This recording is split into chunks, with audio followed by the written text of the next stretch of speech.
The Verso Book of Dissent. From Spartacus to the Shoe Thrower of Baghdad. Preface by Tariq Ali. Edited by Andrew Hsiao and Audrey Lim. Preface, in praise of dissent. The big bee flies high. The little bee makes the honey. The black folks makes the cotton.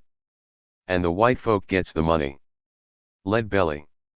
Dissenting voices and rebellions against existing authority, pagan, tribal, religious, civil, feudal, bourgeois, and communist, form a global pattern. They have always existed in some shape or another. It is sometimes automatically assumed that conflict in ancient times or the medieval period, and even the English, Dutch and French revolutions, lacked the clarity, insight, and precision of 20th century upheavals. This was not always the case. There are good reasons why the slave rebellion led by Spartacus left such a deep mark on history and was to be forever remembered, especially by the European theorists and practitioners of revolution in the 19th and 20th centuries. It was not accidental that the highly literate and cultivated German revolutionaries of the early 20th century named their organization Spartacus Bund, only to be crushed just as ruthlessly by the German state as the slaves who dared to free themselves were by its antique Roman predecessor. Or take the example of 2 BCE Sparta. Here, a huge class fissure developed in the 2 centuries following the Peloponnesian conflict, unusually for that city-state accustomed to all its male citizens carrying out similar military tasks. The gap between rich and poor grew so wide that a revolution from above, backed by the peasantry, became inevitable. The class divide precipitated a set of socio-politico-economic reforms that prefigured all the struggles in the modern world and created a city-state that was more politically advanced than, to take but one instance, contemporary Britain. A triumvirate of 3 radical monarchs, Agis IV, Cleomenes III, and Nabis, created a structure to help revive the state on a new basis. Nobles were sent packing into exile, the dictatorship of magistrates was abolished, slaves were given their freedom, all citizens were allowed to vote, and lands confiscated from the rich were distributed to the poor. The early Roman Republic, threatened by this example, sent its legions under Quintus Flaminius to crush Sparta. According to Livy, the great Roman historian of antiquity, Nabis responded with a cold anger but great dignity. Do not demand that Sparta conform to your own laws and institutions. You select your cavalry and infantry by their property qualifications and desire that a few should excel in wealth and the common people be subject to them. Our lawgiver did not want the state to be in the hands of a few, whom you call the Senate, nor that any one class should have supremacy in the state. He believed that by equality of fortune and dignity there would be many to bear arms for their country. 1. Had Charles I, Louis XVI and Abdulmecid I followed the example of the Spartan rulers, the history of Europe might have taken a different course. These episodes alone, properly contextualized and described in detail, could take up half a book, but all anthologies are notorious for their inability to satisfy every reader. That is the nature of the beast. The Verso Book of Dissent is no exception, but there is a difference. Unlike its various predecessors in the Anglophone world, we have attempted to cover the entire globe. The book was compiled in our offices in New York and London with the help of authors and friends of Verso across every continent. To do proper justice to the subject, we would have needed several editors stationed in different parts of the world, unlimited time and resources to produce a 3-volume encyclopedia on this theme. Logistical problems and material scarcity made this an impossible task. Speed was essential since the volume marks the 40th anniversary of New Left Books/Verso, a publishing endeavor that has survived the fall of the Berlin Wall because it challenges the established verities of all the different worlds that existed in 1970 when it was founded, the United States and its satellites, the Soviet Union and its subordinates, with China and India, amongst others, also subjected to critical analyses. Entire thought systems and state structures, economies capitalist and non-capitalist, were analyzed and challenged by many of our authors. The contrast between the vision of socialism defended by Marx and the reality of the post-capitalist states was too stark to be ignored. Dissenting voices from Eastern Europe and China always found a place in Verso catalogs. We were fortunate in that the group of people who founded New Left Books/Verso were, in the main, associated with the New Left Review. Intellectual affinities with NLRSists were the foundation stone of New Left Books before it expanded and created Verso as its paperback arm in 1975. Perry Anderson did the books, Anthony Barnett did the first business plan with a handwritten cash flow in red and blue. More importantly, Barnett understood the crucial importance of a single market strategy, retaining and retaking rights to the U.S. market that helped establish Verso as a transcontinental publishing house a good decade before many illustrious publishing names followed suit. The name Verso, the left-hand page, was Francis Mulhern's suggestion and only squeezed through the horse race mechanism deployed by the NLR editorial committee, displacing more popular suggestions that included October, Salamander and Arcades. We owe a debt to Mulhern. In 1970, the first book published by New Left Books was Ernest Mondel's Europe versus America, The Contradictions of Imperialism, a sharp polemical response to the French liberal politician Jean-Jacques Servan-Schreiber's The American Challenge, a plea in favor of Europe becoming America's permanent second fiddle and for France to break with all Gaullist ideas of independence. On this, Servan-Schreiber, we must regretfully acknowledge, appears to have been totally vindicated by history. In 2010, Perry Anderson revisited the subject in his The New Old World, which revealed the consequences of EU Atlanticism.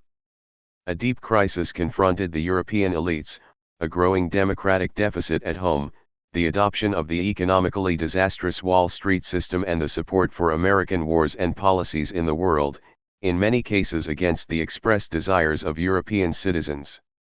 The contents of this anthology, therefore, should not come as a surprise to those who read Verso books.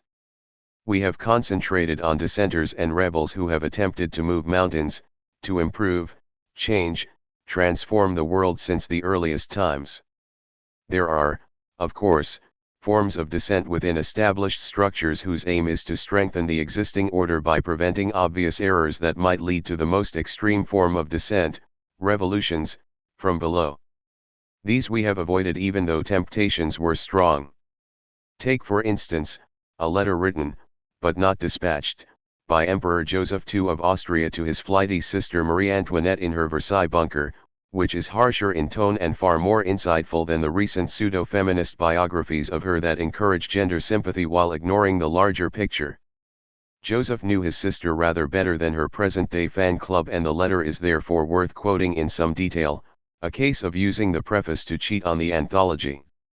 Let me, my dearest sister, address you with a frankness justified by my affection for you and my interest in your welfare. From what I hear, you are becoming involved in a great many matters that are no concern of yours, and of which you know nothing, led on by intrigue and flattery that excite in you not only self-conceit and a desire to shine but jealousy and ill-feeling. This conduct may well impair your happiness and sooner or later must provoke serious trouble between you and the king, which will detract from his affection and esteem for you, and cause you to fall into disfavor with the public. Why should you, my dear sister, employ yourself in removing ministers from their posts, in banishing one and giving office to another, in seeing that some friend of yours wins his lawsuit, or in creating a new and expensive court appointment? Have you ever asked yourself what right you have to meddle in the affairs of the French government or monarchy? What studies have you made, what knowledge have you acquired, that you believe your opinion of value, particularly in matters calling for such wide experience? You, a charming young woman, who think only of frivolity, of your toilette, of your amusements, who do not read books or listen to serious talk for more than 10 minutes in a month, who never stop to reflect, or to give a thought to the consequences of what you say or do. Listen to the advice of a friend, give up all these intrigues, have nothing whatever to do with public affairs. For the rest, do some reading, improve your mind. Some of the more complacent and visionless rulers of Europe, as well as their accompaniments Sarkozy, Bruno, Berlusconi and his prostitutes, for example, might ponder these sage words. Had we more space and time, we would have included an illustrated section with various covers from satirical magazines such as The Old Private Eye and The Young Charlie Hebdo, L.E. Canard and Chain, Titanic, etc. Earlier this year, while in Zagreb, I spoke to young dissidents, some of whom had been involved with a satirical paper which I had not heard of before, the Feral Tribune, whose writers and designers challenged the narrow nationalism defended by state-controlled media, described war crimes committed by their own soldiers, denounced Franjo Tudjman's ultranationalist views justifying the Ustase's collaboration with German fascism during Croatia's first experiment with controlled independence. Corruption, state-church relations, warmongering, and xenophobia were the regular targets. The issue of Feral Tribune that is now a collector's item and impossible to locate was the cover depicting digitally altered images of Tudjman and Milosevic as lovers in bed as Bosnia-Herzegovina is being divided. In Sarajevo, most people regret the breakup of the country. Tito's portraits are visible in a number of places, and journalists, students, and war veterans speak openly of the large-scale corruption and the fragility. In Serbia, I spoke to the courageous journalists of B92, a radio station that criticized its own government as well as the NATO jets dumping bombs on Belgrade and the bridge to Novi Sad. Dissent was alive and well in the former Yugoslavia. Many critics of what took place 20 years ago as well as the crisis of the present situation are beginning to cross frontiers and meet again at book fairs and film festivals, and there is talk of making the island of Korčula in Croatia a virtual Yugospace where dissenters from the whole region can gather once a year to exchange ideas and experiences. There is much that had to be left out of this volume to preserve a geographical and historical balance. In order to preempt some nitpicking criticism, let me explain the reasons for one of the absences. Were there dissenters in the early Stone Age?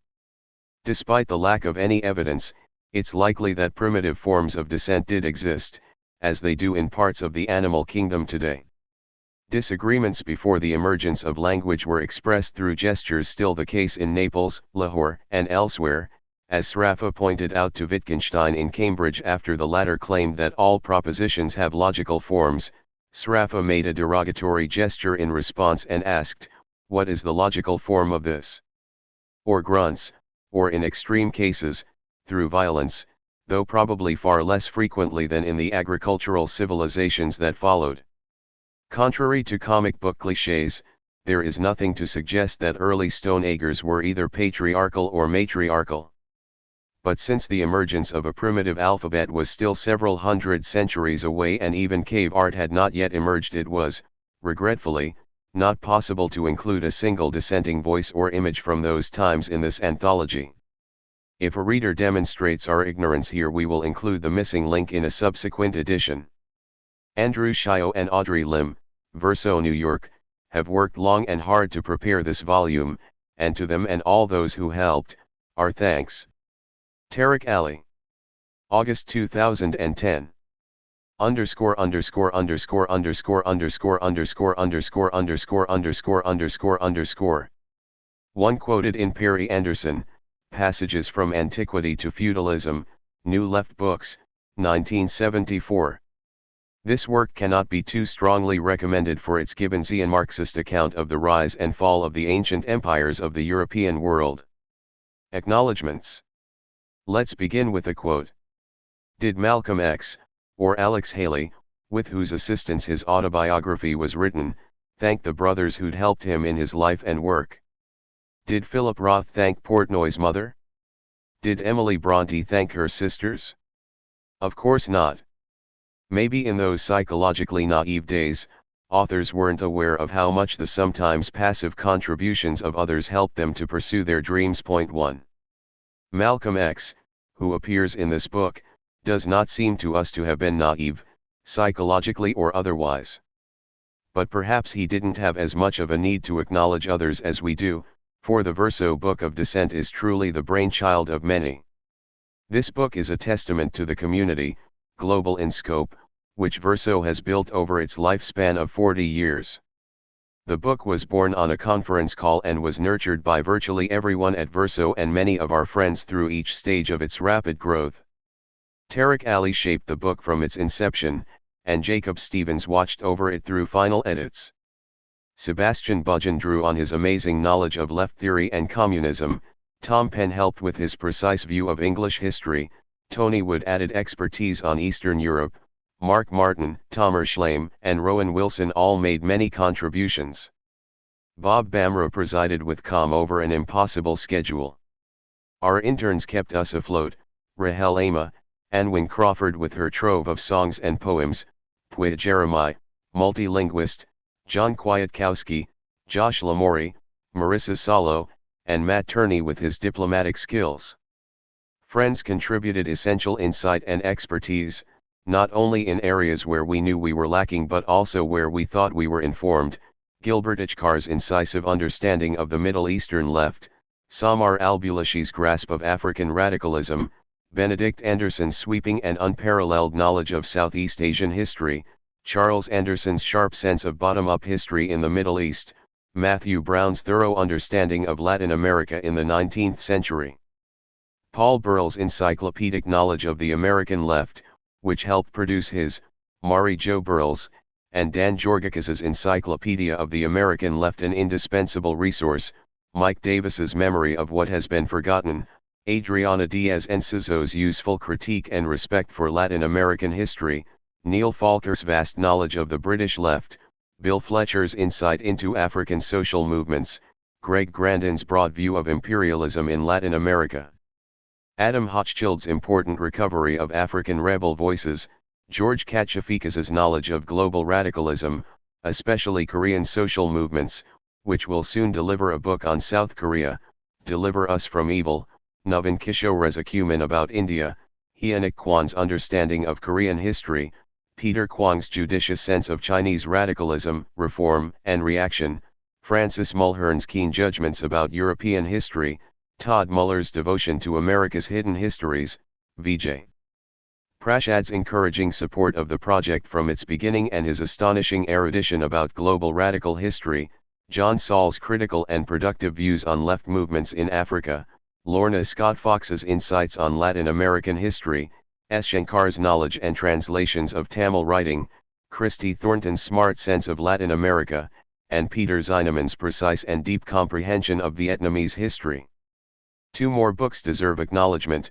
The Vintage Book of Dissent, edited by Michael Rosen and David Widgery, was an early inspiration, and The Radical Reader, a documentary history of the American radical tradition, edited by Timothy Patrick McCarthy and John McMillian, is the best book of its kind and contains much fuller extracts than we have managed in this book. Many others helped, including Anthony Arnove, Avida Bonsi, Robert Barnett, Mamadou Bokoum, Patrick Bond, Jeff Chang, Fan Pan Chen, Lisa Chen, Jace Clayton, Joanna Dawson, Georgie Derligian, Efren Crystal, Max Elbaum, Mark Elvin, Sarah Fan, Ronald Fraser, Matthew Gandhi, Javier Gineo, Richard Gott, Eric Hazen, Christina Marie Sabio Hilo, Forrest Hilton, Esther Kaplan, Kagler Keeter, Sean Lin, Gavan McCormick, Ying Ma, Ian Marlowe, Tom Mertes, Frey Mortensen, Tyra Mukherjee, David Murphy, Amilcar Navarro, Jason Ng, Michael Parenti, Yoav Peled, Marcus Riediker, Moss Roberts, Dennis Rogers, David Rodiger, Ann Sandhorst, Jacob Shaer, Elisa Solomon, Kajan Tejapira, Sina Itesfai, Jeffrey Trevino, Sahan Tiggle, Achin Vinayak, Jeffrey Wasserstrom, Jason Wu, and Marilyn Young.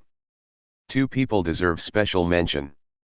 Through months of digging in libraries and many days of writing and research, Raphael Khachaturian and Blair Taylor, two young radical scholars who are destined for great things and, if we are lucky, will grace Verso's author list soon, played an essential role in the making of this book. A heartfelt thanks to them and all of our comrades above. Of course, all errors, and especially omissions, are our own, and diligent readers might notice the absence of many historically significant manifestos, which we've guillotined because they don't make for great reading. But readers can make suggestions for future editions on our website, helping us to plug these holes. Andrew Hsiao and Audrey Lim. _______________________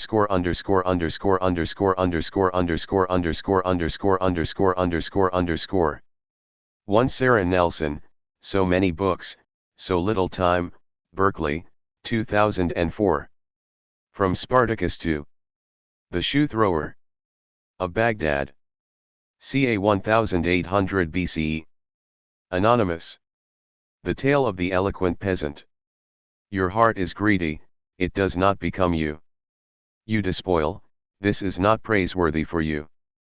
The officers, who are set as a protection against injustice, a curse to the shameless are these officers, who are set as a bulwark against lies.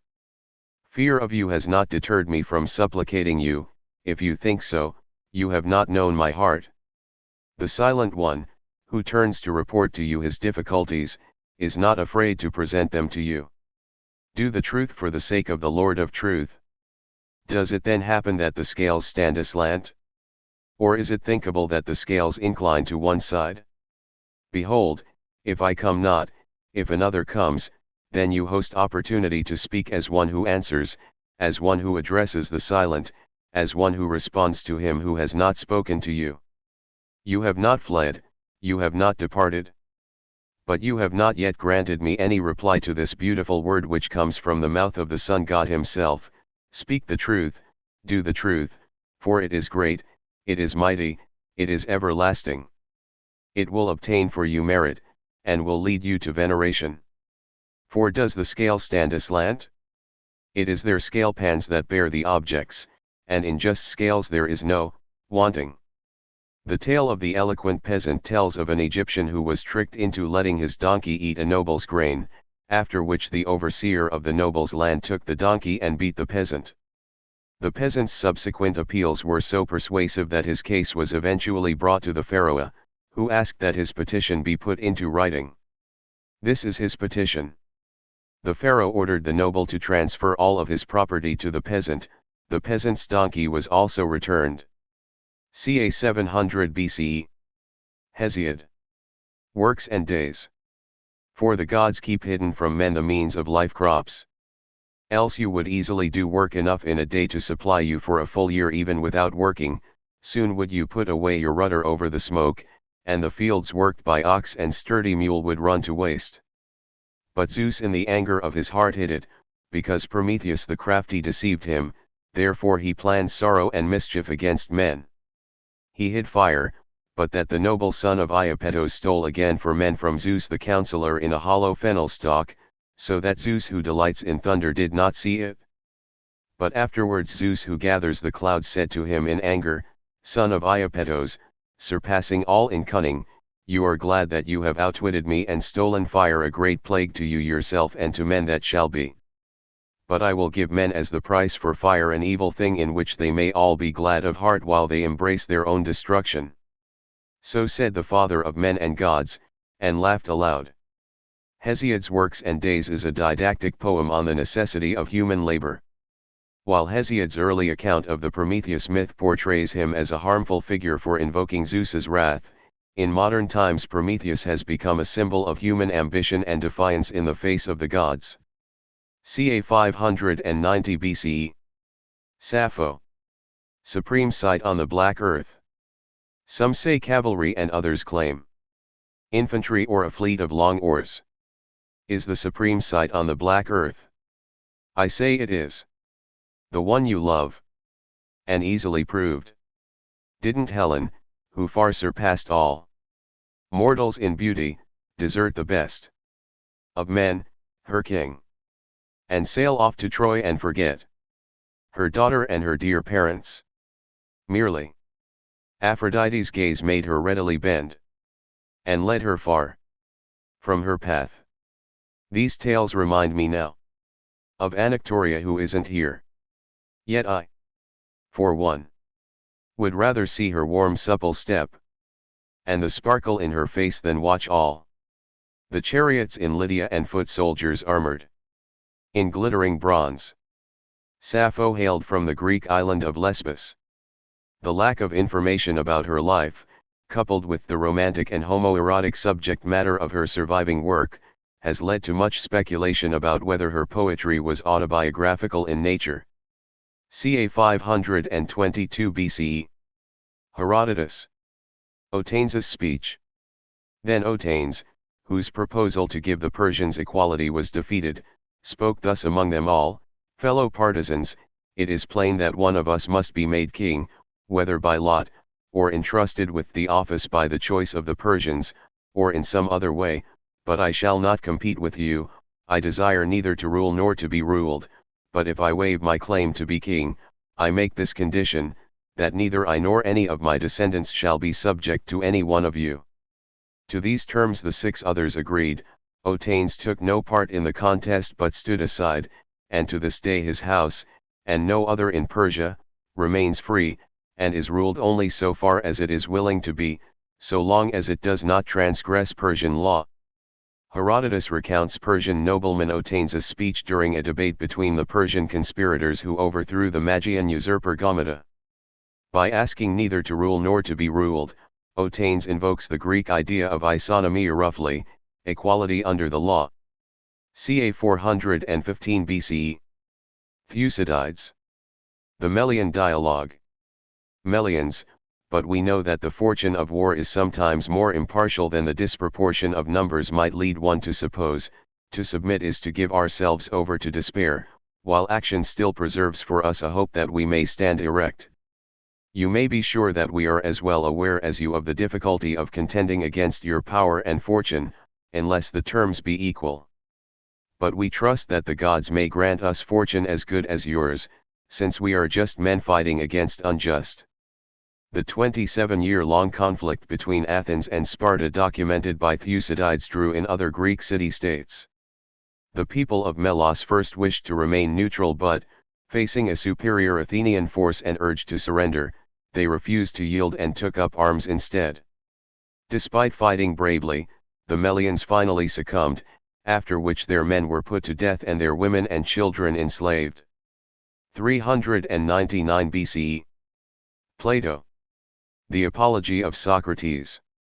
And now, Athenians, I am not going to argue for my own sake, as you may think, but for yours, that you may not sin against the God, or lightly reject his boon by condemning me. For if you kill me you will not easily find another like me, who, if I may use such a ludicrous figure of speech, am a sort of gadfly, given to the state by the God, and the state is like a great and noble steed who is tardy in his motions owing to his very size, and requires to be stirred into life. I am that gadfly which God has given the state, and all day long and in all places am always fastening upon you, arousing and persuading and reproaching you. And as you will not easily find another like me, I would advise you to spare me. I dare say that you may feel irritated at being suddenly awakened when you are caught napping, and you may think that if you were to strike me dead, as Anytus advises, which you easily might, then you would sleep on for the remainder of your lives, unless God in his care of you gives you another gadfly. And that I am given to you by God is proved by this, that if I had been like other men, I should not have neglected all my own concerns, or patiently seen the neglect of them during all these years, and have been doing yours, coming to you individually, like a father or elder brother, exhorting you to regard virtue. This, I say, would not be like human nature. And had I gained anything, or if my exhortations had been paid, there would have been some sense in that, but now, as you will perceive, not even the impudence of my accusers dares to say that I have ever exacted or sought pay of anyone. They have no witness of that. And I have a witness of the truth of what I say. My poverty is a sufficient witness. After citizens' charges were brought against Socrates for being a man who corrupted the young, refused to worship the gods, and created new deities, he was given the chance to defend himself against the accusations. Found guilty and condemned to death, he drank hemlock. Ca. 300 BCE. Chu Yuan. The Lament. I marvel at the folly of the king. So heedless of his people's suffering. They envied me my moth-like eyebrows fine. And so my name his damsels did malign. Truly to craft alone their praise they paid. The square in measuring they disobeyed. The use of common rules they held debased. With confidence their crooked lines they traced. In sadness plunged and sunk in deepest gloom. Alone I drove on to my dreary doom. In exile rather would I meet my end, than to the baseness of their ways descend. Chu Yuan, scholar and minister in the state of Chu during China's Warring States period, is said to have waded into the Maluto River holding a big rock after hearing that the Chu capital had been captured by the state of Qin. The villagers tried to save him but couldn't find his body, and the act of racing boats to find his body became the Dragon Boat Festival, which remains a Chinese tradition to this day. The Lament, one of his most famous poems, was written in exile, after having rebuked the Chu king for his corruption and complicity with the Qin. Ca 200 BCE. Tiruvalluvar. Thirukkural. Harsher than a killer's cruelty is the cruel reign of an oppressive king. Tiruvalluvar's Thirukkural is a classic of Tamil poetry, and the first work on ethics in Dravidian literature. This is Kural, couplet, 560. Ca 100 BCE. Anonymous. Patanapalat. Like the tiger cub with its sharp claws and its curved stripes growing, strong, within the cage, his strength came to maturity, like wood in grain, while he was in the bondage of his enemies. As the large-trunked elephant pulls down the banks of the pit, and joins its mate, even so after deep and careful consideration, he drew his sword, effected his escape by overpowering the strong guard and attained his glorious heritage in due course. The Patanapala was an epic Tamil poem from the Sangam period chronicling the tale of Karikala Chola the elephant slayer and his dramatic escape from bondage to become a just and able Tamil ruler. Ca 95 BCE. Sima Letter to Jenan. It was in consequence of my speaking out that I met disaster in the first place. Were I to make myself doubly a laughing stock in my native place, to the disgrace of my forebears, how could I ever have the face again to visit the grave of my father and my mother? Even after 100 generations my shame will but be the more. This is what makes my bowels burn within me 9 times a day, so that at home I sit in a daze and lost, abroad I know not where I am going. Whenever I think of this shame the sweat drenches the clothes on my back. I am fit only to be a slave guarding the women's apartments, better that I should hide away in the farthest depths of the mountains. Instead I go on as best I can, putting up with whatever treatment is meted out to me, and so complete my degradation. When the Chinese general Li Ling was blamed by Emperor Wu of the Han dynasty and all the court officials for the military defeat by the Xiongnu nomads, the great court historian Sima Qian was the only person that came to his defense. As punishment, Sima Qian was given the choice of paying a fine or being castrated. He had no money, so he chose the latter. 63 BCE. Sallust. On the corrupting power of wealth. As soon as riches came to be held in honor, and brought glory, imperium, and power, virtue began to grow dull, poverty was seen as disgraceful, innocence as malevolence. Therefore, because of wealth, our youths were seized by luxury, greed, and pride. They stole and squandered, reckoning their own property of little worth. They coveted other people's, contemptuous of modesty and chastity, of everything divine or human. They were without thought or restraint.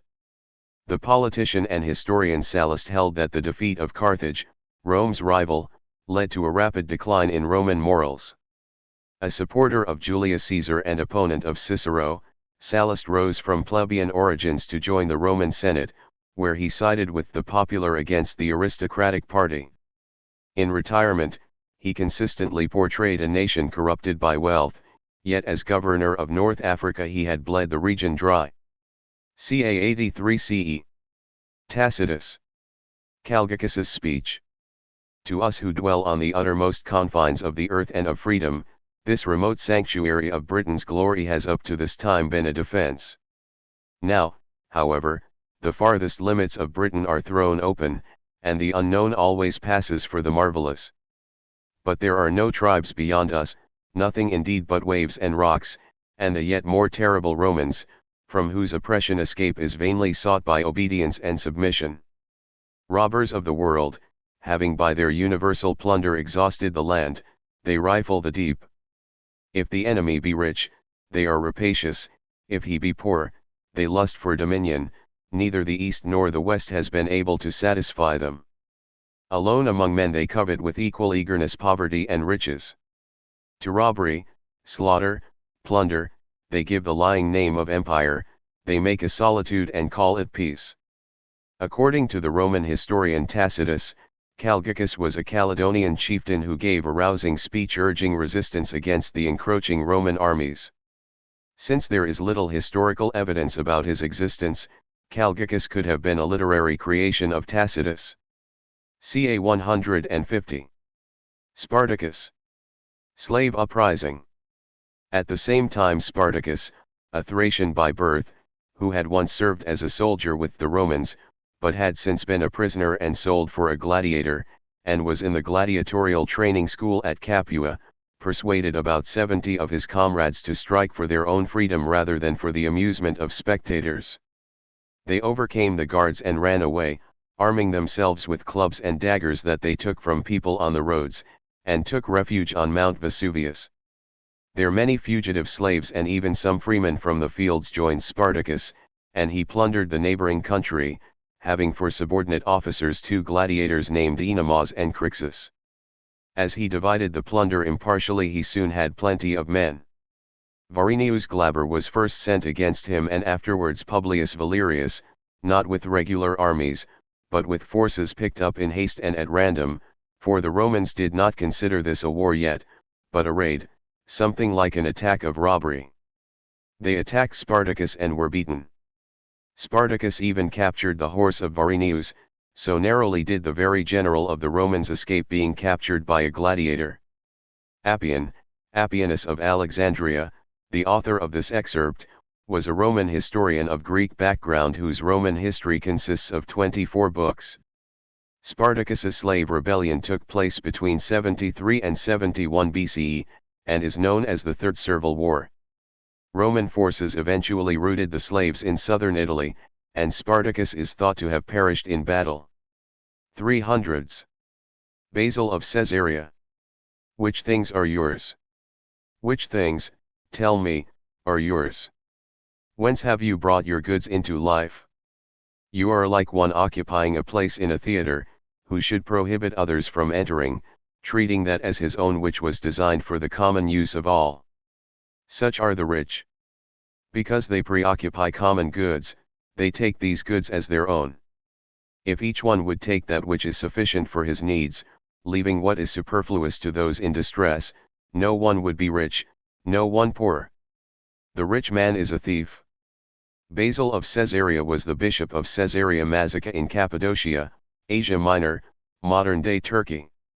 He was sainted in both the Western and Eastern traditions of Christianity. He gave away his family inheritance to help the poor. 869. Ali ibn Muhammad. Zanjay slave uprising. A man who claimed to be Ali ibn Muhammad appeared in Furat al-Basra. He assembled his forces from among the Zanjay, who labored in removing the nitrous topsoil of the marshland districts. In the early morning of Saturday, the 28th of Ramadan, some slaves of one of the Shurajiyan known as Al-Adar met him as they were setting about their business. Ali ordered them to be seized, along with their agent, who was placed in fetters.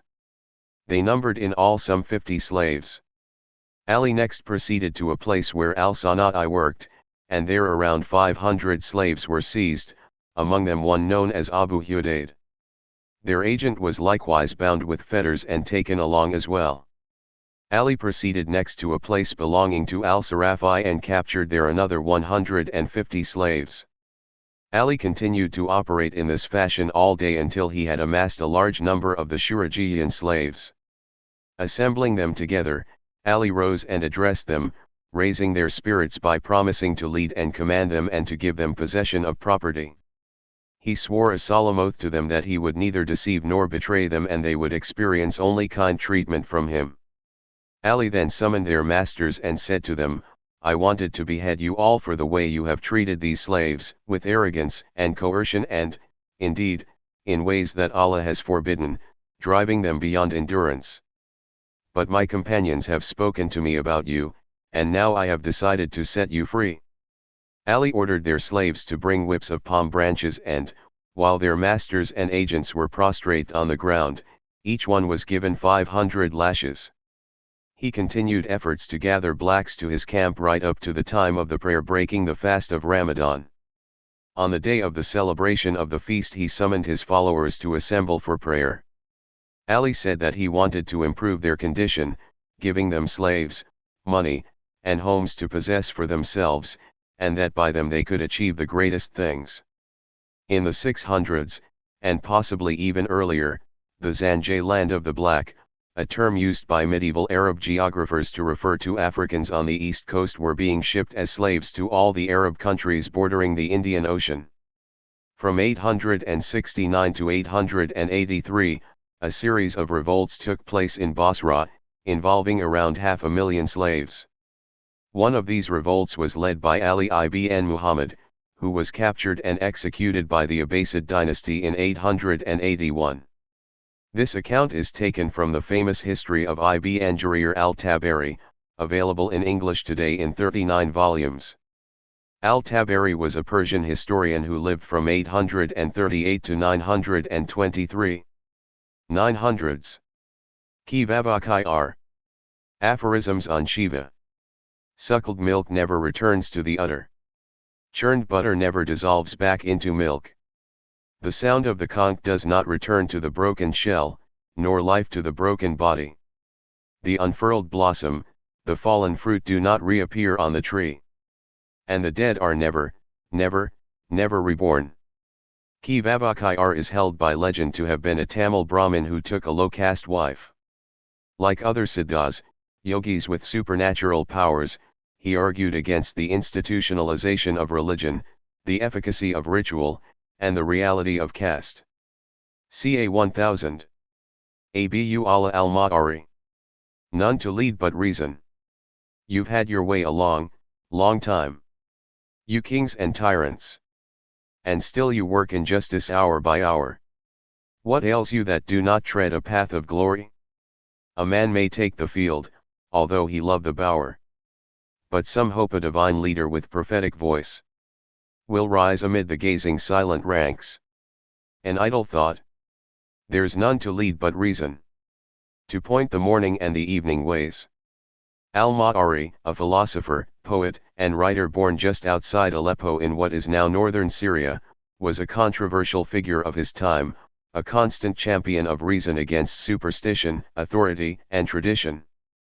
1198. Manjak. Speech to fellow slaves. Are generals and ministers born to these glories? No. For when the time is auspicious anyone can hold such office. Why then should we work ourselves to the bone and suffer under the whip? If each individual nobi kills his master and burns records of his status, thus ending the nobi system in our country, then each of us will be able to become a minister or general. Manjak, a hereditary slave, nobi, in Korea, organized a slave revolt that would become known as the Manjak Slave Rebellion. The plot was discovered before it could be carried out, and Manjak was thrown into the river. 1300s. Anonymous. Judgments of Karakash. A certain rich old miser was subject to fainting fits, which tantalized two nephews who desired his death, for, though constantly falling down lifeless, he always got up again. Unable to bear the strain any longer, they took him in one of his fits and prepared him for burial. They called in the professional layer out, who took off the miser's clothes which, by ancient custom, were his perquisite, bound up his jaws, performed the usual ablutions upon the body, stuffed the nostrils, ears, and other apertures with cotton wool against the entrance of demons, sprinkled the wool with a mixture of water, pounded camphor, and dried and pounded leaves of the lotus tree, and also with rose water, bound the feet together by a bandage round the ankles, and disposed the hands upon the breast. All this took time, and before the operator had quite finished, the miser revived, but he was so frightened at what was going on, that he fainted again, and his nephews were able to get the funeral procession underway. They had performed half the road to the cemetery when the miser was again brought to life by the jolting of the bier, caused by the constant change of the bearers, who incessantly pressed forward to relieve one another in the meritorious act of carrying a true believer to the grave. Lifting the loose lid, he sat up, and roared for help. To his relief he saw Karakash, the impartial judge, coming down the path the procession was mounting, and appealed to him by name. The judge at once stopped the procession, and, confronting the nephews, asked, "Is your uncle dead or alive?" "Quite dead, my lord." He turned to the hired mourners. "Is this corpse dead or alive?" "Quite dead, my lord," came the answer from 100 throats. "But you can see for yourself that I am alive," cried the miser wildly. Karakash looked him sternly in the eyes. "Allah forbid," said he, "that I should allow the evidence of my poor senses, and your bare word, to weigh against this crowd of witnesses. Am I not the impartial judge? Proceed with the funeral."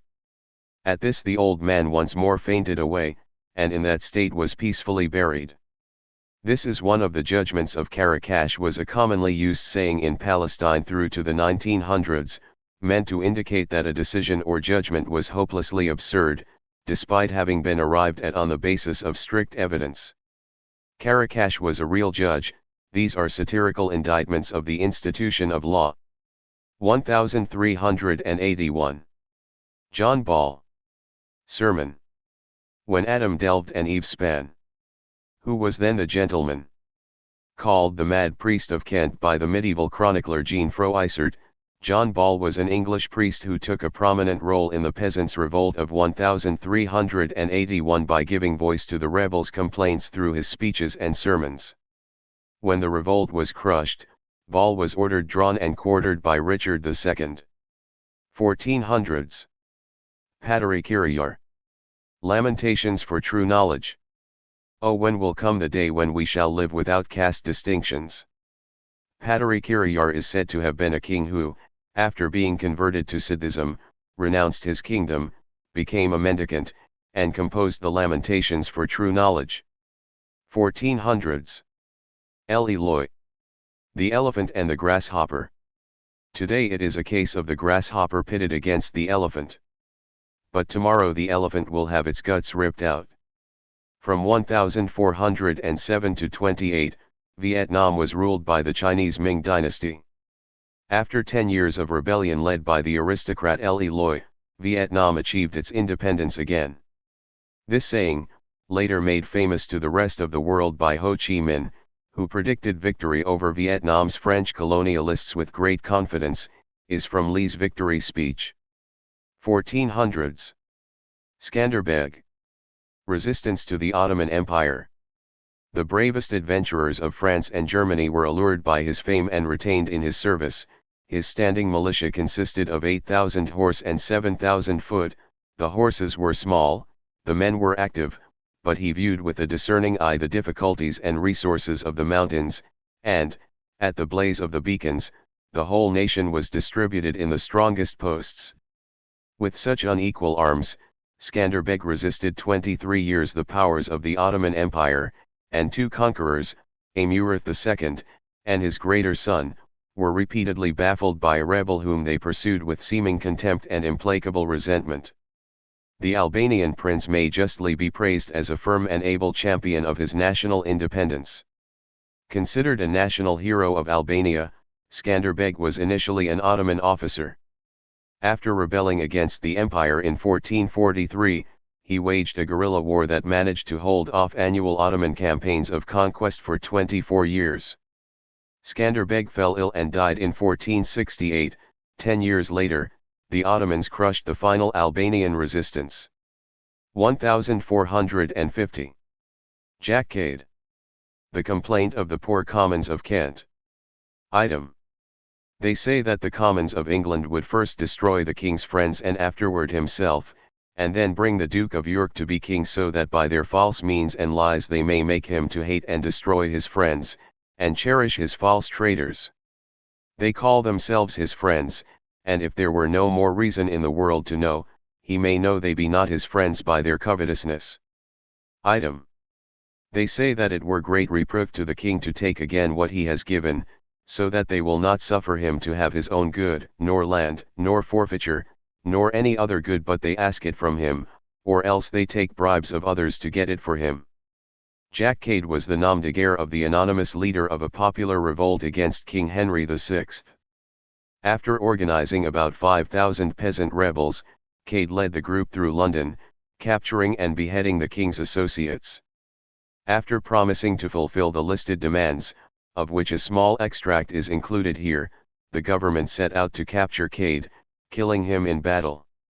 1511. Hsiao. Speech to the Tainos. Here is the god the Spaniards worship. For these they fight and kill, for these they persecute us, and that is why we have to throw them into the sea. They tell us, these tyrants, that they adore a God of peace and equality, and yet they usurp our land and make us their slaves. They speak to us of an immortal soul and of their eternal rewards and punishments, and yet they rob our belongings, seduce our women, violate our daughters. Incapable of matching us in valor, these cowards cover themselves with iron that our weapons cannot break.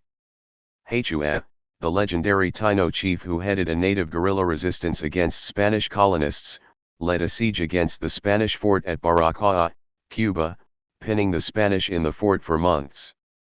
Hsiao was eventually captured and burned alive at the stake and is considered the first hero in the struggle for Cuban independence. He was holding out a basket of gold and jewels as he gave this speech. 1517. Martin Luther. Disputation of Dr. Martin Luther on the power and efficacy of indulgences.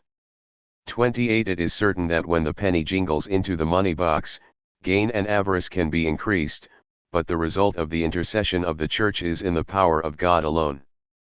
45. Christians are to be taught that he who sees a man in need, and passes him by, and gives his money for pardons, purchases not the indulgences of the Pope, but the indignation of God. Written to protest the Catholic Church's sale of indulgences, German priest and theologian Luther's 95 Theses quickly spread across Europe and provided one of the sparks for the Protestant Reformation. 1524. Thomas Muntzer. Sermon to the Princes. One sees now how prettily the eels and snakes copulate together in a heap. The priests and all the evil clergy are the snakes, as John the Baptist calls them, and the temporal lords and rulers are the eels, as is symbolized by the fish in Leviticus 11. For the devil's empire has painted its face with clay.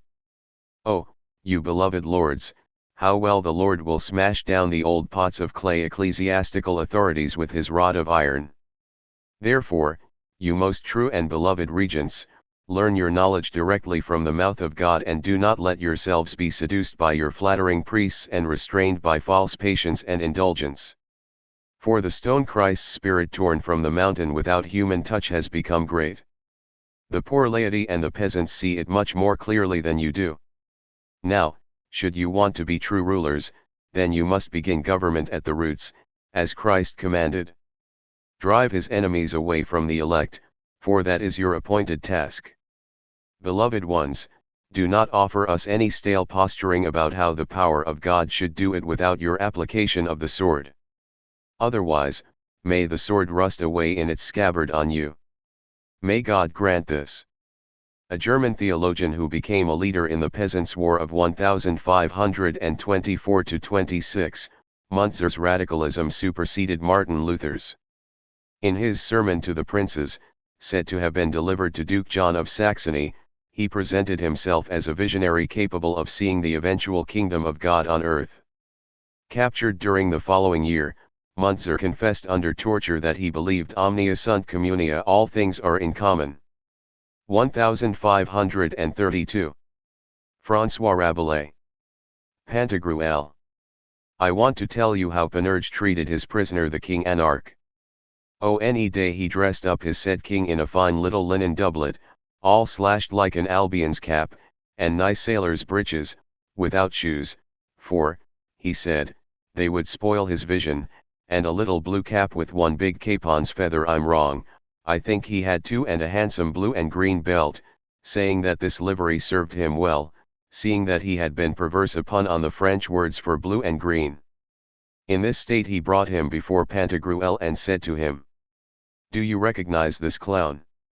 No, indeed, said Pantagruel. It's my lord the pluperfect king, I want to make a good man of him. These devils the kings are nothing but dumb calves, they know nothing and they're good for nothing, except to do harm to their poor subjects, and trouble the whole world by making war, for their wicked and detestable pleasure. I want to set him to a trade, and make him a hawker of green sauce made of onions. So now start shouting, don't you need some green sauce? And the poor devil shouted. That's too soft, said Panurge, and he took him by the ear and said, sing louder, in the key of G. So, you poor devil. You have a strong throat, you've never been so lucky as not to be king any more. Pantagruel was the French writer Rabelais' first published work, which, by way of the adventures of two giants, Gargantua and Pantagruel, explores and subverts the Renaissance social order. 1548. Étienne de la Boétie. Discourse on voluntary servitude. A people enslaves itself, cuts its own throat, when, having a choice between being vassals and being free men, it deserts its liberties and takes on the yoke, gives consent to its own misery, or, rather, apparently welcomes it.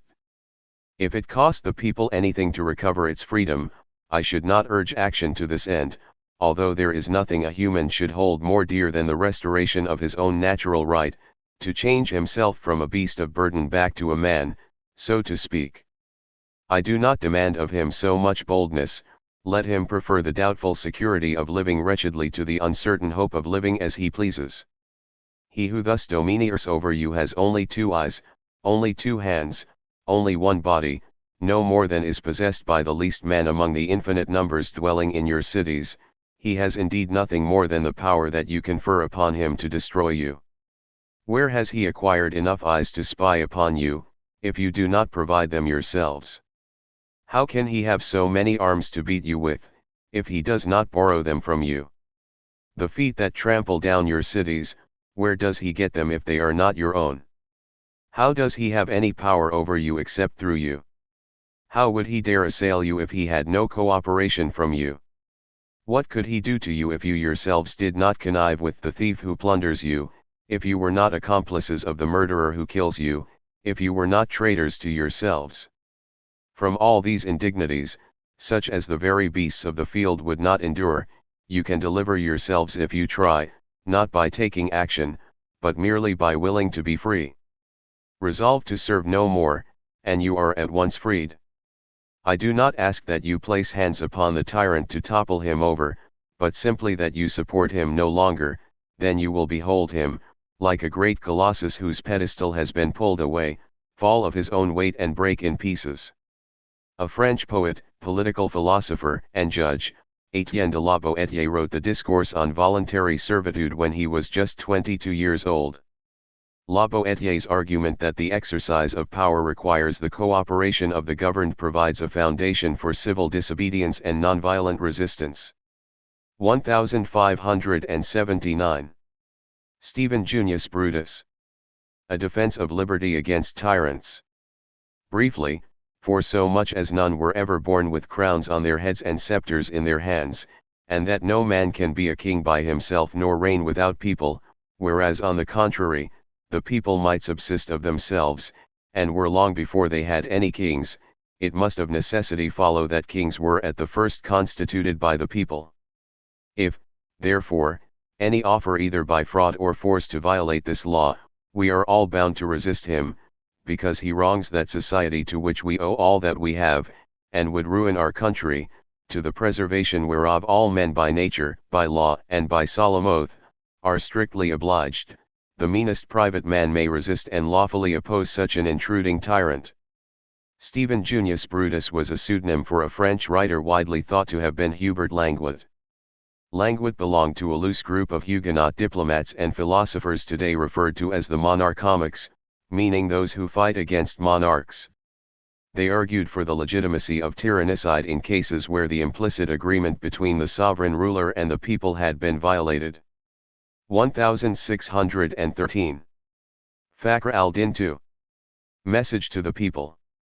Having set before our eyes a goal toward which we shall unswervingly move, the goal being full independence of our country and its complete sovereignty, we are resolved that no promise of reward or threat of punishment shall in the least dissuade us.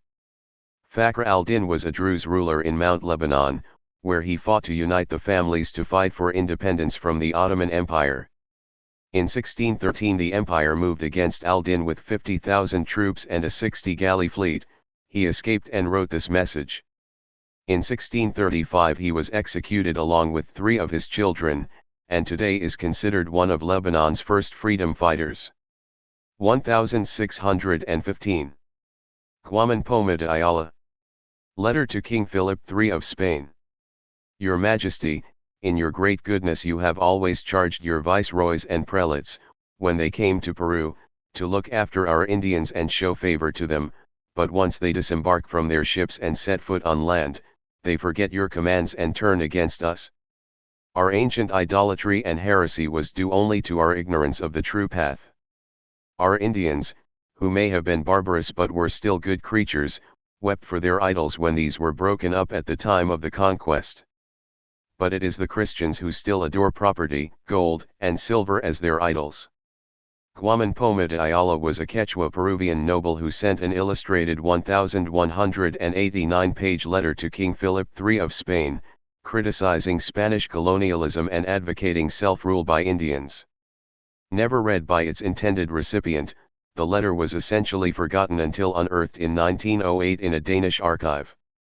1647. The Levelers. Agreement of the people. Having by our late labors and hazards made it appear to the world at how high a rate we value our just freedom, and God having so far owned our cause as to deliver the enemies thereof into our hands, we do now hold ourselves bound in mutual duty to each other to take the best care we can for the future to avoid both the danger of returning into a slavish condition and the chargeable remedy of another war, for, as it cannot be imagined that so many of our countrymen would have opposed us in this quarrel if they had understood their own good, so may we safely promise to ourselves that, when our common rights and liberties shall be cleared, their endeavors will be disappointed that seek to make themselves our masters. Emerging during the English Civil War, 1642-51, the Levelers called for the expansion of suffrage, religious toleration, and sweeping political reforms. The agreement of the people was discussed in the Putney debates in 1647. 1647. Lawrence Clarkson. A general charge. For who are the oppressors, but the nobility and gentry, and who are oppressed, if not the yeoman, the farmer, the tradesman, and the laborer? Then consider, have you not chosen oppressors to redeem you from oppression? It is naturally inbred in the major part of the nobility and gentry, to judge the poor but fools, and themselves wise, and therefore when you the commonalty call a parliament, they are confident such must be chosen that are noblest and richest, but, reason affirms, these are not your equals, neither are these sensible of the burden that lies upon you, for indeed, your slavery is their liberty, your poverty is their prosperity. English Taylor Clarkson was a leading ranter, CP 24, and the author of a number of radical works. He rejected the concept of sin, stating it was invented by the ruling class to keep the poor in order. 1647. Thomas Rainsborough. The Putney Debates. I desired that those that had engaged in it might vote. For I really think that the poorest he that is in England hath a life to live, as the greatest he, and therefore truly, sir, I think it's clear that every man that is to live under a government ought first by his own counsel to put himself under that government, and I do think the poorest man in England is nor at all bound in a strict sense to that government that he hath not had a voice to put himself under.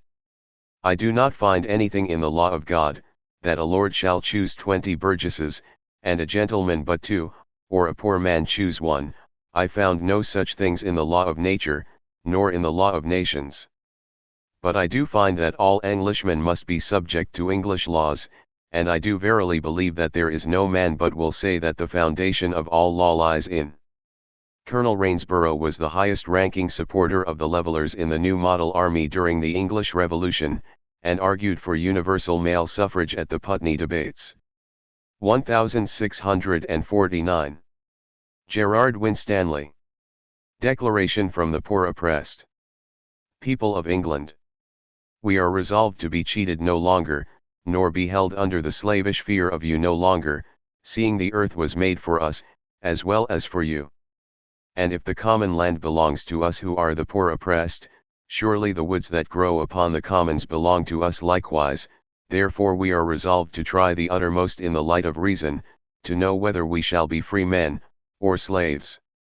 If we lie still, and let you steal away our birthrights, we perish, and if we petition we perish also, though we have paid taxes, given free quarter, and ventured our lives to preserve the nation's freedom as much as you, and therefore by the law of contract with you, freedom in the land is our portion as well as yours, equal with you, and if we strive for freedom, and your murdering, governing laws destroy us, we can but perish. Winstanley was one of the founders of the Diggers, a radical egalitarian group in England that sought to implement a social order with no property or wages. Occupying common land to put these ideas into practice, such as at St. George's Hill in Surrey, they were initially tolerated by the New Model Army but later suppressed by landowners. 1650. The Ranters. Christmas Carol. They prayed of God, believe it, fellow creatures. There's no such bugbear, all was made by nature. We know all came of nothing, and shall pass into the same condition once it was. By nature's power, and that they grossly lie. That say there's hope of immortality. Let them but tell us what a soul is, then we will adhere to these mad brain-sick men. One of the most radical sects to emerge during the English Revolution, 1640–60, the Ranters, believing that God resided in all things, denied the authority of churches, priests, and Holy Writ. Their religiously inspired assertion of the freedom of the human spirit was a threat to power, property, and privilege. 1660. James Naylor. Final statement. There is a spirit which I feel that delights to do no evil, nor to revenge any wrong, but delights to endure all things, in hope to enjoy its own in the end. Its hope is to outlive all wrath and contention, and to weary out all exaltation and cruelty, or whatever is of a nature contrary to itself. It sees to the end of all temptations. As it bears no evil in itself, so it conceives none in thoughts to any other. If it be betrayed, it bears it, for its ground and spring is the mercies and forgiveness of God. Its crown is meekness, its life is everlasting love unfeigned, it takes its kingdom with entreaty and not with contention, and keeps it by lowliness of mind. I found it alone, being forsaken. I have fellowship therein with them who lived in dens and desolate places in the earth, who through death obtained this resurrection and eternal holy life. Naylor was a radical English Quaker who was arrested for blasphemy in 1656. He was whipped, branded, pilloried, pierced through the tongue with a red-hot iron, and imprisoned for 2 years with hard labor. Radical Quakers were closely aligned with the Ranters, CP 24, in the 1650s. 1670. Benedict Spinoza. Theological Political Treatise. The ultimate aim of government is not to rule, or restrain, by fear, nor to exact obedience, but contrariwise, to free every man from fear, that he may live in all possible security, in other words, to strengthen his natural right to exist and work without injury to himself or others. No, the object of government is not to change men from rational beings into beasts or puppets, but to enable them to develop their minds and bodies in security, and to employ their reason unshackled, neither showing hatred, anger, or deceit, nor watched with the eyes of jealousy and injustice. In fact, the true aim of government is liberty. Exiled for heresy from Amsterdam's Jewish community at the age of 23, Spinoza eventually became a central figure in the history of Western philosophy, referred to by French Marxist philosopher Louis Althusser as the first materialist thinker.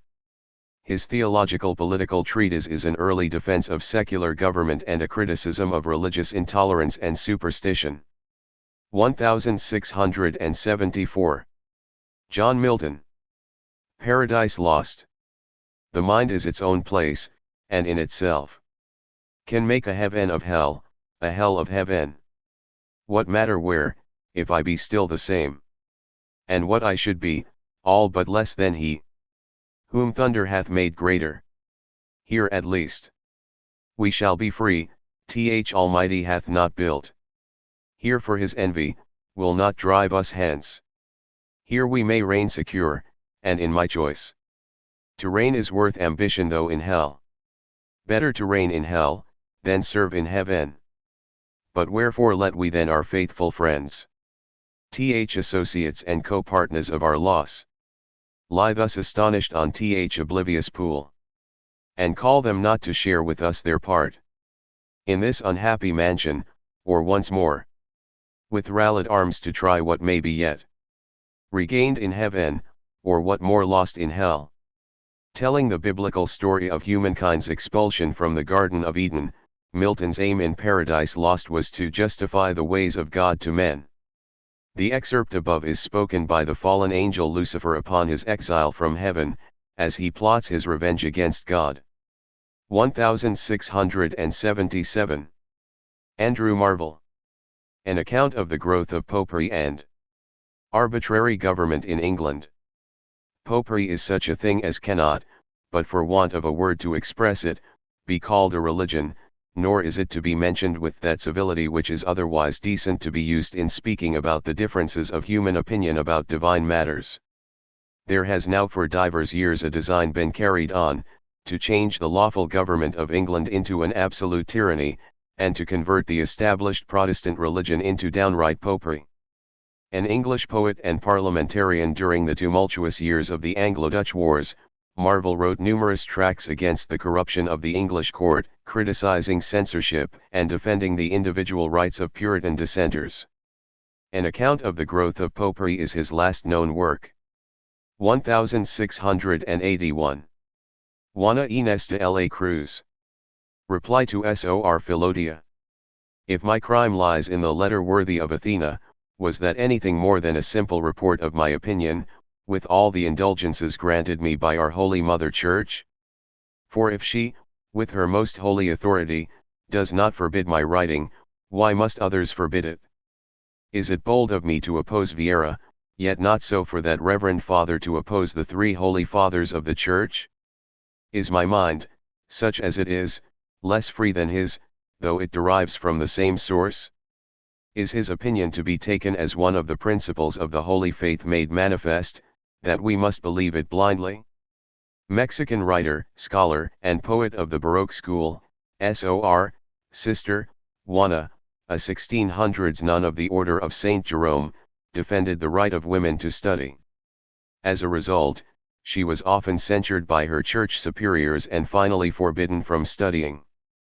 Sor Filotea was the pseudonym used by the Bishop of Puebla to publicly reprimand her for refuting a sermon by Portuguese Jesuit Antonio de Vieira. 1773. Peter Best's et.al. Slave Petition for Freedom.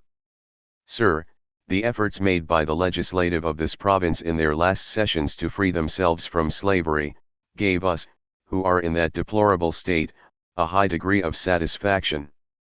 We expect great things from men who have made such a noble stand against the designs of their fellow men to enslave them. We cannot but wish and hope, sir, that you will have the same grand object, we mean civil and religious liberty, in view in your next session. The divine spirit of freedom seems to fire every human breast on this continent, except such as are bribed to assist in executing the execrable plan.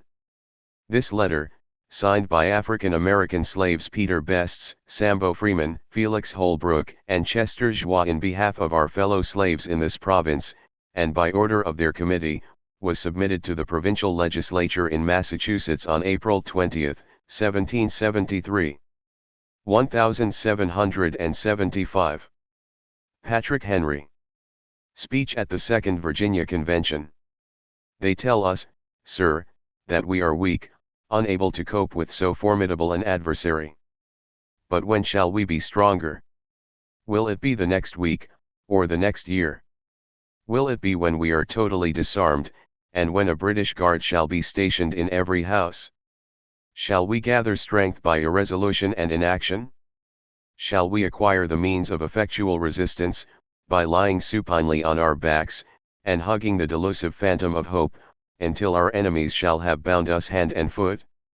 Sir, we are not weak, if we make a proper use of the means which the God of nature hath placed in our power. 3 millions of people, armed in the holy cause of liberty, and in such a country as that which we possess, are invincible by any force which our enemy can send against us. Besides, sir, we have no election. If we were base enough to desire it, it is now too late to retire from the contest. There is no retreat, but in submission and slavery. Our chains are forged. Their clanking may be heard on the plains of Boston. The war is inevitable, and let it come. I repeat it, sir, let it come. It is in vain, sir, to extenuate the matter. Gentlemen may cry peace, peace, but there is no peace. The war is actually begun. The next gale that sweeps from the north will bring to our ears the clash of resounding arms. Our brethren are already in the field. Why stand we here idle? What is it that gentlemen wish? What would they have? Is life so dear, or peace so sweet, as to be purchased at the price of chains and slavery? Forbid it, Almighty God. I know not what course others may take, but as for me, give me liberty, or give me death. Henry became the first post-colonial governor of Virginia, and would later be a staunch anti-federalist opponent of the U.S. Constitution. This famous speech, given in St. John's Church in Richmond, Virginia, was reconstructed by his first biographer, William Wirt, in 1816. Henry was also known to have stoked fears of Indian and slave revolts to encourage insurgency against the British. 1776. Abigail Adams. Letter to John Adams. I feel a gaiety de corps to which before I was a stranger. I think the sun looks brighter, the birds sing more melodiously, and nature puts on a more cheerful countenance. We feel a temporary peace, and the poor fugitives are returning to their deserted habitations. Though we felicitate ourselves, we sympathize with those who are trembling lest the lot of Boston should be theirs. But they cannot be in similar circumstances unless pusillanimity and cowardice should take possession of them. They have time and warning given them to see the evil and shun it. I long to hear that you have declared an independency, and by the way, in the new code of laws which I suppose it will be necessary for you to make, I desire you would remember the ladies, and be more generous and favorable to them than your ancestors. Do not put such unlimited power into the hands of the husbands. Remember, all men would be tyrants if they could. If particular care and attention is not paid to the ladies, we are determined to foment a rebellion, and will not hold ourselves bound by any laws in which we have no voice, or representation. That your sex are naturally tyrannical is a truth so thoroughly established as to admit of no dispute, but such of you as wish to be happy willingly give up the harsh title of master for the more tender and endearing one of friend. In another letter written to her husband John in the same month as this famous missive, Adams, an ardent abolitionist, doubted most Virginians had quite the passion for liberty they claimed, since they had been used to depriving their fellow creatures of freedom. When John Adams was elected president, opponents dubbed Abigail Adams Mrs. President because of her political activism, and after her support for the repressive Alien and Sedition Acts, Her Majesty. 1776. John Hancock et al. Declaration of Independence.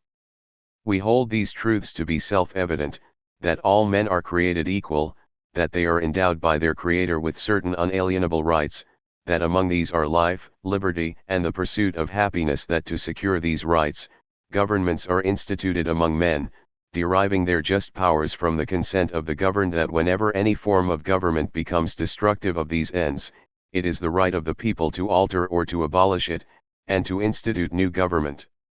Laying its foundation on such principles and organizing its powers in such form, as to them shall seem most likely to affect their safety and happiness. Thomas Jefferson drafted the Declaration on behalf of a committee that also included John Adams, Benjamin Franklin, Robert Livingston, and Roger Sherman. Jefferson included in his initial draft a strongly worded denunciation of Britain's role in the slave trade, which was removed at the behest of delegates from southern states. 1781. Tupac Amaru II. Last words to General José Antonio de Areque. There are no accomplices here but you and I. You the oppressor, and I the liberator. Both of us deserve to die. Tupac Amaru II was a Quechua leader and grandson of Tupac Amaru, the last member of the royal Inca family. He led a legendary indigenous uprising against the Spanish in Peru. 1781. Tupac Kateri. Last words. You kill me now, but I will return, and then I will be millions. The Aymaran indigenous leader raised an army of 40,000 and laid siege to La Paz, Bolivia, against the Spanish colonialists for 184 days. He was betrayed, captured and subsequently quartered, and has been revived as an icon of the contemporary indigenous struggle in Bolivia. 1786. Plowjogger. No more courts, nor sheriffs. I have been greatly abused, have been obliged to do more than my part in the war, been loaded with class rates, town rates, province rates, continental rates, and all rates, been pulled and hauled by sheriffs, constables, and collectors, and had my cattle sold for less than they were worth. The great men are going to get all we have, and I think it is time for us to rise and put a stop to it, and have no more courts, nor sheriffs, nor collectors nor lawyers. From 1786 to 7, poor farmers crushed by debt and taxes rose in armed rebellion in Massachusetts, led by Daniel Shea. The incident is known as Shea's Rebellion. Plowjogger was one such farmer, speaking here at an illegal convention opposing the Massachusetts legislature. 1787. Thomas Jefferson. Letter to William Smith. God forbid we should ever be 20 years without such a rebellion. The people cannot be all, and always well informed. The part which is wrong will be discontented in proportion to the importance of the facts they misconceive. If they remain quiet under such misconceptions, it is a lethargy, the forerunner of death to the public liberty. We have had 13 states independent 11 years. There has been one rebellion. That comes to one rebellion in a century and a half for each state. What country before ever existed a century and a half without a rebellion? And what country can preserve its liberties if their rulers are not warned from time to time that their people preserve the spirit of resistance? Let them take arms. The remedy is to set them right as to facts, pardon and pacify them. What signify a few lives lost in a century or two?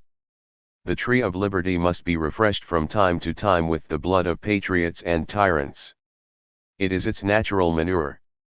Despite having authored the Declaration of Independence, Jefferson was a slaveholder and a proponent of the view that black people were inferior to whites in both body and mind. These famous words appeared in a letter to William Smith. Jefferson was also the inventor of the coat hanger, the dumbwaiter, and the hideaway bed. 1789. National Constituent Assembly. Declaration of the Rights of Man and of the Citizen. 1. Men are born and remain free and equal in rights. Social distinctions may be founded only upon the general good. 2. The aim of all political association is the preservation of the natural and imprescriptible rights of man. These rights are liberty, property, security, and resistance to oppression. 3. The principle of all sovereignty resides essentially in the nation. No body nor individual may exercise any authority which does not proceed directly from the nation. 4. Liberty consists in the freedom to do everything which injures no one else, hence the exercise of the natural rights of each man has no limits except those which assure to the other members of the society the enjoyment of the same rights. These limits can only be determined by law. Prepared and proposed by the Marquis de Lafayette, the Declaration was adopted by the National Constituent Assembly on August 26, 1789. Nicolas de Condorcet, Edipom d'Ilders and then Olympe de Gouges called for these rights to be extended to women. Vincent Ogg, followed by the Haitian Revolution of 1791 to 1804, attempted to extend them to men of color and then to slaves. 1792. Olympe de Gouges. Declaration of the Rights of Woman and the Female Citizen. Mothers, daughters, sisters, and representatives of the nation demand to be constituted into a national assembly. Believing that ignorance, omission, or scorn for the rights of woman are the only causes of public misfortunes and of the corruption of governments, the women have resolved to set forth in a solemn declaration the natural, inalienable, and sacred rights of woman in order that this declaration, constantly exposed before all the members of the society, will ceaselessly remind them of their rights and duties, in order that the authoritative acts of women and the authoritative acts of men may be at any moment compared with and respectful of the purpose of all political institutions, and in order that citizens' demands, henceforth based on simple and incontestable principles, will always support the Constitution, good morals, and the happiness of all. Consequently, the sex that is as superior in beauty as it is in courage during the sufferings of maternity recognizes and declares in the presence and under the auspices of the Supreme Being, the following rights of woman and of female citizens. Articles. 1. Woman is born free and lives equal to man in her rights. Social distinctions can be based only on the common utility. 2. The purpose of any political association is the conservation of the natural and imprescriptible rights of woman and man. These rights are liberty, property, security, and especially resistance to oppression. 3. The principle of all sovereignty rests essentially with the nation, which is nothing but the union of woman and man. No body and no individual can exercise any authority which does not come expressly from it. 4. Liberty and justice consist of restoring all that belongs to others. Thus, the only limits on the exercise of the natural rights of woman are perpetual male tyranny. These limits are to be reformed by the laws of nature and reason. French playwright, novelist, and pamphleteer, de Gouges was an anti-slavery activist as well as women's rights advocate. She was executed in 1793 during the Reign of Terror, officially for opposition to the death penalty, unofficially for her association with the Girondists and for attacking the regime of Robespierre. 1792. Maximilien Robespierre. On the trial of the king. When a nation has been forced to resort to the right of insurrection, it returns to the state of nature in relation to the tyrant. How can the tyrant invoke the social pact? He has annihilated it. The nation can still keep it, if it thinks fit, for everything concerning relations between citizens, but the effect of tyranny and insurrection is to break it entirely where the tyrant is concerned. It places them reciprocally in a state of war. Courts and legal proceedings are only for members of the same side. The right to punish the tyrant and the right to dethrone him are the same thing, both include the same forms. The tyrant's trial is the insurrection, the verdict, the collapse of his power, the sentence, whatever the liberty of the people requires. Peoples do not judge in the same way as courts of law, they do not hand down sentences, they throw thunderbolts, they do not condemn kings, they drop them back into the void, and this justice is worth just as much as that of the courts. If it is for their salvation that they take arms against their oppressors, how can they be made to adopt a way of punishing them that would pose a new danger to themselves? Early in his career, Robespierre resigned a judgeship to avoid pronouncing a sentence of death.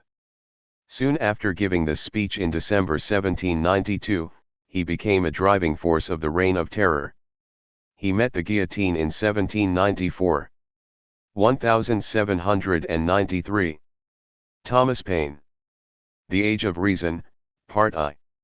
All national institutions of churches, whether Jewish, Christian, or Turkish, appear to me no other than human inventions set up to terrify and enslave mankind, and monopolize power and profit. Born in England, Paine emigrated to the American colonies in 1774 to take part in the Revolution. 2 years later he published Common Sense, in which he encouraged the colonies to declare their independence.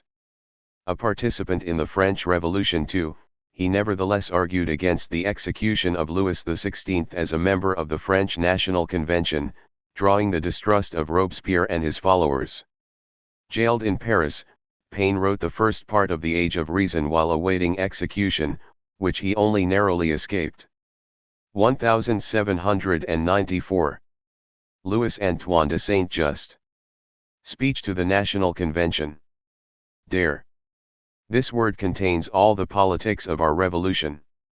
Saint-Just was executed alongside his close friend and ally Robespierre 5 months after making this speech. Albert Camus wrote that Saint-Just introduced Rousseau's ideas into the pages of history. 1795. Marquis de Sade.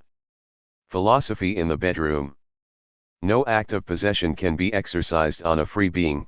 It is as unjust to own a wife monogamously as it is to own slaves.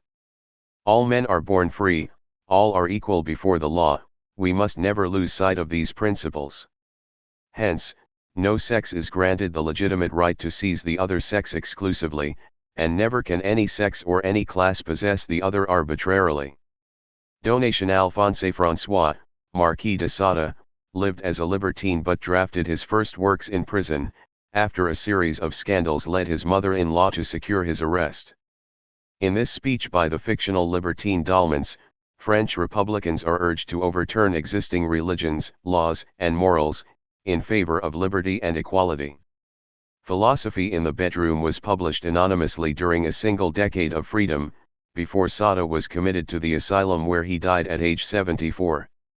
1796. Wolfe Tone. Declaration. To subvert the tyranny of our execrable government, to break the connection with England, the never-failing source of all our political evils, and to assert the independence of my country, these were my objects. To unite the whole people of Ireland, to abolish the memory of all past dissensions, and to substitute the common name of Irishman, in the place of the denominations of Protestant, Catholic, and Dissenter, these were my means. If the men of property will not support us, they must fall. Our strength shall come from that great and respectable class, the men of no property. Called the father of Irish republicanism, Wolfe Tone sought to unite Irish Catholics and Protestants under a common opposition to English rule. Jailed and sentenced to death for collaborating with the French during the Irish Rebellion of 1798, he took his own life. 1796. Sylvain Marichal. Manifesto of the Equals. People of France. For 15 centuries you lived as a slave and, consequently, unhappy. For the last 6 years you barely breathe, waiting for independence, freedom, and equality. We'll have this real equality, at whatever price. Unhappy will be those who stand between it and us. Unhappy will be those who resist a wish so firmly expressed. The French Revolution was nothing but a precursor of another revolution, one that will be bigger, more solemn, and which will be the last.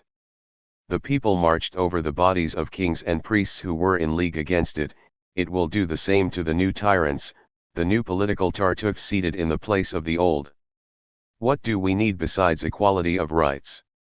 We need not only that equality of rights written into the Declaration of the Rights of Man and the Citizen, we want it in our midst, under the roofs of our houses. We consent to everything for it, to make a clean slate so that we hold to it alone. Let all the arts perish, if need be, as long as real equality remains. Marichal, a French poet and philosopher, and an early proponent of utopian socialism, wrote this manifesto in support of François-Noël Babeuf, known as Gracchus Babeuf, a leader of the conspiracy of the equals against the Directory. Babeuf was guillotined the following year. 1796. Thomas Spence. The Rights of Infants. Is not this earth our common also, as well as it is the common of brutes? May we not eat herbs, berries, or nuts as well as other creatures? Have we not a right to hunt and prowl for prey with she-wolves? And have we not a right to fish with she-otters? Or may we not dig coals or cut wood for fuel? Nay, Does nature provide a luxuriant and abundant feast for all her numerous tribes of animals except us? As if sorrow were our portion alone, and as if we and our helpless babes came into this world only to weep over each other? Spence, an English radical and advocate of the common ownership of land, was twice jailed for his pamphleteering. 1797. To Saint Elovicha. Address to soldiers for the universal destruction of slavery. Let the sacred flame of liberty that we have won lead all our acts. Let us go forth to plant the tree of liberty, breaking the chains of those of our brothers still held captive under the shameful yoke of slavery. Let us bring them under the compass of our rights, the imprescriptible and inalienable rights of free men. Let us overcome the barriers that separate nations, and unite the human species into a single brotherhood. We seek only to bring to men the liberty that God has given them, and that other men have taken from them only by transgressing his immutable will. Toussaint, a slave to the age of 33, became the leader of the Haitian Revolution, the only slave revolt against European colonialists that successfully achieved an independent state. Napoleon dispatched a force that restored French control of the island in 1802, and Toussaint died in a French dungeon. 1797. James Tytler. The Petition of the Sharks of Africa. Hsiao.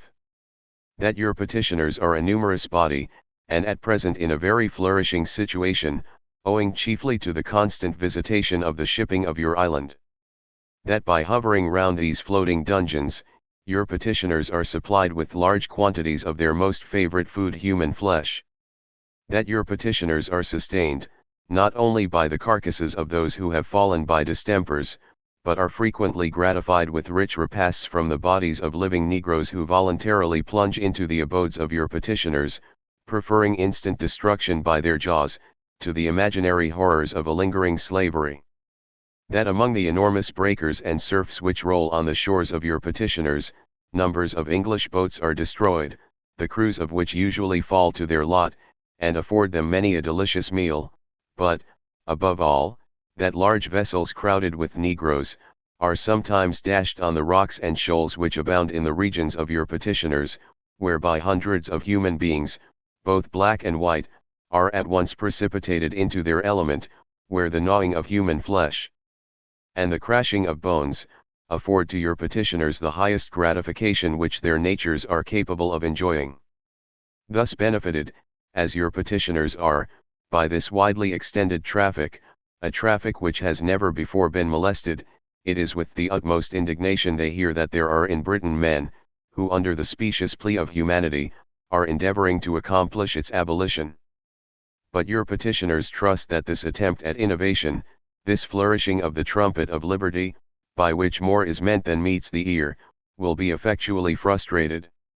Your petitioners know, that the truly benevolent will ever be consistent, that they will not sacrifice one part of animated nature to the preservation of another, that they will not suffer sharks to starve in order that Negroes may be happy, and hope to evince, that the sustenance of sharks, and the best interests of your lordships, are intimately connected with the traffic in human flesh. Tytler, a Scottish physician, poet, composer, and editor of the Encyclopaedia Britannica, was arrested and charged with sedition for his radicalism, only to flee to Ireland, then to Salem, Massachusetts, where he died in 1804. He was also Britain's first hot air balloonist. 1798. Irish saying. Irish prophecy for 1798. A wet winter, a dry spring. A bloody summer, and no king. The Irish Rebellion of 1798 was an uprising organized by the United Irishmen, a republican group influenced by the American and French Revolutions seeking Irish independence from England. The outbreak, which was eventually crushed by the British, lasted for 3 months and caused the death of some 30,000 people. Ca 1800. Ho Xian Huang. On sharing a husband. Screw the fate that makes you share a man. One cuddles under cotton blankets, the other's cold. Every now and then, well, maybe, or maybe not. Once or twice a month, oh, it's like nothing. You try to stick to it like a fly on rice. But the rice is rotten. You slave like the maid. But without pay. If I had known how it would go, I think I would have lived alone. The Vietnamese poet Ho was the daughter of a concubine and at one time essentially a concubine herself, which she described as being like a maid, but without the pay. She wrote erudite, satirical, and quasi-pornographic poetry dissenting against social norms and patriarchy. Celebrated in her own time, she wrote in Vietnamese, unlike the majority of Vietnamese writers, who wrote in classical Chinese. 1808. Charles Fourier. The Theory of the Four Movements. And of the General Destinies. The extension of women's rights is the basic principle of all social progress. The French utopian socialist Fourier is credited with originating the term feminism. He imagined a future in which the seas would lose their salt and turn into oceans of lemonade, and, with the spread of his ideas overseas, utopian communities based around the cooperative buildings he called phalansteres were started in the U.S., including half a dozen in New York State. 1810. Miguel Hidalgo. Cry of Dolores. My children, a new dispensation comes to us today. Will you receive it? Will you free yourselves? Will you recover the land stolen 300 years ago from your forefathers by the hated Spaniards? We must act at once. Will you defend your religion and your rights as true patriots? Long live Our Lady of Guadalupe. Death to bad government. Death to the Gachapines. Hidalgo, a Mexican priest now considered the father of the nation, led a group of indigenous and mestizo peasants in revolt against the Spanish colonialists, which would spark the Mexican War of Independence. After his capture and execution, his head was placed on public display for 10 years as a warning to other insurgents. 1811. Tecumseh. Address to William Henry Harrison. The only way to stop this evil is for all the red men to unite in claiming an equal right in the land. That is how it was at first, and should be still, for the land never was divided, but was for the use of everyone. Any tribe could go to an empty land and make a home there. And if they left, another tribe could come there and make a home. No groups among us have a right to sell, even to one another, and surely not to outsiders who want all, and will not do with less. Sell a country. Why not sell the air, the clouds, and the great sea, as well as the earth? Did not the great good Spirit make them all for the use of his children? Faced with hostile settlers who pushed his people off their land, the leader of the Shawnee Confederacy, Tecumseh, confronted Harrison, the governor of the Indiana Territory. Harrison had negotiated the Treaty of Fort Wayne, in which Indians ceded 3 million acres of land to the United States. In 1813, Tecumseh was killed in battle while fighting Harrison's forces at the Battle of the Thames in modern-day Ontario. Harrison was elected president in 1840. Ca 1812. Luddites. General Ludd's triumph. The guilty man fears but not vengeance he aims at the honest man's life or estate. His wrath is entirely confined to wide frames, and to those that old prices abate. This engine of mischief were sentenced to die by unanimous vote of the trade. And Ludd, who can opposition defy, was the grand executioner made. He may censure great Ludd's disrespect for the laws, who ne'er for a moment reflects that foul imposition alone was the cause which produced these unhappy effects. Let the haughty no longer the humble oppress. Then shall Ludd sheath his conquering sword. His grievances instantly meet with redress. Then peace will be quickly restored. Let the wise and the great lend their aid and advice. Nor are their assistance withdraw, till full-fashioned work at the old-fashioned price is established by custom and law. Then the trade, when this arduous contest is o'er, shall raise in full splendor its head, and colting and cutting and squaring no more shall deprive honest workmen of bread. Ned Ludd was a legendary English weaver from the late 18th century, who was later adopted as the imaginary leader of the Luddites, artisans whose livelihoods were threatened by mechanization during the Industrial Revolution. Organizing themselves to carry out acts of sabotage and intimidation, the Luddites claimed to act under the orders of Captain Ludd, General Ludd, or King Ludd. 1813. Simon Bolivar. Decree of war to the death. We are sent to destroy the Spaniards, to protect the Americans, and to re-establish the republican governments that once formed the Confederation of Venezuela. The states defended by our arms are again governed by their former constitutions and tribunals, in full enjoyment of their liberty and independence, for our mission is designed only to break the chains of servitude which still shackle some of our towns, and not to impose laws or exercise acts of dominion to which the rules of war might entitle us. Moved by your misfortunes, we have been unable to observe with indifference the afflictions you were forced to experience by the barbarous Spaniards, who have ravished you, plundered you, and brought you death and destruction. They have violated the sacred rights of nations. They have broken the most solemn agreements and treaties. In fact, they have committed every manner of crime, reducing the Republic of Venezuela to the most frightful desolation. Justice therefore demands vengeance, and necessity compels us to exact it. Let the monsters who infest Colombian soil, who have drenched it in blood, be cast out forever. May their punishment be equal to the enormity of their perfidy, so that we may eradicate the stain of our ignominy and demonstrate to the nations of the world that the sons of America cannot be offended with impunity. Despite our just resentment toward the iniquitous Spaniards, our magnanimous heart still commands us to open to them for the last time a path to reconciliation and friendship. They are invited to live peacefully among us, if they will abjure their crimes, honestly change their ways, and cooperate with us in destroying the intruding Spanish government and in the re-establishment of the Republic of Venezuela. Spaniards and Canary Islanders, you will die, though you be neutral, unless you actively espouse the cause of America's liberation. Americans, you will live, even if you have trespassed. Known throughout Latin America as El Libertador, Bolivar led Bolivia, Colombia, Ecuador, Panama, Peru, and his native Venezuela to independence from Spain. His counterpart in the southern part of South America, José de San Martín, successfully vanquished the royalist forces in Chile with his Army of the Andes.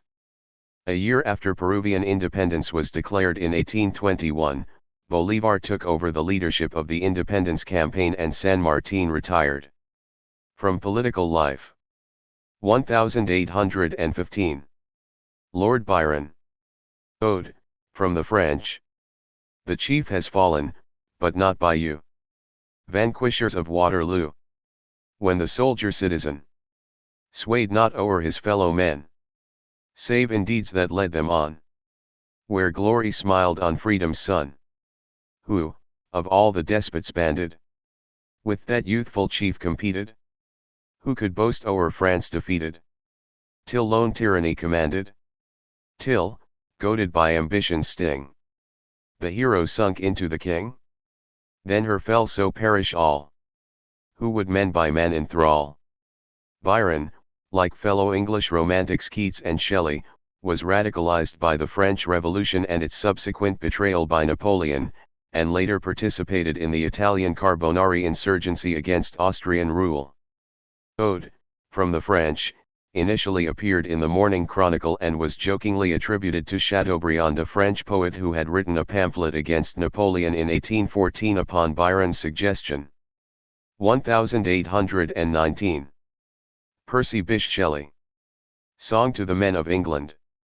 Men of England, wherefore plough? For the lords who lay yellow? Wherefore weave with toil and care the rich robes your tyrants wear? Wherefore feed and clothe and save, from the cradle to the grave, those ungrateful drones who would drain your sweat, nay, drink your blood? Men of England, wherefore plough? For the lords who lay yellow? Wherefore weave with toil and care the rich robes your tyrants wear?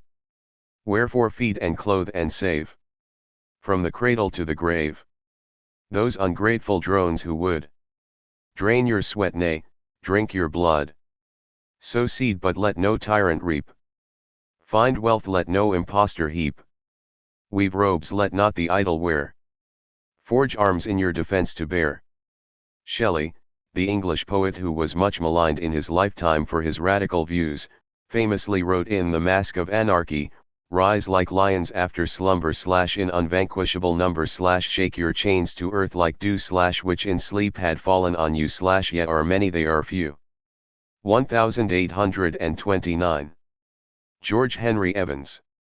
Working Men's Party Declaration of Independence.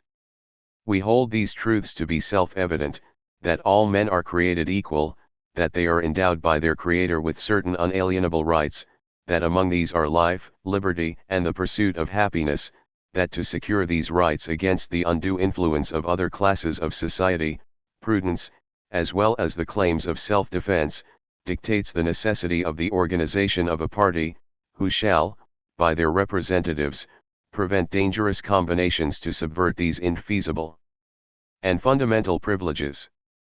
Therefore, we, the working class of society, of the city of New York, appealing to the supreme judge of the world, and to the reason, and consciences of the impartial of all parties, for the rectitude of our intentions, do, in the spirit, and by the authority, of that political liberty which has been promised to us equally with our fellow men, solemnly publish and declare, and invite all under like pecuniary circumstances, together with every liberal mind, to join us in the declaration that we are, and of right ought to be, entitled to equal means to obtain equal moral happiness, and social enjoyment, and that all lawful and constitutional measures ought to be adopted to the attainment of those objects.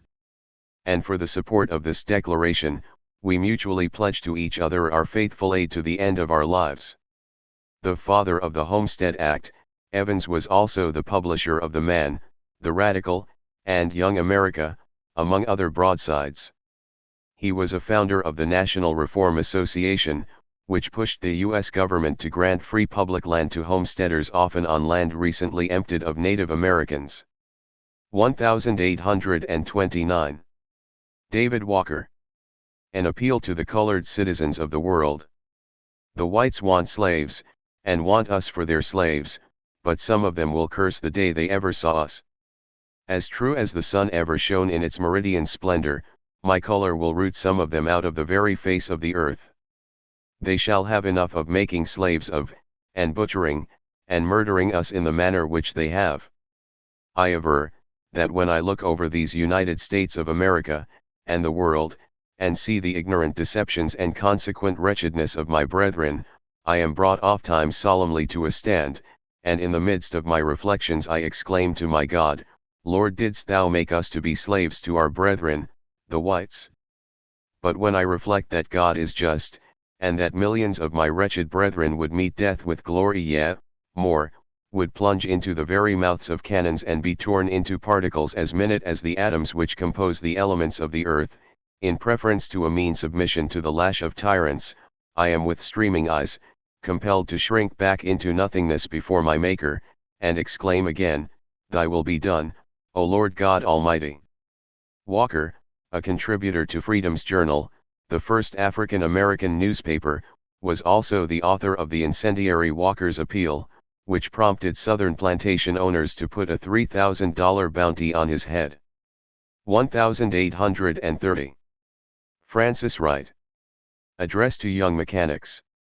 Whatever may be the conceived advantages of college education, it is but rarely that a bold intellect or a sound judgment issues from the walls of privileged, and but too often useless and superannuated learning, while, on the other hand, what are the real disadvantages of the neglected child of labor? He is saved from the conceit of pedantry, and the jargon of sophistry, and thus remains free to profit by whatever lessons experience may bring, and to distinguish simple truth whenever it may meet his ears. I have made humankind my study, from my youth up. The American community I have considered with most especial attention, and I can truly say that, wherever the same are not absolutely pressed down by labor and want, I have invariably found, not only the best feelings, but the soundest sense among the operative classes of society. I am satisfied, and that by extensive observation, that, with few exceptions, the whole sterling talent of the American community lies, latent indeed, and requiring the stimulus of circumstance for its development, among that large body who draw their subsistence from the labor of their hands. Speaking out both in opposition to slavery and for the rights of workers, Francis Fanny Wright was an early proponent of free education, and attacked the greed of businessmen and the exploitation of manual laborers. In 1825, she founded the Neshoba Commune to educate freed slaves. 1831. Ludwig Burney. Liberty, that nightingale. Liberty, that nightingale with the voice of a giant, rouses the most profound sleepers. How is it possible to think of anything today except to fight for or against freedom? Those who cannot love humanity can still be as great as tyrants. But how can one be indifferent? Burney, a German writer, published a series of satirical letters, Brief aux Paris, a landmark in German journalism. 1831. William Lloyd Garrison. Opening editorial of The Liberator. Assenting to the self-evident truth maintained in the American Declaration of Independence, that all men are created equal, and endowed by their Creator with certain inalienable rights among which are life, liberty, and the pursuit of happiness, I shall strenuously contend for the immediate enfranchisement of our slave population. In Park Street Church, on the 4th of July, 1829, in an address on slavery, I unreflectingly assented to the popular but pernicious doctrine of gradual abolition. I seize this opportunity to make a full and unequivocal recantation, and thus publicly to ask pardon of my God, of my country, and of my brethren the poor slaves, for having uttered a sentiment so full of timidity, injustice, and absurdity. A similar recantation, from my pen, was published in the Genius of Universal Emancipation at Baltimore, in September, 1829. My conscience is now satisfied. I am aware, that many object to the severity of my language, but is there not cause for severity? I will be as harsh as truth, and as uncompromising as justice. On this subject, I do not wish to think, or speak, or write, with moderation. No. No.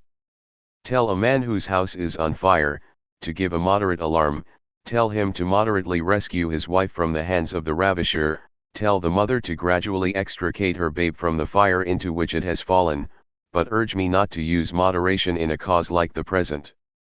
I am in earnest, I will not equivocate, I will not excuse, I will not retreat a single inch, and I will be heard. The apathy of the people is enough to make every statue leap from its pedestal, and to hasten the resurrection of the dead. Editor of the abolitionist newspaper The Liberator and one of the founders of the American Anti-Slavery Society, Garrison once burned a copy of the U.S. Constitution on July 4, calling it a pro-slavery document. 1831. Nat Turner. The Confessions of Nat Turner. Question: do you not find yourself mistaken now? Answer: was not Christ crucified? I saluted them on coming up, and asked Will how came he there. He answered, his life was worth no more than others, and his liberty as dear to him. I asked him if he thought to obtain it. He said he would, or lose his life. This was enough to put him in full confidence. Jack, I knew, was only a tool in the hands of Hark. It was quickly agreed we should commence at home, Mr. J. Travis, on that night, and until we had armed and equipped ourselves, and gathered sufficient force, neither age nor sex was to be spared, which was invariably adhered to. We remained at the feast, until about 2 hours in the night, when we went to the house and found Austin. They all went to the cider press and drank, except myself. On returning to the house, Hark went to the door with an axe, for the purpose of breaking it open, as we knew we were strong enough to murder the family, if they were awaked by the noise, but reflecting that it might create an alarm in the neighborhood, we determined to enter the house secretly, and murder them whilst sleeping. Hark got a ladder and set it against the chimney, on which I ascended, and hoisting a window, entered and came downstairs, unbarred the door, and removed the guns from their places. It was then observed that I must spill the first blood. On which, armed with a hatchet, and accompanied by Will, I entered my master's chamber. It being dark, I could not give a death blow. The hatchet glanced from his head, he sprang from the bed and called his wife. It was his last word. Will laid him dead, with a blow of his axe, and Mrs. Travis shared the same fate, as she lay in bed. The murder of this family, 5 in number, was the work of a moment. Not one of them awoke.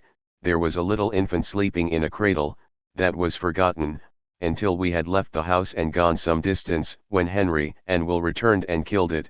We got here 4 guns that would shoot, and several old muskets, with a pound or 2 of powder. We remained some time at the barn, where we paraded. I formed them in a line as soldiers, and after carrying them through all the maneuvers I was master of, marched them off to Mr. Solithol Francis, about 600 yards distant. Sam and Will went to the door and knocked. Mr. Francis asked who was there. Sam replied it was him, and he had a letter for him, on which he got up and came to the door.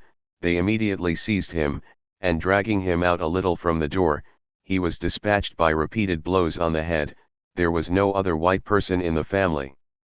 We started from there for Mrs. Reese's, maintaining the most perfect silence on our march, where finding the door unlocked, we entered and murdered Mrs. Reese in her bed. While sleeping, her son awoke, but it was only to sleep the sleep of death. He had only time to say "Who is that?" and he was no more. Turner's slave rebellion in Virginia was put down in 2 days, though he eluded capture for 2 months, but the rebels killed 56 whites, the most to die in a single uprising in the antebellum U.S. His lawyer published the Confessions of Nat Turner, based in part on jailhouse interviews, before Turner was hanged, flayed, beheaded, and quartered on November 11, 1831. 1832. Louis Augusta Blanqui. Defense speech at the trial of the 15. The prosecuting attorney has, so to speak, summoned before your imaginations a revolt of the slaves, in order, by fear, to excite your hatred. You see, he says, it is the war of the poor against the rich. All those who have property must repel the invasion. We bring you your enemies, strike them now, before they become any more fearsome. Yes, messers, this is the war between the rich and the poor. The rich wanted it thus, because they are the aggressors. Only they find it evil that the poor fight back. They would readily say in speaking of the people, this animal is so ferocious that it defends itself when attacked. It is not the first time that executioners take on the air of victims. Who are they, these robbers worthy of so much of hatred and torment? 30 million French people who pay to the tax department $1.5 billion, and about an equal amount to the privileged classes. And the people of property who live off the labors of the whole society, they are 200,000 or 300,000 idlers who peacefully devour the $1 billion paid by these robbers. It seems to me that it is here, in a new form, and between other adversaries, that we find the war of the feudal barons against the merchants they robbed on the highways. You confiscated the rifles of July. Yes, but the bullets have taken off. Every bullet of the Parisian workers is on its way around the world. They strike without cease. They will continue to strike until not a single enemy of the happiness of the people and of freedom is left standing. The trial at which Blanqui made this speech, in which 15 leaders of the French Society of the Friends of the People were tried, led to one of many prison terms for the French revolutionary in a lifetime of agitation. He spent half his life in prison, and died in 1881. 1832. Samuel Sharp. Last words. I would rather die upon yonder gallows than live in slavery. A Baptist preacher, Sharp became a leader of the great Jamaican slave revolt, which mobilized 60,000 of Jamaica's roughly 300,000 slaves. The unconditional emancipation of chattel slaves was achieved 2 years after Sharp's execution. 1835. Abd al-Qadir al-Jazari. They betrayed us. God said in the Quran, O believers, fight the infidels who are near you. We made a treaty with these people, and they violated it. We trusted them, and they betrayed us. We were patient with them, and they were impatient. If we leave them alone, they will assault us. They have already subdued the Dawa'ir and the Zemala and other weaklings of the faith. What prevents us from opposing and resisting them? We have been promised that we will prevail over our enemies. So come, O Muslims, to the jihad. Any one of you who dies, will die a martyr. Those who survive will gain glory and live happily. After the French invaded Algeria in 1830, a confederation of tribes banded together and fought the colonizers for a decade, led by Abd al-Qadir, a Sufi and Muslim scholar, scoring numerous victories over their French foes. Known for his personal bravery, Abd al-Qadir is venerated as Algeria's first anti-colonial leader. 1835. Maria Stuart. Productions. It appears to me that America has become like the great city of Babylon, for she has boasted in her heart, I sit a queen, and am no widow, and shall see no sorrow. She is indeed a seller of slaves and the souls of men. She has made the Africans drunk with the wine of her fornication, she has put them completely beneath her feet, and she means to keep them there. Her right hand supports the reins of government, and her left hand the will of power, and she is determined not to let go her grasp. But many powerful sons and daughters of Africa will shortly arise, who will put down vice and immorality among us, and declare by him that sitteth upon the throne, that they will have their rights, and if refused, I am afraid they will spread horror and devastation around. I believe that the oppression of injured Africa has come up before the majesty of heaven, and when our cries shall have reached the ears of the Most High, it will be a tremendous day for the people of this land, for strong is the arm of the Lord God Almighty. The first American woman to lecture publicly on political themes, Stuart, a black woman, was born free but orphaned at 5 and worked as a maid. She later wrote for the abolitionist paper The Liberator. 1836. William A. Pess. An Indian's looking glass for the white man. Can you charge the Indians with robbing a nation almost of their whole continent, and murdering their women and children, and then depriving the remainder of their lawful rights that nature and God require them to have? And to cap the climax, rob another nation to till their grounds and welter out their days under the lash with hunger and fatigue under the scorching rays of a burning sun?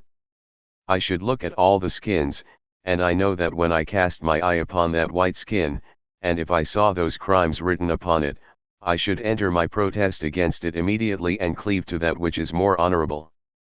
And I can tell you that I am satisfied with the manner of my creation, fully whether others are or not. A preacher, writer, and politician, A. Pess was the first Native American to publish a book. A Son of the Forest was written partly in reaction to advocates for Indian removal, including President-to-be Andrew Jackson, whose ethnic cleansing policies were cornerstones of his election campaigns of 1824 and 1828. 1836. Angelina Grimke. An appeal to the Christian women of the South. But perhaps you will be ready to query, why appeal to women on this subject? We do not make the laws which perpetuate slavery. No legislative power is vested in us, we can do nothing to overthrow the system, even if we wish to do so. To this I reply, I know you do not make the laws, but I also know that you are the wives and mothers, the sisters and daughters of those who do, and if you really suppose you can do nothing to overthrow slavery, you are greatly mistaken. You can do much in every way, 4 things I will name. First, you can read on this subject. 2d. You can pray over this subject. 3d. You can speak on this subject. 4th. You can act on this subject. I have not placed reading before praying because I regard it more important, but because, in order to pray aright, we must understand what we are praying for. It is only then we can pray with the understanding and the Spirit also. 4. Act on this subject. Some of you own slaves yourselves. If you believe slavery is sinful, set them at liberty, undo the heavy burdens and let the oppressed go free. If they wish to remain with you, pay them wages, if not let them leave you. Grimka, along with her older sister Sarah, was a prominent abolitionist from the South. The appeal was distributed by the American Anti-Slave Society and met with wide support from radical abolitionists. 1838. Sarah Grimka. Letters on the Equality of Sexes. During the early part of my life, my lot was cast among the butterflies of the fashionable world, and of this class of women, I am constrained to say, both from experience and observation, that their education is miserably deficient, that they are taught to regard marriage as the one thing needful, the only avenue to distinction, hence to attract the notice and win the attentions of men, by their external charms, is the chief business of fashionable girls. There is another and much more numerous class in this country, who are withdrawn by education or circumstances from the circle of fashionable amusements, but who are brought up with the dangerous and absurd idea, that marriage is a kind of preferment, and that to be able to keep their husband's house, and render his situation comfortable, is the end of her being. Much that she does and says and thinks is done in reference to this situation, and to be married is too often held up to the view of girls as the sine qua non of human happiness and human existence. There is another class of women in this country, to whom I cannot refer, without feelings of the deepest shame and sorrow. I allude to our female slaves. Our southern cities are whelmed beneath a tide of pollution. The virtue of female slaves is wholly at the mercy of irresponsible tyrants, and women are bought and sold in our slave markets, to gratify the brutal lust of those who bear the name of Christians. Can any American woman look at these scenes of shocking licentiousness and cruelty, and fold her hands in apathy, and say, I have nothing to do with slavery? She cannot and be guiltless. Our brethren may reject my doctrine, because it runs counter to common opinions, and because it wounds their pride, but I believe they would be partakers of the benefit resulting from the equality of the sexes, and would find that woman, as their equal, was unspeakably more valuable than woman as their inferior, both as a moral and an intellectual being. Born to a rich slave-holding family, Grimka, with her sister Angelina, became a staunch abolitionist and women's rights activist. 1838. The Chartists. The People's Charter and Petition. The energies of a mighty kingdom have been wasted in building up the power of selfish and ignorant men, and its resources squandered for their aggrandizement. The good of a party has been advanced to the sacrifice of the good of the nation. The few have governed for the interest of the few, while the interest of the many has been neglected, or insolently and tyrannously trampled upon. Our slavery has been exchanged for an apprenticeship to liberty, which has aggravated the painful feeling of our social degradation, by adding to it the sickening of still deferred hope. When the state calls for defenders, when it calls for money, no consideration of poverty or ignorance can be pleaded, in refusal or delay of the call. Required, as we are universally, to support and obey the laws, nature and reason entitle us to demand that in the making of the laws, the universal voice shall be implicitly listened to. We perform the duties of freemen, we must have the privileges of freemen. Therefore, we demand universal suffrage. The suffrage, to be exempt from the corruption of the wealthy and the violence of the powerful, must be secret. The Chartists were the first mass working-class movement in Europe. Subsequent petitions were signed by millions and presented to the British Parliament. Although the Chartists later split over whether to stage an uprising, all but their demand for annual parliaments would eventually become law. 1840. Pierre-Joseph Proudhon. What is property?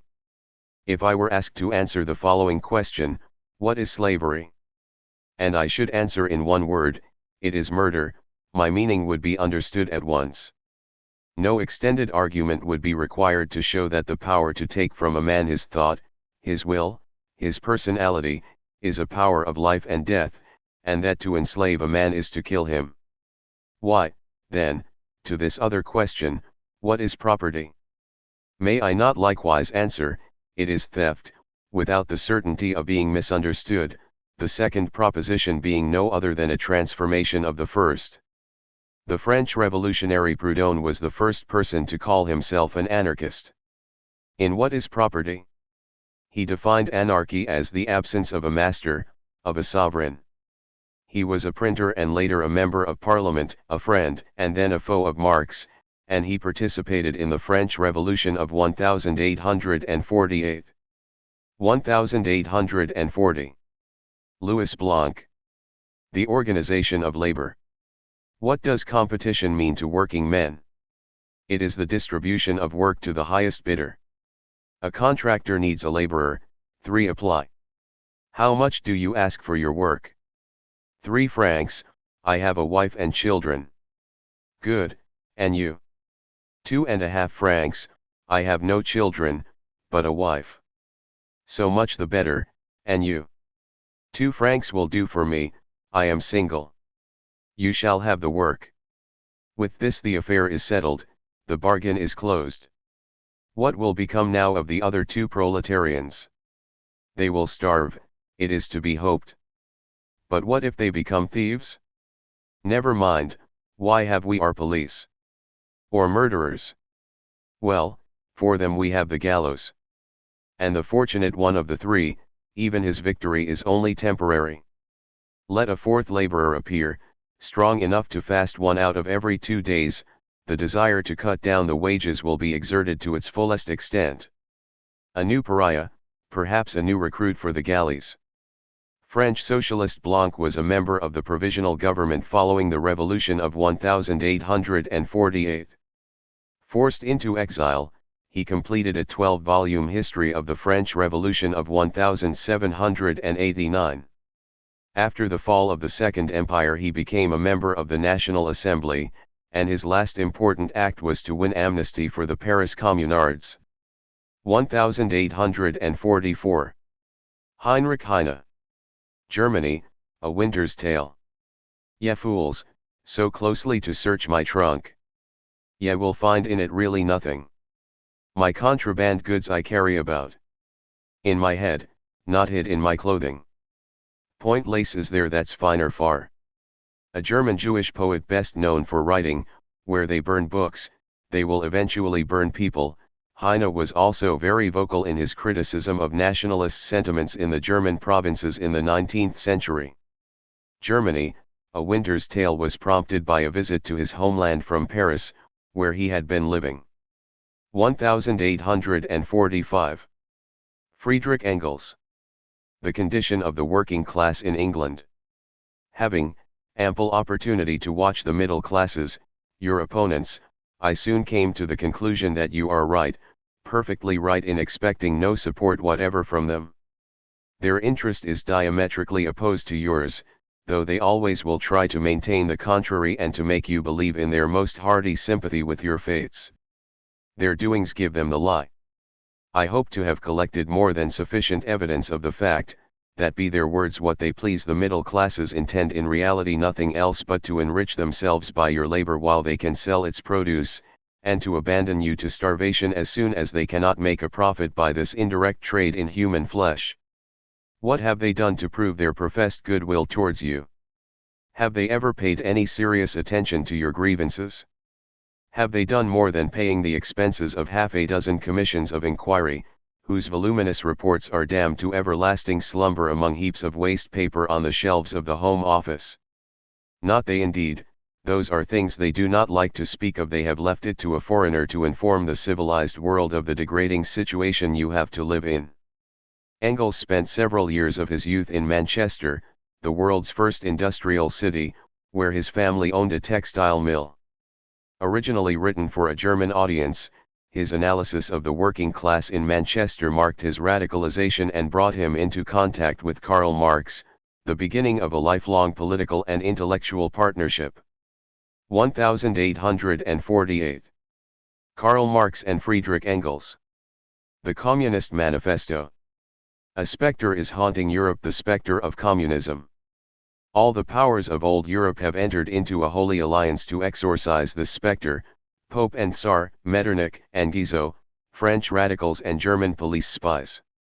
The history of all hitherto existing society is the history of class struggles. Freeman and slave, patrician and plebeian, lord and serf, guild master and journeyman, in a word, oppressor and oppressed, stood in constant opposition to one another, carried on an uninterrupted, now hidden, now open fight, a fight that each time ended, either in a revolutionary reconstitution of society at large, or in the common ruin of the contending classes. In the earlier epochs of history, we find almost everywhere a complicated arrangement of society into various orders, a manifold gradation of social rank. In ancient Rome we have patricians, knights, plebeians, slaves; in the Middle Ages, feudal lords, vassals, guildmasters, journeymen, apprentices, serfs; in almost all of these classes, again, subordinate gradations. The modern bourgeois society that has sprouted from the ruins of feudal society has not done away with class antagonisms. It has but established new classes, new conditions of oppression, new forms of struggle in place of the old ones. Our epoch, the epoch of the bourgeoisie, possesses, however, this distinct feature: it has simplified class antagonisms. Society as a whole is more and more splitting up into two great hostile camps, into two great classes directly facing each other: bourgeoisie and proletariat. Each step in the development of the bourgeoisie was accompanied by a corresponding political advance of that class. An oppressed class under the sway of the feudal nobility, an armed and self-governing association in the medieval commune, here independent urban republic, as in Italy and Germany, their taxable third estate of the monarchy, as in France, afterwards, in the period of manufacturing proper, serving either the semi-feudal or the absolute monarchy as a counterpoise against the nobility, and, in fact, cornerstone of the great monarchies in general, the bourgeoisie has at last, since the establishment of modern industry and of the world market, conquered for itself, in the modern representative state, exclusive political sway. The executive of the modern state is but a committee for managing the common affairs of the whole bourgeoisie. The bourgeoisie, historically, has played a most revolutionary part. The bourgeoisie, wherever it has got the upper hand, has put an end to all feudal, patriarchal, idyllic relations. It has pitilessly torn asunder the motley feudal ties that bound man to his natural superiors, and has left remaining no other nexus between man and man than naked self-interest, than callous cash payment. It has drowned the most heavenly ecstasies of religious fervor, of chivalrous enthusiasm, of Philistine sentimentalism, in the icy water of egotistical calculation. It has resolved personal worth into exchange value, and in place of the numberless infeasible chartered freedoms, has set up that single, unconscionable freedom: free trade. In one word, for exploitation veiled by religious and political illusions, it has substituted naked, shameless, direct, brutal exploitation. The bourgeoisie has stripped of its halo every occupation hitherto honored and looked up to with reverent awe. It has converted the physician, the lawyer, the priest, the poet, the man of science, into its paid wage laborers. The bourgeoisie has torn away from the family its sentimental veil, and has reduced the family relation to a mere money relation. The bourgeoisie has disclosed how it came to pass that the brutal display of vigor in the Middle Ages, which reactionaries so much admire, found its fitting complement in the most slothful indolence. It has been the first to show what man's activity can bring about. It has accomplished wonders far surpassing Egyptian pyramids, Roman aqueducts, and Gothic cathedrals. It has conducted expeditions that put in the shade all former exoduses of nations and crusades. The bourgeoisie cannot exist without constantly revolutionizing the instruments of production, and thereby the relations of production, and with them the whole relations of society. Conservation of the old modes of production in unaltered form, was, on the contrary, the first condition of existence for all earlier industrial classes. Constant revolutionizing of production, uninterrupted disturbance of all social conditions, everlasting uncertainty and agitation distinguish the bourgeois epoch from all earlier ones. All fixed, fast-frozen relations, with their train of ancient and venerable prejudices and opinions, are swept away, all new-formed ones become antiquated before they can ossify. All that is solid melts into air, all that is holy is profaned, and man is at last compelled to face with sober senses his real conditions of life, and his relations with his kind. Of all the classes that stand face to face with the bourgeoisie today, the proletariat alone is a really revolutionary class. The other classes decay and finally disappear in the face of modern industry. The proletariat is its special and essential product. In the condition of the proletariat, those of old society at large are already virtually swamped. The proletarian is without property, his relation to his wife and children has no longer anything in common with the bourgeois family relations, modern industry labor, modern subjection to capital, the same in England as in France, in America as in Germany, has stripped him of every trace of national character. Law, morality, religion, are to him so many bourgeois prejudices, behind which lurk in ambush just as many bourgeois interests. All the preceding classes that got the upper hand sought to fortify their already acquired status by subjecting society at large to their conditions of appropriation. The proletarians cannot become masters of the productive forces of society, except by abolishing their own previous mode of appropriation, and thereby also every other previous mode of appropriation. They have nothing of their own to secure and to fortify. Their mission is to destroy all previous securities for, and insurances of, individual property.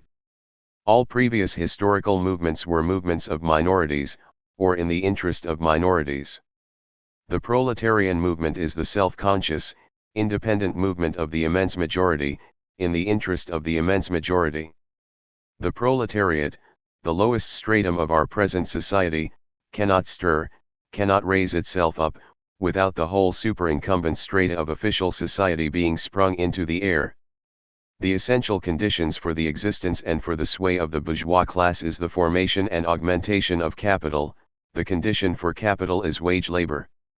Wage labor rests exclusively on competition between the laborers. The advance of industry, whose involuntary promoter is the bourgeoisie, replaces the isolation of the laborers, due to competition, by the revolutionary combination, due to association. The development of modern industry, therefore, cuts from under its feet the very foundation on which the bourgeoisie produces and appropriates products. What the bourgeoisie therefore produces, above all, are its own grave diggers. Its fall and the victory of the proletariat are equally inevitable. Communists fight for the attainment of the immediate aims, for the enforcement of the momentary interests of the working class, but in the movement of the present, they also represent and take care of the future of that movement. The communists disdain to conceal their views and aims. They openly declare that their ends can be attained only by the forcible overthrow of all existing social conditions. Let the ruling classes tremble at a communistic revolution. The proletarians have nothing to lose but their chains. They have a world to win. Marx was 30 and Engels 28 when they collaborated on the manifesto, which was published by the League of Communists in London shortly before the outbreak of the revolutions of 1848. Although in his youth he was pulled out of the University of Bonn for his poor grades, Marx would go on to become the London correspondent for the New York Tribune, a council member of the First International, and the founder of the New Rhenish newspaper in Cologne, which was quickly suppressed, forcing Marx into exile. 1849. Henry David Thoreau. Civil disobedience. Under a government which imprisons any unjustly, the true place for a just man is also a prison. The proper place today, the only place which Massachusetts has provided for her freer and less desponding spirits, is in her prisons, to be put out and locked out of the state by her own act, as they have already put themselves out by their principles.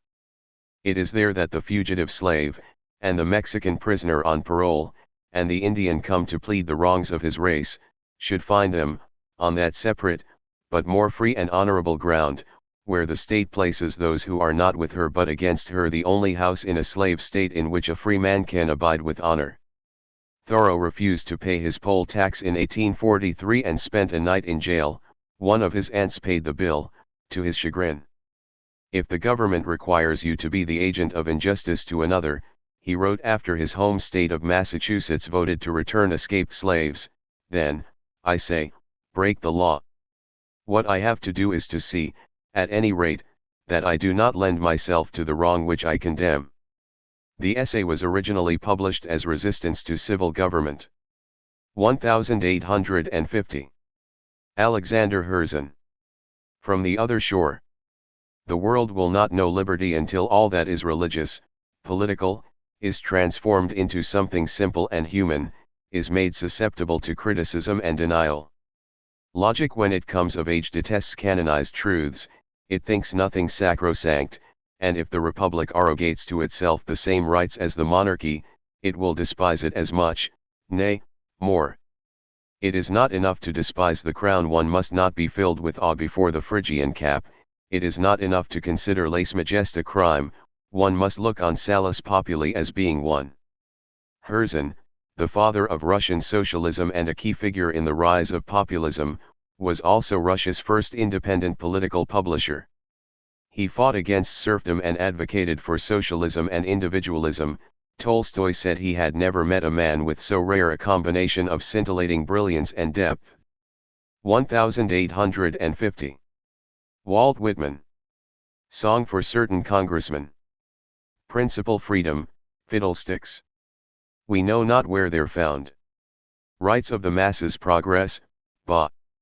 Words that tickle and sound. But claiming to rule o'er practical men is very different ground. Beyond all such we know a term, charming to ears and eyes. With it we'll stab young freedom, and do it in disguise. Speak soft, ye wily dough faces. That term is compromise.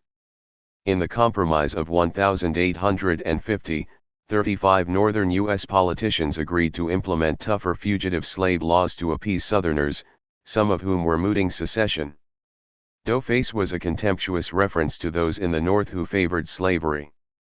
Whitman is widely assumed to have been homosexual or bisexual, and his great collection Leaves of Grass was criticized for being sexually obscene, leading to his firing from the Department of the Interior following its first publication. 1851. Sojourner Truth. Ain't I a woman? I want to say a few words about this matter. I am a woman's rights. I have as much muscle as any man, and can do as much work as any man. I have plowed and reaped and husked and chopped and mowed, and can any man do more than that? I have heard much about the sexes being equal. I can carry as much as any man, and can eat as much too, if I can get it. I am as strong as any man that is now. As for intellect, all I can say is, if a woman have a pint, and a man a quart, why can't she have her little pint full? You need not be afraid to give us our rights for fear we will take too much, for we can't take more than our pint'll hold.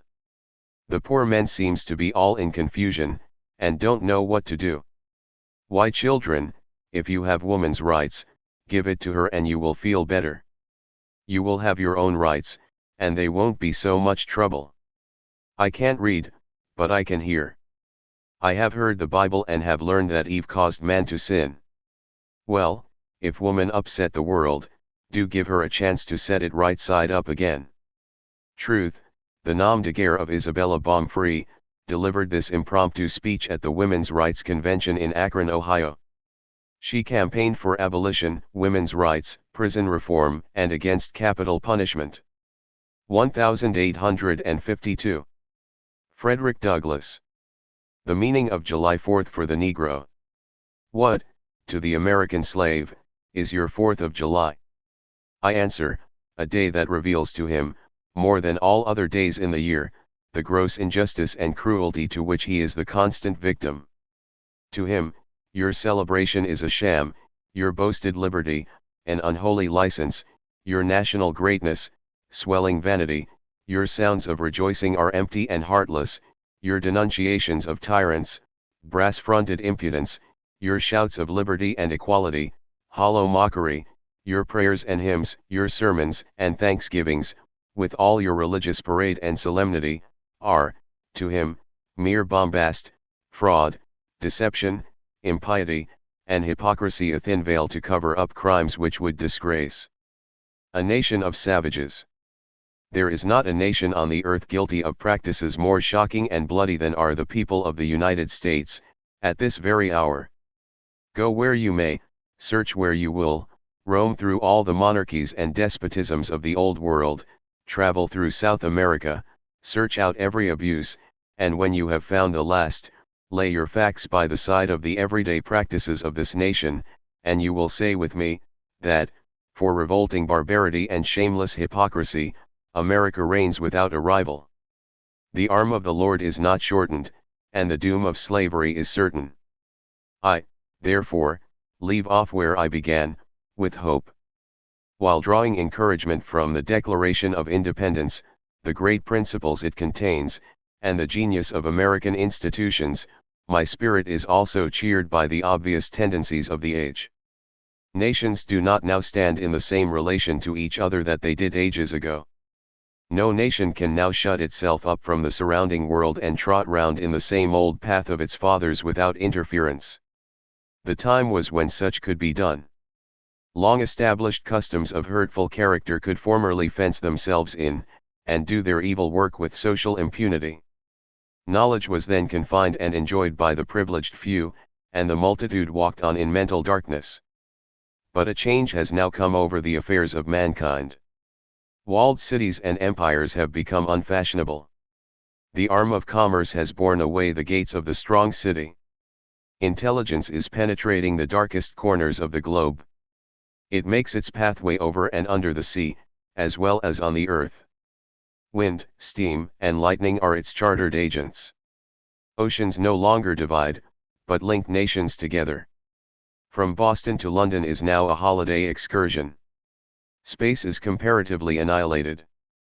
Thoughts expressed on one side of the Atlantic are distinctly heard on the other. The far-off and almost fabulous Pacific rolls in grandeur at our feet. The celestial empire, the mystery of ages, is being solved.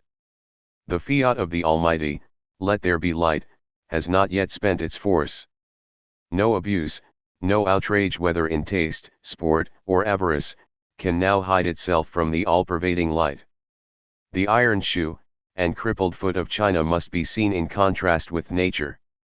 Africa must rise and put on her yet unwoven garment. Ethiopia shall stretch out her hand unto God. In the fervent aspirations of William Lloyd Garrison, I say, and let every heart join in saying it. God speed the year of Jubilee. The wide world o'er. When from their galling chains set free, oppressed shall vilely bend the knee, and wear the yoke of tyranny. Like brutes no more. That year will come, and freedom's reign. To man his plundered rights again restore. Douglass became a famous American author and orator while still unfree. He had escaped from his owner at the age of 20, and wrote his narrative of the life of Frederick Douglass before British friends purchased his freedom. Douglass made common cause with feminists, becoming the only African American to attend the Seneca Falls Convention of 1848. He split with his early collaborator William Lloyd Garrison over the U.S. Constitution. Douglass believed it was an anti-slavery document, Garrison did not. Douglass was later appointed a U.S. envoy, among other government positions. 1852. Elizabeth Oakes Smith. Address to the Woman's Rights. Convention at Syracuse, New York. Do we fully understand that we aim at nothing less than an entire subversion of the existing order of society, a dissolution of the whole existing social compact?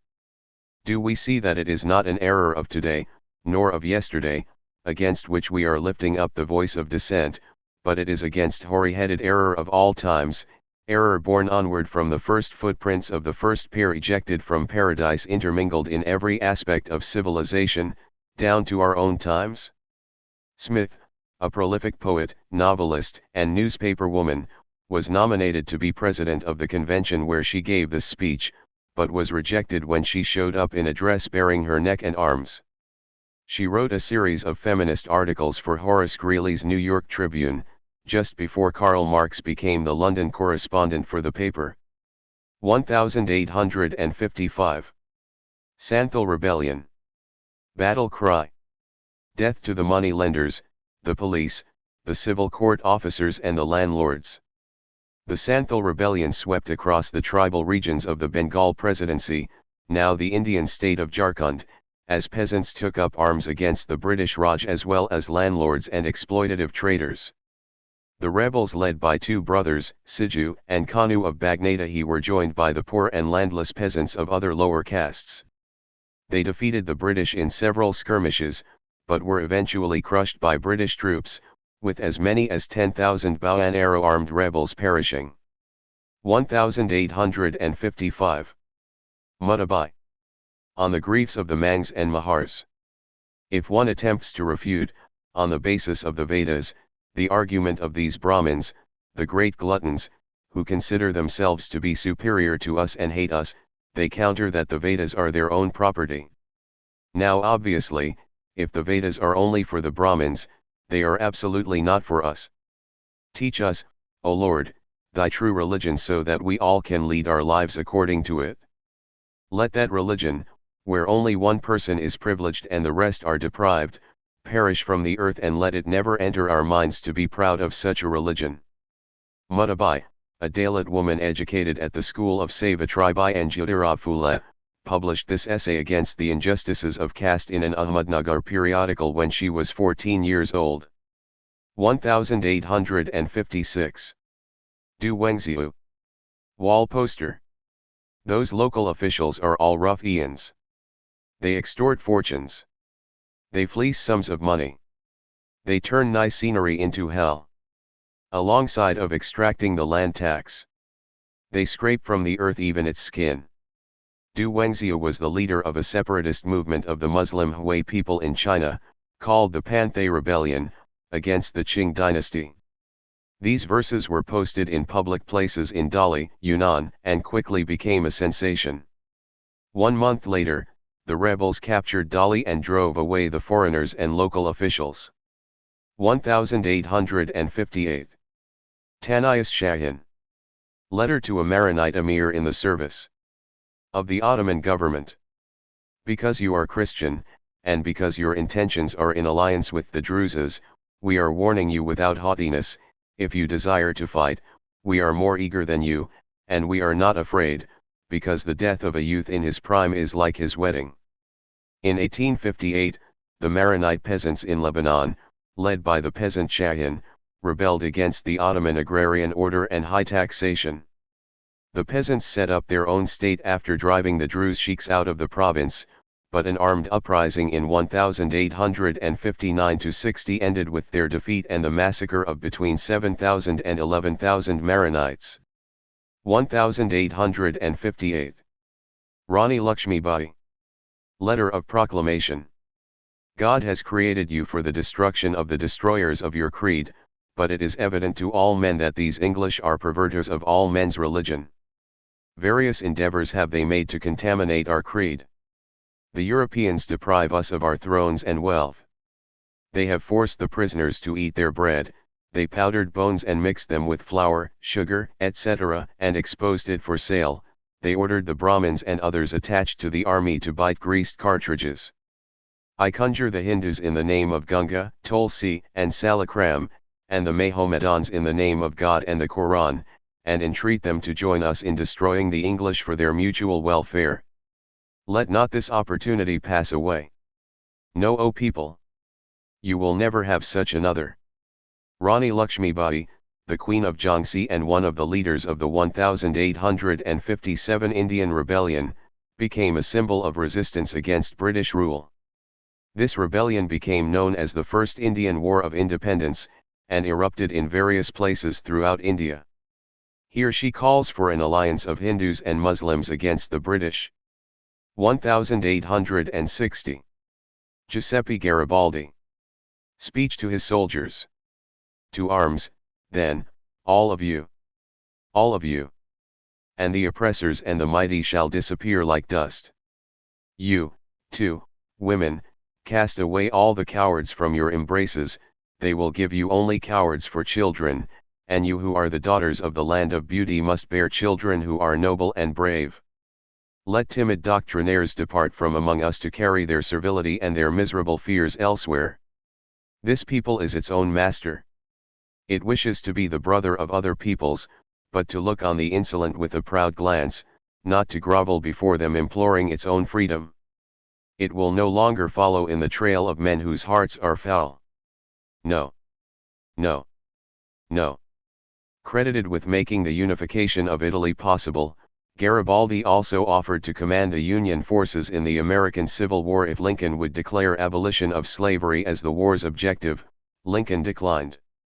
Late in life he formed the League of Democracy, which advocated universal suffrage, the emancipation of women, and abolition of ecclesiastical property. 1865. Ira Stewart. The 8-hour movement. Think carefully of the difference between the operative and mechanic leaving his work at 7:30, after dark, the most of the year, and that of the more leisurely walk home at 4:30 p.m., or 3 hours earlier. Remember also that there is a vast difference in the strength and feelings of those who commence labor at 4:30 in the morning, and those who commence 2 hours and a half later, or at 7 o'clock. It is the hard practical necessary differences between the two systems which control the daily habits and thoughts of all who are living under them. You can hardly dwell too long upon this point, for upon it turns this whole question of social science, poverty and wealth, vice and virtue, ignorance and knowledge. Known today as the father of the 8-hour day, Stewart was a machinist from Boston whose activism was crucial in pushing the National Union of Machinists and Blacksmiths to pass a resolution approving the reduction of working hours. 1866. Mikhail Bakunin. Revolutionary Catechism.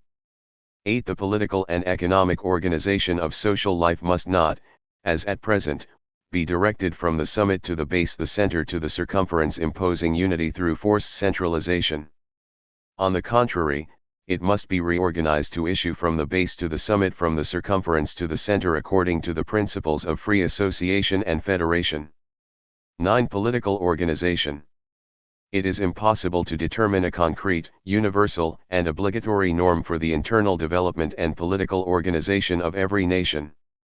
The life of each nation is subordinated to a plethora of different historical, geographical, and economic conditions, making it impossible to establish a model of organization equally valid for all. Any such attempt would be absolutely impractical. It would smother the richness and spontaneity of life which flourishes only in infinite diversity and, what is more, contradict the most fundamental principles of freedom. However, without certain absolutely essential conditions, the practical realization of freedom will be forever impossible. Russian revolutionary and theorist of collectivist anarchism, Bakunin was condemned to death in Saxony, lost his teeth in a Russian prison, survived exile in Siberia, and helped lead insurrections in Lyon, Dresden, and Czechoslovakia. He was expelled from the Marx-led First International in 1872, and became a fierce critic of authoritarian socialism, about which he declared, "If you took the most ardent revolutionary, vested him in absolute power, within a year he would be worse than the Tsar himself." 1867. Sitting Bull. Fort Union interview. I have killed, robbed, and injured too many white men to believe in a good peace. They are medicine, and I would eventually die a lingering death. I had rather die on the field of battle. Hunk Papa Lakota Sioux Holy Man Sitting Bull, or Thanka Iatake in Lakota, commanded Indian forces at the Battle of the Little Bighorn, site of Ltcol George Custer's last stand in what is now Montana. After the victory, Sitting Bull was forced to flee to exile in Canada, where he remained for many years. He eventually returned to a Dakota reservation, where he was killed by Indian Agency police. 1870. Julia Ward Howe. Mother's Day Proclamation. Arise, all women who have hearts, whether your baptism be of water or of tears. Say firmly, we will not have questions answered by irrelevant agencies. Our husbands will not come to us, reeking with carnage, for caresses and applause. Our sons shall not be taken from us to unlearn all that we have been able to teach them of charity, mercy, and patience. We, the women of one country, will be too tender of those of another country, to allow our sons to be trained to injure theirs. From the bosom of a devastated earth a voice goes up with our own. It says, disarm, disarm. The sword of murder is not the balance of justice. Blood does not wipe out dishonor, nor violence indicate possession. As men have often forsaken the plow and the anvil at the summons of war, let women now leave all that may be left of home for a great and earnest day of council. Hsiao, American poet and activist, was the author of the abolitionist battle hymn of the Republic. She campaigned for pacifism and women's suffrage. 1871. Paris Communards. Declaration by the Central Committee of the National Guard. It is the same old story. The criminals are trying to escape punishment by committing one last crime that will terrify the people into silence. Workers, make no mistake, this is all-out war, a war between parasites and workers, exploiters and producers. If you are tired of vegetating in ignorance and poverty, if you want your children to grow up to enjoy the fruits of their labor rather than be some sort of animal reared for the factory or the battlefield, increasing some exploiter's fortune by the sweat of their brow or shedding their blood for a tyrant, if you no longer want your daughters, whom you cannot raise and care for as you wish, to be instruments of pleasure for the aristocracy of money, if you no longer want poverty and debauchery to drive men into the police force and women into prostitution, finally if you want justice to reign, workers, use your intelligence, arise. Let your strong hands crush the loathsome forces of reaction. The Central Committee is convinced that the heroic population of Paris will win immortal fame and regenerate the world. Karl Marx argued in the Civil War in France that after the Paris Commune the form was at last discovered for the emancipation of the proletariat. A plethora of radical measures were enacted by a participatory workers' democracy during the brief 2-month existence of the Commune, from separation of church and state to the abolition of night work in bakeries. The army of Versailles savagely crushed the Commune during April and May that year. Tens of thousands were executed, and many thousands more were imprisoned and exiled. 1871. Paris Communards. Speech in a women's club. Marriage, citoyens, is the greatest error of ancient humanity. To be married is to be a slave. Marriage, therefore, cannot be tolerated any longer in a free city. It ought to be considered a crime, and suppressed by the most severe measures. Nobody has the right to sell his liberty, and thereby set a bad example to his fellow citizens. Therefore, I propose to this assembly, that it should get the Paris Commune to modify the decree which assures pensions to the legitimate or illegitimate companions of the National Guards, killed in the defense of our municipal rights. No half measures.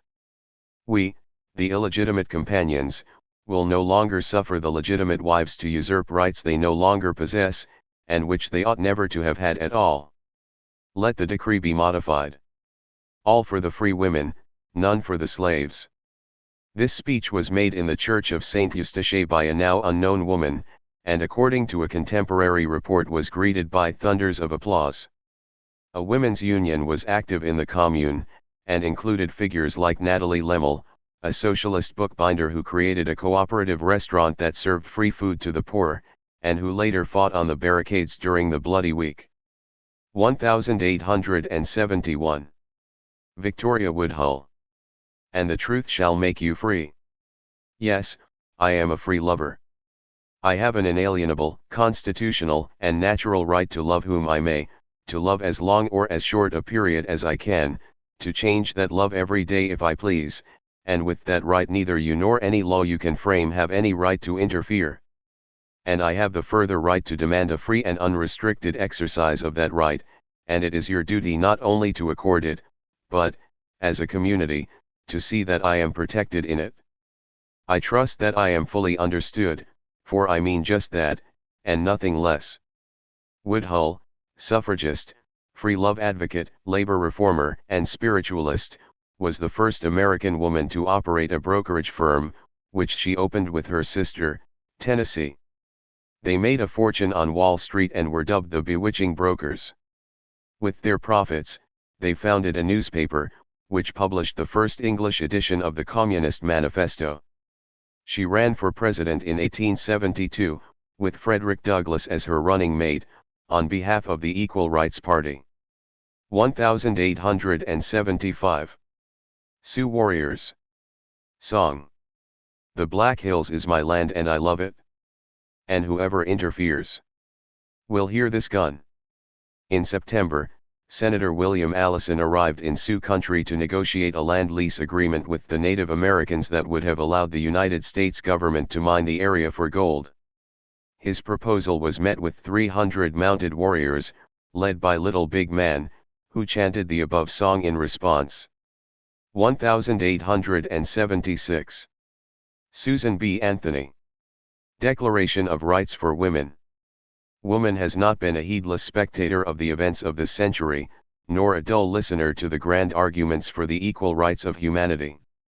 From the earliest history of our country, woman has shown equal devotion with man to the cause of freedom, and has stood firmly by his side in its defense. Together, they have made this country what it is. Woman's wealth, thought and labor have cemented the stones of every monument man has reared to liberty. Read by Anthony. On July 4, the centennial of the United States, the Declaration of Rights for Women scolded the aristocracy of sex that had developed in the country since its founding. She had been arrested 4 years before for voting in the presidential election.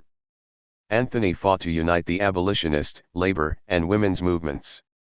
1876. Wenya Boatman. Address to Henry Stanley's expedition. Go back Waysumbiwi, you are bad. Waysumbiwi are bad, bad, bad. The river is deep. Waysumbiwi. You have not wings, Waysumbiwi. Go back, Waysumbiwi. Stanley's expedition up the River Congo was one of the inspirations for Joseph Conrad's Heart of Darkness. His first encounter with a local tribe of natives was with the Wenya tribe.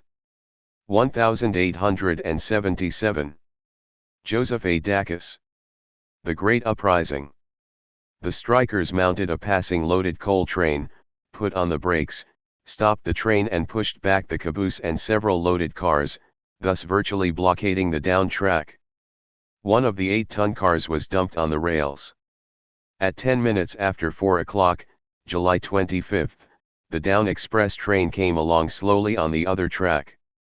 The strikers were led by a large man wearing a dark shirt and dark pants. His hair looked as if it had been recently shaved from his head. Fully 200 strikers would rush right up squarely to the front of the approaching locomotive, wave their hands, shake their clenched fists, and by many devices intimidate and threaten the engine driver and train employees. An up freight train was compelled to go back, and the crew made to desert the cars. At 11:15 o'clock, the night of the 25th, the strikers had torn down the watch boxes at the street corners, and proceeded down the road to tear up the tracks. They signalized their departure by a perfect hurricane of yells and cheering, as they proceeded in their onward march of ruin and destruction. The city had become turbulent again, and the outlook indicated desperate work. The cry among the men was, "Wages and revenge." The Great Railroad Strike of 1877 pitted thousands of railway workers across the United States against state militias and National Guardsmen summoned to break it. As the strike spread to various states, Dacus, the editor of the St. Louis Republican, described what was happening in his own city. 1879. Heinmatulake.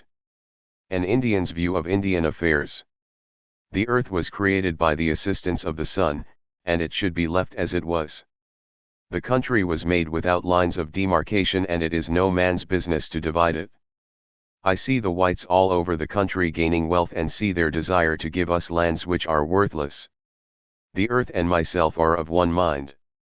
The measure of land and the measure of our bodies are the same. Say it to us if you can say it, that you were sent by creative power to talk to us. Perhaps you think the Creator sent you here to dispose of us as you see fit. If I thought you were sent by the Creator, I might be induced to think you had a right to dispose of me. Do not misunderstand me, but understand me fully with reference to my affection for the land. I never said the land was mine to do with as I chose. The one who has a right to dispose of it is the one who has created it. I claim a right to live on my land, and accord you the privilege to live on yours.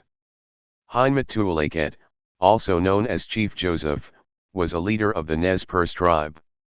In 1877, after refusing to accept the U.S. government's forced relocation of the tribe from their native land in the Pacific Northwest to Idaho, he led the Nez Perce in a legendary 3-month fighting flight to Canada, but they didn't make it, and Chief Joseph surrendered, proclaiming, "From where the sun now stands, I will fight no more forever." 1880. Robert Ingersoll. Some mistakes of Moses. Whoever produces anything by weary labor, does not need a revelation from heaven to teach him that he has a right to the thing produced. Walt Whitman considered Ingersoll the greatest orator in 1800s America, when oratory was popular entertainment. Ingersoll delivered Whitman's eulogy. Fellow Illinois Republicans wanted him to run for governor, but he refused to conceal his agnosticism. He was a famous freethinker. 1882. Tarabishandet. A comparison between men and women. Oh, you idiots, women are shy, delicate, and foolish in their very natures. And you, what lords you are, naturally so bold, courageous, strong, learned, so there you are calling women all these names, even before your lips have touched the nectar from your mother's golden breast. But just because you happen to be strong, does that make it right? You label women with all sorts of insulting names, calling them utterly feeble, stupid, bold, thoughtless. You beat out the sound of their names in shame. You shut them up endlessly in the prison of the home, while you go about building up your own importance, becoming M.R., Sir, and so on. Starting from your childhood you collect all rights in your own hands, and womankind you just push in a dark corner far from the real world, shut up in purdah, frightened, sat on, dominated as if she was a female slave. And all the while you go about dazzling us all with the light of your own virtue.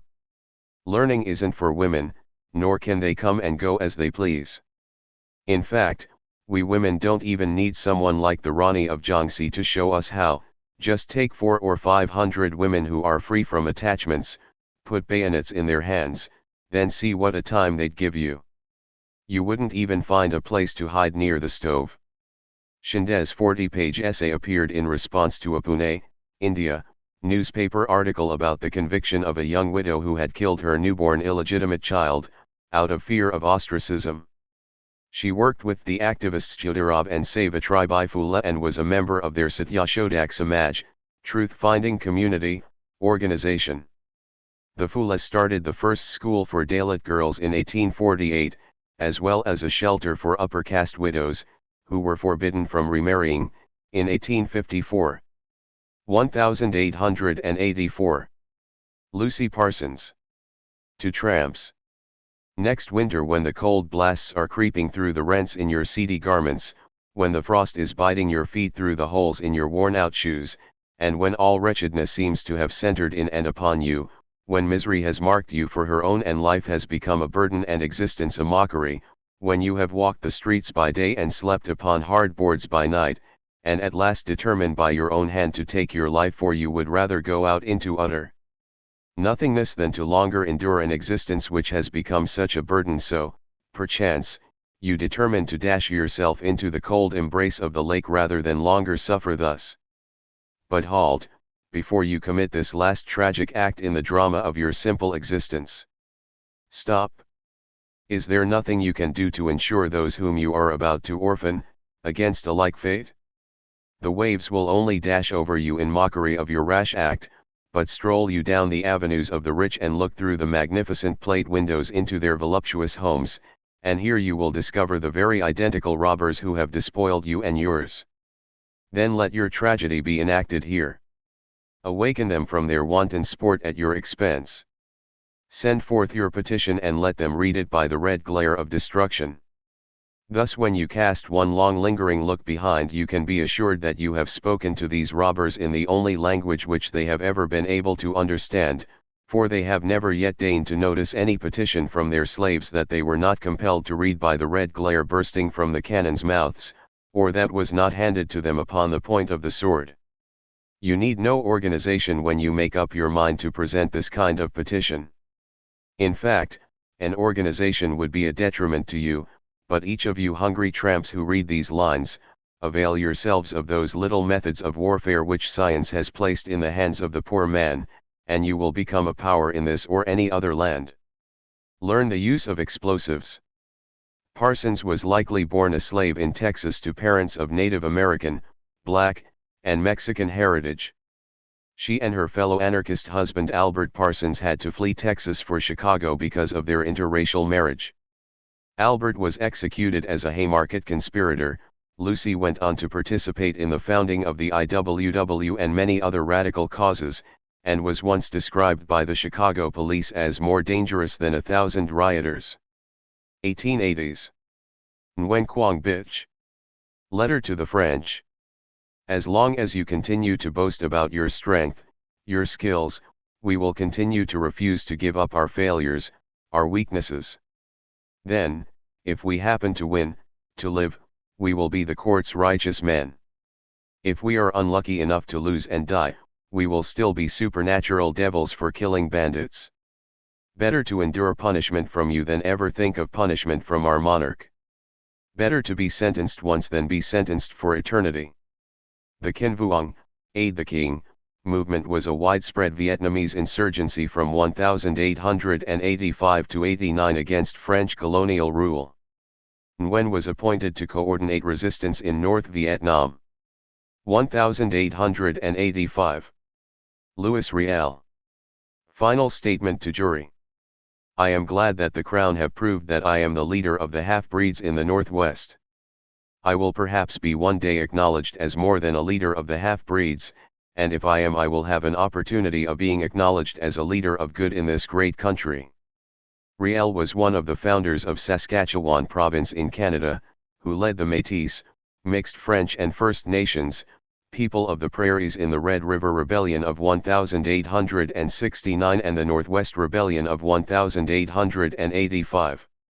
Fighting against the Dominion of Canada, Riel sought the preservation of Métis territory and way of life. Riel was captured in 1885, found guilty, and hanged. 1886. Anna Julia Cooper. Womanhood a vital element. Not even the senseless vegetable is content to be a mere reservoir.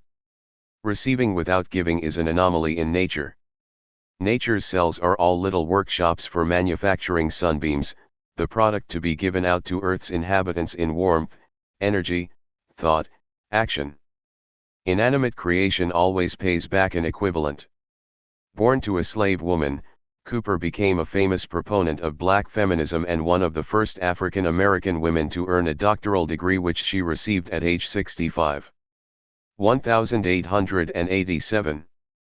José Rizal. Epigraph to Nalini Tangeri. To my country. Recorded in the history of human suffering are cancers of such malignant character that even minor contact aggravates them, engendering overwhelming pain. How often, in the midst of modern civilizations have I wanted to bring you into the discussion, sometimes to recall those memories, sometimes to compare you to other countries, so often that your beloved image became to me like a social cancer. Therefore, because I desire your good health, which is indeed all of ours, and because I seek better stewardship for you, I will do with you what the ancients did with their infirmed. They placed them on the steps of their temples so that each in his own way could invoke a divinity that might offer a cure. With that in mind, I will try to reproduce your current condition faithfully, without prejudice. I will lift the veil hiding your ills, and sacrifice everything to truth, even my own pride, since, as your son, I, too, suffer your defects and shortcomings. Nalini Tangeri is Filipino nationalist revolutionary and writer Rizal's first novel, a tragic love story set against the brutal realities of European colonialism in the Philippines. Rizal was executed by the Spanish on charges of rebellion, sedition, and conspiracy. 1887. Louis Ling. Trial speech. I do not recognize your law, jumbled together as it is by the nobodies of bygone centuries, and I do not recognize the decision of the court. My own counsel have conclusively proven from the decisions of equally high courts that a new trial must be granted us. The state's attorney quotes 3 times as many decisions from perhaps still higher courts to prove the opposite, and I am convinced that if, in another trial, these decisions should be supported by 25 volumes, they will adduce 100 in support of the contrary, if it is anarchists who are to be tried. And not even under such a law that a schoolboy must despise, not even by such methods have they been able to legally convict us. They have suborned perjury to boot. I repeat that I am the enemy of the order of today, and I repeat that, with all my powers, so long as breath remains in me, I shall combat it. I declare again, frankly and openly, that I am in favor of using force. I have told Captain Chick, and I stand by it, if you cannonade us, we shall dynamite you. You laugh. Perhaps you think, you'll throw no more bombs, but let me assure you that I die happy on the gallows, so confident am I that the hundreds and thousands to whom I have spoken will remember my words, and when you shall have hanged us, then, mark my words, they will do the bomb throwing. In this hope I say to you, I despise you. I despise your order, your laws, your force-propped authority. Hang me for it. A German immigrant, Link was one of 8 anarchists tried for murder in the aftermath of the Haymarket Square bombing in Chicago in 1886. Despite an almost complete lack of evidence, Link and 4 others were convicted and sentenced to death. On the eve of his execution, he took a small bomb that had been smuggled into his jail cell, and killed himself by igniting it in his mouth. 1887. Wang Qinfu. Why am I a heathen? The more I read the Bible, the more afraid I was to become a Christian. The idea of coming into daily or hourly contact with cold-blooded murderers, cutthroats, and other human scourges, who had had but a few moments of repentance before roaming around heaven, was abhorrent. And suppose, to this horde of shrewd, civilized criminals should be added the fanatic thugs of India, the pirates of China, the slavers, the cannibals, et al. Well, this was enough to shock and dismay any mild, decent soul not schooled in eccentric Christianity. The difference between the heathen and the Christian is that the heathen does good for the sake of doing good. With the Christian, what little good he does it for immediate honor and for future reward, he lends to the Lord and wants compound interest. In fact, the Christian is the worthy heir of his religious ancestors. The heathen does much and says little about it, the Christian does little good, but when he does he wants it in the papers and on his tombstone. Publisher of the first Chinese-American newspaper, and rebel in China and the U.S., Wang was known in San Francisco and New York for his outspoken personality, once challenging anti-Chinese working-class champion Dennis Carney to a duel, giving Carney a choice of weapons, chopsticks, Irish potatoes, or crook guns. 1888. Anonymous. Congolese folk song. Oh mother, how unfortunate we are. But the sun will kill the white man. But the moon will kill the white man. But the sorcerer will kill the white man. But the tiger will kill the white man. But the crocodile will kill the white man. But the elephant will kill the white man. But the river will kill the white man. When the Belgian government began opening up the interior of the Congo, they impressed local natives to carry their things for them as they trudged ahead. As a result, many of the lower Congolese tribes developed an intense hatred against the white man for the grueling work they were forced to perform. 1890. Antonio Macià. Oath. Whoever tries to conquer Cuba will gain nothing but the dust of her blood-soaked soil if he doesn't perish in the struggle first. Macià, an Afro-Cuban leader known as the Bronze Titan, was a guerrilla fighter for a free Cuba, rising to the rank of lieutenant general in the Cuban Army of Independence, also known as the Mambay Army. He died in battle against the Spanish in 1896. 1890. Jacob Riis. How the Other Half Lives. The sea of a mighty population, held in galling fetters, heaves uneasily in the tenements. Once already our city, to which have come the duties and responsibilities of metropolitan greatness before it was able to fairly measure its task, has felt the swell of its resistless flood. If it rise once more, no human power may avail to check it. The gap between the classes in which it surges, unseen, unsuspected by the thoughtless, is widening day by day. No tardy enactment of law, no political expedient, can close it. Against all other dangers our system of government may offer defense and shelter, against this not. I know of but one bridge that will carry us over safe, a bridge founded upon justice and built of human hearts. I believe that the danger of such conditions as are fast growing up around us is greater for the very freedom which they mock. Rees, muckraking journalist, pioneered the art of photojournalism with How the Other Half Lives, which exposed New York City's tenements and sweatshops, where immigrants. Rees himself had immigrated to the U.S. endured conditions of squalor. 1891. Oscar Wilde. The soul of man under socialism. Just as the worst slave owners were those who were kind to their slaves, and so prevented the horror of the system being realized by those who suffered from it, and understood by those who contemplated it, so, in the present state of things in England, the people who do most harm are the people who try to do most good, and at last we have had the spectacle of men who have really studied the problem and know the life, educated men who live in the East End coming forward and imploring the community to restrain its altruistic impulses of charity, benevolence, and the like. They do so on the ground that such charity degrades and demoralizes. They are perfectly right. Charity creates a multitude of sins. Man should not be ready to show that he can live like a badly fed animal. He should decline to live like that, and should either steal or go on the rates, which is considered by many to be a form of stealing. As for the virtuous poor, one can pity them, of course, but one cannot possibly admire them. They have made private terms with the enemy, and sold their birthright for very bad pottage. They must also be extraordinarily stupid. I can quite understand a man accepting laws that protect private property, and admit of its accumulation, as long as he himself is able under those conditions to realize some form of beautiful and intellectual life.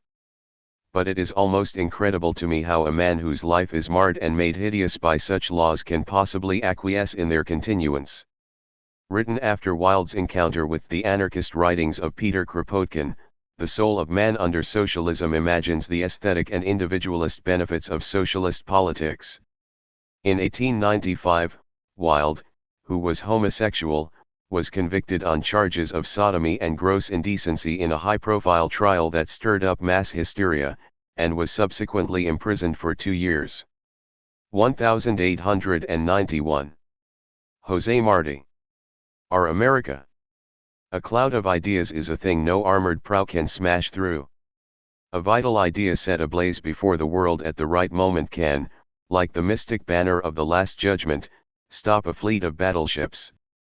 Hometowns that are still strangers to one another must hurry to become acquainted, like men who are about to do battle together. Those who shake their fists at each other like jealous brothers quarreling over a piece of land or the owner of a small house who envies the man with a better one must join hands and interlace them until their two hands are as one. Those who, shielded by a criminal tradition, mutilate, with swords smeared in the same blood that flows through their own veins, the land of a conquered brother whose punishment far exceeds his crimes, must return that land to their brother if they do not wish to be known as a nation of plunderers.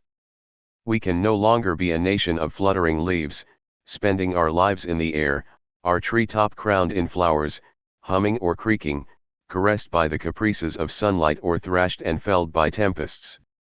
The trees must form ranks to block the 7-league giant. It is the hour of reckoning and of marching in unison, and we must move in lines as compact as the veins of silver that lie at the roots of the Andes. Poet, essayist, journalist, revolutionary philosopher, political theorist, professor, publisher, and translator, he spoke English, French, Italian, Latin and ancient Greek. Martí is known as the apostle of Cuban independence. He played a pivotal role in planning and executing the War of Independence, first from abroad in several countries, though mainly in New York and as an exile in Spain, then in actual warfare in Cuba. He was shot by the Spaniards in a skirmish at Dos Rios. 1891.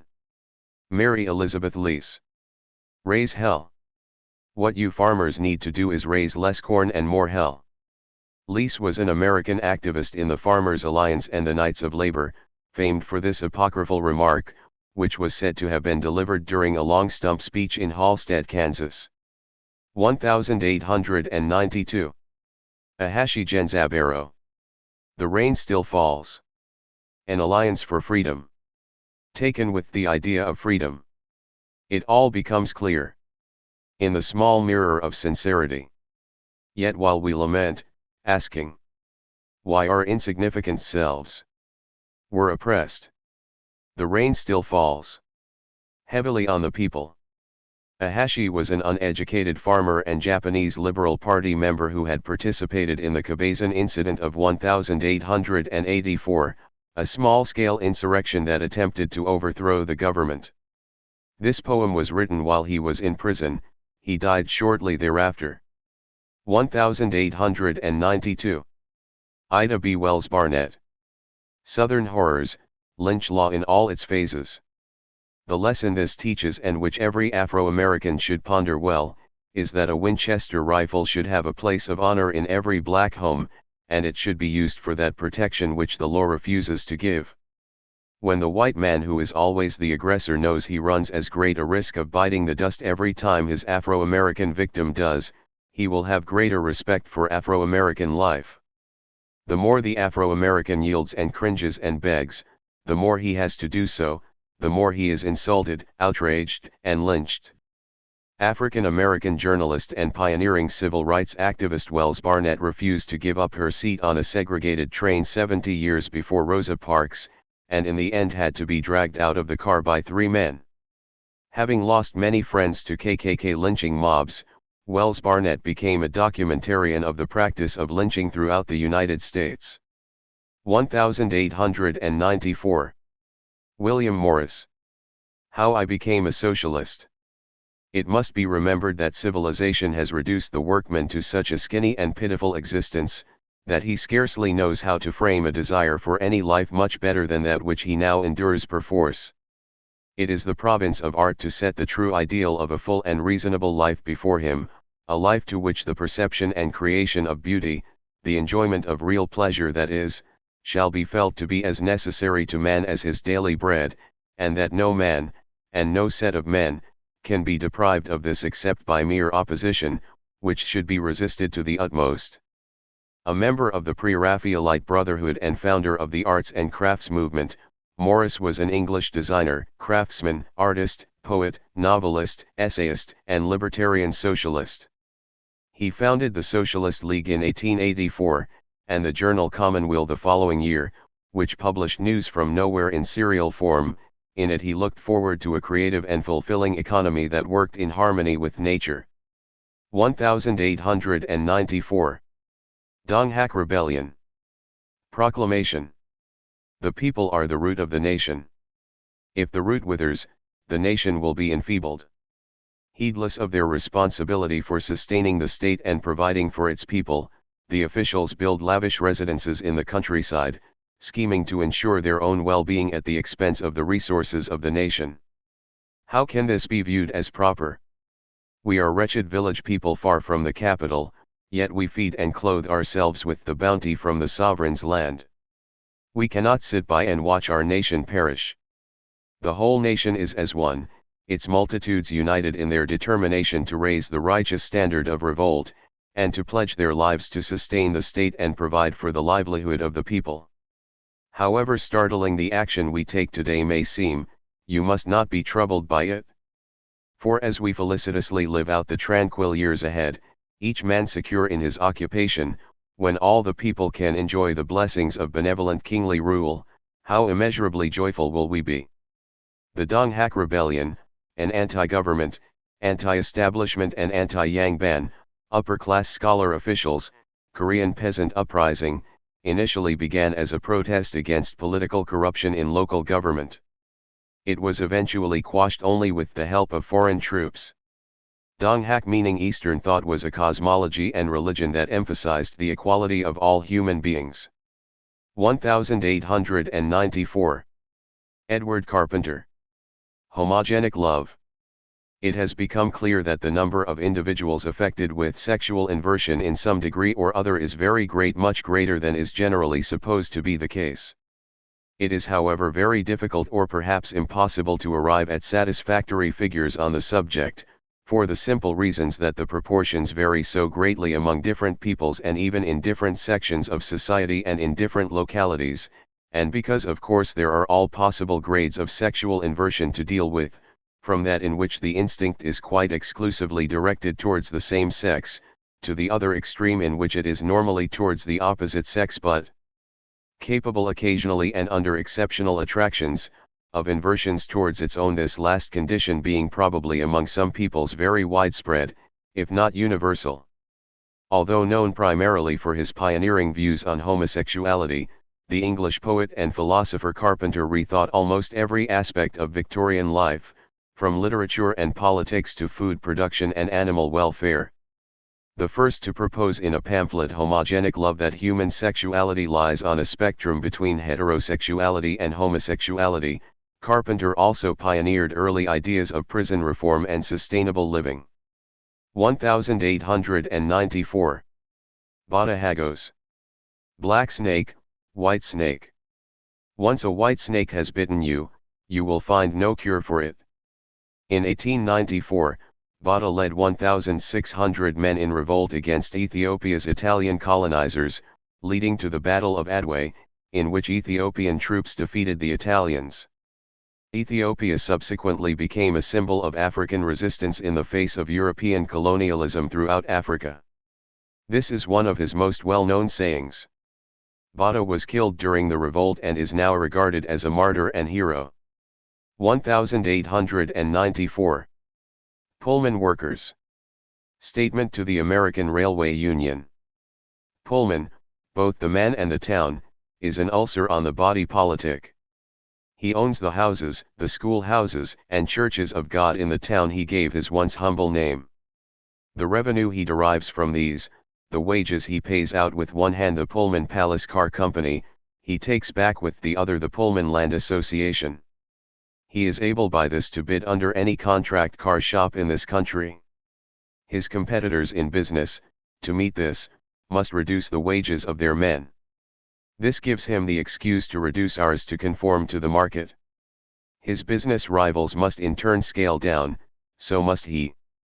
And thus the merry war, the dance of skeletons bathed in human tears goes on, and it will go on, brothers, forever, unless you, the American Railway Union, stop it, end it, crush it out. In 1894, 3,000 employees of the Pullman Palace Car Company struck in response to a lowering of their wages. At its peak, their number grew to 250,000 and involved 27 states. Eugene Debs, the leader of the American Railway Union, called for a national boycott of Pullman. The strike was crushed by federal troops sent in by President Grover Cleveland, just over a month after it began. 1896. Clara Zetkin. Only in conjunction with the proletarian woman will socialism be victorious. The proletarian woman has become enmeshed in the mechanism of the economic life of our period and has been driven into the workshop and to the machines. She went out into economic life in order to aid her husband in making a living, but the capitalist mode of production transformed her into an unfair competitor. She wanted to bring prosperity to her family, but instead misery descended upon it. The proletarian woman obtained her own employment because she wanted to create a more sunny and pleasant life for her children, but instead she became almost entirely separated from them. She became an equal of the man as a worker. The machine rendered muscular force superfluous, and everywhere women's work showed the same results in production as men's work. And since women constitute a cheap labor force and above all a submissive one that only in the rarest of cases dares to kick against the thorns of capitalist exploitation, the capitalists multiply the possibilities of women's work in industry. The proletarian woman has gained her economic independence, but neither as a human being nor as a woman or wife has she had the possibility to develop her individuality. For her task as a wife and a mother, there remain only the breadcrumbs which capitalist production drops from the table. Therefore the liberation struggle of the proletarian woman cannot be similar to the struggle that the bourgeois woman wages against the male of her class. On the contrary, it must be a joint struggle with the male of her class against the entire class of capitalists. New barriers need to be erected against the exploitation of the proletarian woman. Her rights as wife and mother need to be restored and permanently secured. Her final aim is not free competition with the man, but the achievement of the political rule of the proletariat. She also agrees with the demands of the bourgeois women's movement, but she regards the fulfillment of these demands simply as a means to enable that movement to enter the battle, equipped with the same weapons, alongside the proletariat. A close friend of Rosa Luxemburg, Zetkin established the first International Women's Day and co-founded the Spartacist League, which evolved into the Communist Party of Germany, KPD. For 13 years she represented the KPD in the Reichstag, and in 1932, as the chairwoman of the Reichstag, she called on Germans to resist the Nazis. The next year Hitler's party banned the KPD, and Zetkin died in exile in the Soviet Union. 1898. Émile Zola. J. Accuse. They have dared to do this. Very well, then, I shall dare to. I shall tell the truth, for I pledged that I would tell it, if our judicial system, once the matter was brought before it through the normal channels, did not tell the truth, the whole truth. It is my duty to speak up, I will not be an accessory to the fact. If I were, my nights would be haunted by the specter of that innocent man so far away, suffering the worst kind of torture as he pays for a crime he did not commit. Where, oh where is a strong and wisely patriotic ministry that will be bold enough to overhaul the whole system and make a fresh start? I know many people who tremble with alarm at the thought of a possible war, knowing what hands our national defense is in. And what a den of sneaking intrigue, rumor-mongering and backbiting that sacred chapel has become, yet that is where the fate of our country is decided. People take fright at the appalling light that has just been shed on it all by the Dreyfus affair, that tale of human sacrifice. Yes, an unfortunate, a dirty Jew has been sacrificed. Yes, what an accumulation of madness, stupidity, unbridled imagination, low police tactics, inquisitorial and tyrannical methods this handful of officers have got away with. They have crushed the nation under their boots, stuffing its calls for truth and justice down its throat on the fallacious and sacrilegious pretext that they are acting for the good of the country. As for the persons I have accused, I do not know them, I have never seen them, I feel no rancor or hatred towards them. To me, they are mere entities, mere embodiments of social malfeasance. And the action I am taking here is merely a revolutionary means to hasten the revelation of truth and justice. I have but one goal, that light be shed, in the name of mankind which has suffered so much and has the right to happiness. My ardent protest is merely a cry from my very soul. Let them dare to summon me before a court of law. Let the inquiry be held in broad daylight. I am waiting. By then already the author of more than 24 novels, Zola risked his career, and possibly his life, with his front-page article accusing the French military of smearing a Jewish army engineer. The anti-Semitic army wanted to deflect suspicion of espionage from another officer and chose Alfred Dreyfus as its scapegoat, sending him to prison in French Guiana. Zola's intervention divided French opinion, but the novelist was convicted of libel and had to flee the country. Dreyfus was not exonerated until 1906. 1898. Queen Liliuokalani. Hawaii's story by Hawaii's queen.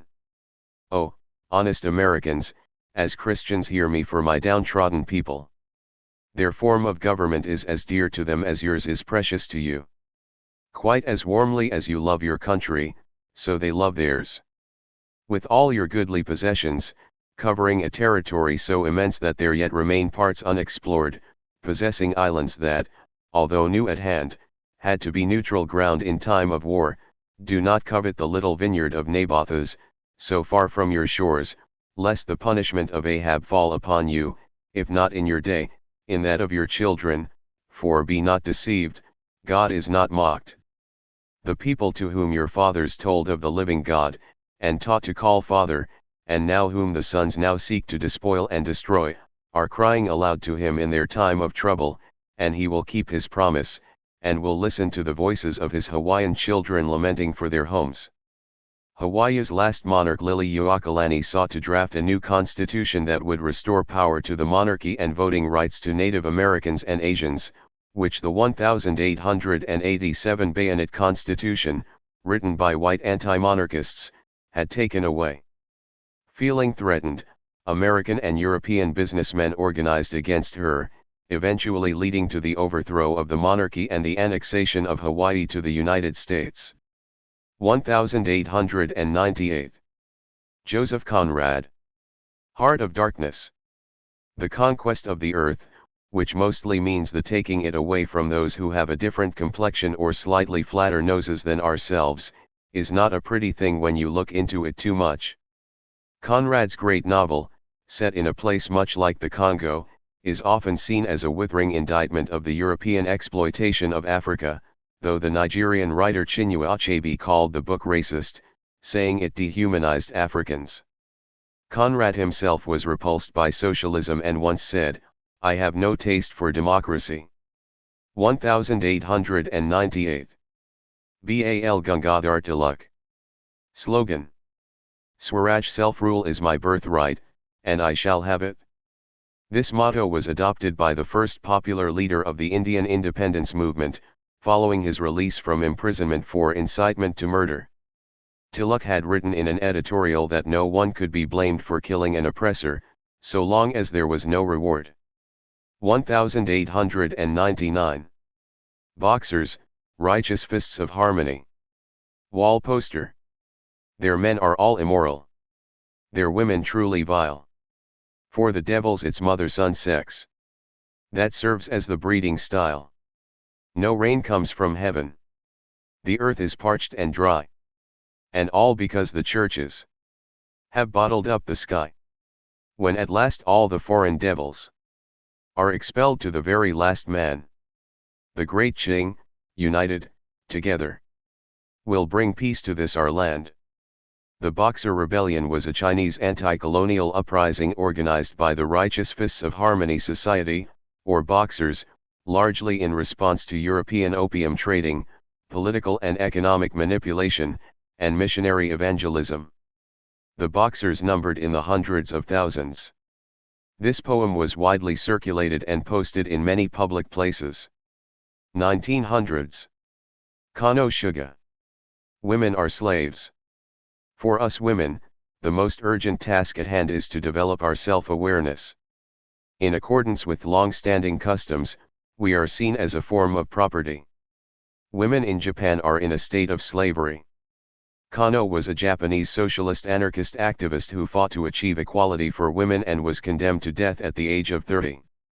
This quote was taken from one of her many newspaper articles. 1900s. Anonymous. Colombian folk song. Rattler, little rattler. Wandering in the cane. Bite the boss's foot. Which stepped on my rosebush. When they spotted planters or administrators approaching their fields, peasant men would sing songs warning the women not to be caught alone in the house, where they might be subject to their master's sexual depredations. These songs often invoked the protection of indigenous spirits. 1900s. Herero man. Words to a German settler. The missionary says that we are the children of God like our white brothers, but look at us. Dogs, slaves, worse than baboons on rocks, that is how you treat us. From 1904 to 7, the people of the Herero tribe rose up against their German rulers in what is now Namibia. Although the numbers are disputed, some say that the Herero population decreased from 80,000 to 8,000 through systematic violence, persecution, and deportation. 1901. John Muir. The Destruction of the Redwoods. Our magnificent redwoods and much of the sugar pine forests of the Sierra Nevada have been absorbed by foreign and resident capitalists. Uncle Sam is not often called a fool in business matters, yet he has sold millions of acres of timberland at $2.50 an acre, on which a single tree was worth more than $100. But this priceless land has been patented, and nothing can be done now about the crazy bargain. According to the everlasting law of righteousness, even the fraudulent buyers at less than 1% of its value are making little or nothing, on account of fierce competition. The trees are felled, and about half of each giant is left on the ground to be converted into choice lumber and sold to citizens of the United States or to foreigners, thus robbing the country of its glory and impoverishing it without right benefit to anybody. A bad, black business from beginning to end. A founder of conservationism, the Scottish-born American Muir wrote more than 300 articles and 12 books, co-founded the Sierra Club, and helped preserve Yosemite Valley in California. Many of his most revolutionary pronouncements remained unpublished until long after his death, including his rejection of Christianity and his scorn for capitalism, but he was known during his life as a strong opponent of commercial logging. He inspired radical environmentalism. 1903. So wrong. The Revolutionary Army. You possess government, run it yourselves, you have laws, guard them yourselves, you have industries, administer them yourselves, you possess armed forces, order them yourselves, you possess lands, watch over them yourselves, you have inexhaustible resources, exploit them yourselves. You are qualified in every way for revolutionary independence. Zhou, an 18-year-old student when he published the slim book, The Revolutionary Army, was one of the most articulate voices of the anti-Qing dynasty movement in China. He called for the establishment of a parliament, equal rights for women, freedom of speech and freedom of the press, and died in prison at the age of 21. 1904. R.A. Cartani. Letter to Eddie Verso. We wanted to establish a position for our sex on the basis of which they could become fully conscious of their role in this life. We wanted to seek their cooperation, which in fact they must contribute, to improve the welfare of the people.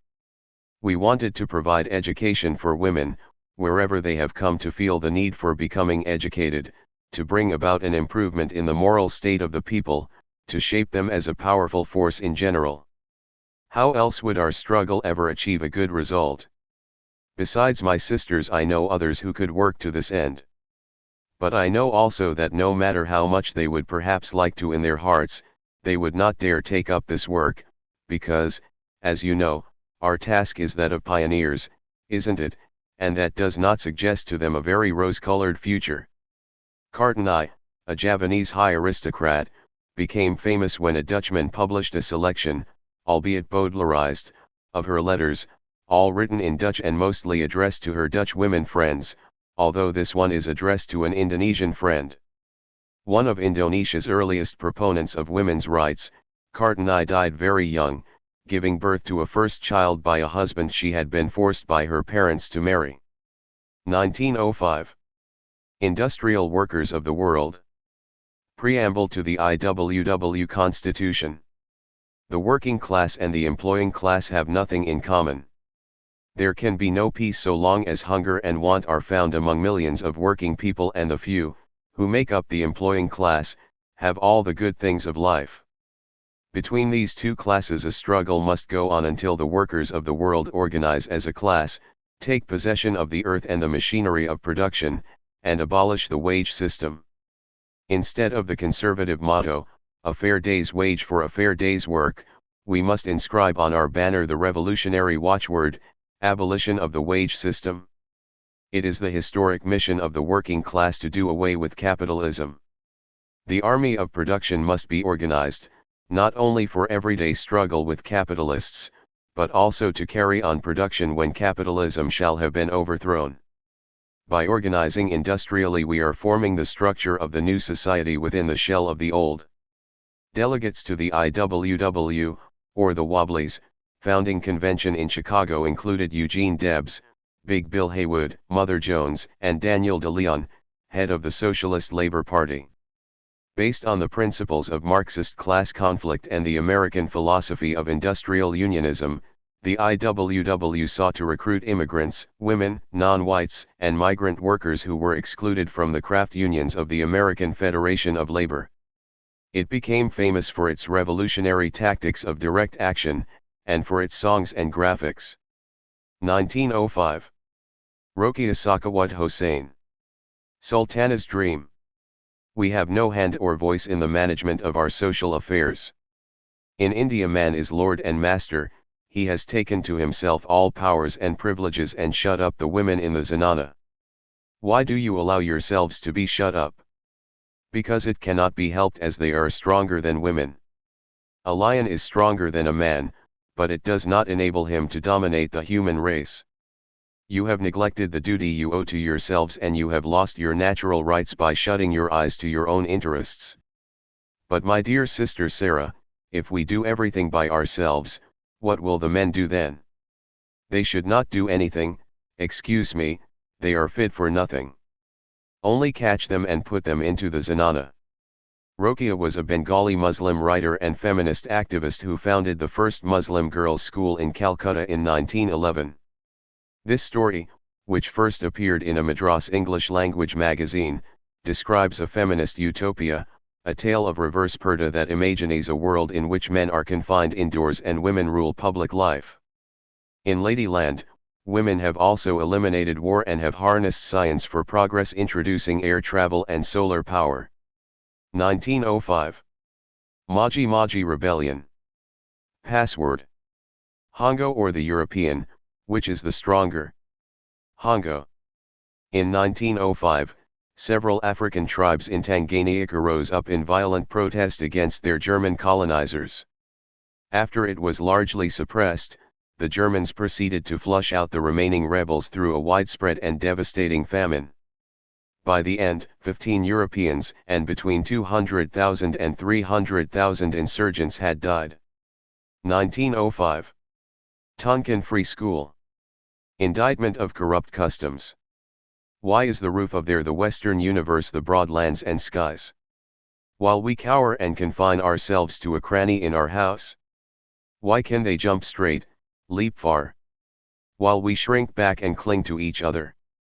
Why do they rule the world? While we bow our heads as slaves? Take up a mirror, look at yourself. Where on that face is there something to brag about? Taking steps outward, we fear what others think. We intend to try, but where's the ability? Our spirit is as cold as ash. Our body has the form of a shriveled tree. We have eyes, but they seem to be blind. Who will bring the lamp to light the path? Our ears might as well not be there. Who will bring the bell and ring it noisily? The Tonkin Free School was founded by Vietnamese nationalists with the aim of reforming Vietnamese society through the dissemination of new ideas from the West and Japan, and replacing the Chinese character-based script with Quoc Ngo, the Vietnamese system of writing used today. The school was closed down after just a few months by the French authorities, who also arrested the leading participants and suppressed the school's publications. 1905. Upton Sinclair. The jungle. All day long the blazing midsummer sun beat down upon that square mile of abominations, upon tens of thousands of cattle crowded into pens whose wooden floors stank and steamed contagion, upon bare, blistering, cinder-strewn railroad tracks and huge blocks of dingy meat factories, whose labyrinthine passages defied a breath of fresh air to penetrate them, and there are not merely rivers of hot blood and carloads of moist flesh and rendering vats and soup cauldrons, glue factories and fertilizer tanks, that smelled like the craters of hell. There are also tons of garbage festering in the sun, and the greasy laundry of the workers hung out to dry, and dining rooms littered with food black with flies, and toilet rooms that are open sewers. Sinclair spent 7 weeks in the Chicago stockyards investigating the meatpacking industry.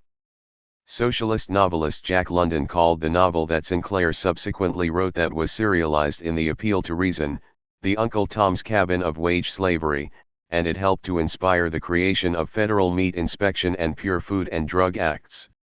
Sinclair ran a radical campaign for governor of California in 1934, and only narrowly lost. 1906. Fan Boi Hsiao. Letter from abroad written in blood. Why was our country lost? I submit the following. First, the monarch knew nothing of popular affairs. Second, the mandarins cared nothing for the people. And third, the people knew only of themselves. State matters to the king, other affairs to the mandarins, the people said. Hundreds of thousands, millions together worked to build the foundations of our country. The bodies, the resources are from the people. The people are in fact the country is the people's. On the throne the king had complete license. And had a long time to drowse. Blood is boiling in your heart. Countrymen, draw forth your swords. There is heaven, earth, and us. That is what we call true unity. One of the fathers of Vietnamese nationalism, Phan, was living in Japan when this poem was written. He openly criticized French colonialism and called for Vietnamese liberation in a series of political tracts, later returning to Vietnam and forming the Vietnam Restoration League, modeled on Sun Yat-sen's Republican Party. He spent the last 15 years of his life under house arrest. 1908. Olive Schreiner. The Native Question. If, blinded by the gain of the moment, we see nothing in our dark man but a vast engine of labor, if to us he is not man, but only a tool, if dispossessed entirely of the land for which he now shows that large aptitude for peasant proprietorship for the lack of which among their masses many great nations are decaying, if we force him permanently in his millions into the locations and compounds and slums of our cities, obtaining his labor cheaper, but to lose what the wealth of 5 rands could not return to us, if, uninstructed in the highest forms of labor, without the rights of citizenship, his own social organization broken up, without our having aided him to participate in our own, if, unbound to us by gratitude and sympathy, and alien to us in blood and color, we reduce this vast mass to the condition of a great seething, ignorant proletariat, then I would rather draw a veil over the future of this land. The themes of women's labor, racism, imperialism, and pacifism populate the fiction and non-fiction works of South African writer and socialist Schreiner, who was also close with Eleanor Marx, Edward Carpenter, and Gandhi. The Native Question, written after 20-some years lecturing on the need to transform South Africa into a multiracial and democratic federation of states, argued against public opinion for the resolution of racial tensions in South African society. 1908. William Shepard. Article from Kasai Herald. These great stalwart men and women, who have from time immemorial been free, cultivating large farms of Indian corn, peas, tobacco, potatoes, trapping elephants for their ivory tusks and leopards for their skins, who have always had their own king and a government not to be despised, officers of the law established in every town of the kingdom, these magnificent people, perhaps about 400,000 in number, have entered a new chapter in the history of their tribe. How changed they are! Their farms are growing up in weeds and jungle, their king is practically a slave, their houses now are mostly only half-built single rooms and are much neglected. The streets of their towns are not clean and well swept as they once were. Even their children cry for bread. Why this change? You have it in a few words. There are armed sentries of chartered trading companies who force the men and women to spend most of their days and nights in the forests making rubber, and the price they receive is so meager that they cannot live upon it. In the majority of villages these people have not time to listen to the gospel story, or give an answer concerning their soul's salvation. Shepard was an African-American Presbyterian missionary who spent 20 years in Africa, primarily in the Congo Free State, and made great efforts to publicize the barbarities committed by King Leopold II's force public. Sent to ensure a rubber quota and maintain the system of forced labor, they employed whips, raped women, burned villages and sometimes severed and collected the hands of rebels against Leopold's regime, as proof that they had subdued them. 1911. Charles Domingo. Failure among Europeans. There is too much failure among all Europeans in Nyasaland. The three combined bodies, missionaries, government, and companies or gainers of money, do form the same rule to look upon the native with mockery eyes. Instead of give, they say take away from. There is too much breakage of God's pure law, as seen in James's epistle, chapter 5, verse 4. Domingo founded a Seventh-day Adventist church in Nyasaland in 1911 and frequently criticized Christian missions and Europeans, noting the wide discrepancies between the theories they preached and their practice. 1911. Emiliano Zapata. Plan de Ayala. The revolutionary junta of the state of Morelos will admit no transactions or compromises until it achieves the overthrow of the dictatorial elements of Porfirio Diaz and Francisco I. Madero, for the nation is tired of false men and traitors who make promises like liberators and who on arriving in power forget them and constitute themselves tyrants. Regarding the fields, timber, and water which the landlords, científicos, or bosses have usurped, the pueblos or citizens who have the titles corresponding to those properties will immediately enter into possession of that real estate of which they have been despoiled by the bad faith of our oppressors. Mexicans, consider that the cunning and bad faith of one man is shedding blood in a scandalous manner, because he is incapable of governing. Consider that his system of government is choking the fatherland and trampling with the brute force of bayonets on our institutions, and thus, as we raised up our weapons to elevate him to power, we again raise them up against him for defaulting on his promises to the Mexican people and for having betrayed the revolution initiated by him. We are not personalists, we are partisans of principles and not of men. Zapata allied with Madero in overthrowing the dictator Diaz, then denounced Madero's unwillingness to carry out land reform. The Plan de Ayala drew in part on the ideas of Ricardo Flores Magón, anarcho-syndicalist thinker and agitator whose slogan Tierra y Libertad, land and freedom, became a watchword of the revolution. Zapata was ambushed in 1919, Magón died in Leavenworth Penitentiary in Kansas, having received a 20-year sentence for obstructing the U.S. war effort. 1911. Emma Goldman. Anarchism, what it really stands for. Anarchism is the only philosophy which brings to man the consciousness of himself, which maintains that God, the state, and society are non-existent, that their promises are null and void, since they can be fulfilled only through man's subordination. Anarchism is therefore the teacher of the unity of life, not merely in nature, but in man. There is no conflict between the individual and the social instincts, any more than there is between the heart and the lungs, the one the receptacle of a precious life essence, the other the repository of the element that keeps the essence pure and strong. The individual is the heart of society, conserving the essence of social life. Society is the lungs which are distributing the element to keep the life essence, that is, the individual, pure and strong. Read Emma to admirers and enemies alike. Goldman was a prolific writer who addressed a range of issues from homosexuality to atheism to the prison system.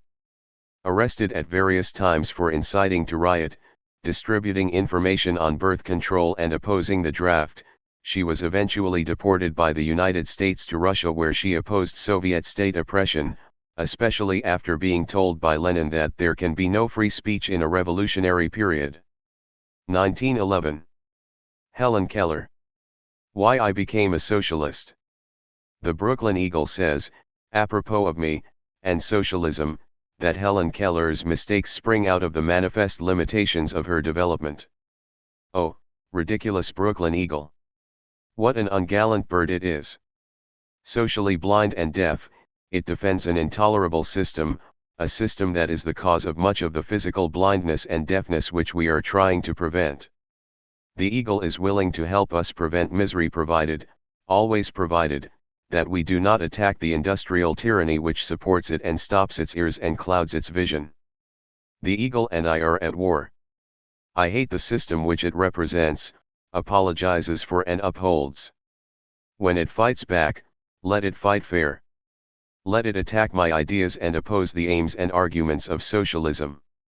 It is not fair fighting or good argument to remind me and others that I cannot see or hear. I can read. I can read all the socialist books I have time for in English, German, and French. If the editor of the Brooklyn Eagle should read some of them, he might be a wiser man and make a better newspaper. If I ever contribute to the socialist movement, the book that I sometimes dream of, I know what I shall name it: Industrial Blindness and Social Deafness. Keller was the first deaf-blind person to earn a college degree. She joined the Socialist Party in 1909, and sided with the IWW and with the radical wing of the party against Woodrow Wilson's war. She campaigned for women's suffrage, birth control, and workers' rights, wrote 12 books, helped to found the American Civil Liberties Union, and counted Charlie Chaplin and Mark Twain among her friends. 1911. William Big Bill Haywood. The General Strike. The socialists believe in the general strike. They also believe in the organization of industrial forces after the general strike is successful. So, on this great force of the working class, I believe we can agree that we should unite into one great organization big enough to take in the children that are now working, big enough to take in the black man, the white man, big enough to take in all nationalities, an organization that will be strong enough to obliterate state boundaries, to obliterate national boundaries, and one that will become the great industrial force of the working class of the world. A hard rock miner, Haywood was the keynote speaker at the Chicago founding convention of the IWW, which he called the Continental Congress of the Working Class. He was the symbol of the Wobblies, which reached a peak of 100,000 members in the run-up to World War I, when Haywood and most of the Union's leadership were convicted of sedition. He fled to the Soviet Union and is buried in the Kremlin Wall. 1912. Lawrence Streicher's Bread and Roses. Our lives shall not be sweated from birth until life closes. Hearts starve as well as bodies, give us bread but give us roses. As we go marching, marching, we bring the greater days. The rising of the women means the rising of the race. No more the drudge and idler, tend that toil where one reposes.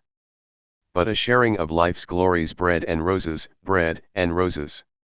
Written by James Oppenheim, Bread and Roses has become associated with the Lawrence, Massachusetts textile strike, which was led by the IWW, lasted 3 months, and ended in a victory for the workers. Mary Heaton Vorse, the famed labor reporter, wrote, "There are 20,000 people there who, whatever else happens, can never again have the race hatreds and creed prejudices that they did before they had learned what working together may mean." 1912. Mother Jones. Speech to striking coal miners. Be good, Mother is going to stay with you. I am going to Colorado. There was a sheriff in the county, and the mine owners asked for the troops, and the sheriff said, "You can send no troops, no militia into the county I have charge of." The men elected me. He was the sheriff, and he did not allow the governor to send the troops in there.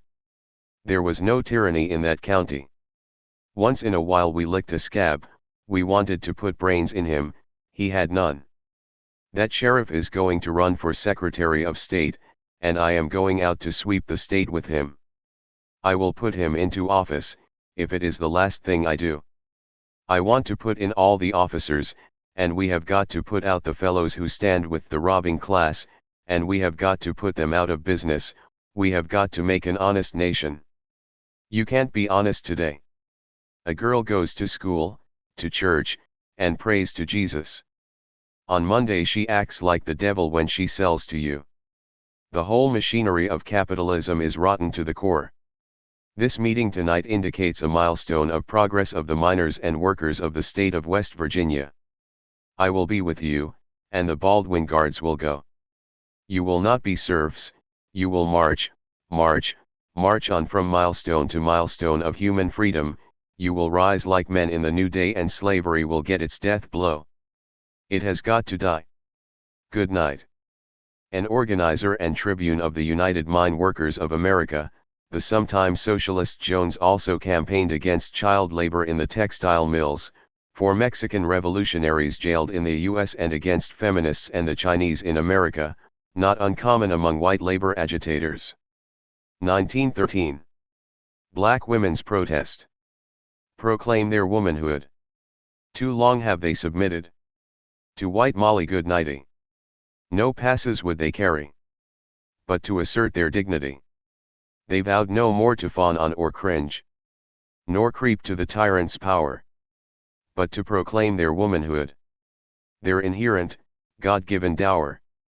In May 1913, a procession of 600 black women marched through Bloemfontein in South Africa to protest the requirement that all African and colored residents carry government-issued passes at all times.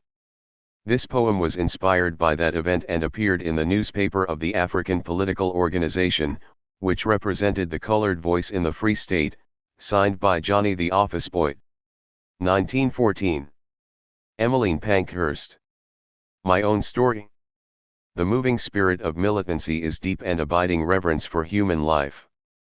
In the latter course of our agitation I have been called upon to discuss our policies with many eminent men, politicians, literary men, barristers, scientists, clergymen. One of the last named, a high dignitary of the Church of England, told me that while he was a convinced suffragist, he found it impossible to justify our doing wrong that right might follow. I said to him, we are not doing wrong, we are doing right in our use of revolutionary methods against private property.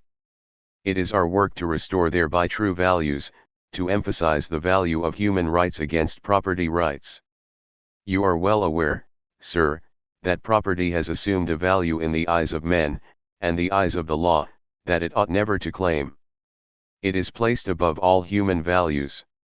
The lives and health and happiness, and even the virtue of women and children, that is to say, the race itself, are being ruthlessly sacrificed to the god of property every day of the world.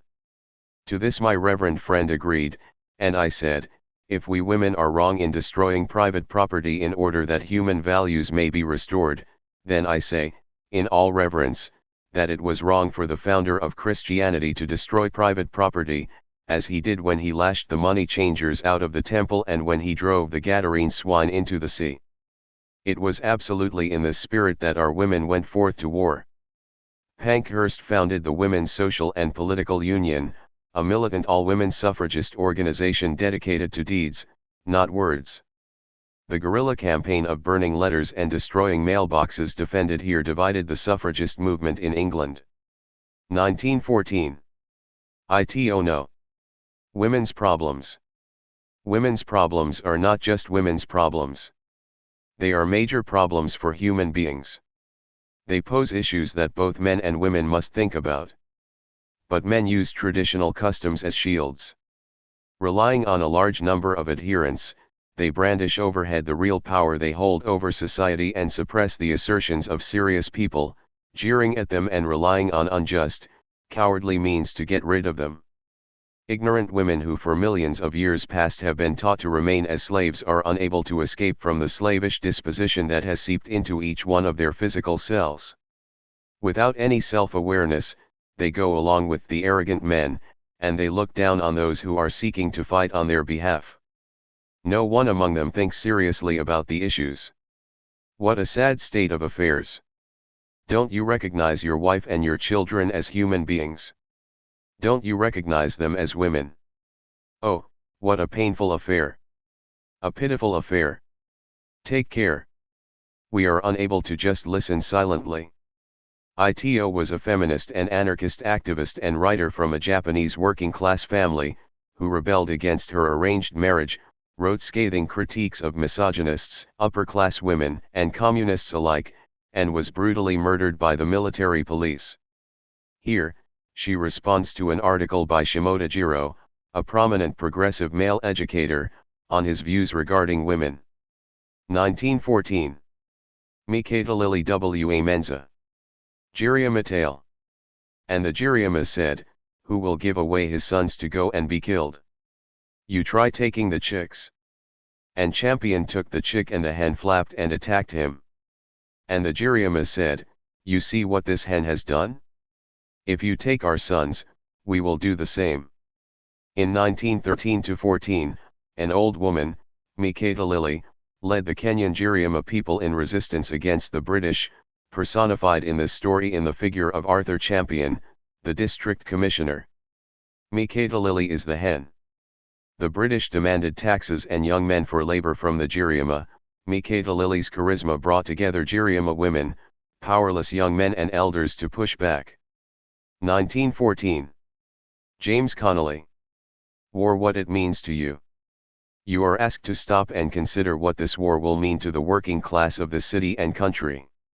It already means that increased prices will be demanded for all food and household necessities. In every bite of food you eat you will be compelled to pay for the war, and as you are already poor and have at the best of times a struggle to live, the war will mean hunger and misery to thousands, less food on their tables, less clothes on their backs or beds, less coal for their fires, less boots and shoes on their children's feet and their own. War will mean more unemployment and less wages.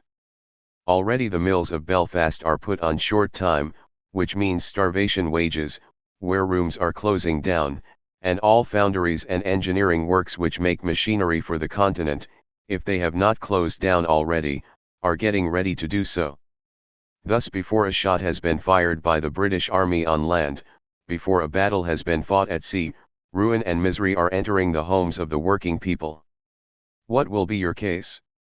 Many thousands of you will die of slow starvation, or perish of cold and long drawn-out misery before the end of the war if you suffer so much before it is begun.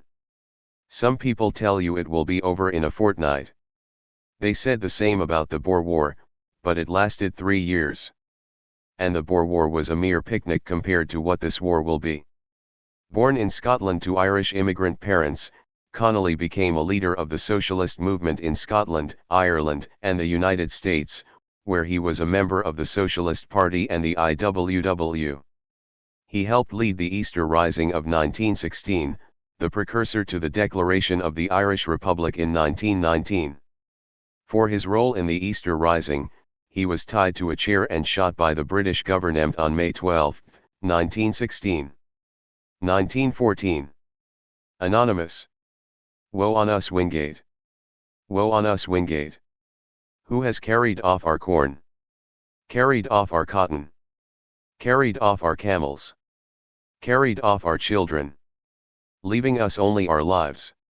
For love of Allah, now leave us alone. After Turkey sided with Germany in World War I, Britain declared Egypt a protectorate and made it the base for all British military operations in the Middle East, requisitioning its labor, properties, and livestock for this purpose. Reginald Wingate was the High Commissioner for the Protectorate. Egyptians voiced their resentment in this popular song, and resentment turned into open revolt in 1919. 1915. Rosa Luxemburg. Junius pamphlet. Violated, dishonored, wading in blood, dripping filth, there stands bourgeois society. This is it. Not all spick and span and moral, with pretense to culture, philosophy, ethics, order, peace, and the rule of law, but the ravening beast, the witch's Sabbath of anarchy, a plague to culture and humanity. Thus it reveals itself in its true, its naked form. In the midst of this witch's Sabbath a catastrophe of world historical proportions has happened, international social democracy has capitulated. To deceive ourselves about it, to cover it up, would be the most foolish, the most fatal thing the proletariat could do. Imperialism and all its political brutality, the chain of incessant social catastrophes that it has let loose, is undoubtedly a historical necessity for the ruling classes of the contemporary capitalist world. Nothing would be more fatal for the proletariat than to delude itself into believing that it were possible after this war to rescue the idyllic and peaceful continuation of capitalism. However, the conclusion to be drawn by proletarian policy from the historical necessity of imperialism is that surrender to imperialism will mean living forever in its victorious shadow and eating from its leftovers. It is our strength, our hope, that is mown down day after day like grass under the sickle. The best, most intelligent, most educated forces of international socialism, the bearers of the holiest traditions and the boldest heroes of the modern workers' movement, the vanguard of the entire world proletariat, the workers of England, France, Belgium, Germany, Russia, these are the ones now being hamstrung and led to the slaughter. The bloodletting of the June days 1848 paralyzed the French workers' movement for a decade and a half. Then the bloodletting of the Commune massacres again retarded it for more than a decade. What is now occurring is an unprecedented mass slaughter that is reducing the adult working population of all the leading civilized countries to women, old people, and cripples. This bloodletting threatens to bleed the European workers' movement to death. This is an assault, not on the bourgeois culture of the past, but on the socialist culture of the future, a lethal blow against that force which carries the future of humanity within itself and which alone can bear the precious treasures of the past into a better society. Here capitalism lays bare its death's head, here it betrays the fact that its historical rationale is used up, its continued domination is no longer reconcilable to the progress of humanity. The madness will cease and the bloody demons of hell will vanish only when workers in Germany and France, England, and Russia finally awake from their stupor, extend to each other a brotherly hand, and drown out the bestial chorus of imperialist warmongers and the shrill cry of capitalist hyenas with labor's old and mighty battle cry. Proletarians of all lands, unite! Written in prison to oppose the German Social Democratic Party's, SDP, support for World War I, this pamphlet quickly became a rallying point for anti-war socialists, contributing to the split of the SPD in 1916, and the formation of the Spartacus League and later the Communist Party of Germany. Much of Luxemburg's argument about the development of capitalism and spread of imperialism builds on her most well-known treatise Accumulation of Capital. She was murdered, along with her Spartacus League co-founder Karl Liebknecht, by right-wing paramilitaries during the Spartacist uprising of 1919. 1915. Alfred Bryan. I didn't raise my boy to be a soldier. 10 million mothers' hearts must break. For the ones who died in vain. Head bowed down in sorrow. In her lowly years. I heard a mother murmur through her tears. I didn't raise my boy to be a soldier. I brought him up to be my pride and joy. Who dares to place a musket on his shoulder? To shoot some other mother's darling boy? Let nations arbitrate their future troubles. It's time to lay the sword and gun away. There'd be no war today. If mothers all would say, I didn't raise my boy to be a soldier. An anthem of the American pacifist movement that preceded U.S. entry into World War I, Bryan's song was condemned by Theodore Roosevelt, among other pro-war figures. 1915. Clyde Workers' Committee.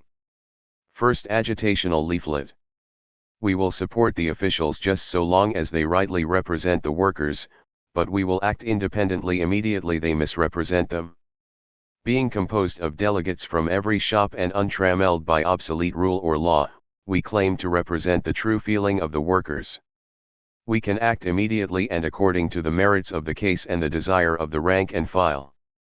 The Clydeside shop stewards built a powerful rank and file movement during World War I, successfully challenging the class collaborationist policies of the Union leaders by organizing a series of militant unofficial strikes.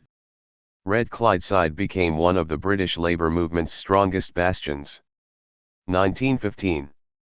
Joe Hill. Last words. Don't waste any time in mourning, organize.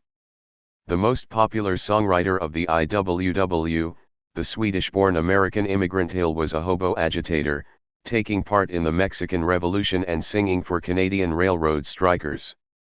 In 1914 he was charged with murder in Salt Lake City, and despite international protests against the frame-up that eventually enlisted both the Swedish government and Woodrow Wilson, Hill was executed by firing squad.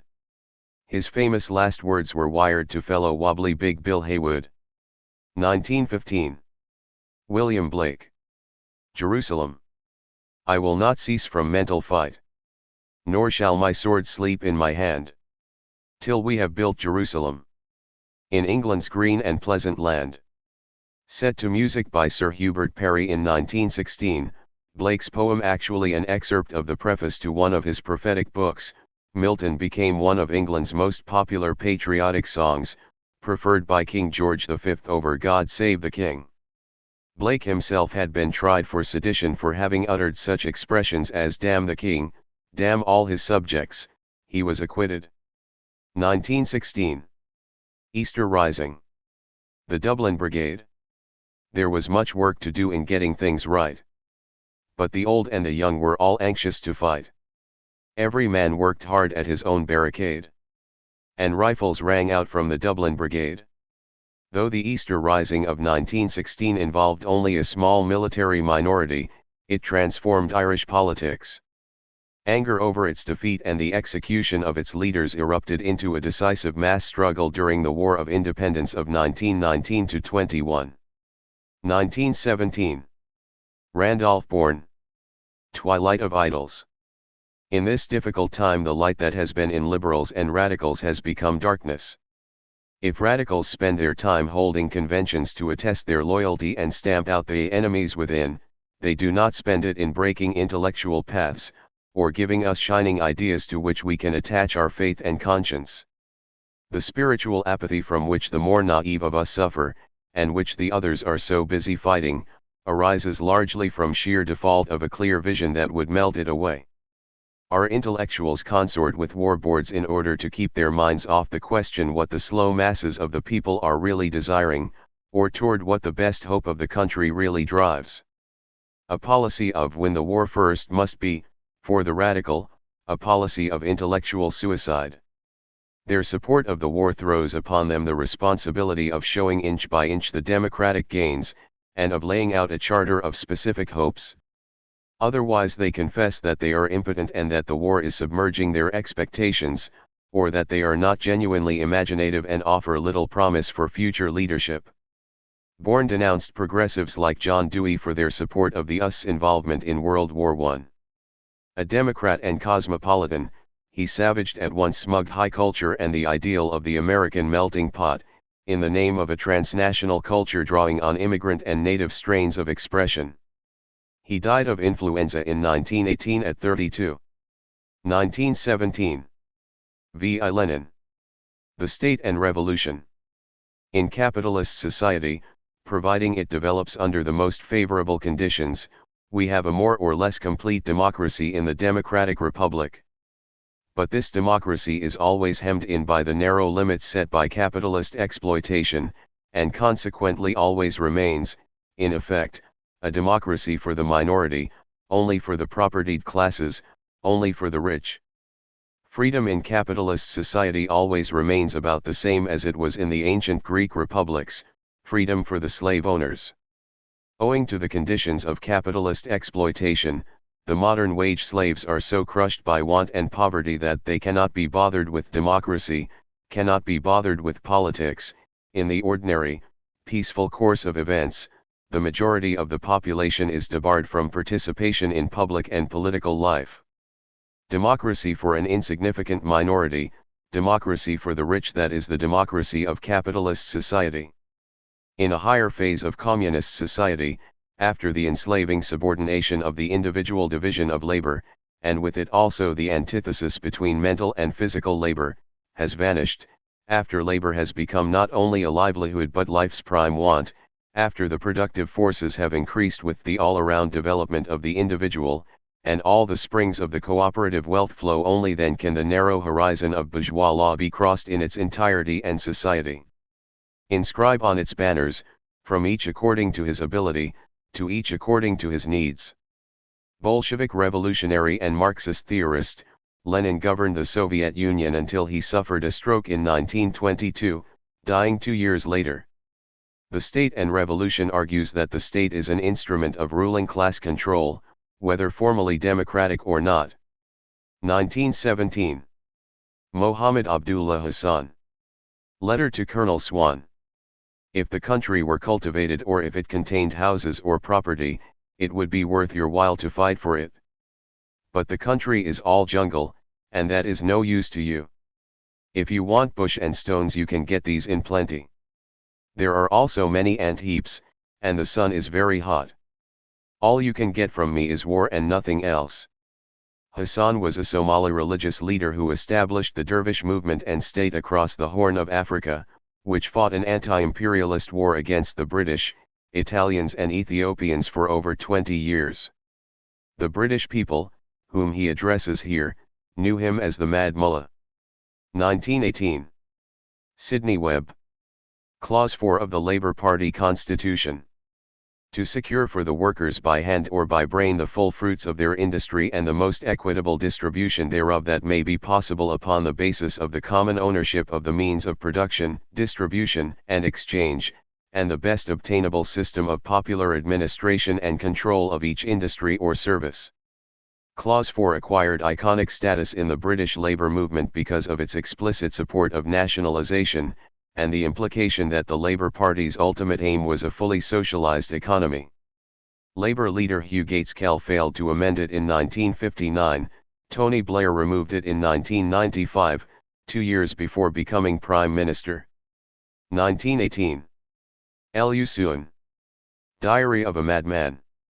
Suddenly someone came in.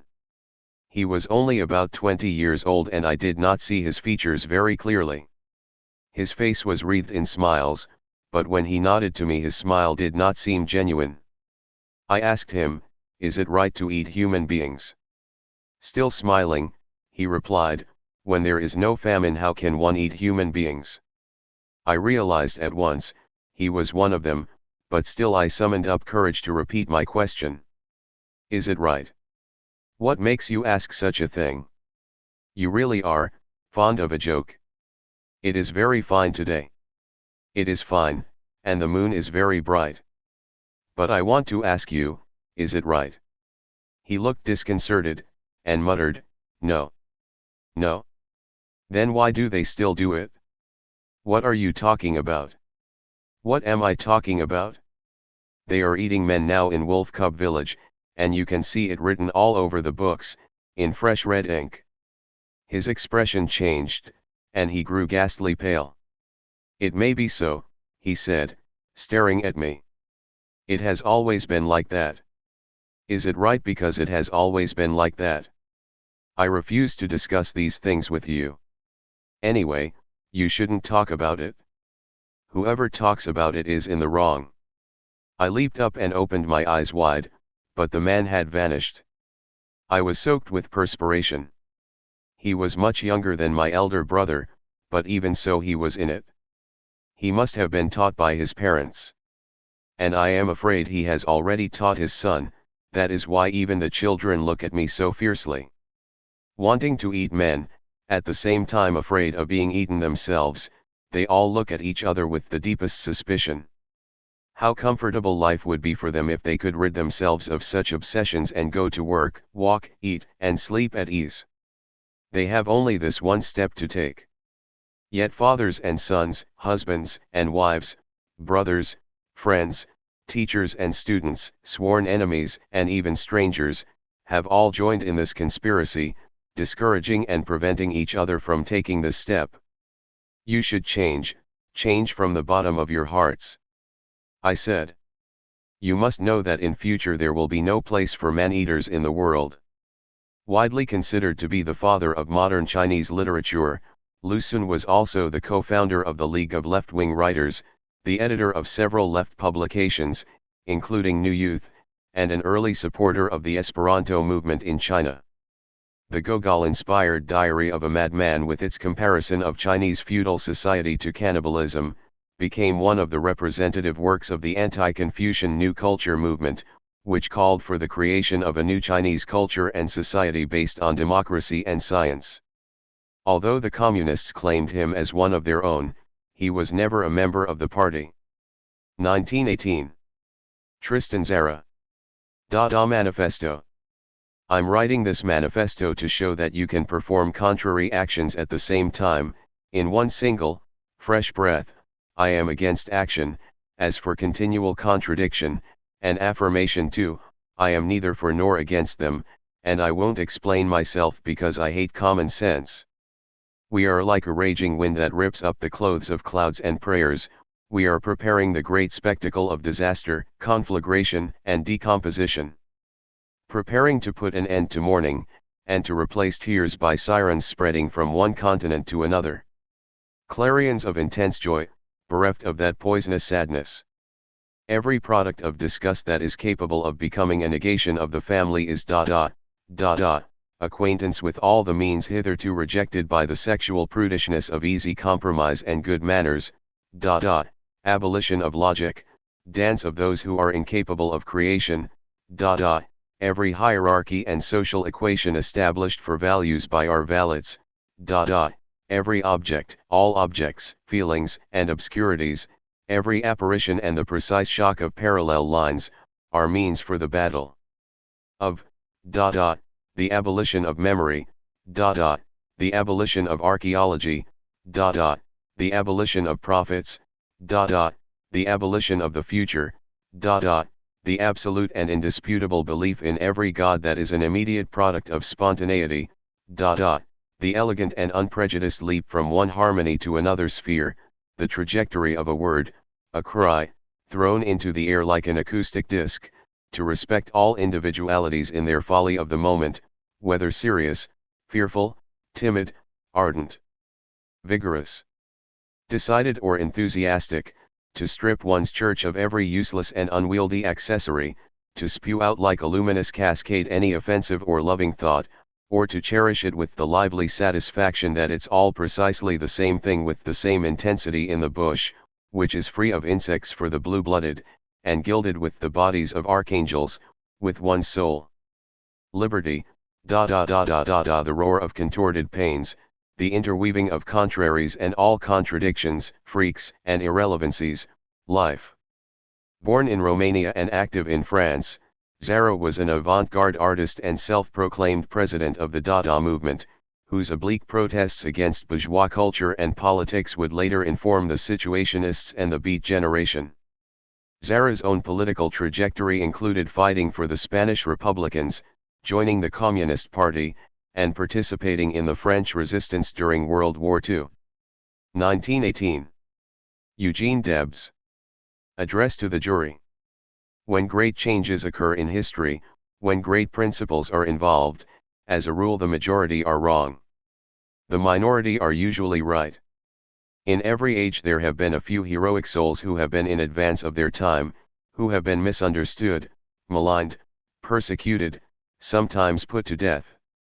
Long after their martyrdom monuments were erected to them and garlands woven for their graves. Chattel slavery has disappeared. But we are not yet free. We are engaged today in another mighty agitation. It is as wide as the world. It means the rise of the toiling masses who are gradually becoming conscious of their interests, their power, and their mission as a class, who are organizing industrially and politically and who are slowly but surely developing the economic and political power that is to set them free. These awakening workers are still in a minority, but they have learned how to work together to achieve their freedom, and how to be patient and abide their time. Debs, founder of the American Railway Union, leader of the Social Democratic Party, and folk hero of the American left, was tried for sedition for an anti-war speech that discouraged enlistment in the military. Debs opposed every war but one. I am for that war with heart and soul, and that is the worldwide war of the social revolution. Convicted and sentenced to 10 years in prison, Debs still gained nearly 1 million votes for U.S. president as a socialist candidate while in jail. 1918. Gerjan Pasdarmagian. Why Armenia should be free. The day is not very far distant when, gathered around the great tribunal of justice, the representatives of all the nations of the globe guilty or just are to receive their punishment or reward. Behold! Into the Peace Congress Hall there enters an old woman, bathed in blood, clothed in rags, her face covered with wrinkles 3,000 years old, and completely exhausted. With her thoughtful eyes the venerable Mother Armenia will survey the countenances of all those present, and thus will she address the great figures of the world. Century after century my sons took part in all the strifes waged to safeguard justice and the freedom of suffering humanity. 3,000 years ago my sons struggled for 700 years against the despotism of Babylon and Nineveh, which eventually collapsed under the load of their own crimes. 15 centuries ago the Armenians resisted for 500 years the persecutions of the mighty Persian Empire to preserve their Christian faith. Since the 700s my sons have been the vanguard of Christian civilization in the East against Muslim invasions threatening for a while the very existence of all Europe. Here, before you, stand the representatives of those three nations which tried to destroy my sons. Look at this Turk, It was he who wished to wipe the very name of Armenia off the face of the map, but today, foiled in his attempt, he stands there like a criminal awaiting his sentence. And where is today the Tsar of Russia, who planned to occupy Armenia without the Armenians, the representative of that empire before which the world trembled? And what has remained of the policies of the German Empire, in whose hands is the Baghdad Railroad now, built at the cost of the blood of hundreds of thousands of Armenian women and children? Thus, those three modern malevolent empires, which tried to attain happiness through the blood of my sons, have received their just punishment. Such will be the fate in the future of all those who shall attempt similar crimes against Armenia. This is the message, gentlemen, handed down to us through 3,000 years of history. I have nothing more to add. I await your verdict with confidence. Pastor Magian was a member of the Armenian Revolutionary Federation, which fought for Armenian independence from the Ottoman Empire and participated in the Armenian resistance of 1914–18. It was during this time that the Armenian massacre took place, in which between 600,000 and 1.5 million Armenians were killed by Ottoman forces. 1918. John McLean. Speech from the dock. I wish no harm to any human being, but I, as one man, am going to exercise my freedom of speech. No human being on the face of the earth, no government is going to take from me my right to speak, my right to protest against wrong, my right to do everything that is for the benefit of mankind. I am not here, then, as the accused, I am here as the accuser of capitalism dripping with blood from head to foot. McLean, a Scottish teacher, revolutionary, and proponent of a Scottish Workers' Republic independent from Britain, was imprisoned for opposing the First World War. Tens of thousands of Glaswegian workers greeted him on his release from prison, and he was carried through the streets in triumph. 1919. Rabindranath Tagore. Walk alone. If they answer not to thy call, walk alone. If they are afraid and cower mutely facing the wall, O thou of evil luck, open thy mind and speak out alone. If they turn away, and desert you when crossing the wilderness, O thou of evil luck, trample the thorns under thy tread, and along the blood-lined track travel alone. If they do not hold up the light when the night is troubled with storm, O thou of evil luck, with the thunder flame of pain ignite thy own heart, and let it burn alone. Tagore, a Bengali writer and the first Asian winner of the Nobel Prize for Literature, wrote more than 2,000 songs, including ones lionizing the Indian independence movement, though he was controversial in the movement for holding that British imperialism was a political symptom of our social disease. Walk Alone was one of Gandhi's favorite songs. 1919. John Reed. 10 Days That Shook the World. In the relations of a weak government and a rebellious people there comes a time when every act of the authorities exasperates the masses, and every refusal to act excites their contempt. The proposal to abandon Petrograd raised a hurricane. Kerensky's public denial that the government had any such intention was met with hoots of derision. Pinned to the wall by the pressure of the revolution, cried Rabochi Put, the government of provisional bourgeois tries to get free by giving out lying assurances that it never thought of fleeing from Petrograd, and that it didn't wish to surrender the capital. In Kharkov 30,000 coal miners organized, adopting the preamble of the IWW Constitution. The working class and the employing class have nothing in common. Dispersed by Cossacks, some were locked out by the mine owners, and the rest declared a general strike. Minister of Commerce and Industry Konovalov appointed his assistant, Orlov, with plenary powers, to settle the trouble. Orlov was hated by the miners. But the Tsay not only supported his appointment, but refused to demand that the Cossacks be recalled from the Don Basin. In Petrograd was ending a regional Congress of Soviets of the North, presided over by the Bolshevik Krylenko. By an immense majority it resolved that all power should be assumed by the All-Russian Congress, and concluded by greeting the Bolsheviki in prison, bidding them rejoice, for the hour of their liberation was at hand. At the same time, the first all-Russian conference of factory shop committees declared emphatically for the Soviets, and continued significantly. After liberating themselves politically from Tsardom, the working class wants to see the democratic regime triumphant in the sphere of its productive activity. This is best expressed by workers' control over industrial production, which naturally arose in the atmosphere of economic decomposition created by the criminal policy of the dominating classes. 10 Days That Shook the World was the first major account of the Russian Revolution to appear in America, published when its author was just 22. A child of great privilege, Reed was a playboy who became a socialist, helped to organize the strike pageant in Madison Square Garden with Bill Haywood of the Wobblies, traveled with the insurgent forces of Pancho Villa, and was buried in the wall of the Kremlin after his death from typhus at the age of 33. 1919. Eugene Levine. Last speech. We communists are all dead men on leave.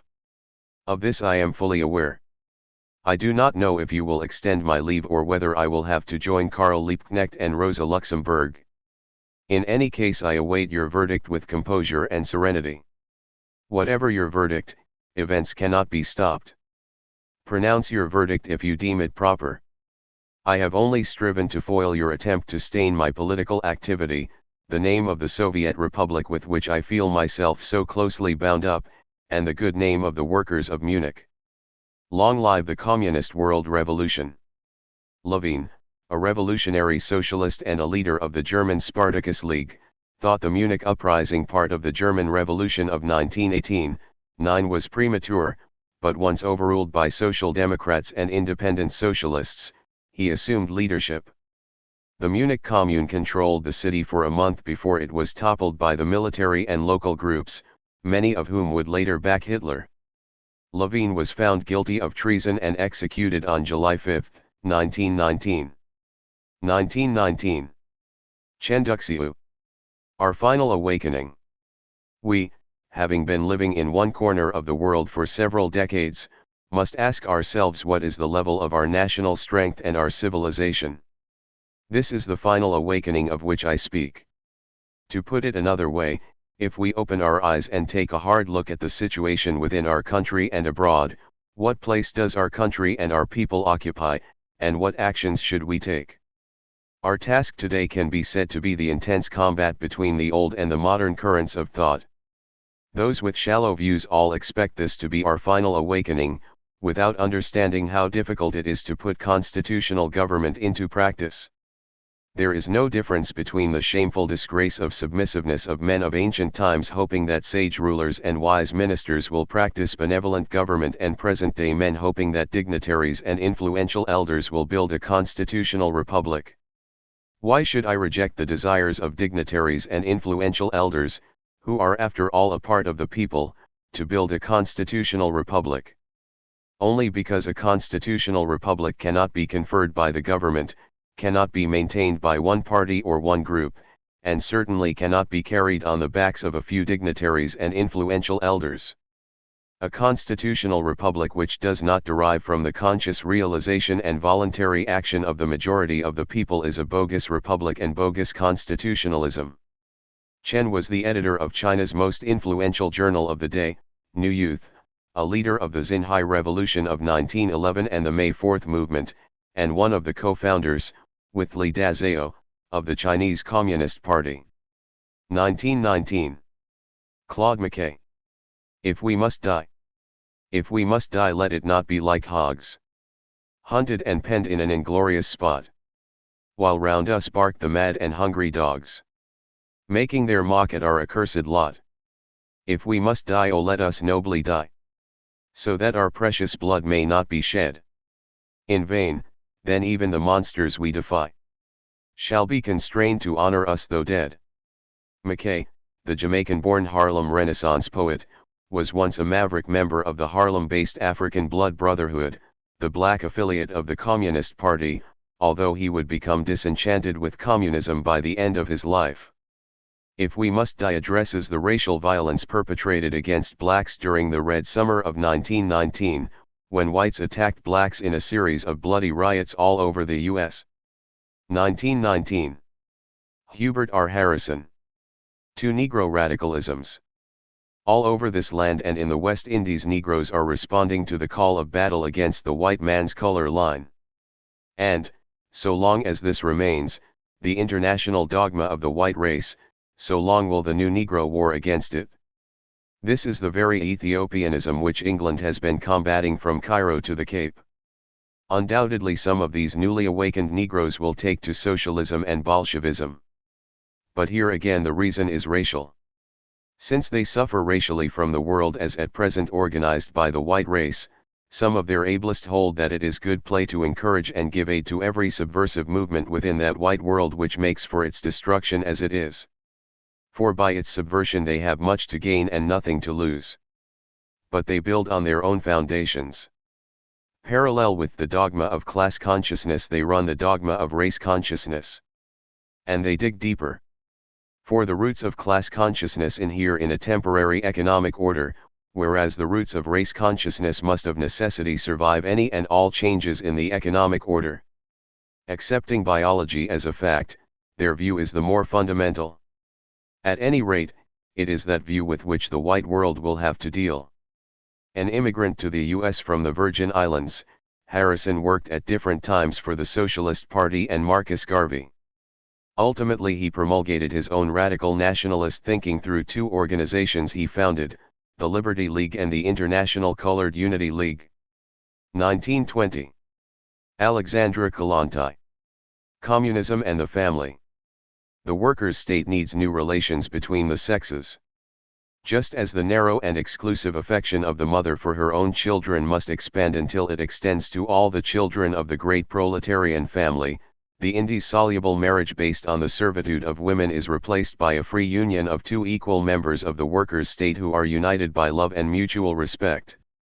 In place of the individual and egoistic family, a great universal family of workers will develop, in which all the workers, men and women, will above all be comrades.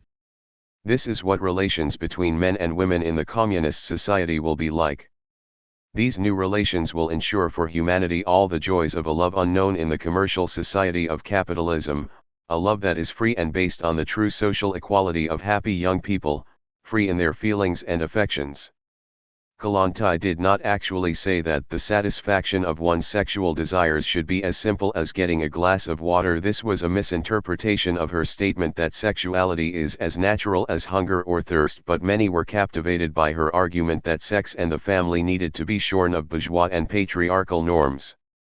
She became the People's Commissar for Social Welfare after the Bolshevik Revolution, founded the Women's Department of the Soviet Union, and was the world's first female ambassador as the Soviet representative to Norway. 1920. Ho Chi Minh. French colonization on trial. Indochina is a darling daughter. She is worthy of Mother France. She has all that the latter has, her government, her means, her justice, and also her little conspiracies. We will speak only of the 2 latter. Justice is represented by a good lady holding scales in one hand and a sword in the other. As the distance between Indochina and France is so great that, on arrival there, the scales lose their balance and the pans melt and turn into opium pipes and official bottles of spirits, the poor lady has only the sword left with which to strike. She even strikes innocent people, and innocent people especially. Poor Indochina! You will die, unless your old-fashioned youth comes to life. After working as a baker in Haarlem, where he was influenced by Marcus Garvey, Ho wound up in France via England, joined and then left the Socialist Party when it fractured on the issue of colonialism, and became the resident expert on colonialism in the French Communist Party. This diatribe was written while he was in Paris and smuggled into Indochina as a pamphlet, where it quickly became the Bible of nationalists. After Paris, Ho worked for the Comintern in Moscow and then proceeded to Shanghai, not returning to Vietnam until 1941 to lead the independence movement. 1920. W. A. Domingo. The New Negro. What is he? Now, what are the aims of the New Negro? The answer to this question will fall under 3 general heads, namely, political, economic, and social. In politics, the new Negro, unlike the old Negro, cannot be lulled into a false sense of security with political spoils and patronage. A job is not the price of his vote. The new Negro demands political equality. A word about the economic aims of the new Negro. Here, as a worker, he demands the full product of his toil. His immediate aim is more wages, shorter hours, and better working conditions. As a consumer, he seeks to buy in the market, commodities at the lowest possible price. The social aims of the new Negro are decidedly different from those of the old Negro. Here he stands for absolute and unequivocal social equality. He realizes that there cannot be any qualified equality. He insists that a society which is based upon justice can only be a society composed of social equals. He insists upon identity of social treatment. With respect to intermarriage, he maintains that it is the only logical, sound, and correct aim for the Negro to entertain. The new Negro arrived upon the scene at the time of all other forward, progressive groups and movements after the Great World War. He is the product of the same worldwide forces that have brought into being the great liberal and radical movements that are now seizing the reins of political, economic, and social power in all of the civilized countries of the world. His presence is inevitable in these times of economic chaos, political upheaval and social distress. Yes, there is a new Negro. And it is he who will pilot the Negro through this terrible hour of storm and stress. Jamaican journalist Domingo briefly edited Marcus Garvey's newspaper in Harlem before launching The Emancipator, his own weekly publication of scientific radicalism and fearless opinion. He later founded the pro-independence Jamaican Progressive League in New York City in 1936. 1920. Lee Dazeo developed the peasantry. Our China is a rural nation and most of the laboring class is made up of peasants. If they are not liberated, then our whole nation will not be liberated. Their sufferings are the sufferings of our whole nation, their ignorance is the ignorance of our whole nation, the advantages and defects of their lives are the advantages and defects of all of our politics. Go out and develop them and cause them to know that they should demand liberation, speak out about their sufferings, throw off their ignorance and be people who will themselves plan their own lives. In 1918, Lee established an informal politics study group at Peking University, where he was head librarian. This group eventually became the Marxist Research Society. Together with another of its members, Chen Duxiu, he later co-founded the Chinese Communist Party. 1920. Wadi al-Bustani. Response to al-Rai-Safi. Judas' speech. Or acts of witchcraft. And Rai-Safi's saying? Or lies of poetry. Your poetry is of the choicest words, you are well acquainted with the jewels of sea verse. But this sea is one of politics, if justice spreads high its low tide begins. Yes. He who has crossed the Jordan River is our cousin, but he who comes from across the sea is suspicious. Al-Bustani, a Lebanese poet who settled in Palestine, was an early opponent of the Balfour Declaration, which proclaimed Britain's intent to establish a Jewish national home in Palestine. This poem, written in response to Iraqi poet Maruf al-Rai-Safi's praise of the first British High Commissioner, Herbert Samuel, pointed out the dangers to Palestine's Arab society posed by Jewish immigration and colonization. 1920. Al-Qainana. Young Syria will never submit to old France. Tell the Pope, the clericalists, the capitalists, and the politicians who aim at conquest that young Syria will never submit to old France. Al-Qainana was one among several Syrian newspapers that called for resistance against an imminent French invasion in 1920, meant to overthrow the first ever Arab republic under King Faisal. This slogan ran as a two-page headline in the paper. After crushing the resistance, the French ruled Syria until 1946. 1920s. Vera Figner. Memoirs of a Revolutionist. My past experience had convinced me that the only way to change the existing order was by force. If any group in our society had shown me a path other than violence, perhaps I would have followed it, at the very least, I would have tried it out. But, as you know, We don't have a free press in our country, and so ideas cannot be spread by the written word. And so I concluded that violence was the only solution. I could not follow the peaceful path. Growing up in Kazan, Russia, Figner was prevented by state and father from studying medicine. In 1872 she married, sold her dowry, and enrolled in the Department of Medicine at the University of Zurich. She joined Narodnaya Volya, the will of the people, taking part in the formation of the paramilitary wing of the group and helping to assassinate Tsar Alexander II in 1881. She spent more than 30 years in prison and in internal and external exile, but lived until 1942. 1920s. Abdülhalik Uyghur. It is close at hand. Arise. Time is at hand. It is very close. Stand up, brothers. Do you want to die lying there? We now face our deepest winter. Arise. Time is very short, but we still have time. If we miss this chance, the winter will freeze our lives. Abdülhalik, a Uyghur nationalist poet whose poems describe the lives of the Uyghur people under oppression, was killed by the Chinese government at the age of 22 in retaliation for the Hami uprising of 1932. The rebellion sought an end to Chinese rule in East Turkestan and the establishment of a Turkish Islamic Republic of East Turkestan in what is today Xinjiang province.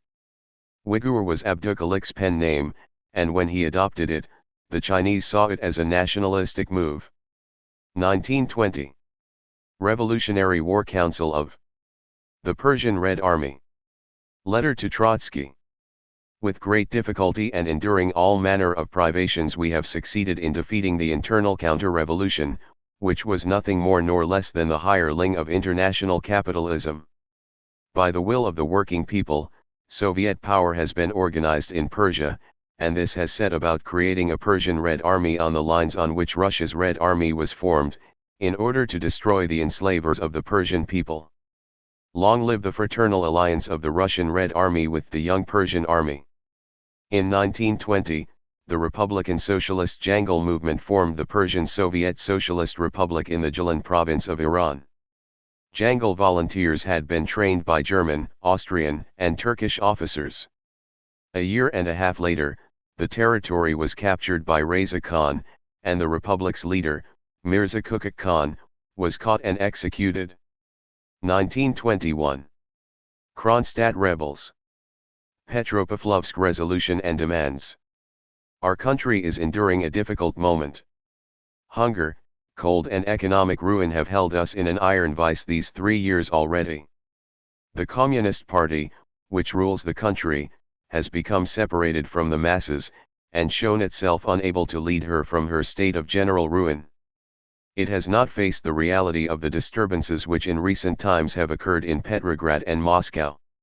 This unrest shows clearly enough that the party has lost the faith of the working masses. Neither has it recognized the demands presented by the workers. It considers them plots of the counter-revolution. It is deeply mistaken. This unrest, these demands, are the voice of the people in its entirety, of all laborers.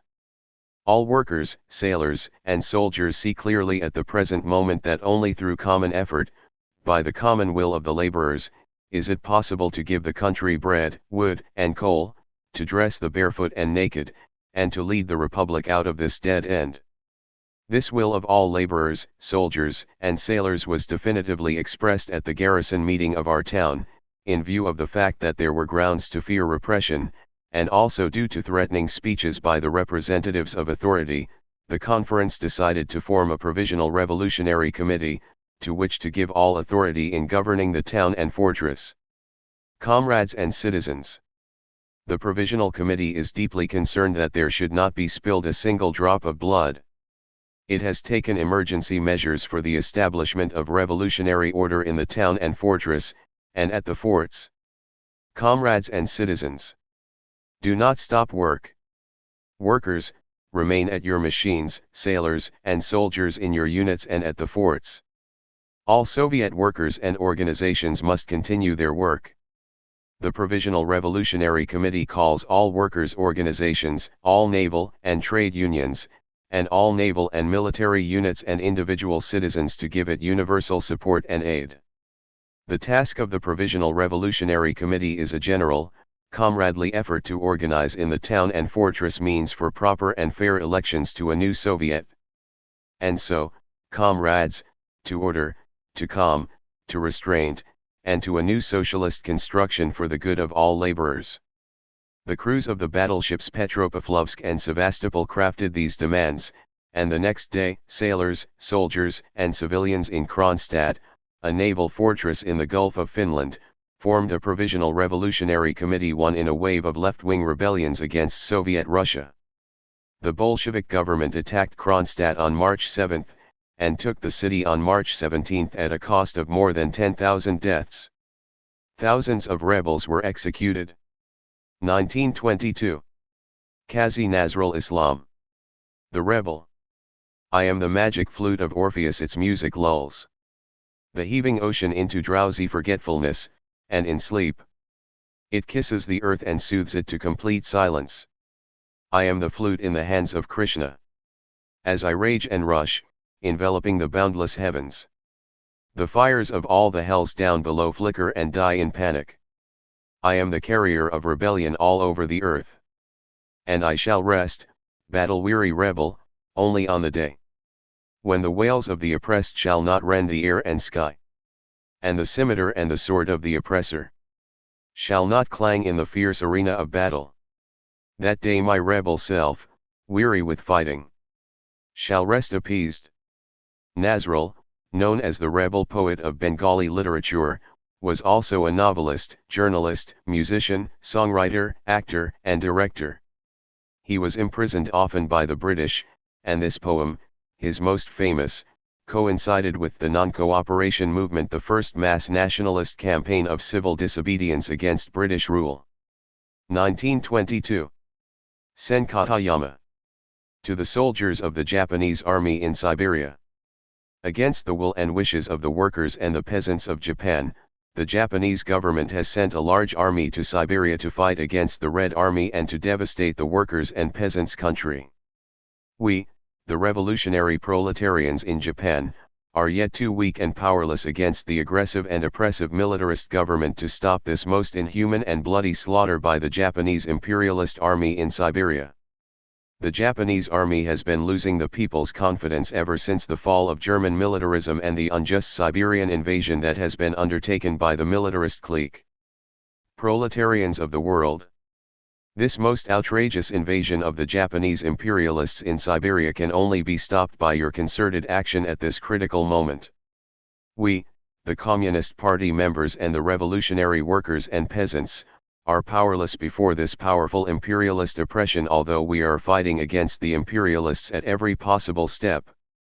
Katayama, an early member of the American Communist Party, became a Christian and a socialist during his education in America, edited the publication of the Iron Workers Union and Trade Unions Federation in Japan, was a rice farmer in Texas for many years, and returned to Japan as a journalist and intellectual, where he became the leader of the Japanese Communist movement and was jailed for his participation in the 1912 Tokyo streetcar strike. The Japanese Communist Party, which he co-founded in 1922, later became the sole political party to oppose Japanese involvement in World War II. Katayama died in the USSR and is buried in the Kremlin Wall. 1924. Huda Sha'arai. Women are bright stars. Women are bright stars whose light penetrates dark clouds. They rise in times of trouble when the wills of men are tried. In moments of danger, when women emerge by their side, men utter no protest. Yet women's great acts and endless sacrifices do not change men's views of women. Through their arrogance, men refuse to see the capabilities of women. Faced with contradiction, they prefer to raise women above the ordinary human plane instead of placing them on a level equal to their own. Men have singled out women of outstanding merit and put them on a pedestal to avoid recognizing the capabilities of all women. Sha'arai, an Egyptian feminist and nationalist activist, was a founder of several women's societies, including the Egyptian Feminist Union, and helped organize the first street demonstration by Egyptian women during the nationalist revolt in 1919. A social reformer, Hsiao believed in education for women and came to oppose the veil. 1924. Vladimir Mayakovsky. Vladimir Ilyich Lenin.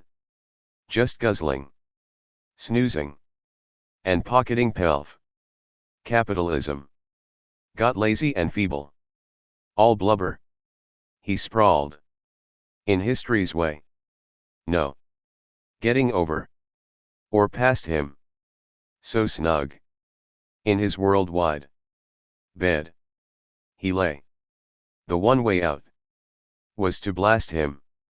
Mayakovsky's elegy to Lenin, written immediately following the leader's death, brought him fame throughout Russia. A self-described communist futurist, Mayakovsky was also one of Stalin's favorite poets and wrote plays satirizing Soviet Philistinism and bureaucracy. He shot himself in 1930. 1925. Nguyen and Ninh. France in Indochina. When a people has reached the point where they must choose between death and slavery, to taunt death is more virile. Violence ought to be condemned when it is unnecessary. But there are cases when violence must be accepted, for it represents the only recourse. If the masses taunt death rather than accept injustice and, on the other hand, if the colonialists refuse to give up their policy of oppression and exploitation without scruples, it is then the duty of the more courageous and the more devoted Vietnamese to think of methods of struggle that fit the time and to devise a form of resistance that is capable of fighting oppression. The prisoner who attempts to escape does not think about the death that may befall him during the evasion. Nguyen, an unorthodox radical nationalist who was better known and more influential than Ho Chi Minh during the colonial era, became involved in the anarchist and socialist movements while studying to become a lawyer in France, was employed at a Parisian newspaper where Ho was also on staff, and made a living working as a fortune teller before returning to Vietnam and founding the anti-colonial Nguyen and Ninh Secret Society, which disseminated anti-French propaganda and recruited hundreds of workers in Saigon.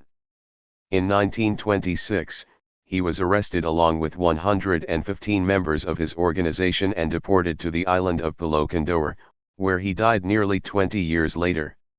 1925. José Carlos Mariátegui. Man and Myth. What most clearly and obviously differentiates the bourgeoisie and the proletariat in this era is myth. The bourgeoisie finally has no myth. It has become incredulous, skeptical, nihilist. The reborn liberal myth has already aged. The proletariat has a myth, the social revolution. It moves toward this myth with a vehement and active faith. The bourgeoisie denies, the proletariat affirms. The bourgeois mind amuses itself with a rationalist critique of the methods, the theories, the technique of the revolutionaries. What incomprehension! The revolutionaries' power is not in their science, it is in their faith, their passion, their will. It is a religious, mystical, spiritual power. It is the power of myth. Mariátegui was a Peruvian writer and thinker whose 7 interpretive essays on Peruvian reality helped make him one of the most influential Latin American Marxists of the 1900s. 1927. Lamine Senghor. The Negroes fight for freedom. The Negroes have slept for too long. But beware. The man who has slept too well, and then awakes, will not fall asleep again. We have assembled to defend ourselves against these injustices, these horrors I have mentioned. Young Negroes are beginning to see things clearly. We know and ascertain that we are French when they need us to let us be killed or make us labor. But when it comes to giving us rights, we are no longer Frenchmen but Negroes. Senghor was an early Senegalese nationalist who joined the French Communist Party in 1924 and continued to fight for an independent Senegal. The speech was made before the League of Imperialism in Brussels. 1927. Mao Zedong.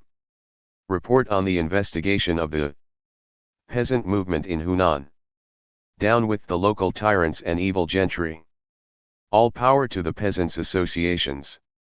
The most violent revolts and the most serious disorders have invariably occurred in places where the local tyrants, evil gentry, and lawless landlords perpetrated the worst outrages.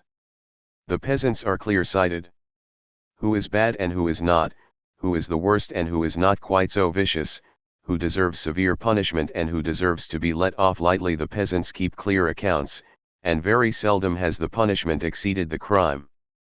A revolution is not a dinner party, or writing an essay, or painting a picture, or doing embroidery. It cannot be so refined, so leisurely and gentle, so temperate, kind, courteous, restrained and magnanimous.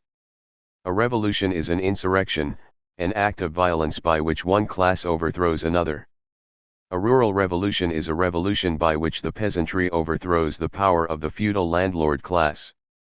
Without using the greatest force, the peasants cannot possibly overthrow the deep-rooted authority of the landlords which has lasted for thousands of years. The rural areas need a mighty revolutionary upsurge, for it alone can rouse the people in their millions to become a powerful force. All the actions mentioned here which have been labeled as going too far flow from the power of the peasants, which has been called forth by the mighty revolutionary upsurge in the countryside. The Communist Party of China, initially focused on proletariat-led revolution, would take a sharp turn toward peasant and mass-based revolution under the leadership of Mao. This report marks the beginning of that turn. Revolutionary mass mobilization would thus become the hallmark of his policies and thought on both domestic and international matters. As he later remarked, U.S. imperialism is a paper tiger weak in its lack of mass support. 1927. Nicola Sacco. Last Will. Prologue. We, Sacco and Vanzetti, sound of body and mind. Devise and bequeath to all we leave behind. The worldly wealth we inherited at our birth. Each one to share alike as we leave this earth. To wit. To babies we will their mother's love. To youngsters we will the sun above. To spooners who want to tryst the night. We give the moon and stars that shine so bright. To thrill them in their hours of joy. When boy hugs maid and maid hugs boy. To nature's creatures we allot the spring and summer.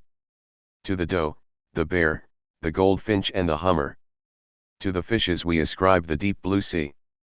The honey we apportion to the bustling bee. To the pessimist good cheer his mind to soothe. To the chronic liar we donate the solemn truth. And lastly, to those who judge solely seeking renown. With blaring trumpets of the fakir and clown. To the prosecutor, persecutor and other human hounds. Who'd barter another's honor, recognizing no bounds. To the governor, the jury, who another's life they'd sell. We endow them with the fiery depths of hell. The circumstances surrounding the wrongful arrest, trial, and execution of Italian-American anarchists Nicola Sacco and Bartolomeo Vanzetti for armed robbery and murder remain contested to this day. The arrest came during a period of intense political repression, the Red Scare of 1919-20, and the testimonies of many witnesses who verified Vanzetti's alibi were virtually ignored for being given in Italian, making Sacco and Vanzetti into martyrs of the unjust and discriminatory legal system. 1927. Kitahara Taisaku. Petition to the Emperor over discrimination. Against the Burakumin in the army. I ran up to a point several meters from the Emperor, who was on horseback, and took a kneeling position. I then took out the petition from my pocket and raised it high in my left hand, shouting, "A petition, a petition." The Emperor appeared to be baffled by this untoward occurrence and looked down at me from atop his horse with a puzzled look. The general, who was on horseback behind the Emperor, was shocked, and charged toward me with his saber uplifted, shouting, "Arrest him, arrest him." I was then grabbed from behind by a powerful pair of arms. When I looked around, I saw Lieutenant Okuda's deathly pale face. His lips were trembling and he let out a groan and, grabbing me by my backpack, dragged me to a line to the left of the battalion. The cavalry troops under review marched in perfect formation, as if nothing at all had happened. My action was a happening that lasted only 5 minutes. Kitahara was a member of the Burakumin caste in Japan, people engaged in unclean work, similar to the untouchables in India. At the beginning of the 1900s, Burikomen were subject to the draft just like everyone else, but experienced brutal harassment and abuse within the military, often leading to suicides. Kithaera's act was extensively publicized, raising awareness about the Burikomen nationwide, despite their relatively small numbers. 1928. Victor Surge. Year 1 of the Russian Revolution. The next years were to bring a number of fantastic spectacles, whole armies entering the field without munitions, fighting it out with sword and bayonet in mid-battle, treason at work in the general staff and perhaps in the court, sudden fortunes in the hands of manufacturers of war supplies, incompetent drunkards in responsible posts, a rakish starets, or holy old man, Rasputin, as close advisor to the Tsar, appointing and dismissing ministers between one drunken orgy and the next, Russia sliding towards the abyss while the world watched. The war revealed the gangrene of the whole system. The revolution did come into the streets, it came down from the factories with thousands of workers out on strike, to cries of bread. Bread. The authorities saw it coming but could do nothing, it was not in their power to remedy the crisis. In the streets of Petrograd the troops fraternized with the workers' demonstrations, sealing the fate of the autocracy. The speed of events took the revolutionary organizations by surprise, even though they had been working towards this goal. Three great problems cry out for urgent solution, expressed in the three words: peace, land, bread. Peace is wanted by millions of peasants and proletarians in the army, and the bourgeoisie cannot give it them because it is too busy waging its own war. Land is desired by millions of peasants, the bourgeoisie will not give it, because it is allied with the big landowners and because it rejects any attack on private property, the principle of its own domination. Bread is demanded by the proletariat of the cities, the bourgeoisie cannot give it, for the famine is the offshoot of its war and its policies. The overthrow of Tsardom has solved nothing. Another revolution has to be made. This is what the masses feel and want. This is what the party of the proletariat knows and arms for. The Belgian-born son of Russian immigrants, Serge published his first anarchist article at 18, was expelled from Belgium at 19, and was sentenced to solitary confinement in France at 22. Thus began a lifetime of revolutionary activism that included episodes as a Bolshevik, as a journalist, editor, and translator for the Comintern, and as an exile and socialist critic of Stalin.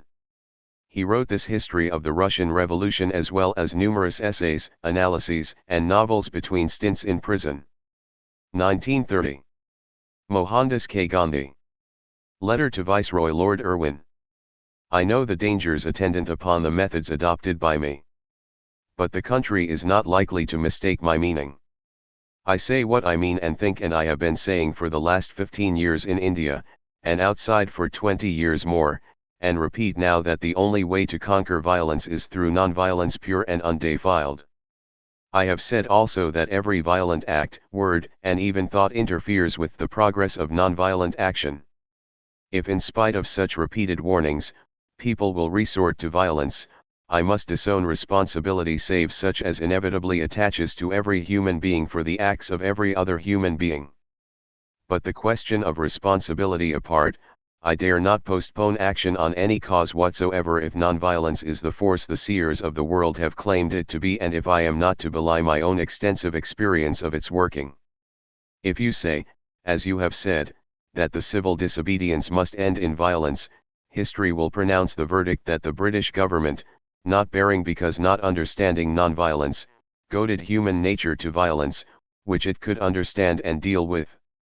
But in spite of the goading, I shall hope that God will give the people of India wisdom and strength to withstand every temptation and provocation to violence. The Salt Satyagraha, which began with a march from Gandhi's ashram to the Dharasana salt works, sparked large-scale acts of civil disobedience against the British Raj by millions of Indians, and led to hundreds of marchers being beaten and more than 80,000 arrests. Gandhi was arrested the day before writing this letter. Earlier, he had written, truth, satya, implies love, and firmness, agraha, engenders and therefore serves as a synonym for force. I thus began to call the Indian movement Satyagraha, that is to say, the force which is born of truth and love or nonviolence, and gave up the use of the phrase passive resistance. 1930. John Dos Passos. USA. USA is a slice of the continent.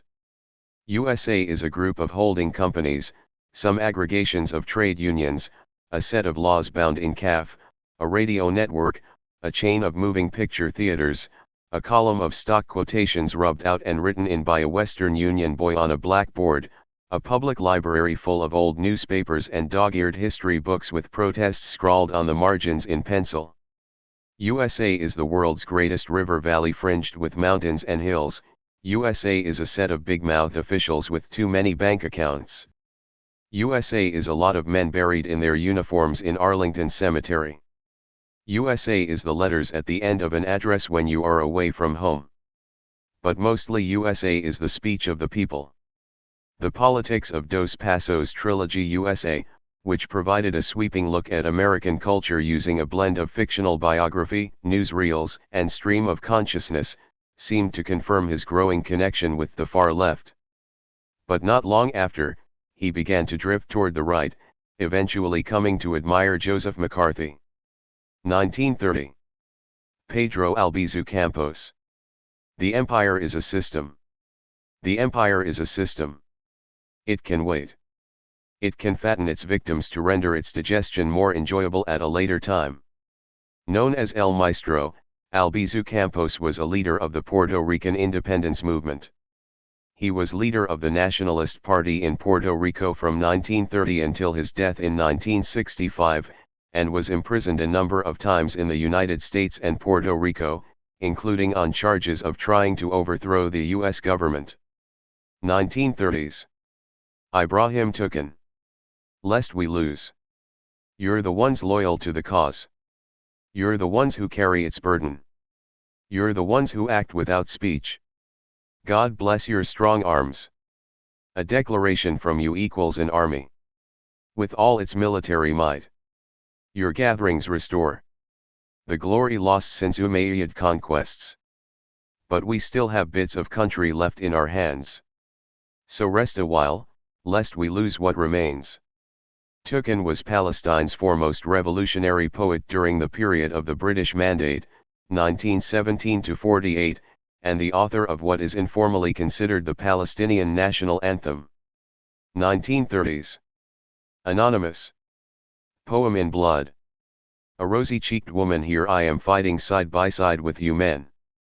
On my shoulders weighs the hatred which is common to us. The prison is my school, its inmates my friends. The sword is my child, the gun my husband. The Indo-Chinese Communist Party included a women's organization, its members worked alongside men to resist the French and then the Americans, and many were killed.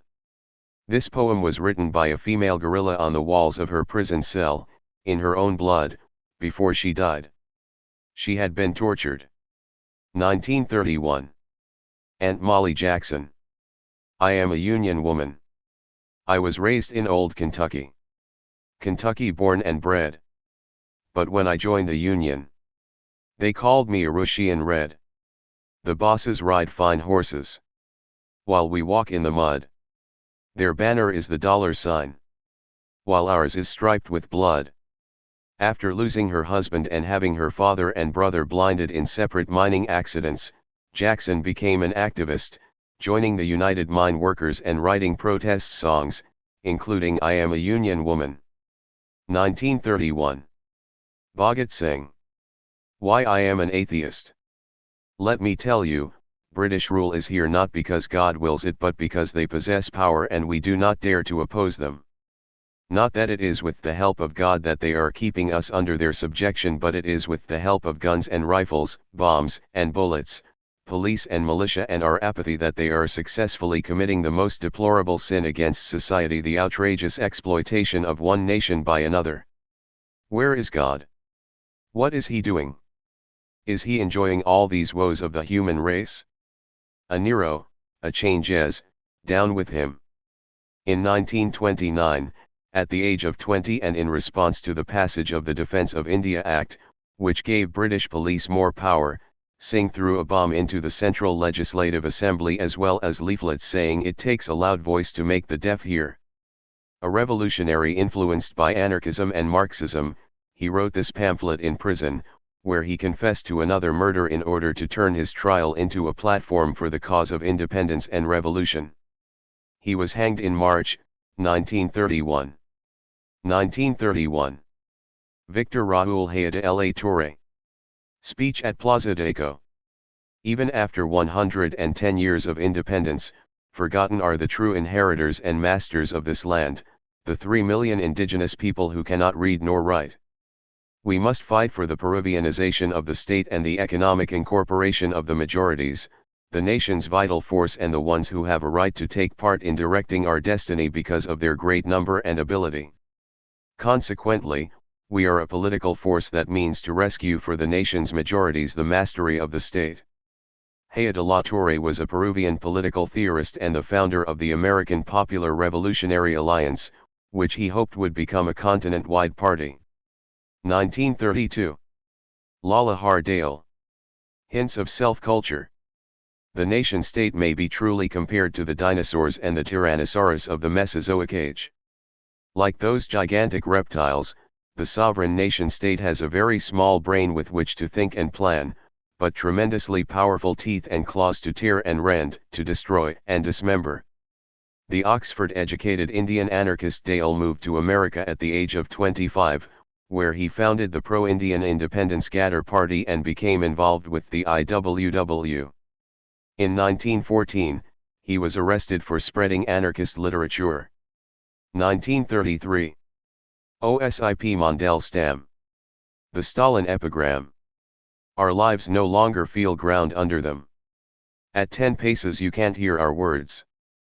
But whenever there's a snatch of talk, it turns to the Kremlin mountaineer. The 10 thick worms his fingers. His words like measures of weight. The huge laughing cockroaches on his top lip. The glitter of his boot rims. Ringed with the scum of chicken-necked bosses. He toys with the tributes of half-men. One whistles, another meows, a third snivels. He pokes out his finger and he alone goes boom. He forges decrees in a line like horseshoes. One for the groin, one the forehead, temple, eye. He rolls the executions on his tongue like berries. He wishes he could hug them like big friends from home. 6 months after writing this poem, Acmeist poet Mandelstam was arrested and sent into internal exile. The sentence was more lenient than what was received by many of Stalin's critics, usually explained by Stalin's interest in Mandelstam's fate. Upon release, Mandelstam wrote an ode to Stalin, but in 1938 he was arrested again and died in a concentration camp. 1933-4. Antonio Gramsci. Voluntarism and Social Masses. Vanguards without armies to back them up, commandos without infantry or artillery, these are transpositions from the language of rhetorical heroism, though vanguard and commandos as specialized functions within complex and regular organisms are quite another thing. The same distinction can be made between the notion of intellectual elites separated from the masses, and that of intellectuals who are conscious of being linked organically to a national popular mass. In reality, one has to struggle against the above-mentioned degenerations, the false heroisms and pseudo-aristocracies, and stimulate the formation of homogeneous social blocks, which will give birth to their own intellectuals, their own commandos, their own vanguard, who in turn will react upon those blocks in order to develop them, and not merely so as to perpetuate their gypsy domination. Romanticism's Paris Bohème too was intellectually at the root of many contemporary modes of thought which appear nonetheless to deride those bohemians.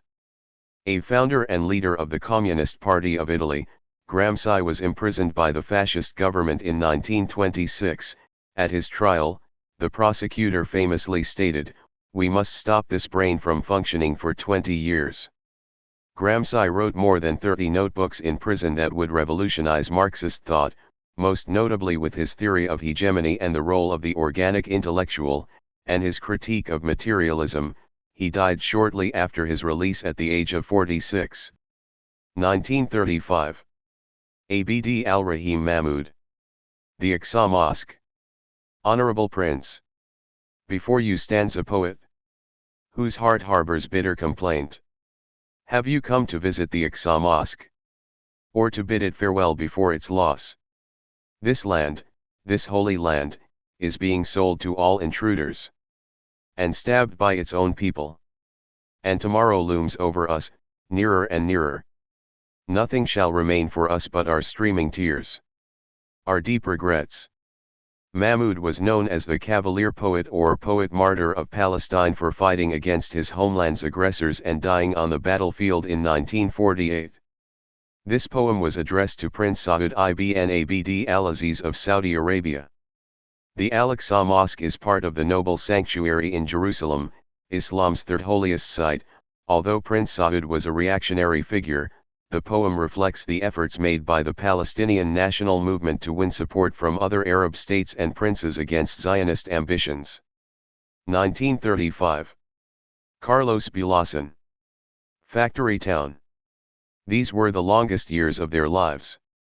These were the years when the whistle at 4 o'clock drove them to the yard, then they scurried home heavy with fatigue and hunger and love. These were the years when the gigantic chimneys blocked the skies with black smoke that reminded passers-by of a serpent-like whip of life within, bleeding, scarred with disease and death. These were the years. Immigrating to the U.S. from the Philippines as a teenager with hopes of completing his education and becoming a writer, Bulasan was instead faced with racial discrimination and harsh conditions, and found work as a manual laborer. Radicalized by the Repatriation Act of 1935, which threatened Pinoys with deportation, Bulasan helped to organize Filipino resistance against these practices. Eventually achieving his dream of becoming a writer, he wrote of Filipinos in America and peasants in the Philippines, also becoming a voice of working-class Asian America. 1935. Clifford Adets. Waiting for Lefty. Agate, what's the answer, boys? The answer is, if we're Reds because we won a strike, then we take over their salute too. Know how they do it? Makes communist salute. What is it? An uppercut? The good old uppercut to the chin. Hell, some of us boys ain't even got a shirt to our backs. What's the boss class tryin' to do, make a nudist colony out of us? These slick slobs stand here telling us about bogeyman. That's a new one for the kids, the Reds is bogeyman. But the man who got me food in 1932, he called me comrade. The one who picked me up where I bled, he called me comrade too. What are we waiting for? Don't wait for Lefty. He might never come. The American playwright Adets was a member of the Communist Party and traveled to Cuba to study the political situation, where he was arrested for his communist views. Waiting for Lefty, inspired by the New York taxi strike of 1934, brought him fame within the theater world and was performed as left theater throughout the U.S. But during the McCarthy era he appeared as a friendly witness before the House Un-American Activities Committee, destroying his reputation as a radical. 1935. W.E.B. Du Bois. Black Reconstruction. This the American black man knows, his fight here is a fight to the finish. Either he dies or wins. If he wins, it will be by no subterfuge or evasion of amalgamation. He will enter modern civilization here in America as a black man on terms of perfect and unlimited equality with any white man, or he will not enter at all. Either extermination root and branch, or absolute equality. There can be no compromise. This the last great battle of the West. Du Bois, herald of Pan-Africanism, co-founder of the NAACP, and critic of the Cold War, began the 1900s by positing the color line as the problem of the century, and ended by joining the Communist Party. In between, he attempted, as his biographer David Levering Lewis put it, virtually every possible solution to the problem of 1900s racism: scholarship, propaganda, integration, national self-determination, human rights, cultural and economic separatism, politics, international communism, expatriation, Third World solidarity. 1935. Mike Gold. Ode to Walt Whitman. Oh Walt Whitman, they buried you in the filth. The clatter speed up of a department store basement. But he rose from the grave to march with us. On the picket line of democracy. The Lenin dreams of the Kellys and Greenbaums. Deep in the gangrened basements. Where Walt Whitman's America aches to be born. Gold was a writer and literary critic who has been called the dean of U.S. proletarian literature, a tradition of writing characterized by the fervent class consciousness that emerged in the 1930s among some working-class writers.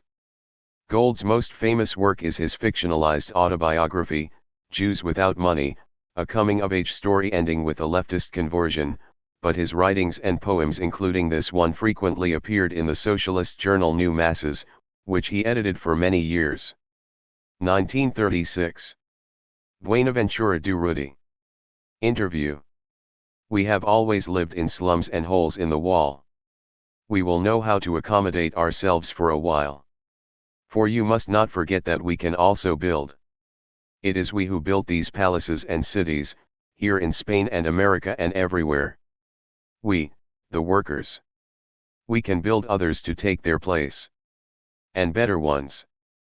We are not in the least afraid of ruins. We are going to inherit the earth, there is not the slightest doubt about that. The bourgeoisie might blast and ruin its own world before it leaves the stage of history. We carry a new world here, in our hearts. That world is growing in this minute. The Spanish anarchist started work at the age of 14 in the Leon rail yards. He had to flee to France and then Argentina due to the activities of Los Solidarios, the anarchist group he founded, but in the 1930s returned to Spain to help coordinate armed resistance against Francisco Franco, and ultimately to lead the most famous anarchist militia, later known as the Durruti Column, in the Spanish Civil War. He was killed 3 months after giving this interview. 1936. Nehemiah. A hellhound at large. Escaped from Audrea, a devil in the form of a black dog. Had been during its brief span on earth a base object of universal odium and execration, sentenced to eternal damnation for churlishness, treachery, ruffianism, pettifogging, etc. A pimping knave with avuncular pretensions to some cheap wiggling wenches from a well-known hostel, he was also a hectic popularity hunter, shamming interest in sports, concerts, and other extracurricular student activities. His only distinguishing marks are buboes and ulcers due to errant whoring. Will Finder please kick him back to hell? In the early 1930s, U Nu and Aung San, who would later become the leaders of the Burmese nationalist movement, were leader and secretary, respectively, of the Rangoon University Students' Union. In 1936, U Nu was expelled for criticizing the university president, and 2 days later, Aung San, the editor of the student union magazine Owe, printed this piece, written by Nehemiah but sometimes attributed to the pair. Aung San was also expelled, precipitating the 1936 student strike. Both went on to become leading figures of Burma's communist movement and are regarded as national heroes today. 1936. La Passion Aria. Speech during the Siege of Madrid. No pasaran. Dolores Ibarruri achieved international fame for her passionate speeches on behalf of the Republic during the Spanish Civil War, including the famous slogan "They shall not pass" she used in defense of Madrid when it came under siege by Franco in 1936. One of the first members of the Spanish Communist Party, she was jailed repeatedly, but also repeatedly escaped capture by fascists. 1936. Mahmoud Abu Deeb. Rebellion in the Hills. When the rebellion started, young men used to go to the hills and ambush the Jews and the English. Day and night, in the hills. The English and the Jews who came to the hills paid for it. The rebels beat the hell out of them. The rebellion continued despite their harshness. They stepped all over us until we couldn't take any more. This went on until the rebellion was smashed. How do you think it was smashed? Well, the English warned the villages that they would destroy every village and every town that shot at an English soldier. Abu Deeb, a Palestinian refugee living in Lebanon, was only 12 when he witnessed the Great Revolt, an anti-colonial uprising against British rule and Zionism that lasted for 3 years. Its suppression by the British, who used tactics based in collective punishment that Israel continues to employ, greatly weakened Palestinian society and paved the way for its collapse during the war in 1948, when Israel was created and the majority of Palestinian people were permanently expelled from their homes. 1936. George Padmar. The White Man's Burden. The black man certainly has to pay dear for carrying the white man's burden. Padmar, a leader of the international Pan-African movement, was born in Trinidad and was a student activist at Howard University in Washington, D.C. before becoming a member of the American Communist Party and moving to the USSR. Later, he broke with the Comintern and served as an advisor to Kwame Nkrumah in post-independence Ghana. 1937. B.R. Mbkar. Annihilation of caste. This antisocial spirit is not confined to caste alone. It has gone deeper and has poisoned the mutual relations of the subcastes as well. In my province the Golak Brahmins, Dioruka Brahmins, Karada Brahmins, Palshi Brahmins, and Chitpavan Brahmins all claim to be subdivisions of the Brahmin caste. But the antisocial spirit that prevails between them is quite as marked and quite as virulent as the antisocial spirit that prevails between them and other non-Brahmin castes. There is nothing strange in this. An antisocial spirit is found wherever one group has interests of its own which shut it out from full interaction with other groups, so that its prevailing purpose is protection of what it has got. Ambedkar was born into the Dalit caste, the untouchables who were relegated to occupations considered impure, like butchering and waste removal.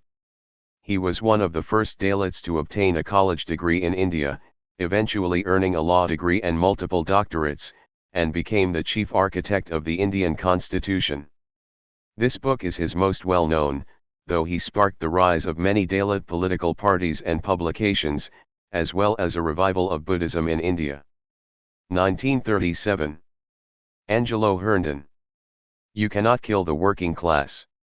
The trial was set for January 16, 1933. The state of Georgia displayed the literature that had been taken from my room, and read passages of it to the jury. They questioned me in great detail. Did I believe that the bosses and government ought to pay insurance to unemployed workers? That Negroes should have complete equality with white people? Did I believe in the demand for the self-determination of the Black Belt, that the Negro people should be allowed to rule the Black Belt territory, kicking out the white landlords and government officials? Did I feel that the working class could run the mills and mines and government? That it wasn't necessary to have bosses at all? I told them I believed all of that and more.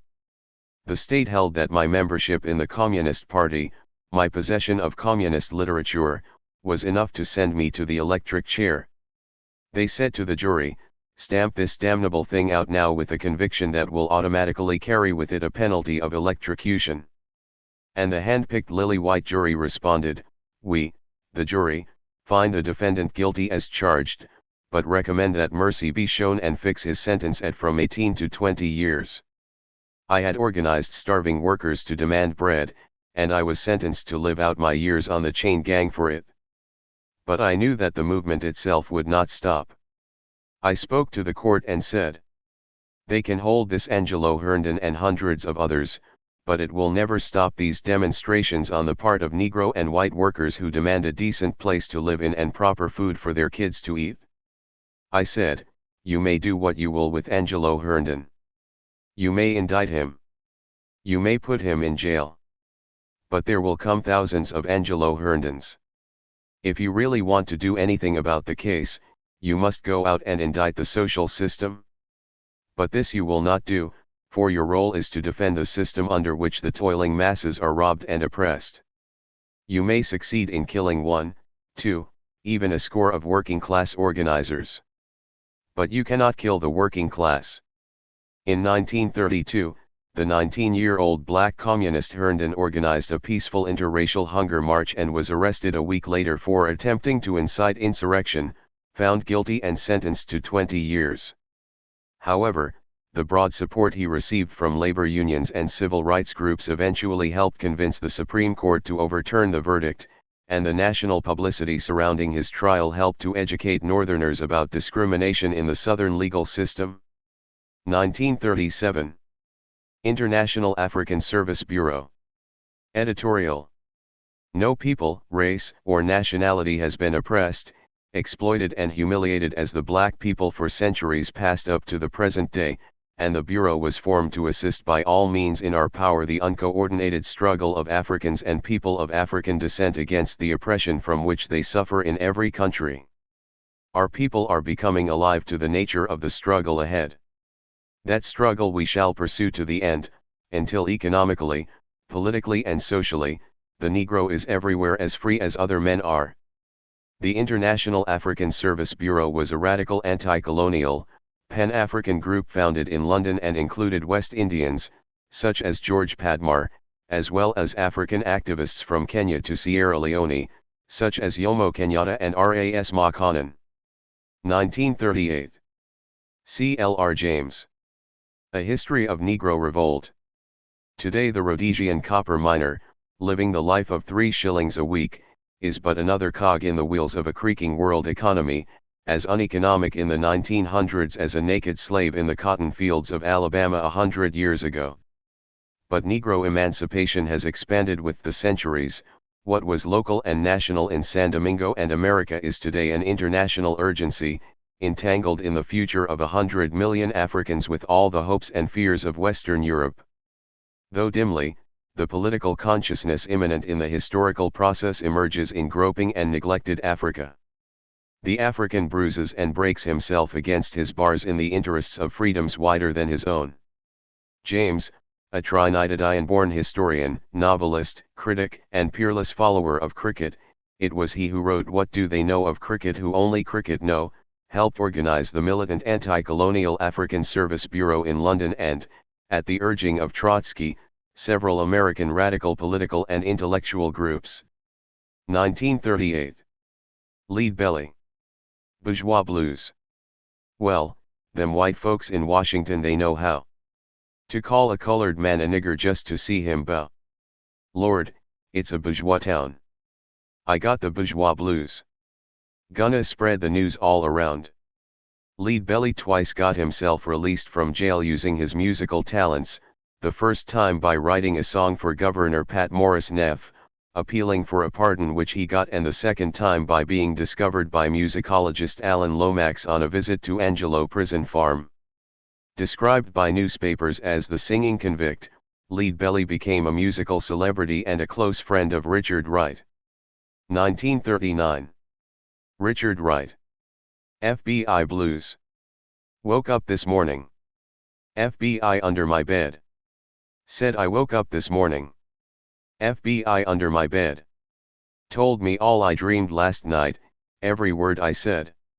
Wright became the most famous black writer in the world after the publication of his novel Native Son in 1940. He had joined the Communist Party in 1932, and covered the Joe Louis Max Schmeling fight for the sports pages of the CP paper, The Daily Worker, among other stories.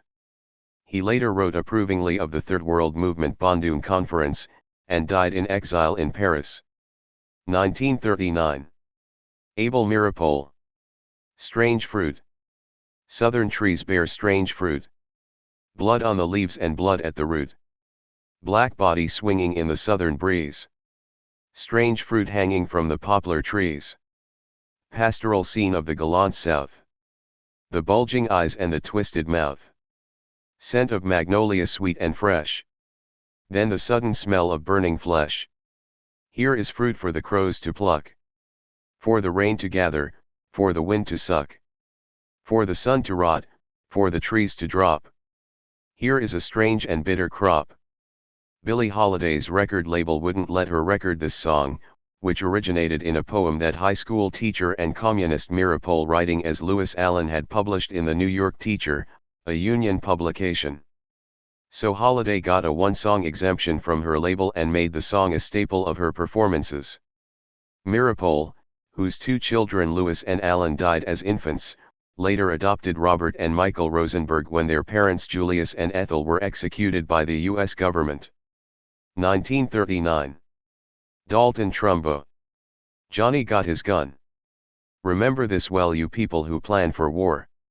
Remember this, you patriots, you fierce ones, you spawners of hate, you inventors of slogans. Remember this as you have never remembered anything else in your lives. We are men of peace, we are men who work and we want no quarrel.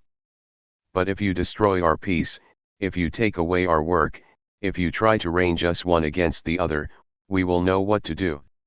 If you tell us to make the world safe for democracy, we will take you seriously, and by God and by Christ we will make it so.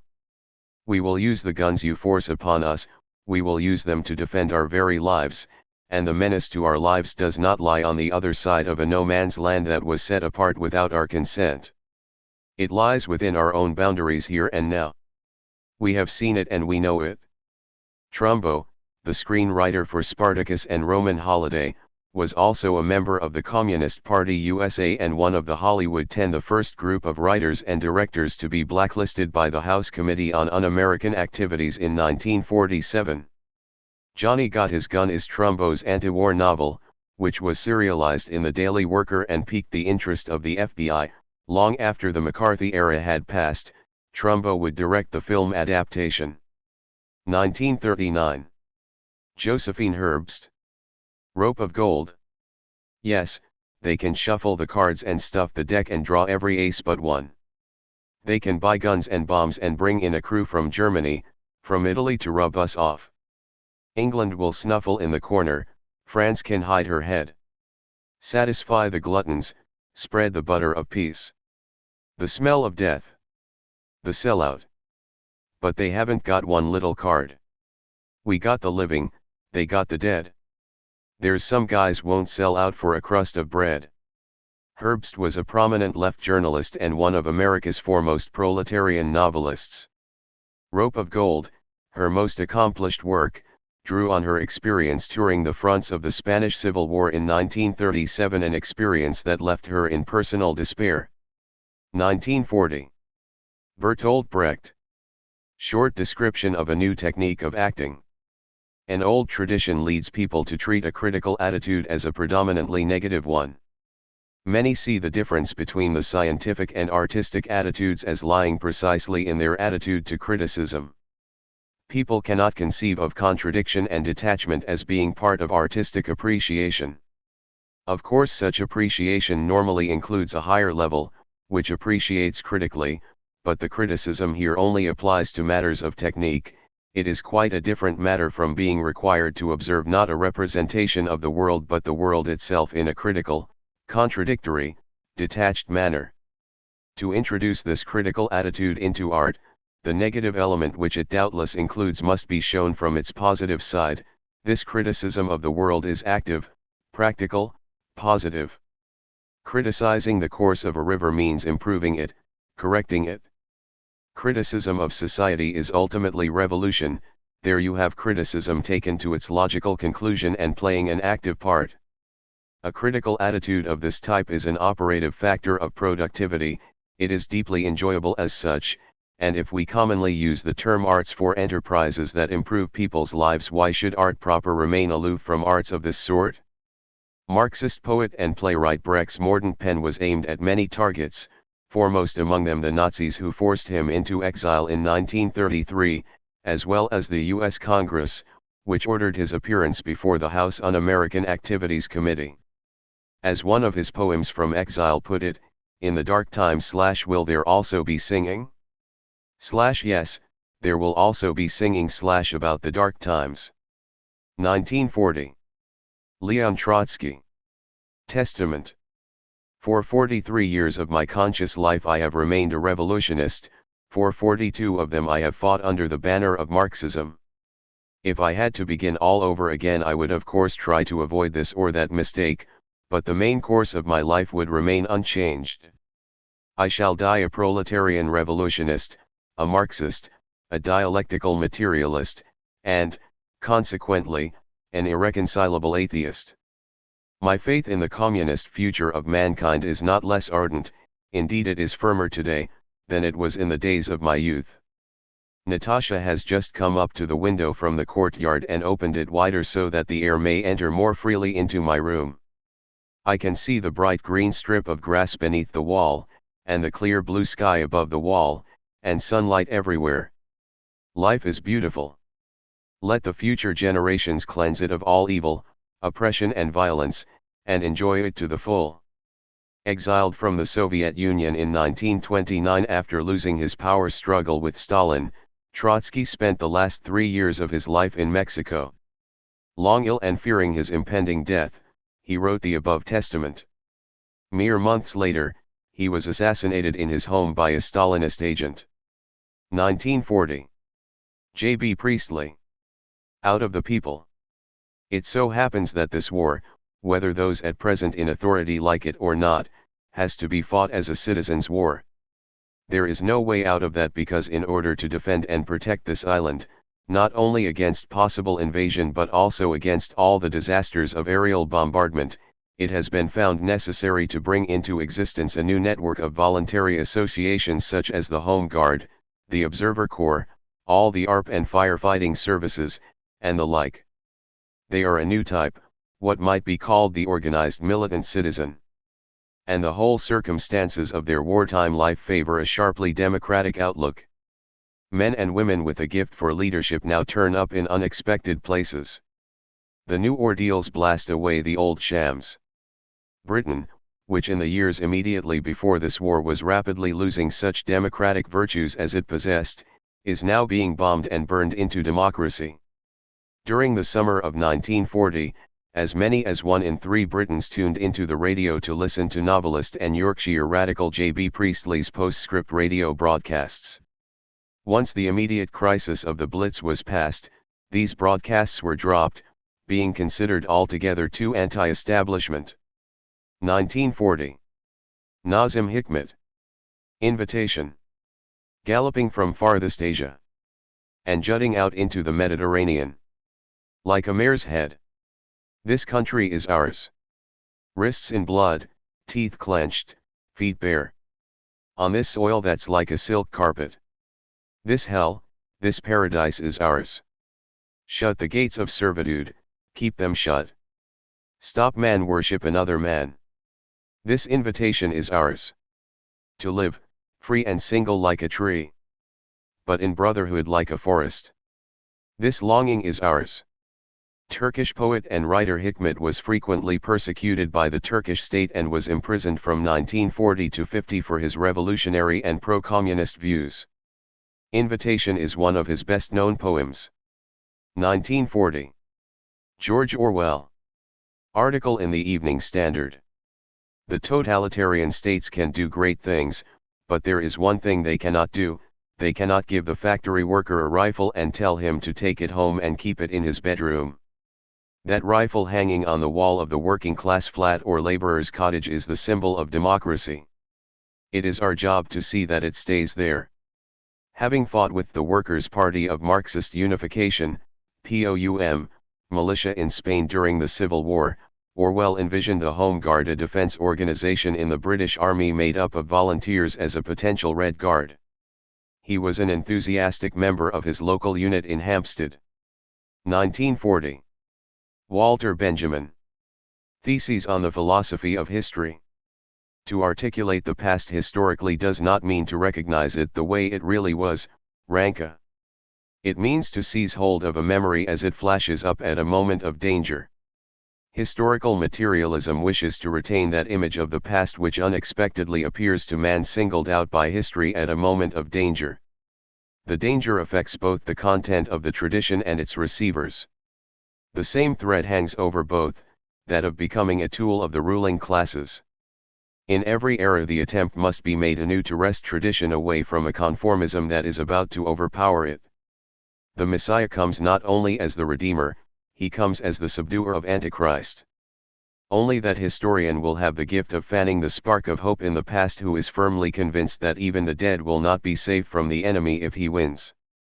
And this enemy has not ceased to be victorious.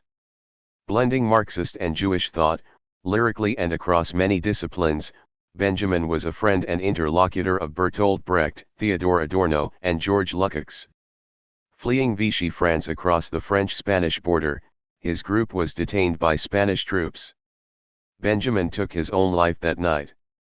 The Theses on the Philosophy of History is his last surviving work. 1941. Yuri Kochiyama. Then came the war. Everything changed for me on the day Pearl Harbor was bombed. On that very day, December 7, the FBI came and they took my father. He had just come home from the hospital the day before. For several days we didn't know where they had taken him. Then we found out that he was taken to the federal prison at Terminal Island. By the time they brought him back, he couldn't talk. He made guttural sounds and we didn't know if he could hear. And I think the interrogation was very rough. My mother kept begging the authorities to let him go to the hospital until he was well, then put him back in the prison. They did finally put him there, a week or so later. But they put him in a hospital where they were bringing back all these American merchant marines who were hit on Wake Island. So he was the only Japanese in that hospital, so they hung a sheet around him that said, "Prisoner of War." You could see the hysteria of war. Kochiyama, the radical Japanese-American political activist who was interned for 2 years along with 110,000 other Japanese Americans during the Second World War, later became a member of Malcolm X's Organization for Afro-American Unity, and held him as he lay dying on the floor of Harlem's Audubon Ballroom in 1965. 1942. A. Philip Randolph. Why should we march? A community is democratic only when the humblest and weakest person can enjoy the highest civil, economic, and social rights that the biggest and most powerful possess. To trample on these rights of both Negroes and poor whites is such a commonplace in the South that it takes readily to anti-social, anti-labor, anti-Semitic, and anti-Catholic propaganda. It was because of laxness in enforcing the Weimar Constitution in Republican Germany that Nazism made headway.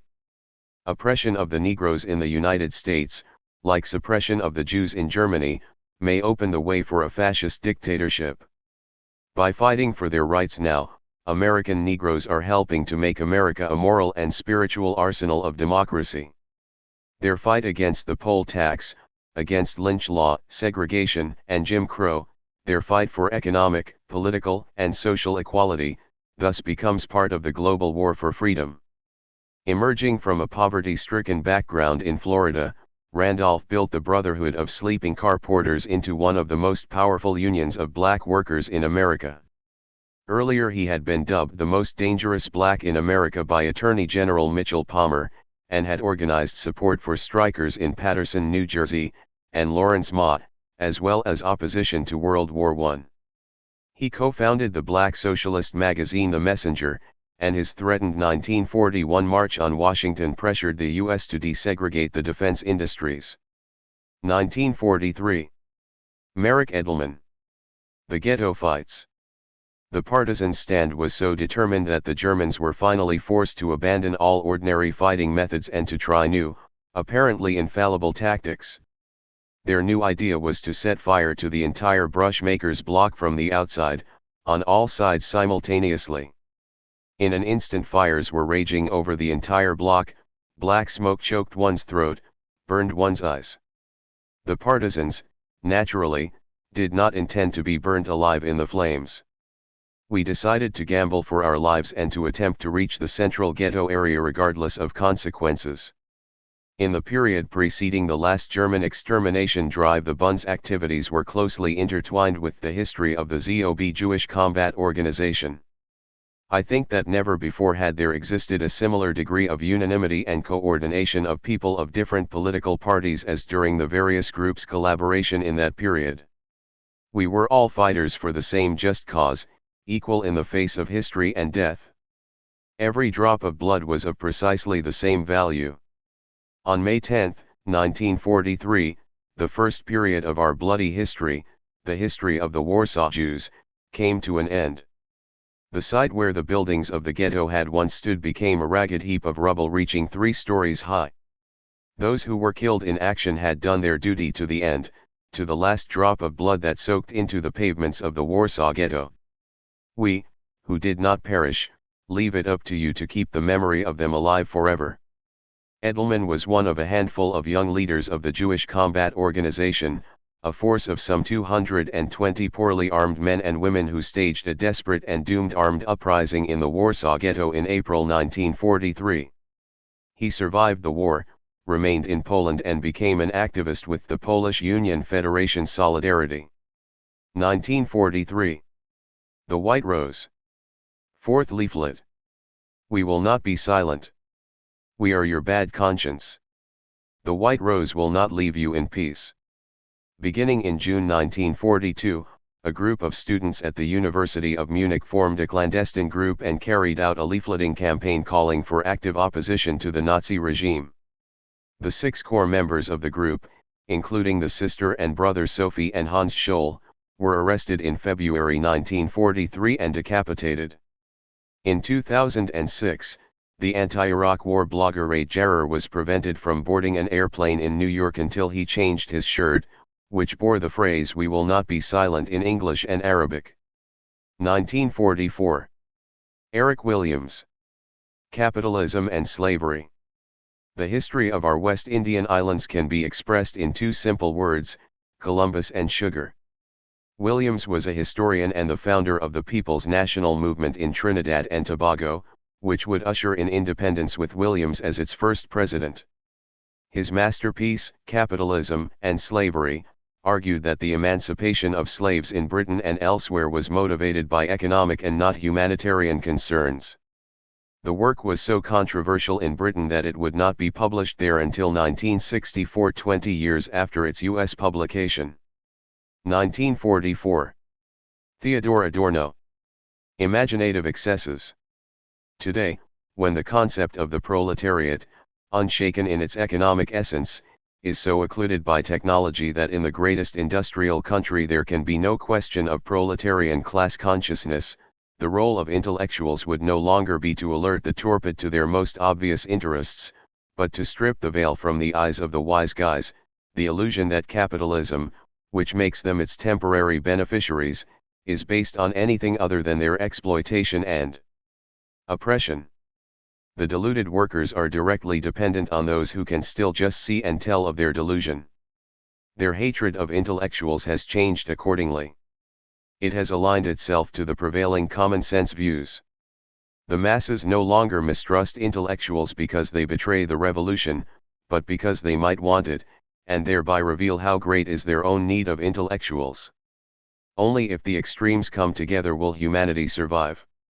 Adorno emigrated from Germany in 1934, where he had worked with Walter Benjamin and Ernst Bloch, to England and then the US, where he set up a research unit at UCLA with Max Horkheimer. Their co-authored Dialectic of Enlightenment explores the self-destructive contradictions of the Enlightenment. In the preface to Minima Moralia, Adorno argues that the social force of liberation may have temporarily withdrawn to the individual sphere. 1945. Fifth Pan-African Congress. Declaration to Colonial Powers. We are determined to be free. We want education. We want the right to earn a decent living, the right to express our thoughts and emotions, to adopt and create forms of beauty. We demand for Black Africa autonomy and independence. We will fight in every way we can for freedom, democracy, and social betterment. The Pan-African Congress was a series of meetings, held during the interwar period, which sought the unification and liberation of African peoples.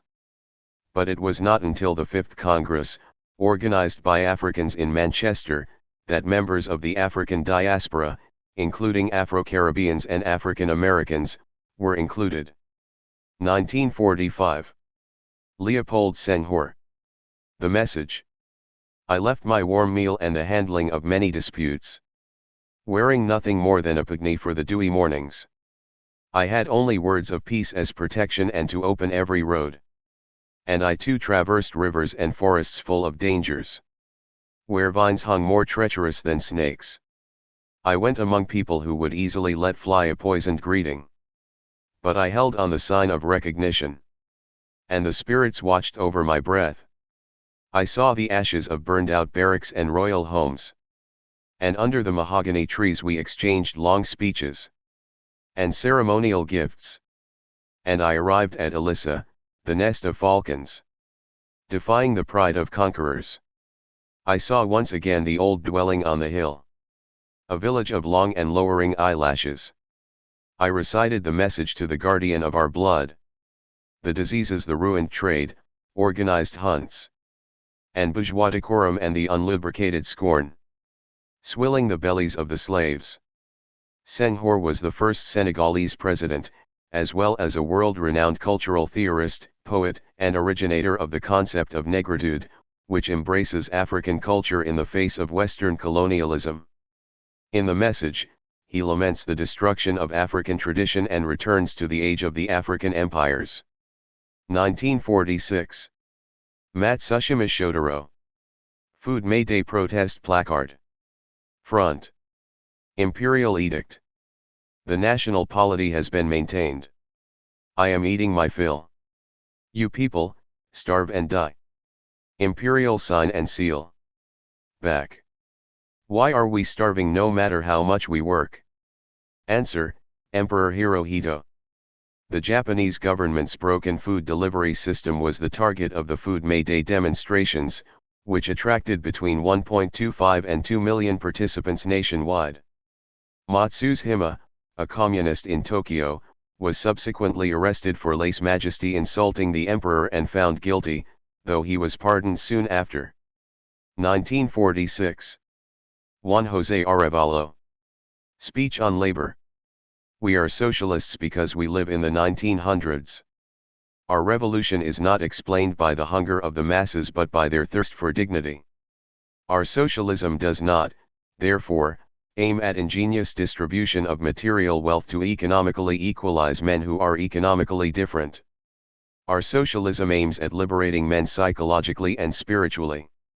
We aim to give each and every citizen not only the superficial right to vote, but the fundamental right to live in peace with his own conscience, with his family, with his property and with his destiny. Arevalo was the reformist president of Guatemala who, with Jacobo Arbenz, presided over a period of free speech and political reform known as the 10 Years of Spring. While in office, he sought to carry out agrarian reform, establish better labor protections, improve education, and consolidate democracy. Those 10 years were preceded by a military dictatorship and brought to a close by a CIA-backed coup. 1947. Faiz Ahmed Faiz. Freedom's Dawn, August 1947. This pock-marked daybreak. Dawn gripped by night.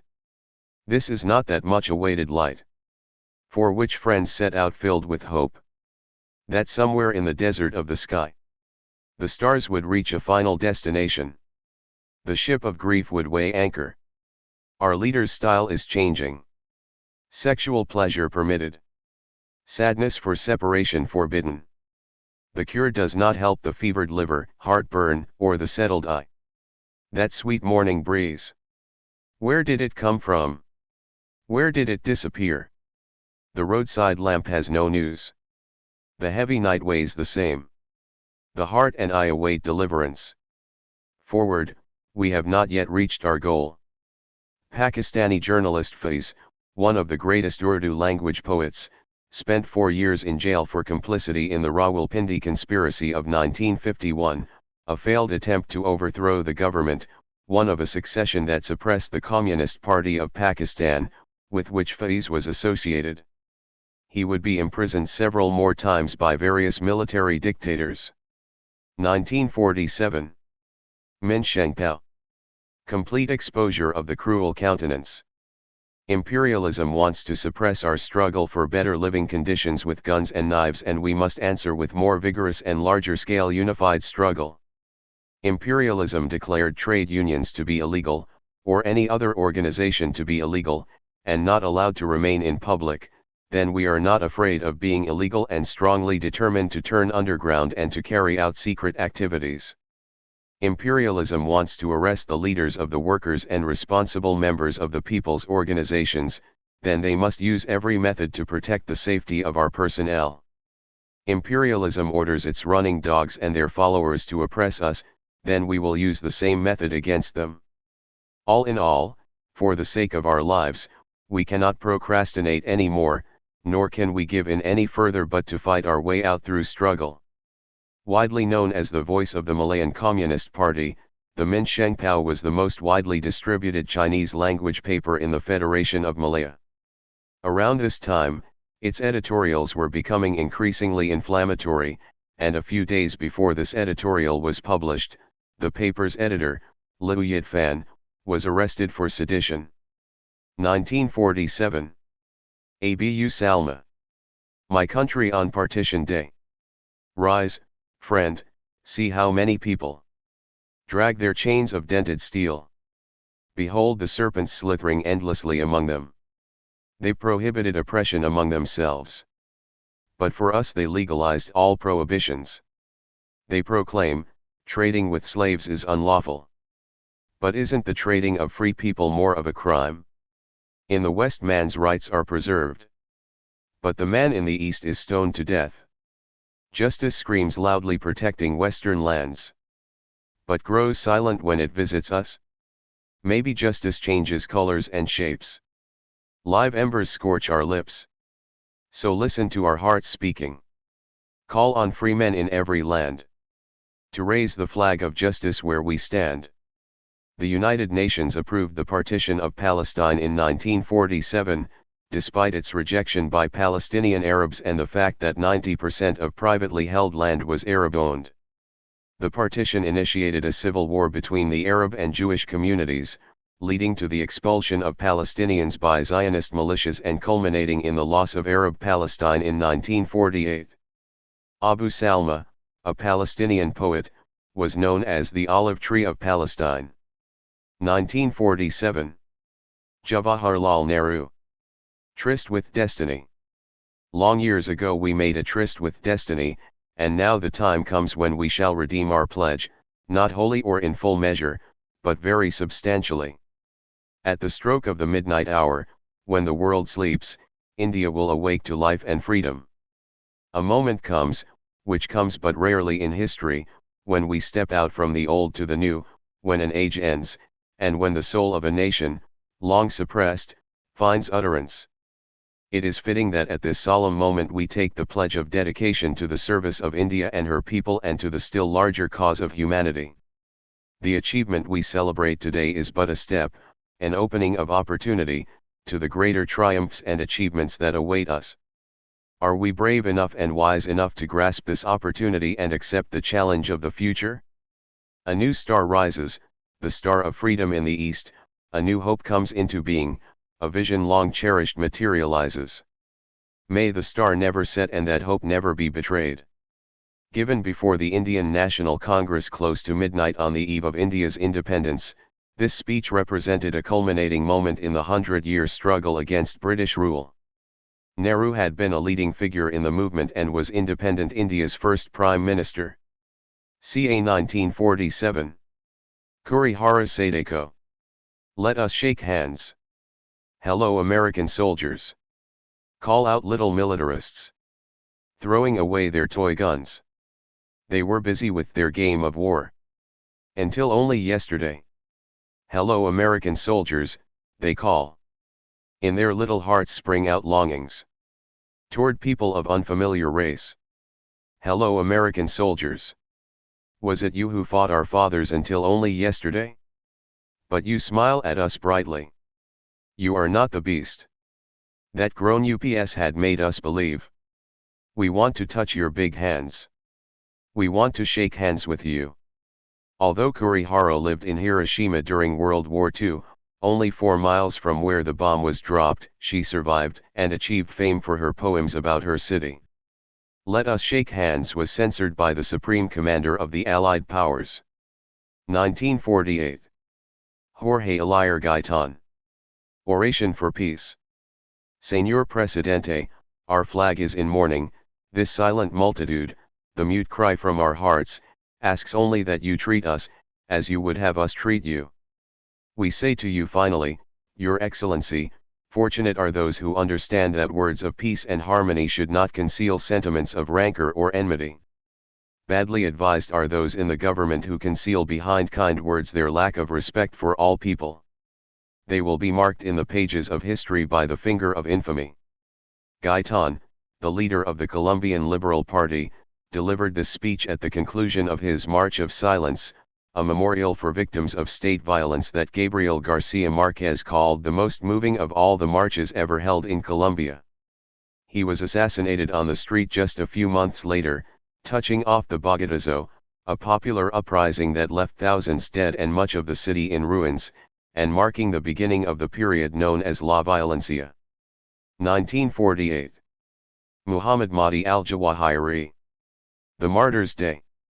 Woe to a state run by incompetents who fancy that the government can be maintained by the whip. Al-Jawahiri, a leading Iraqi poet associated with Iraq's Communist Party, served in the Iraqi government after the 1958 revolution and later went into exile. The Martyrs' Day was written after the Wutba, Leap, in 1948, a nationalist upsurge that helped galvanize opposition to the country's alliance with Britain. Al-Jawahiri lived for nearly a century, from the late Ottoman era through the British Mandate to independence. 1948. To Hsiao. Guerrilla Woman. The night is shorter than the road. Its path more intricate than the tiny lanes that curve the surface of my baby daughter's palm. Yet I will wound this land, our own, with trenches. With pits for the French when they march this path. Beds for the French to sleep in. Groves in the land for the enemy of the land. The ditches must go deeper than my hatred. The work must fly faster than my tears. You can drown the calls of my children. But you can never hush the rhythm of my naked hands. Clawing the frozen mud that will continue. To Hsiao was Vietnam's most celebrated revolutionary poet, although by 1948, he had become a cultural czar, ruthlessly enforcing cultural orthodoxy in Viet Minh liberated zones and persecuting dovish intellectuals, whom he labeled revisionists and Trotskyists. 1948. American Jewish intellectuals. Letter protesting Menachem begin. Among the most disturbing political phenomena of our times is the emergence in the newly created State of Israel of the Freedom Party, Tnuat HaHerut, a political party closely akin in its organization, methods, political philosophy, and social appeal to the Nazi and fascist parties. A shocking example was their behavior in the Arab village of Deir Yassin. On April 9, the New York Times reported that terrorist bands had attacked this peaceful village, which was not a military objective in the fighting, killed most of its inhabitants, 240 men, women, and children, and kept a few of them alive to parade as captives through the streets of Jerusalem. Most of the Jewish community was horrified at the deed, and the Jewish Agency sent a telegram of apology to King Abdullah of Transjordan. But the terrorists, far from being ashamed of their act, were proud of this massacre, publicized it widely, and invited all the foreign correspondents present in the country to view the heaped corpses and the general havoc at Deir Yassin. In the light of the foregoing considerations, it is imperative that the truth about the leader of the party, Mr. Begin, and his movement be made known in this country. This letter to the New York Times, written to protest Begin's planned visit to America, was signed by Albert Einstein and Hannah Arendt, among many other Jewish intellectuals in the United States. HaHerut was infamous for its militant actions and eventually merged into Likud in 1988. Begin would serve as Israel's prime minister from 1977 to 1983. 1948. Tan Malaka. Introduction to Jerpolik. We are now pushed to the margin. As we know, in the economic, financial, and military fields, our room for action is extremely limited. This is the result of 2 years of negotiations. The unity of the people in the struggle against capitalism and imperialism no longer exists. How vast is the change from the first 6 months of the revolution! At that time, 70 million Indonesians were determined to fight against capitalism and imperialism.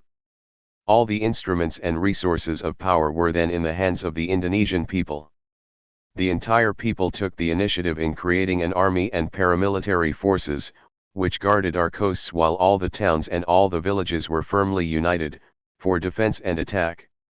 Is it possible to reignite the spirit of August 17, 1945? But even if history ultimately determines the course of events, we, as human beings and members of our society, must not sit with our hands in our laps while watching the waves that constantly strike the deck of the ship of state, and menace it with shipwreck. I feel that the only endeavor that can possibly rescue the ship of state from the rocks is to form guerrilla forces everywhere, on land and on the sea. Tan Malaka, today a national hero in Indonesia, was the leader of the Indonesian Communist Party until his exile by the regime, the Comintern point man for Southeast Asia, and, returning to Indonesia post-independence after over 20 years in exile, leader of the opposition to the Republic, for which he was jailed and then later murdered by the military. A radical leftist who pushed for an alliance between Marxists and progressives, and who criticized Lenin's policy of snuggling up to the colonial bourgeoisie, Tan Malaka also clashed on occasion with the Communist Party leadership. Jerpolik is an acronym for the political and economic movement in Indonesian. This book was intended for peasant fighters in the struggle against the Dutch, and written while he was in prison. 1948. Woody Guthrie. Deportee. The skyplane caught fire over Los Gatos Canyon. The great ball of fire, it shook all our hills. Who are these dear friends who are falling like dry leaves? Radio said, they are just deportees. To fall like dry leaves and rot on our topsoil. And be known by no names except deportees. The iconic American folk singer Guthrie was also a committed leftist, writing briefly for the communist newspaper The Daily Worker. Deportee describes a plane crash in 1948, in which 28 migrant workers, who were being deported back to Mexico from California, were killed. Ca 1948. Psyche Ginzabero. Raping mothers. Seizing married women. Raping mothers in front of their children. This is the Imperial Army. Despite the suppression of information in Japan about Japanese brutality in Manila and the rape of Nanking after World War II, these atrocities became well publicized during the Tokyo War Crimes trial.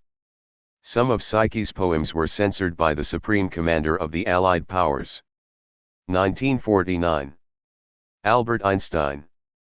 Why socialism? I have now reached the point where I may indicate briefly what to me constitutes the essence of the crisis of our time. It concerns the relationship of the individual to society. The individual has become more conscious than ever of his dependence upon society. But he does not experience this dependence as a positive asset, as an organic tie, as a protective force, but rather as a threat to his natural rights, or even to his economic existence. Moreover, his position in society is such that the egotistical drives of his makeup are constantly being accentuated, while his social drives, which are by nature weaker, progressively deteriorate. All human beings, whatever their position in society, are suffering from this process of deterioration. Unknowingly prisoners of their own egotism, they feel insecure, lonely, and deprived of the naive, simple, and unsophisticated enjoyment of life. Man can find meaning in life, short and perilous as it is, only through devoting himself to society. The economic anarchy of capitalist society as it exists today is, in my opinion, the real source of the evil. We see before us a huge community of producers, the members of which are unceasingly striving to deprive each other of the fruits of their collective labor, not by force, but on the whole in faithful compliance with legally established rules. In this respect, it is important to realize that the means of production, that is to say, the entire productive capacity that is needed for producing consumer goods as well as additional capital goods, may legally be, and for the most part are, the private property of individuals. This crippling of individuals I consider the worst evil of capitalism. Our whole educational system suffers from this evil. An exaggerated competitive attitude is inculcated into the student, who is trained to worship acquisitive success as a preparation for his future career. I am convinced there is only one way to eliminate these grave evils, namely through the establishment of a socialist economy, accompanied by an educational system which would be oriented towards social goals. In such an economy, the means of production are owned by society itself and are utilized in a planned fashion. A planned economy, which adjusts production to the needs of the community, would distribute the work to be done among all those able to work and would guarantee a livelihood to every man, woman, and child. The education of the individual, in addition to promoting his own innate abilities, would attempt to develop in him a sense of responsibility for his fellow men in place of the glorification of power and success in our present society. Renouncing his German citizenship and leaving the country, never to return again after the Nazi rose to power, Einstein remained a committed public intellectual for the rest of his life.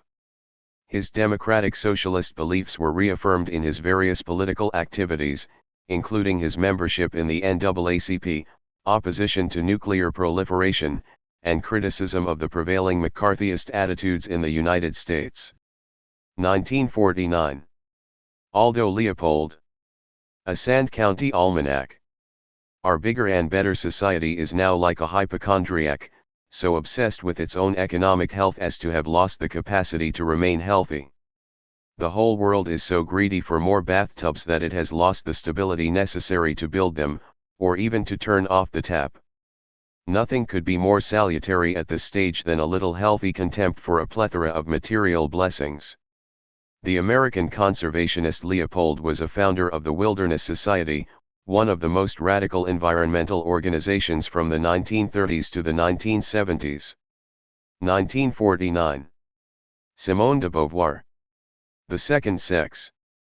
If her functioning as a female is not enough to define woman, if we decline also to explain her through the eternal feminine, and if nevertheless we admit, provisionally, that women do exist, then we must face the question: what is a woman? To state the question is, to me, to suggest, at once, a preliminary answer. The fact that I ask it is in itself significant. A man would never set out to write a book on the peculiar situation of the human male. But if I wish to define myself, I must first of all say, I am a woman. On this truth must be based all further discussion. A man never begins by presenting himself as an individual of a certain sex. It goes without saying that he is a man. The terms masculine and feminine are used symmetrically only as a matter of form, as on legal papers.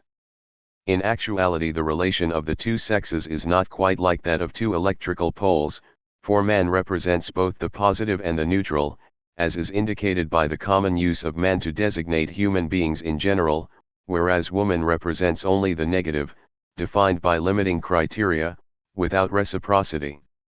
In the midst of an abstract discussion, it is vexing to hear a man say, "You think thus and so because you are a woman," but I know that my only defense is to reply, "I think thus and so because it is true," thereby removing my subjective self from the argument.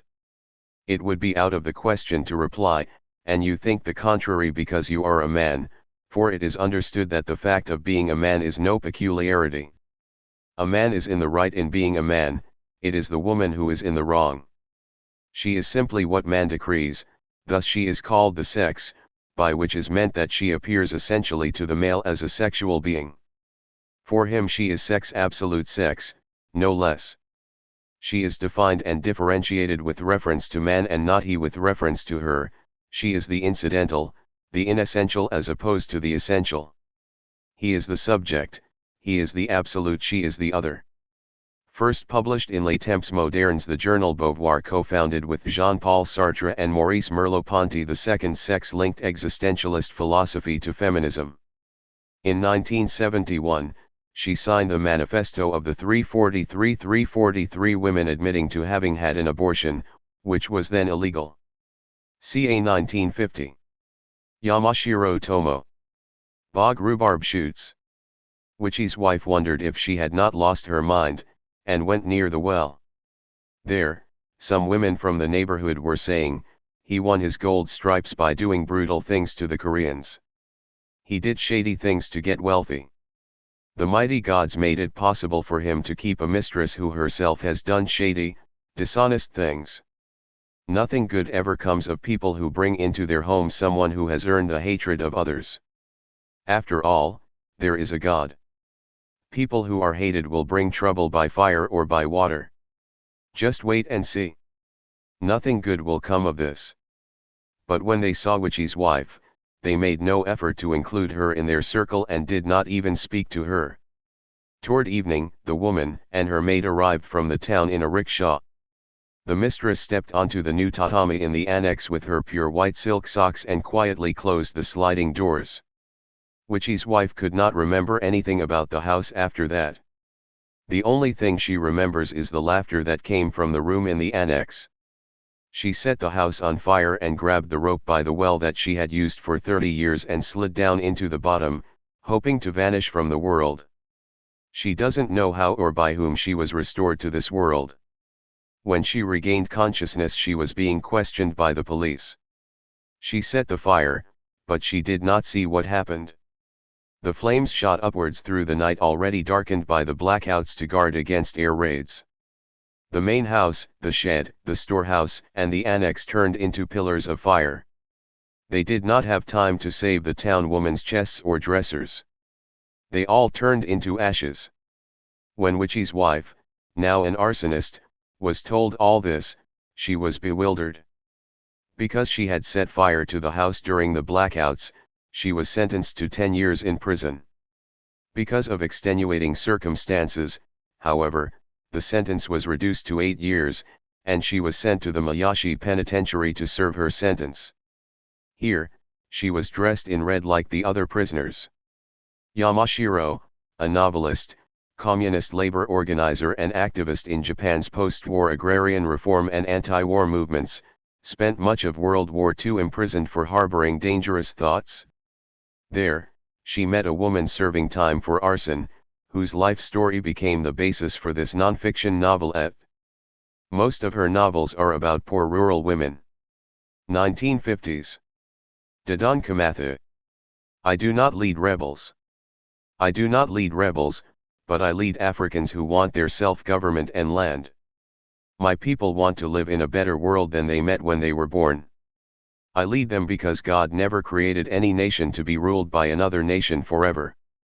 Dodon Kamatha was a leader in the Mau Mau uprising in Kenya against the British colonizers, for which he was executed in 1957. He allegedly spoke these words to fellow fighters while in the forest.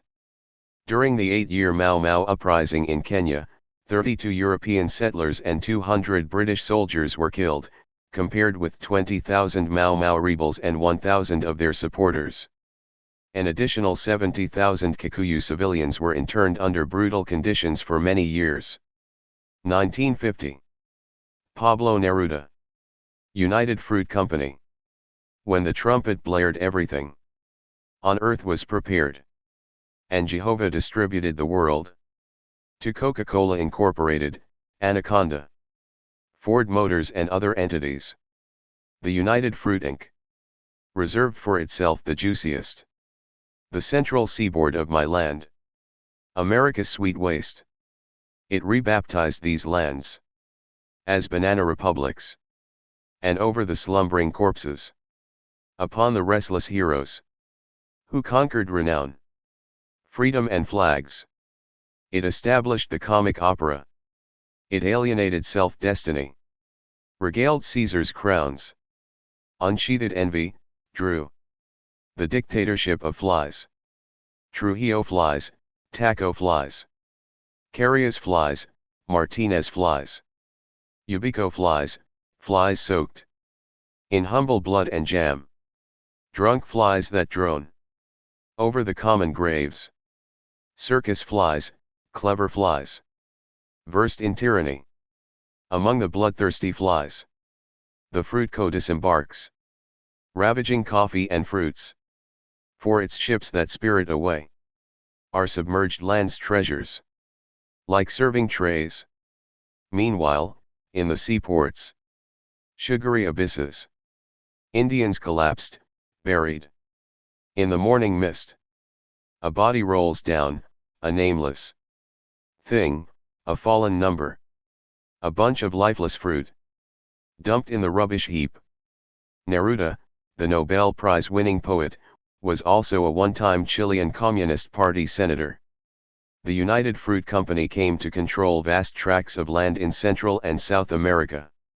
The violent suppression of a workers' strike in 1928 came to be known as the Banana Massacre. Estimates of the number of dead range from 47 to 2,000. 1951. Eduardo Chibas. Last words. People of Cuba, keep awake. This is my last knock at your door. Chibas was a Cuban politician and radio personality who inveighed against government corruption, and although avowedly anti-communist, he made a strong impression on the young Fidel Castro. For his radio broadcast on August 5, 1951, Chibas had promised to provide evidence that the education minister was embezzling money, but come that day, he was unable to deliver. Believing that the only way for him to make good on his promise was to kill himself, he spoke these final words on the air and shot himself as he left the studio. 1951. Langston Hughes. Montage of a dream deferred. What happens to a dream deferred? Does it dry up? Like a raisin in the sun? Or fester like a sore? And then run? Does it stink like rotten meat? Or crust and sugar over? Like a syrupy sweet? Maybe it just sags. Like a heavy load. Or does it explode? In the thick of the Harlem Renaissance, Hughes wrote, "We young Negro artists who create now intend to express our individual dark-skinned selves without fear or shame. If white people are pleased, we are glad.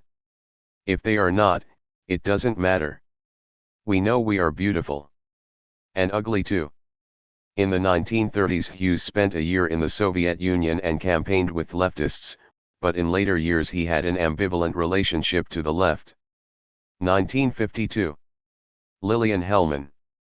Letter to HUAC. I cannot and will not cut my conscience to fit this year's fashions. Hellman, author of the plays The Children's Hour and The Little Foxes, and of celebrated memoirs, refused to testify about other people when called by the House Un-American Activities Committee. Her longtime love, leftist detective novelist Dashiell Hammett, author of Red Harvest and The Maltese Falcon, was imprisoned for his refusal to testify, blacklisted, and sued for back taxes.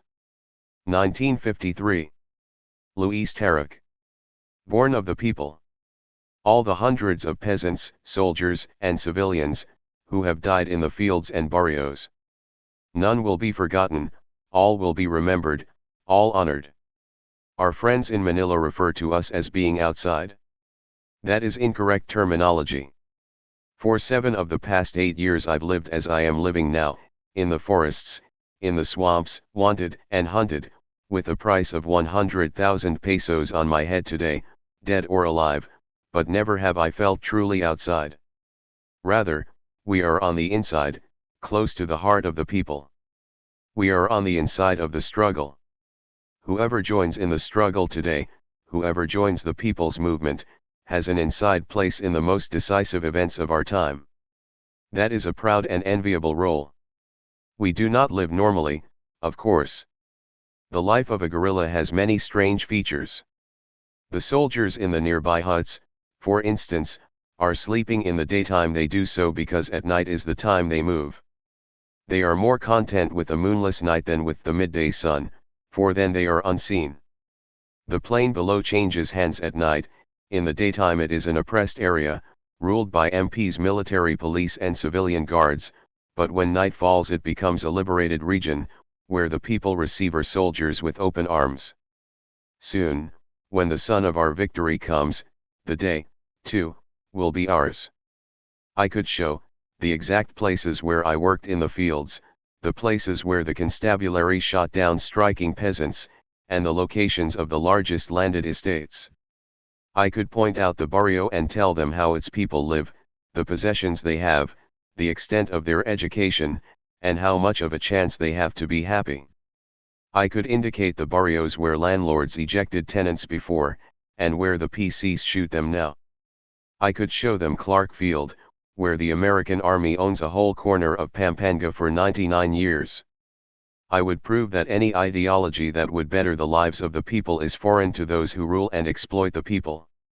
Here in this small hut on the side of a mountain, looking out upon the soil that bred me, upon the land of the people of whom I was born, I complete this book, which is more their record than mine.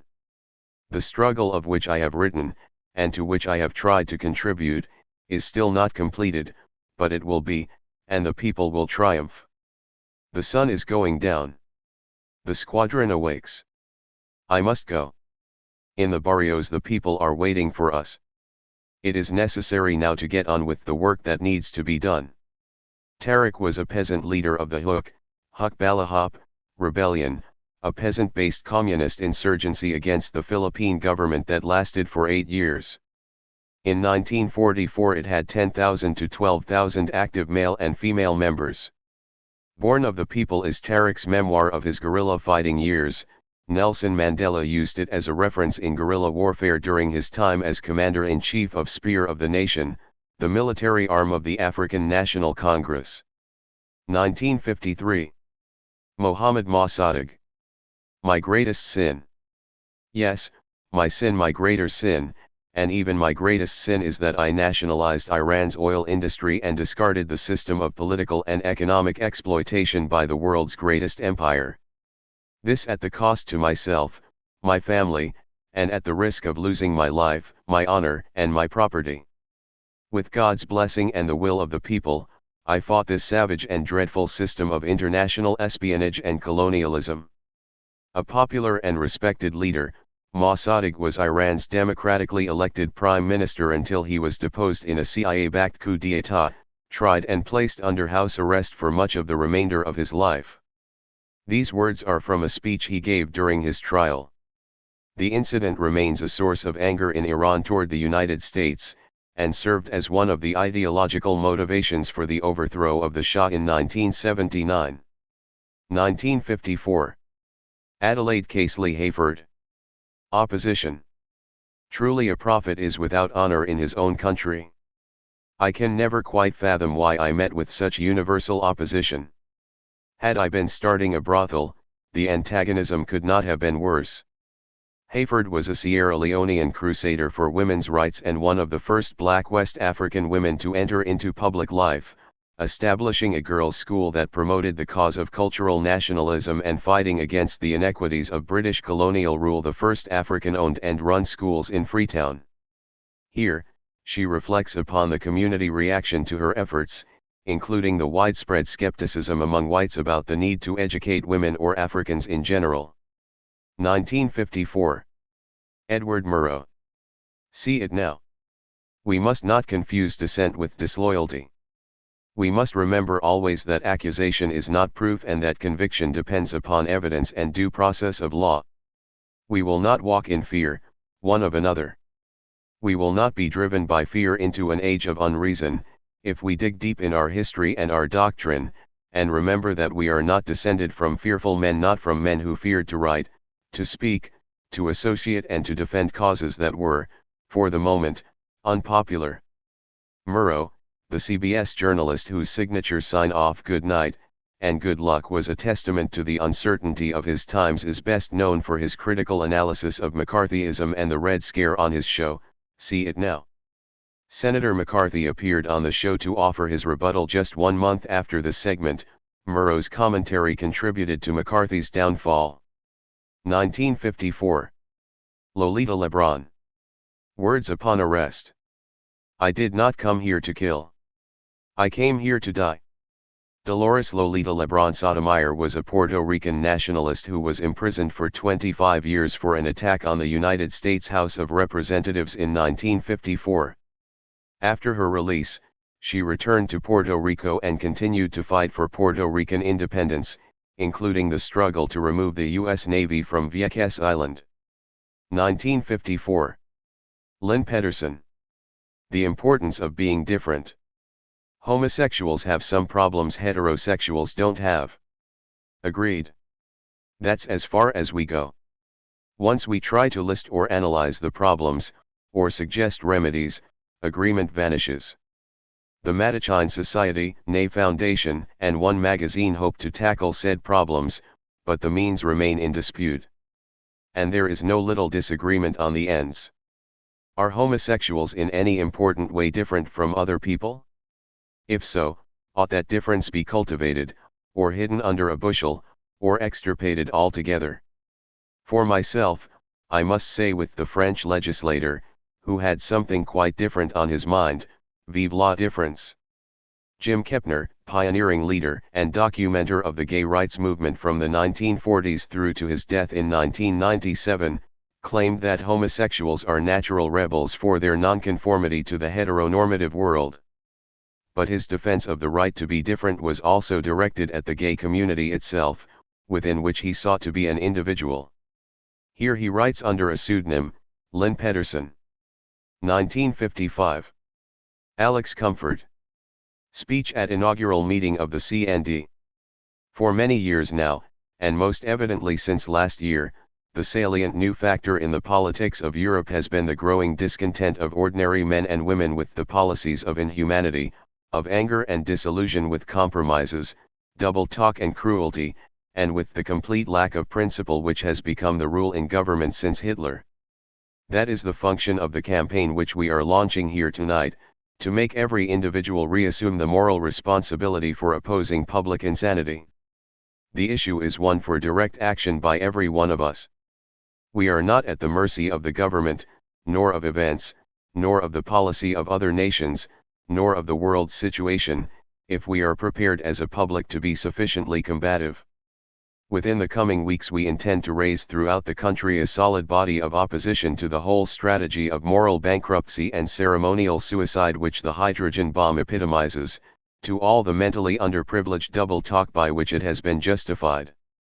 I would urge every one of us at this meeting to go home determined to become a living focus of that opposition. Sanity is always hardest to restore at the summit. The air there is rarefied. It seems to affect the brain. We can reassert it at the base. The people must take over. You must take over. The leaders of all the parties are waiting, as they always wait on any issue of principle, to follow public opinion. We can coerce them. We can make Britain offer the world something which is virtually forgotten: moral leadership. Let us make this country stand on the side of human decency and human sanity alone if necessary. It has done so before. If it does so again, I do not think we need fear the consequences. Comfort was speaking at the founding meeting of the Campaign for Nuclear Disarmament, held at the Central Hall, Westminster, on February 17, 1955. CND was to become the most important protest movement in Britain during the late 1950s and early 1960s, with major revivals in both the 1980s and the 2000s. 1955. Sukarno. Speech at the opening of the Bandung Conference. No task is more urgent than that of preserving peace. Without peace our independence means little. The rehabilitation and upbuilding of our countries will have little meaning. Our revolutions will not be allowed to run their course.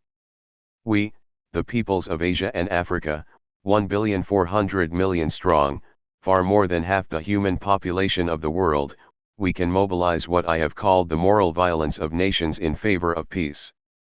We can demonstrate to the minority of the world which lives on the other continents that we, the majority, are for peace, not for war, and that whatever strength we have will always be thrown onto the side of peace. Ahmed Sukarno was a leader of the Indonesian independence movement against Dutch colonial rule and the first president of Indonesia, whose political philosophy was a blend of nationalism, Marxism, and Islam. Under his leadership, Indonesia joined the non-aligned movement, which Sukarno saw as a counterweight to the colonialist and neo-colonialist Cold War superpowers, and hosted the Bandung Conference to strengthen Afro-Asian solidarity. 1955. Bertrand Russell et al. The Russell-Einstein Manifesto. Most of us are not neutral in feeling, but, as human beings, we have to remember that, if the issues between East and West are to be decided in any manner that can give any possible satisfaction to anybody, whether communist or anti-communist, whether Asian or European or American, whether white or black, then these issues must not be decided by war. We should wish this to be understood, both in the East and in the West. There lies before us, if we choose, continual progress in happiness, knowledge, and wisdom. Shall we, instead, choose death, because we cannot forget our quarrels? We appeal as human beings to human beings, remember your humanity, and forget the rest. If you can do so, the way lies open to a new paradise. If you cannot, there lies before you the risk of universal death. 7 years before the Cuban Missile Crisis, several of the world's most brilliant scientists and mathematicians released the statement condemning the stockpiling and use of nuclear weapons by the Cold War powers. Alongside the philosopher and mathematician Russell, the signatories included physicists Albert Einstein, Max Born and Joseph Rotblat. Rotblat's research on nuclear fallout would become one of the major factors behind the signing of the Partial Test Ban Treaty in 1963. 1955. Women's Political Council. The Montgomery bus boycott. Another Negro woman has been arrested and thrown in jail because she refused to get up out of her seat on the bus for a white person to sit down. It is the second time since the Claudette Colvin case that a Negro woman has been arrested for the same thing. This has to be stopped. Negroes have rights, too, for if Negroes did not ride the buses, they could not operate. 3/4 of the riders are Negroes, yet we are arrested, or have to stand over empty seats. If we do not do something to stop these arrests, they will continue. The next time it may be you, or your daughter, or mother. This woman's case will come up on Monday. We are, therefore, asking every Negro to stay off the buses Monday in protest of the arrest and trial. Don't ride the buses to work, to town, to school, or anywhere on Monday. You can afford to stay out of school for one day if you have no other way to go except by bus. You can also afford to stay out of town for one day. If you work, take a cab, or walk. But please, children and grown UPS, don't ride the bus at all on Monday. Rosa Parks's arrest for refusing to give up her bus seat to a white man has, as they say, made history together with the men and women behind the subsequent Montgomery bus boycott, which lasted for 381 days, crippling the bus system and bringing an end to racially segregated seating on Montgomery public buses. This pamphlet was widely distributed by the Women's Political Council, with Joanne Robinson at its head, just days after Parks's arrest. 1955. Farruq Farrokhzad. Call to arms. Only you, O Iranian woman, have remained in bonds of wretchedness, misfortune, and cruelty. If you want these bonds broken, grasp the skirt of obstinacy. Do not relent because of pleasing promises. Never submit to tyranny. Become a flood of anger, hate and pain. Excise the heavy stone of cruelty. It is your warm embracing bosom that nurtures proud and pompous man. It is your joyous smile that bestows on his heart warmth and vigor. Farrokhzad's poetry inspired much debate in Iran, and she became an iconic figure in radical circles following her death at 32. A call to arms was widely circulated and critical of the patriarchal bent of modernization in Iran. It has since sparked many discussions within Iran about modernity in the Third World. 1956. Federation of South African Women. Letter of protest. Raids, arrests, loss of pay, long hours at the pass office, weeks in the cells awaiting trial, forced farm labor. This is what the pass laws have brought to African men, punishment and misery, not for a crime, but for the lack of a pass. We African women know too well the effect of this law upon our homes, upon our children. We who are not African women know how our sisters suffer. On August 9, 20,000 South African women converged on Pretoria to present their letters of protest to the Prime Minister. Their target was a pass system that allowed police and government agents to arrest any men without an official pass. At the time of the rally, the government was considering extending the policy to include women. Today, August 9 is celebrated as National Women's Day in South Africa. 1956. Kulthum. Egypt speaks of herself. He taught us how to build glory, so that we conquered the world. Not through hope will the price be obtained. The world must be taken through struggle. When Britain, France, and Israel invaded Egypt for nationalizing the French-owned Suez Canal, the Egyptians mounted a heroic resistance, and this song, sung by the diva of the East, could be heard throughout Cairo's streets. 1956. Gamal Abdel Nasser. Speech in Alexandria. If rumor in Washington tries to represent that Egypt is not strong enough to warrant American aid, then I say, choke on your fury, but you will never succeed in ordering us about or in wielding your tyranny over us, because we know our path, that of freedom, honor and dignity. We shall yield neither to force nor to the dollar. Nasser, president of Egypt for over 15 years, was the main proponent of pan-Arab nationalism in the Middle East during the Cold War. He brutally suppressed communism and the Muslim Brotherhood, ordering mass arrests. In 1956, he nationalized the French and British-owned Suez Canal in retaliation for the withdrawal of funding by the US and the UK for the Aswan Dam. This is from the speech he gave in Alexandria, announcing the act. The UK, France, and Israel responded by invading Egypt, and the subsequent war, known as the tripartite aggression, solidified Arab nationalist sentiment throughout the region. 1956. Allen Ginsberg. Howl. I'm with you in Rockland, where we wake up electrified out of the coma. By our own souls, airplanes roaring over the roof, they've come to drop angelic bombs. The hospital illuminates itself, imaginary walls collapse. Oh, skinny legions run outside, oh starry spangled shock of mercy, the eternal war is here, oh victory, forget your underwear, we're free. Ginsberg, for whom the best minds of his generation were outcasts and mad, imagines the insane breaking free of their cells and tearing down their walls. Rockland refers to a psychiatric facility where Ginsberg met Carl Solomon, to whom Howl is dedicated. Ginsberg and his fellow Beat Generation poets combined rampant drug use with political activism against militarism, sexual repression, and the consumer-driven world. 1956. Rigoberto Lopez Perez. Letter to mother before assassinating Somoza.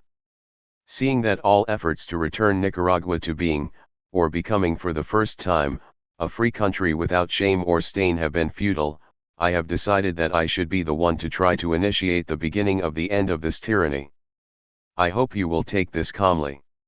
You must understand that my act is a duty that any Nicaraguan who truly loves his homeland should have carried out a long time ago. This has not been a sacrifice, but a duty I hope I fulfilled. Lopez Perez, a Nicaraguan poet and musician, assassinated the dictator Anastasio Somoza Garcia. Somoza was succeeded by his son Luis, who, together with his brother Anastasio, would rule the country either directly or indirectly for the next 23 years. Despite their widespread corruption and the brutality of their regimes, they were supported by successive U.S. administrations for their anti-communist views. 1957. Jidpo Masak. The real face of Thai Sakdina. Surely this broad movement of the Thai people which opposes and denounces imperialism and Sakdina feudalism is an auspicious sign revealing that the Thai people of today are now fully awake. They have been able to identify clearly the enemies who plunder them and skin them alive and suck the very marrow from their bones. Whether in the economic sphere where rents and interest are sky high and the ragged peasant, drowned in a sea of debt, has become economically ruined and landless, a hired farm laborer, someone who in the end sells his labor, or in the political sphere where we find corruption, fraud, and utter ruin in government circles, the wielding of legitimate power by important people and the grabbing for power among themselves, oppression of the people through unjust use of the law, and exploitation through heavy taxation, or in the cultural sphere where we find inequities between the classes in society, widening moral deterioration because of Western influence, and the monopolization of literature and the arts in the hands of a small group. All these experiences taken together teach the Thai people to see that the root cause lies in imperialism, including its underlings, the comprador capitalists and aristocapitalists, and Sakdina. Jit was a Marxist intellectual, poet, archaeologist, composer, and historian who was jailed for dissent from 1958 to 1965, then retreated to the jungle with the illegal Communist Party and was shot in 1966. The Real Face of Thai Saktina was his most influential work. 1957. Jamila Buhard. The Most Beautiful Day. It was the most beautiful day of my life because I was confident that I would be dying for the sake of the most wonderful story in the world. I still remember that on returning from the courtroom to the prison, when our brother prisoners shouted to us to ask what our sentence was, we replied with the hymn that those condemned to death would sing and that begins God is most great. Our sacrifice is for the motherland. Buhard, a member of the National Liberation Front, FLN, from her student days, would come to be known as the Arab Joan of Arc. She placed one of the 3 café bombs that marked the beginning of the Battle of Algiers, and was later captured, tortured, and sentenced to death. Her execution was commuted just before it was to be carried out. These are her reflections about that day. The FLN waged guerrilla warfare against the French until Algerian independence was achieved, lasting 8 years and resulting in between 960,000 and 1.5 million Algerian deaths, and 28,600 French casualties. 1958. Guy Debord. Theses on Cultural Revolution. 2. Art can cease being a report about sensations and become a direct organization of more advanced sensations. The point is to produce ourselves rather than things that enslave us. 4. An international association of situationists can be seen as a coalition of workers in an advanced sector of culture, or more precisely as a coalition of all those who demand the right to work on a project that is obstructed by present social conditions, hence as an attempt at organizing professional revolutionaries in culture. 6. Those who want to supersede the old established order in all its aspects cannot cling to the disorder of the present, even in the sphere of culture. In culture as in other areas, it is necessary to struggle without waiting any longer for some concrete appearance of the moving order of the future. The possibility of this ever-changing new order, which is already present among us, devalues all expressions within existing cultural forms. If we are ever to arrive at authentic direct communication, in our working hypothesis of higher cultural means, the construction of situations, we must bring about the destruction of all the forms of pseudo-communication. The victory will go to those who are capable of creating disorder without loving it. 7. In the world of cultural decomposition we can test our strength but never use it. The practical task of overcoming our discordance with this world, that is, of surmounting its decomposition by some more advanced constructions, is not romantic. We will be revolutionary romantics, in Lefebvre's sense, precisely to the degree that we fail. Debord was best known as a founding member of the Situationist International, an avant-garde movement focused on creating experiences of life situations alternative to the existing capitalist order. The Situationists rose to prominence during the May 1968 uprisings in France, with Debord's work Society of the Spectacle serving as an influence on the burgeoning student movement of the time. 1958. Fidel Castro. History will absolve me. Remember that today you are judging an accused man, but also that you yourselves will be judged not once, but many times, as often as these days are submitted to scrutiny in the future. What I say here will be repeated many times, not because it comes from my lips, but because the problem of justice is eternal and the people have a deep sense of justice, above and beyond the hair-splitting of jurisprudence. The people wield simple but implacable logic, in conflict with all that is absurd and contradictory. Furthermore, if there is in the world a people that utterly abhors favoritism and inequality, it is the Cuban people. To them, justice is symbolized by a maiden with a scale and a sword in her hands. Should she cower before one group and furiously wield that sword against another group, then, to the people of Cuba, the maiden of justice would seem nothing more than a prostitute brandishing a dagger. My logic is the simple logic of the people. The guilty remain at liberty with weapons in hand, weapons which continually threaten the citizens. If all the weight of the law does not fall upon the guilty, because of cowardice, or because of domination of the courts, and if then all the magistrates and judges do not resign, I pity you. And I regret the unprecedented shame that will fall upon the judicial power.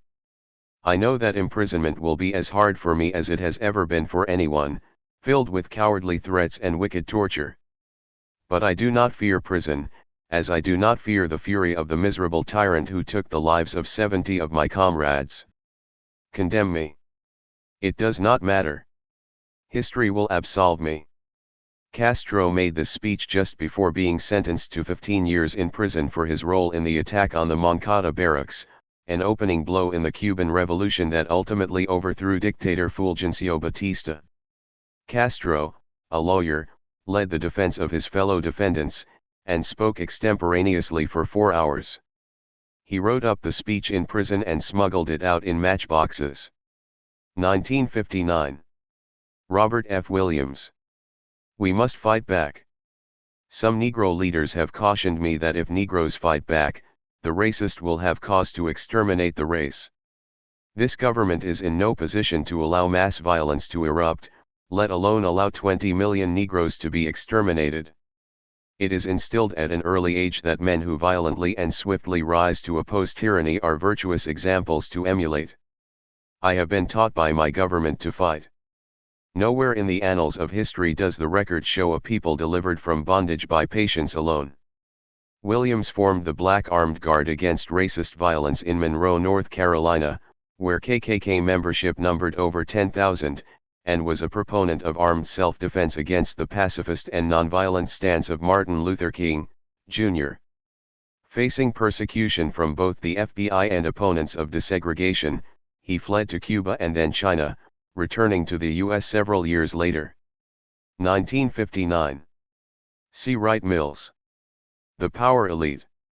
The power elite is not an aristocracy, which is to say that it is not a political ruling group based upon a nobility of hereditary origin. It has no compact basis in a small circle of great families whose members can and do consistently occupy the top positions in the several higher circles which overlap as the power elite. But such nobility is only one possible basis of common origin. That it does not exist for the American elite does not mean that members of this elite derive socially from the full range of strata composing American society. They derive in substantial proportions from the upper classes, both new and old, of local society and the metropolitan 400. Mills, the leading American radical sociologist of the 1960s, offered an incisive new analysis of post-war American society in The Power Elite, which argued that the country was ruled by political, business, and military figures who constituted an elite stratum wielding disproportionate power and influence. He would become an intellectual beacon for the New Left after his death. 1960.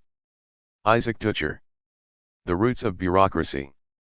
The worker and the bureaucrat are equally necessary for the transition towards socialism. As long as the working masses are still in that stage of intellectual pauperism left over from the centuries of oppression and illiteracy, the management of the processes of production must fall to the civil servant.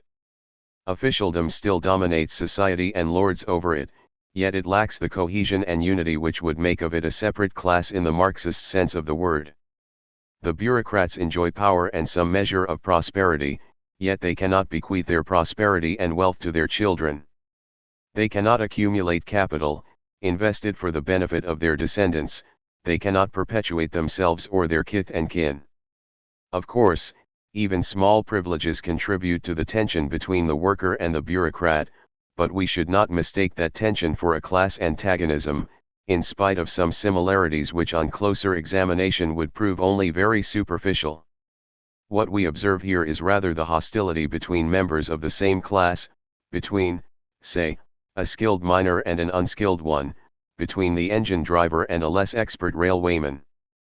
When the organized is no longer the dumb and dull and helpless mujik, when the cook is no longer the old scullion, then indeed the gulf between the bureaucrat and the worker can disappear. What will remain will be the division of functions, not of social status. The old Marxist prospect of withering away of the state may seem to us odd. But let us not play with old formulas which were part of an idiom to which we are not accustomed.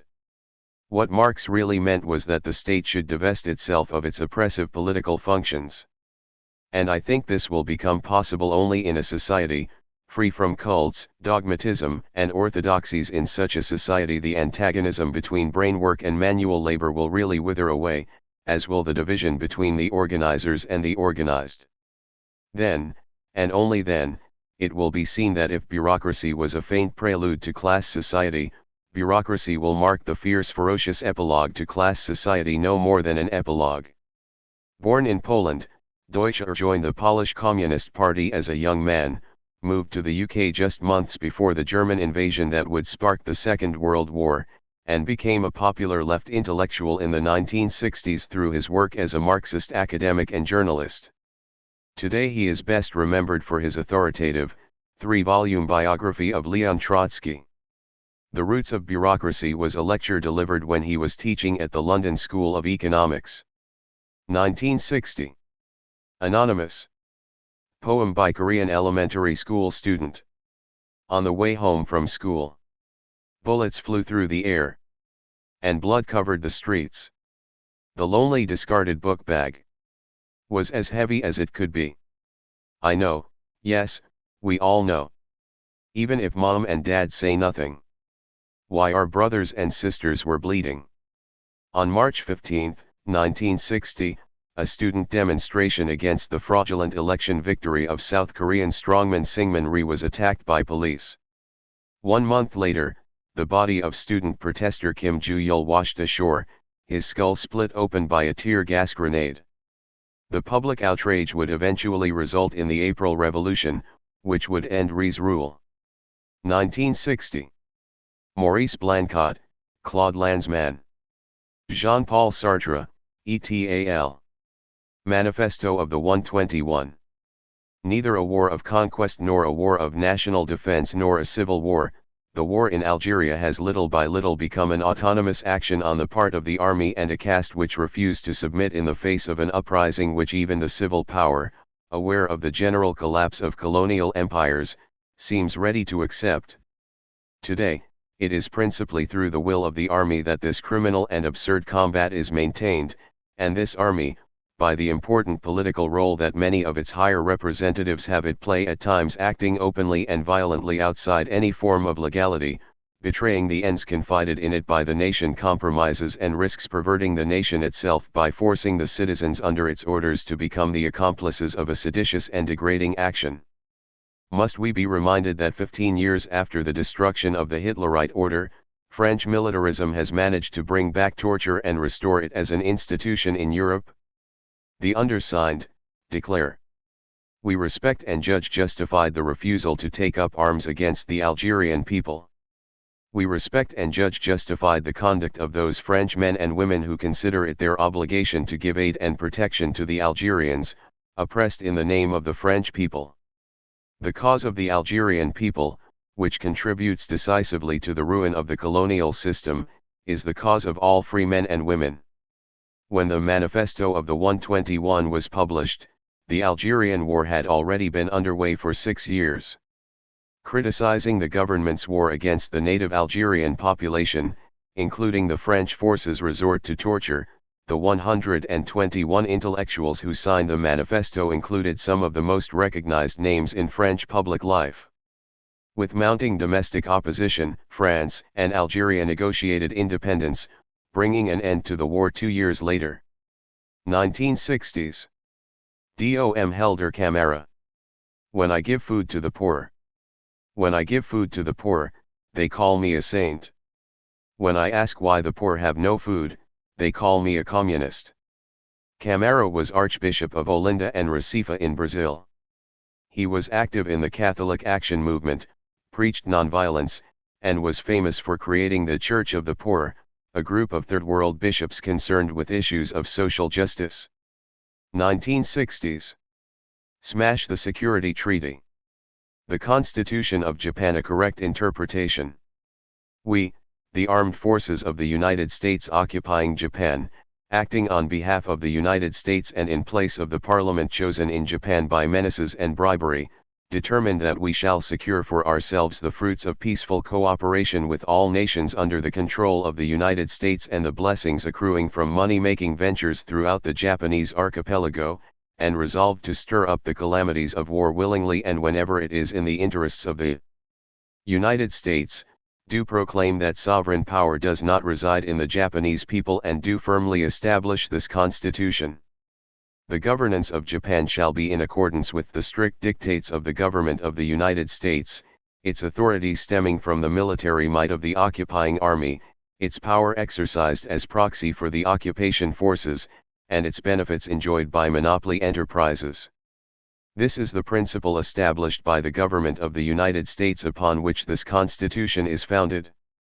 We reject and revoke all constitutions, laws, ordinances, and rescripts in conflict herewith. Japan's peace constitution, drawn up under the post-war Allied occupation and famous for its renunciation of the right to wage war, cleared the way for the establishment of local U.S. bases to protect Japan, in the absence of a standing military. This satirical rewrite of the Japanese constitution was penned by the Smash the Security Treaty group, which emerged from protests in the 1960s and continues to oppose the U.S. military presence in Japan. 1960s. THIRD-WORLDISM. Shigehabuni. Give me my torch. How long can you deceive me? What have I done? That you deny me my torch? Resistance to Ethiopian hegemony was growing in Eritrea in the 1960s, and the Mabar Yatra Asmara, a radical nationalistic cultural association, put on many public performances. While they were largely censored by the authorities, the artists camouflaged their political messages in their songs. Shigehabuni was one of the more popular ones. 1960. Asmina Sembin. God's bits of wood. Ever since they left these, the women had not stopped singing. As soon as one group allowed the refrain to die, another picked it up, and new verses were born at the hazard of chance or inspiration, one word leading to another and each finding, in its turn, its rhythm and its place. No one was very sure any longer where the song began, or if it had an ending. It rolled out over its own length, like the movement of a serpent. It was as long as a life. Sembin, a renowned Senegalese filmmaker and writer, was also a communist and trade union activist, having participated in 1947 in a months-long workers' strike along the Dakar-Niger Railway in colonial Senegal, upon which he based his seminal novel God's Bits of Wood. In this extract, he describes a women's rally in Dakar demanding equal wages, old age pensions, family allowances and proper housing. 1960. Patrice Lumumba. Lumumba is an African. Africa will tell the West that today it desires the rehabilitation of Africa, a return to the roots, a revalorization of moral values. The African personality must be expressed, that is the meaning of our policy of positive neutrality. Africa will have no blocks such as you have in Europe. Instead there will be active African solidarity. The Commonwealth regime, which is just a disguise for continuing the colonial regime, is going to fall soon. You see, gentlemen, they are trying to distort your focus when they call our government a communist government, in the pay of the Soviet Union, or say that Lumumba is a communist, an anti-white. Lumumba is an African. Lumumba, the celebrated Congolese independence leader, became the first Prime Minister of the Republic of Congo in 1960. 2 months later, he was deposed, and just a few days after that, a CIA-backed coup d'état organized by Colonel Joseph Mobutu would strip him of his power entirely. 6 months later, Lumumba was assassinated by the Belgian government.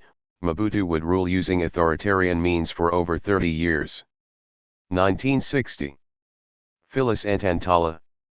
The widows of the reserves. Call it what you may. But if they be prostitutes, it is not of their own choosing. It is the system that has kept them on starvation wages so that they and their children can perish slowly but surely, a system that has made them barren and their men impotent, a system that has demoralized and dehumanized a whole people, making the ratio of women to men in the reserves as high as 8-to-1, and so enabling the man who has the energy and the means to have as many women as he chooses, a system that has kept the men in the towns in a perpetual state of war, in battle camps where masturbation, homosexuality, and rape are the order of the day, and turning otherwise decent human beings into beasts which see a woman not as a human being but as a source of sexual satisfaction alone. Ntantala is a South African activist, educator, and writer. The Widows of the Reserves describes the degradation of African families, the hardships experienced by women who remain in rural lands and by women who join their husbands in the cities, and the strength and ingenuity with which these women fight back. 1961. Frantz Fanon. The Wretched of the Earth. History teaches us that the battle against colonialism does not run straight along the lines of nationalism. For a long time the native devotes his energies to ending definite abuses, forced labor, corporal punishment, inequality of salaries, limitations of political rights, etc. This fight for democracy against the oppression of mankind will slowly leave the confusion of neoliberal universalism to emerge, sometimes laboriously, as a claim to nationhood. It so happens that the unpreparedness of the educated classes, the lack of practical links between them and the mass of the people, their laziness and, let it be said, their cowardice at the decisive moment of the struggle will give rise to tragic mishaps.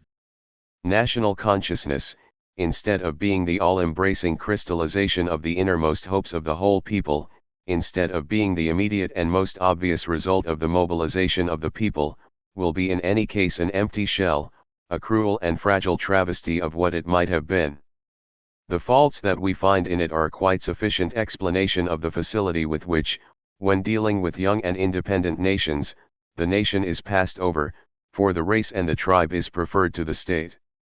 These are the cracks in the edifice which show the process of retrogression that is so harmful to national effort and national unity.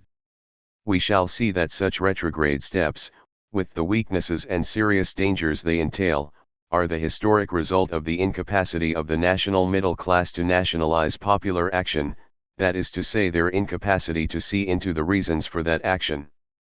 The works of Fanon, psychiatrist, writer, and revolutionary have inspired anti-colonial movements throughout the world, and The Wretched of the Earth is his most well-known.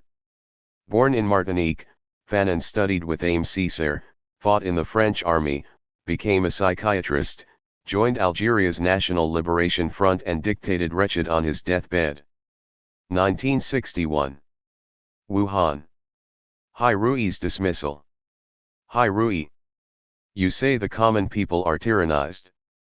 But do you know the gentry injures them? Much is made at court of the gentry's oppression. But do you know of the poverty endured by the common people?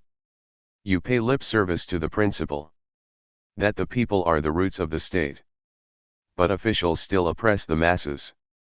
While pretending to be virtuous men, they act wildly as tigers and deceive the emperor. If your conscience bothers you, you know no peace by day or night. Wu was a member of the Three Family Village, a group of Chinese intellectuals critical of many communist government policies in the late 1960s. Hai Rui was a Ming official who fought intransigently for the people's economic rights. In this play, Wu highlighted the corruption of the monarch and system that Hai Rui opposed, implicitly drawing a parallel between Hai Rui and Peng Dehuai, a prominent military leader who had been dismissed for criticizing Mao's policies in the Great Leap Forward. 1961. Javier Hiraud. A guerrilla's words. Because my country is beautiful. Like a sword in the air. And bigger now and even still more beautiful. I speak out and defend it. With my life. I don't care what traitors say. We blocked the way. With thick tears of steel. The sky is ours. Ours our daily bread. We've sown and harvested the wheat and the land. Ours too. And always ours. The sea. The jungles. And the birds. Hiraud was a Peruvian poet and guerrilla fighter with the Revolutionary Left Movement, a group inspired by the Cuban Revolution. Unable to win significant popular support, Hiraud was killed in 1963. 1962. Jalal Ali Ahmed. Occidentosis. To remain only consumers of the machine, to submit utterly to this 1900s juggernaut, is the road we have followed thus far. This road has led us to our present circumstances. Occidentosis. We live on handouts from the West, which comes around every few years to give credit and aid so we can go on buying its industrial goods and replacing the junk machines. This is an easy road and one that solves the problem of our indolence, aimlessness, and idleness. And if this road led us to a point where we were free of disorder in our affairs and the threat of bankruptcy, there would be no need to say much about it. And as for retreating into our own cocoon, this is something no cricket has ever done. We are a nation engaged in transformation, and if we suffer from such a confusion of values in both life and thought, it is because we are shedding our old skin. You might say we are studying the conditions of our permit to enter a new realm. The writer and public intellectual Ali Ahmed's Occidentosis became an influential work among radical students and was suppressed by the Shah. It was a diagnosis of Iran's condition, and was responsible for some of the ideological ferment that led to the Iranian Revolution of 1979. 1962. Obafemi Awolowo. Adventures in Power, Book 1, My March Through Prison. I have been an unyielding advocate of a federal constitution for Nigeria. I have all along, with other leaders of this country, been a very active and constructive participant in all the constitutional conferences which have taken place since 1953, and which have culminated not only in the attainment of independence but in the production of a constitution of which Nigerians are very proud. This constitution is now being gradually violated. I have also fought against anything which savors of injustice. It is thus an irony of history that, as one of the architects of Nigeria's independence, I have spent almost half of Nigeria's 3 years of independence under one form of confinement or another. Awolowo was a Nigerian socialist politician, union organizer, and journalist who introduced free primary education and universal health care until the age of 18 in western Nigeria. In 1962, he was convicted on charges of conspiring with the government of Kwame Nkrumah in Ghana to overthrow the federal government. He made this statement after the verdict was passed. 1963. Sam Cooke. A change is gonna come. I was born by the river in a little tent. Oh, and just like the river I been a runnin' ever since. It's been a long time coming, but I know a change gon' come, oh yes it will. It's been too hard living, but I'm afraid to die. 'Cause I don't know what's up there beyond the sky. It's been a long time coming, but I know a change gon' come, oh yes it will. A soul and R&B pioneer, Cooke paved the way for the successes of artists like Aretha Franklin and Marvin Gaye. Written in the year of Cooke's death, A Change Is Gonna Come was a consciously political statement about the realities of the segregated South, and would later become an anthem for the civil rights movement. 1963. Nwentu Tam. Suicide note. Let history be my judge, I refuse to accept any other judgment. The arrest and detention of nationalist opposition elements is a serious crime, and it will cause the country to be lost into the hands of the communists. I oppose these acts, and sentence myself to death, as a warning to those who would trample upon freedom of every kind. A writer, critic, and politician, Nguyen was part of the Vietnamese anti-colonial movement during much of the 1940s, then broke with the communist movement in the 1950s. Accused by the government of Ngo Dinh Diem of complicity in an abortive coup attempt in 1960 and facing trial, he poisoned himself with Verano-laced whiskey. 1963. Betty Friedan. The Feminine Mystique. The problem lay buried, unspoken, for many years in the minds of American women. It was a sense of dissatisfaction, a yearning. Each suburban housewife struggled with it alone as she made beds, shopped for groceries, matched slipcover material, ate peanut butter sandwiches with her children, chauffeured Cub Scouts and brownies, lay beside her husband at night. She was afraid to ask the silent question, is this all? It is no longer possible to ignore that voice, to dismiss the desperation of so many women. This is not what being a woman means, no matter what the experts say. It is no longer possible to blame the problem on loss of femininity, to say that education and independence and equality with men have made American women unfeminine. The problem that has no name is not a matter of loss of femininity, or too much education. It is far more important than anyone recognizes. It may be the key to our future as a nation and a culture. We can no longer ignore that voice within women that says, I want something more than my husband and my children, and my home. Friedan's The Feminine Mystique was the launching point for second-wave feminism, focusing on the social processes that pressured middle-class women to forfeit their individual identity to the structure of family. A co-founder of the National Organization for Women, Friedan also fought for abortion rights. 1963. Kurt Vonnegut. Cat's Cradle. There is no reason goodness cannot triumph over evil, so long as the angels are as organized as the mafia.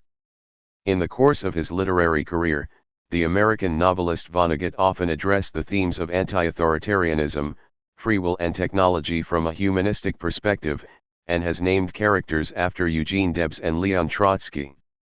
1964. Nelson Mandela. An ideal for which I am prepared to die. I do not deny that I planned sabotage. I did not plan it in a spirit of recklessness, nor because I have any love of violence. I planned it as a result of a calm and sober assessment of the political situation that had arisen after many years of tyranny, exploitation, and oppression of my people by the whites. The hard facts were that 50 years of nonviolence had brought the African people nothing but more and more repressive legislation, and fewer rights. We want equal political rights, because without them our disabilities will be permanent. It is not true that the enfranchisement of all will result in racial domination. Political division, based on color, is entirely artificial and, when it disappears, so will the domination of one color group by another. The ANC has spent half a century fighting against racialism. When it triumphs it will not change that policy. This then is what the ANC is fighting. Their struggle is a truly national one. It is a struggle of the African people, inspired by their own suffering and their own experience. It is a struggle for the right to live. During my lifetime I have dedicated myself to the struggle of the African people. I have fought against white domination, and I have fought against black domination. I have cherished the ideal of a democratic and free society in which all persons live together in harmony and with equal opportunities. It is an ideal which I hope to live for and to achieve. But if needs be, it is an ideal for which I am prepared to die. Mandela, who spent nearly 30 years in prison, opened his trial for sabotage with this statement. The African National Congress sought to resist apartheid through peaceful means until the Sharpeville massacre of 1960, in which 69 black protesters were killed. Mandela was the leader of its military wing, Umkhonto we Sizwe, Sphere of the Nation, which was established after this incident. 1964. Mario Savio. Speech before free speech movement sit-in. There's a time when the operation of the machine becomes so odious, makes you so sick at heart, that you can't take part, you can't even passively take part. And you've got to put your bodies upon the gears and upon the wheels, upon the levers, upon all the apparatus, and you've got to make it stop. And you've got to indicate to the people who run it, to the people who own it, that unless you're free, the machine will be prevented from working at all. One of the most prominent American student leaders of the 1960s, Savio was a key figure in the free speech movement at the University of California, Berkeley. After giving this speech on the steps of Sproul Hall before a crowd of 4,000, he was arrested along with 800 others and sentenced to 120 days in jail. 1964. Herbert Marcuse. One-dimensional man. The critical theory of society possesses no concepts which could bridge the gap between the present and its future, holding no promise and showing no success, it remains negative. Thus it wants to remain loyal to those who, without hope, have given and give their life to the great refusal. Marcuse was a former student of Martin Heidegger and one of the Frankfurt School intellectuals who fled Nazi Germany. Propelled to intellectual fame by the success of One-Dimensional Man, which became a mainstay of the 1960s student movement, Marcuse became known in some circles as the father of the New Left. The work was a critique of the social repression occurring in both the Soviet Union and the capitalist West. 1964. Malcolm X. The Ballot or the Bullet. Uncle Sam's hands are dripping with blood the blood of the black man in this country. He's the Earth's #1 hypocrite. He has the audacity, yes, he has. Imagine him posing as the leader of the free world. Let the world know how bloody his hands are. Let the world know the hypocrisy that's practiced over here. Let it be the ballot or the bullet. Let him know that it must be the ballot or the bullet. Given less than a month after Malcolm's much publicized break with the Nation of Islam, his ballot or bullet speech marked his willingness to form an alliance with the civil rights movement. He said he saw America through the eyes of the victim, and that it is only after slavery and prison that the sweetest appreciation of freedom can come. 1964. Amilcar Cabral. The role of the petty bourgeoisie. If I may put it this way, I think one thing that can be said is this: the revolutionary petty bourgeoisie is honest, i.e., in spite of all the hostile conditions, it remains identified with the fundamental interests of the popular masses. To do this it may have to commit suicide, but it will not lose. By sacrificing itself it can reincarnate itself, but in the condition of workers or peasants.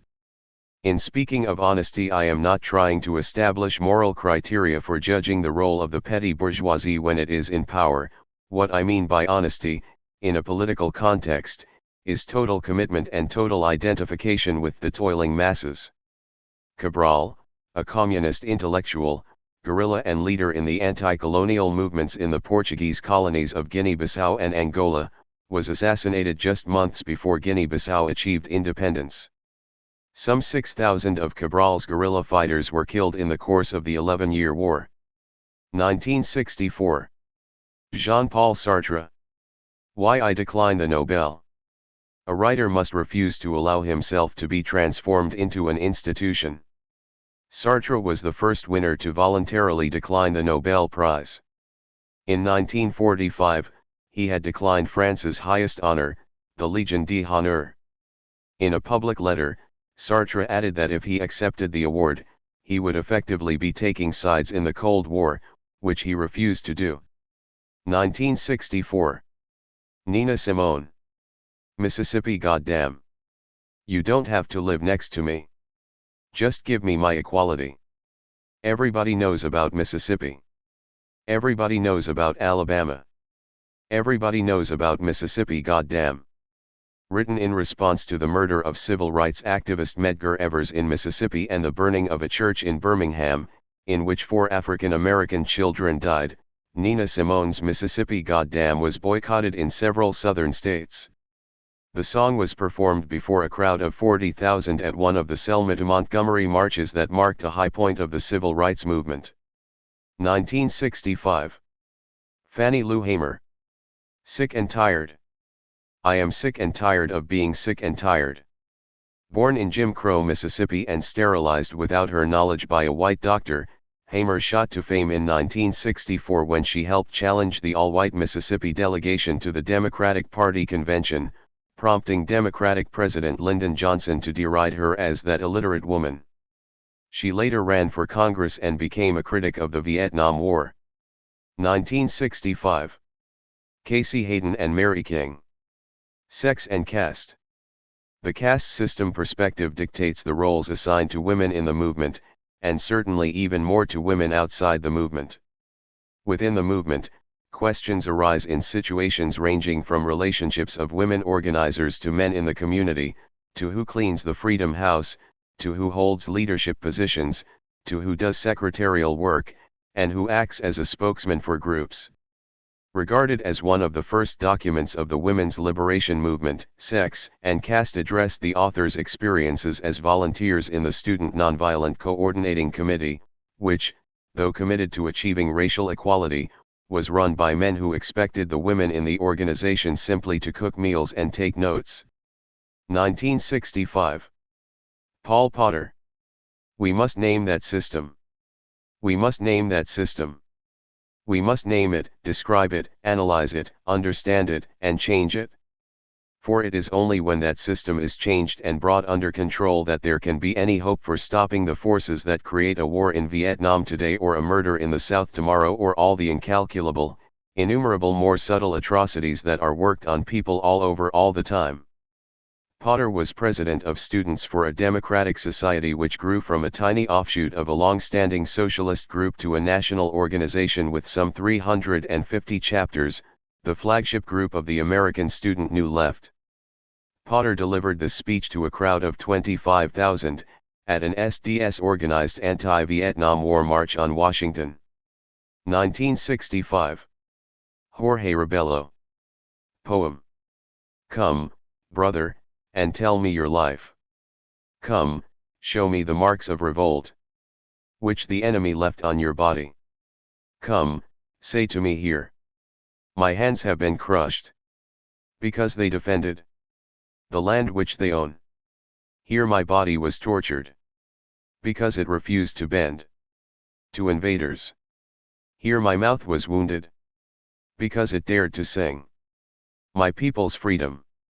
Come, brother, and tell me your life. Come, relate to me the dreams of revolt, which you and your fathers and forefathers dreamed in silence, through shadowless nights made for love. Come, tell me these dreams become war, the birth of heroes, land reconquered, mothers who, fearless, send their sons to fight.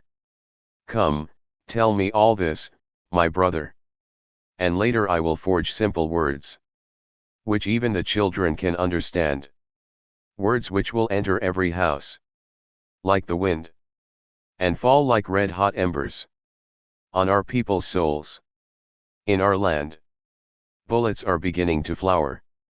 Rebello, a lawyer and poet, was responsible for the Liberation Front of Mozambique's Frelimo propaganda campaign and acted as the editor of Mozambique Revolution. Frelimo is a Marxist-Leninist political party in Mozambique and was an anti-colonial liberation movement whose guerrilla force of 7,000 fought against a Portuguese force of 60,000 soldiers in the early 1970s. 1965. Escobedo Che Guevara. From Algiers, for Marca. The Cuban Revolution today. At the risk of seeming ridiculous, let me say that the true revolutionary is guided by a great feeling of love. It is impossible to think of a genuine revolutionary lacking this quality. The leaders of the revolution have children just beginning to talk, who are not learning to call their fathers by name, wives, from whom they have to be separated as part of the general sacrifice of their lives to bring the revolution to its fulfillment. The circle of their friends is limited strictly to the number of fellow revolutionists. There is no life outside of the revolution. In these circumstances one must have a great deal of humanity and a strong sense of justice and truth in order not to fall into extreme dogmatism and cold scholasticism, into isolation from the masses. We must strive every day so that this love of living humanity will be transformed into actual deeds, into acts that serve as examples, as a moving force. This article was written in the form of a letter to Carlos Quijano, editor of Marca, a weekly published in Montevideo. Guevara wrote it while on the 3-month trip during which he addressed the United Nations General Assembly and visited Algeria and other African countries. He also later said that a people without hatred cannot vanquish a brutal enemy. 1966. Guillot Pontecorvo. Battle of Algiers. Journalist, M. Ben Mhidi, don't you think it's a bit cowardly to use women's baskets and handbags to carry explosive devices that kill so many innocent people? Ben Mhidi, and doesn't it seem to you even more cowardly to drop napalm bombs on defenseless villages, so that there are 1,000 times more innocent victims? Of course, if we had your airplanes it would be a lot easier for us. Give us your bombers, and you can have our baskets. Directed by the Italian filmmaker Gillo Pontecorvo and based in part on a memoir of the Algerian War by National Liberation Front commander Saadi Yassef, Battle of Algiers has become one of the most influential, as well as celebrated, depictions of guerrilla war, counterinsurgency tactics, and national liberation struggles. The film was debated avidly by radicals the world over. Reportedly it was the favorite film of the German Red Army faction's Andreas Baader and screened at the Pentagon for Defense Department officials waging war in Iraq. Yassef himself appears in the film, which was banned in France for 5 years and had some of its torture scenes censored when it was first released in the US and UK. 1966. Hugo Blanco. To my people. To be a revolutionary is to love the world, to love life, to be happy. So, he doesn't flee from life, he understands that it is his duty to live for the fight, and he enjoys life. But neither must he flee from death. Because you can fight as well by dying, you can transform the world as well by dying. Because you can love life as well by dying. Because you live even through death. So, you must also accept death. And for the Peruvian revolutionary, death is no disgrace. It can be no disgrace that my blood will flow to that red and militant river, wherever the blood of Lucho Zapata, of De La Puente, of Lobaton, of Hirad, of Vallejos, of Vilando flows and fights on. In the 1960s, Blanco led a Quechua peasant uprising in Peru. He was captured by the military and sentenced to 25 years, then exiled in 1976. He wrote for My People in El Fronton Penal Colony. After returning to Peru, he founded the Workers' Revolutionary Party and served in the Peruvian Senate until he had to flee the country again following President Alberto Fujimori's suspension of democratic rule in 1992. Today he is back in Peru. 1966. Stokely Carmichael. Black Power. I do not want to be a part of the American pie. The American pie means raping South Africa, beating Vietnam, beating South America, raping the Philippines, raping every country you've been in. I don't want any of your blood money. I don't want to be part of that system. We must question whether or not we want this country to continue being the wealthiest country in the world at the price of raping everybody else. Carmichael, leader of the Student Nonviolent Coordinating Committee and one-time honorary Prime Minister of the Black Panther Party, popularized the slogan Black Power and coined the phrase institutional racism. An icon of the Black Power movement, he nonetheless responded to Casey Hayden and Mary King's memo Sex and Caste that the only position for women in SNCC is prone. 1967. Wola Sayinka. Death in the Dawn. Traveler, you must set forth. At dawn. I promise marvels of the holy hour. Presages as the white cocks flapped. Perverse impallement as who would dare. The wrathful wings of man's progression. But such another wraith. Brother. Silenced in the startled hug of. Your invention is this mocked grimace. This closed contortion I. Sayinka, the Nigerian poet, playwright, and winner of the Nobel Prize for Literature, was sent to solitary confinement by one Nigerian dictator and sentenced to death in absentia by another. Much of his writing has been concerned with the oppressive boot and the irrelevance of the color of the foot that wears it. 1967. Ojinga Odinga. Not yet Uhuru. We fought for Uhuru so that people may rule themselves. Direct action, not underhand diplomacy and silent intrigue by professional politicians, won Uhuru, and only popular support and popular mobilization can make it meaningful. Ojinga Odinga was a chief of the Luo tribe in Kenya, a leader in the independence movement, and the country's first vice president. Not Yet Uhuru is his autobiography. The title expresses his sentiment that independence had not yet been achieved, the government having become mired in red tape and power struggles. 1967. Regis Debray. Testimony at court-martial. It is not the job of a Frenchman to teach a Bolivian military prosecuting attorney the history of his country. But since so much reference has been made to that history, gentlemen, here are the facts of history. Thus, Bolivia was liberated from the Spanish by men who came from every corner of Latin America to help found Bolivia and all of Latin America. And similarly the same fraternal union of Latin Americans, tested in combat and the life of the battle campaign itself, will liberate Bolivia from Yankee imperialism.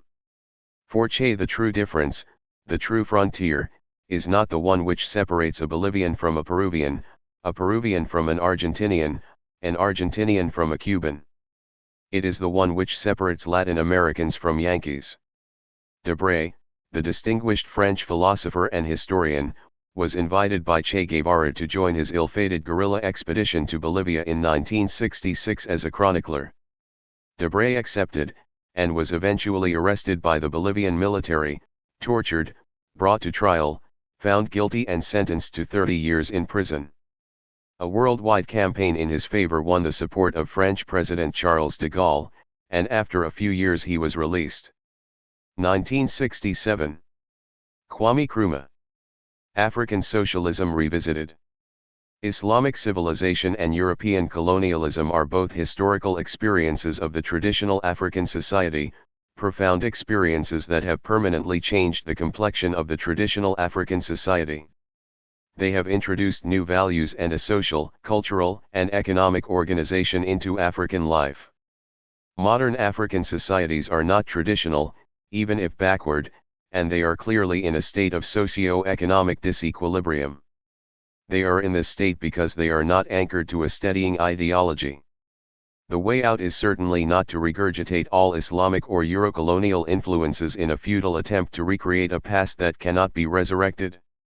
The way out is only forward to a higher and reconciled form of society, in which the quintessence of the human purposes of traditional African society reasserts itself in a modern context. Forward, in short, to socialism, through policies that are scientifically devised and correctly applied.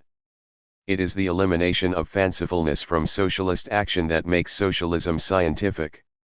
To suppose that there are tribal, national, or racial socialisms is to abandon objectivity in favor of chauvinism. Nkrumah led the Gold Coast's fight for independence against the British in the 1940s and 1950s, then became the leader of Ghana once independence was achieved.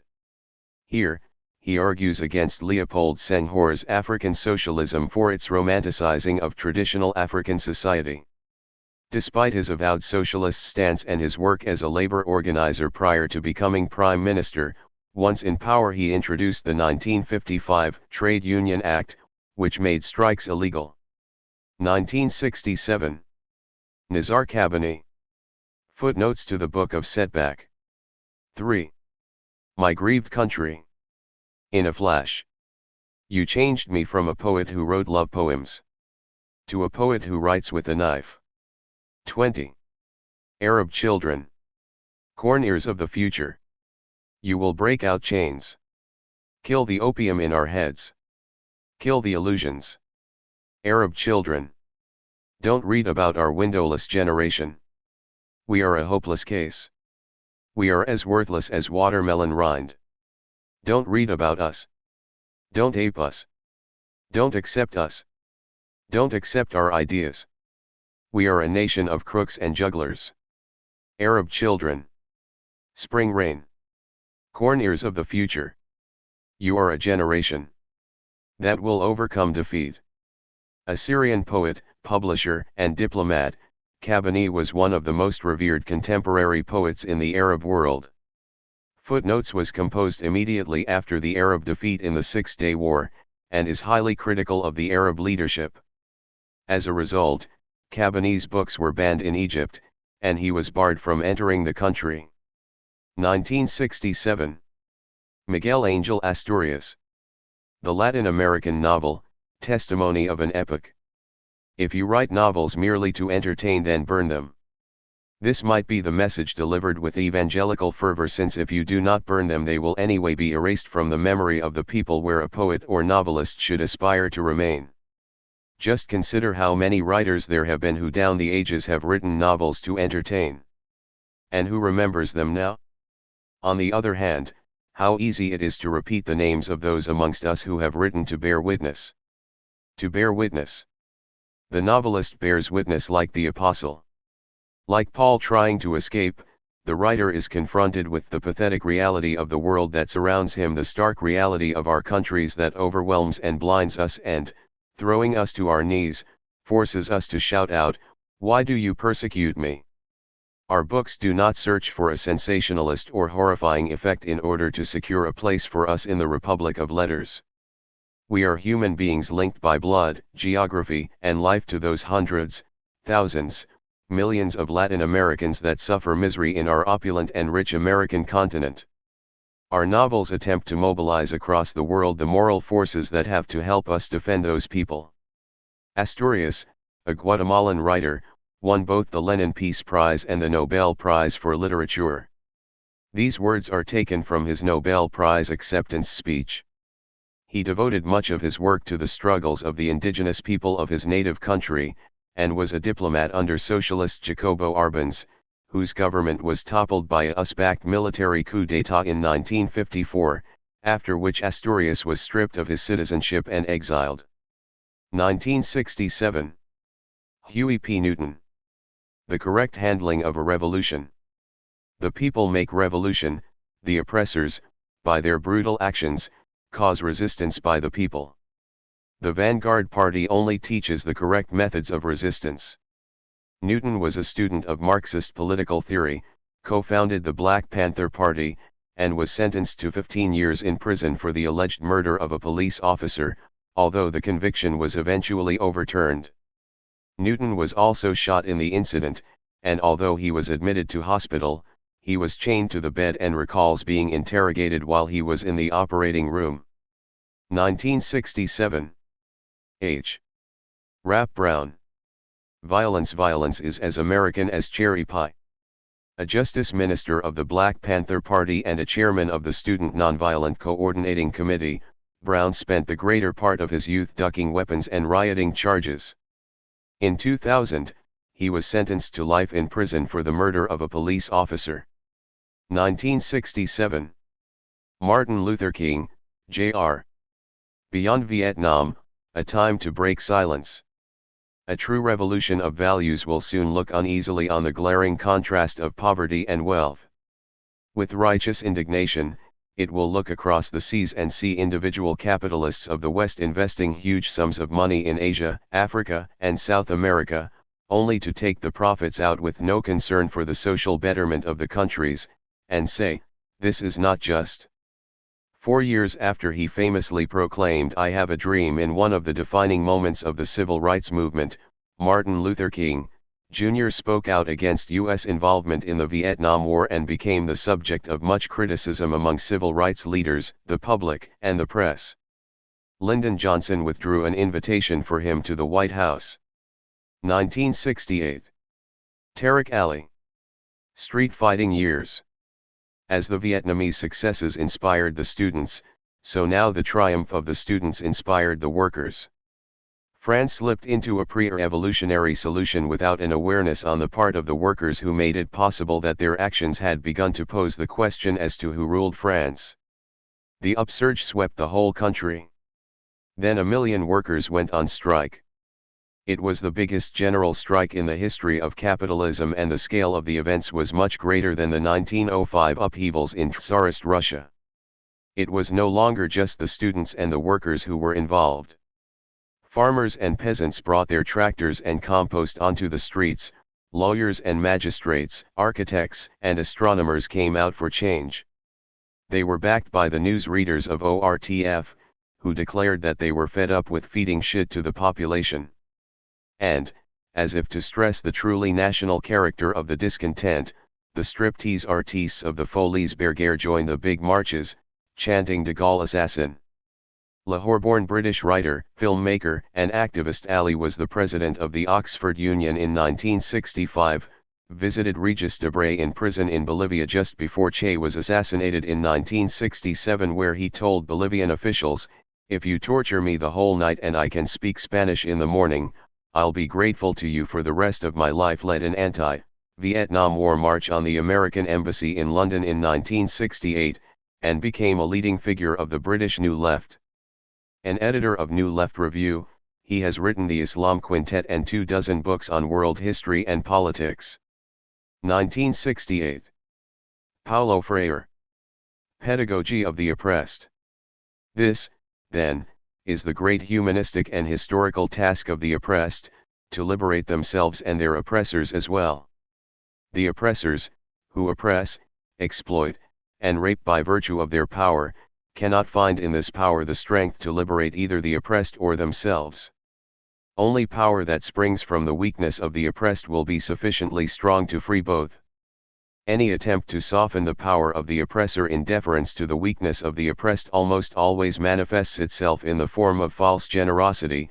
Indeed, the attempt never goes beyond this.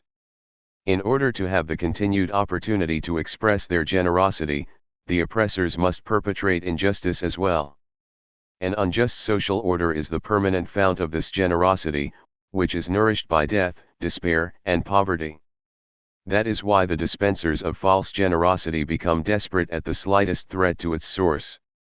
True generosity consists precisely in fighting to destroy the causes which nourish false charity. False charity constrains the fearful and subdued, the rejects of life, to extend their trembling hands. True generosity lies in striving so that these hands, whether of individuals or entire peoples, need be extended less and less in supplication, so that more and more they become human hands which work and, working, transform the world.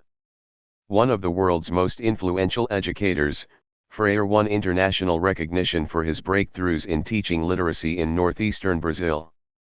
The 1964 military coup put an end to that, leading to a brief imprisonment and 15 years of exile, during which he wrote Pedagogy of the Oppressed and other books that influenced teachers and activists from the US to South Africa, where Steve Biko drew on Freire's ideas. After moving back to Brazil in 1980, Freire joined the Workers' Party, and when the party prevailed in 1988 municipal elections, he was appointed Secretary of Education for São Paulo. 1968. Anonymous. Paris Graffiti. Be realistic, demand the impossible. Graffiti was an ever-present backdrop to the events of May 1968 in France, which started with student strikes and occupations but eventually involved the largest general strike that had ever stopped the economy of an industrialized country, and prompted President Charles de Gaulle to flee the country. 1968. Denis Brutus. The Guerrillas, for the Fighting. Men in Southern Africa. 3. A sense of lost opportunity like a squall of rain. Marching away leaving an aching hollowness. While the big ants crawl over the torn flesh and the black streaks of crusted blood. Who will break through the barriers of indifferent bone and stubborn flesh and the great waves of newsprint gruel? Oh my friends, where are the voices to plead your cause? To roar your challenge, to trumpet your heroism? To speak the words of brave resolve that you live and die? 4. There is such a pleasure at last in handling a cool, efficient weapon, most modern, highly automatic, and moving off at the ready. Wishing they could see at home the friends, and especially the children, and imaging the deeds of flame and terror from this weapon, terrible and cold. 5. Chiefly it is a job to be done, with drills to be followed and observed, the enemy an analyzable factor, or a brute so deadly that he must die first, but times there comes the thought of home, the angry longing of the exile, and the fierce will to smash an evil cruel thing. Brutus was a South African journalist and activist who was imprisoned with Nelson Mandela. In 1961, just a few years before this poem was published, 18,000 people were arrested for demonstrating against the Sharpeville massacre, in which 168 blacks were killed. The anti-apartheid movement was henceforth forced underground. 1968. Daniel Cohn-Bendit and Gabriel Cohn-Bendit. Obsolete Communism, the Left-Wing Alternative. Reader, you have come to the end of this book, a book that wants to say only one thing: between us we can change this rotten society. Now, put on your coat and make for the nearest cinema. Look at their deadly lovemaking on the screen. Isn't it better in real life? Make up your mind to learn to love. Then, during the interval, when the first advertisements come on, pick up your tomatoes or, if you prefer, your eggs, and chuck them. Then get out into the street, and peel off all the latest government proclamations until underneath you discover the message of the last days of May and June. Stay a while in the street. Look at the passers-by and remind yourself, the last word has not yet been said. Then act. Act with others, not for them. Make the revolution here and now. It is your own. C'est pour toi que tu fais la révolution. Nicknamed Danny the Red both because of his political leanings and the color of his hair, Daniel Cohn-Bendit became a well-known student activist and a public face of the French student movement in 1968. With Obsolete Communism, written with his brother Gabriel, he stirred the anger of the French Communist Party, prompting its leader, Georges Marchais, to denounce him as a son of the upper bourgeoisie. Cohn-Bendit became a supporter of the Green Movement and a proponent of the European Constitution and enjoyed success in the European parliamentary elections of 2009. 1968.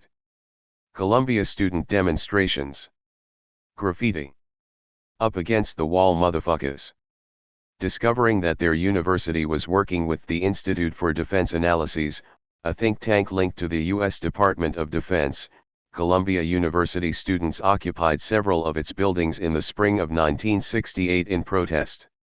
This slogan, taken from an Amari Baraka poem, "Black People," was scrawled on the wall in the mathematics building. The police ended the demonstrations violently, resulting in 700 arrests. 1968. Valerie Solanas. Scum Manifesto. The sick, irrational men, those who attempt to defend themselves against their disgustingness, when they see scum barreling down on them, will cling in terror to Big Mama with her big bouncy boobies, but boobies won't protect them against scum. Big Mama will be clinging to Big Daddy, who will be in the corner shitting in his forceful, dynamic pants. Men who are rational, however, won't kick or struggle or raise a distressing fuss, but will just sit back, relax, enjoy the show and ride the waves to their demise. The Scum Manifesto, scum being an acronym for Society for Cutting Up Men, was a radical feminist text calling for the gender side of men. Its author, Solanas, later became infamous for her assassination attempt on Andy Warhol. 1968. Andrei Sakharov. Intellectual freedom. Intellectual freedom is essential to human society: freedom to obtain and distribute information, freedom for open-minded and unfearing debate, and freedom from pressure by officialdom and prejudices. Such a trinity of freedom of thought is the only guarantee against an infection of people by mass myths, which, in the hands of treacherous hypocrites and demagogues, can be transformed into bloody dictatorship. Freedom of thought is the only guarantee of the feasibility of a scientific democratic approach to politics, economics, and culture. Sakharov became a world-famous dissident with his essay Reflections on Progress, Peaceful Coexistence, and Intellectual Freedom, which was circulated in samizdat form and published outside the Soviet Union. He became one of the founders of the Moscow Human Rights Committee and was awarded the Nobel Peace Prize in 1975. After being arrested for protesting the Soviet invasion of Afghanistan, Sakharov was sent into internal exile where he spent 6 years under tight surveillance. Sakharov died in 1989 just after the beginning of the USSR's dissolution. 1968. Ed Sanders. Predictions for Yippie activities. 1. Poetry readings, mass meditation, flycasting exhibitions, demagogic yippie political arousal speeches, rock music, and song concerts will be held on a precise timetable throughout the week August 25th to 30th. 8. The Yippie Ecological Conference will spew out an angry report denouncing skies poison in the lakes and streams, industrial honky fumes from white killer industrialists, and exhaust murder from a sick hamburger society of automobile freaks, with precise total assault solutions to these problems. 9. There will be public fornication whenever and wherever there is an aroused appendage and willing aperture. 10 poets will rewrite the Bill of Rights in precise language, detailing 10,000 areas of freedom in our own language, to replace the confusing and vague rhetoric of 200 years ago. 11 reporters and media representatives will be provided free use of dope and consciousness-altering thrill chemicals for their education and refreshment. 12 pissed-off hordes of surly draft-eligible poets will somehow confront conventioneers with 16 tons of donated fish eyes. Created by Abby Hoffman, Jerry Rubin, Sanders, and others to exemplify Hoffman's dictum that a modern revolutionary heads for the television station, not the factory. The Yippies. Later, the Youth International Party brought counterculture theatricality to the American anti-war movement and New Left. In 1968, the Yippies launched their Festival of Life at the Democratic Convention in Chicago, and nominated a pig for president, which was arrested along with human protesters. Chicago police also staged a massive police riot, and Hoffman, Tom Hayden, Dave Dellinger, and others, the Chicago Eight, were tried for incitement. 1969. Walter Rodney. The Groundings with My Brothers. The little black girl plays with a white doll, identifying with it as she combs its flaxen hair. Asked to sketch the figure of a man or a woman, the black schoolboy instinctively produces a white man or a white woman. This is not surprising, since until recently the illustrations in our textbooks were all figures of Europeans. The few changes which have taken place have barely scratched the surface of the problem. West Indians of every color still aspire to European standards of dress and beauty. The language which is used by black people in describing ourselves shows how we despise our African appearance. Good hair means European hair, good nose means a straight nose, good complexion means a light complexion. Everybody recognizes how incongruous and ridiculous such terms are, but we continue to use them and to express our support of the assumption that white Europeans have the monopoly of beauty, and that black is the incarnation of ugliness. That is why black power advocates find it necessary to assert that black is beautiful. Guyanese scholar and political activist Rodney was a prominent Pan-Africanist and was important to black power movements in the Caribbean and North America, while writing defining works of African history, such as How Europe Underdeveloped Africa. Rodney's activism brought him from Guyana to London and Tanzania. His agitation in Jamaica on behalf of the working poor instigated what came to be known as the Rodney Riots, leading to his being banned from the country in 1968. He was assassinated in 1980 while running for office in Guyana. 1969. Eric Fried. Revised version. Imagine socialism. Freed of everything that upsets you. Ask yourself, who then would be really upset? He and no other is, and remains, your real enemy. Fried, who was regarded in the 1960s and 1970s as the greatest German poet after Brecht, briefly joined the left-wing Young Austria movement in his youth, fled his native Austria after Hitler's invasion and settled in London, where he lived for the rest of his life. This poem was dedicated to his close friend, the writer Ernst Fischer, and was written after the Soviet occupation of Czechoslovakia in August 1968. 1969. Fred Hampton. Power anywhere where there's people. We in the Black Panther Party, because of our dedication and understanding, went into the valley knowing that the people are in the valley, knowing that our plight is the same plight as the people in the valley, sick, knowing that our enemies are on the mountain, to our friends are in the valley, and even though it's nice to be on the mountaintop, we're going back to the valley. Because we understand that there's work to be done in the valley, and when we get through with this work in the valley, then we got to go to the mountaintop. We're going to the mountaintop because there's a motherfucker on the mountaintop that's playing king, and he's been bullshitting us. And we've got to go up on the mountaintop not for the purpose of living his lifestyle and living like he lives. We've got to go up on the mountaintop to make this motherfucker understand, God damn it, that we are coming from the valley. As a key organizer with the Chicago branch of the Black Panthers, Hampton brokered a truce among gang members in the city and organized the multiracial Rainbow Coalition of activists. He was murdered in 1969 by the Chicago Police Department, with the help of the FBI. This speech was delivered at Olivet Church earlier that year. 1969. Frank Bardak. Who owns People's Park? A long time ago the Costanoan Indians lived in the area now called Berkeley. They believed that the land was under the care and guardianship of the people who used it and lived on it. Catholic missionaries took the land away from the Indians. They ripped it off in the name of God. The Mexican government drew up some papers which said they legally owned it. No Indians signed those papers. The Americans were not fooled by the papers. They had a stronger army than the Mexicans. They beat them in a war and took the land. The American government sold the land to some white settlers. The government gave the settlers a piece of paper called a land title in exchange for some money. All this time there were still some Indians around who claimed the land. The American army killed most of them. The piece of paper saying who owned the land was passed around among rich white men.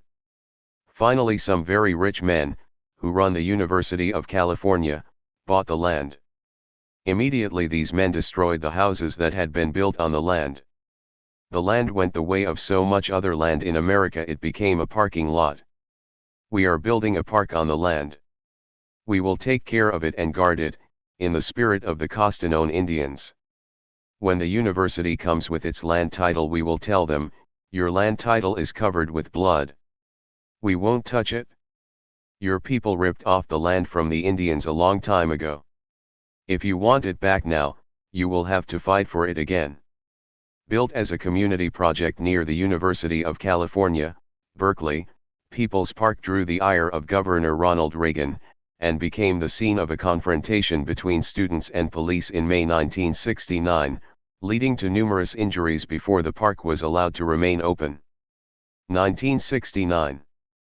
Gay cheerleaders. Stonewall Girls. We are the Stonewall Girls. We wear our hair in curls. We have no underwear. We show our pubic hairs.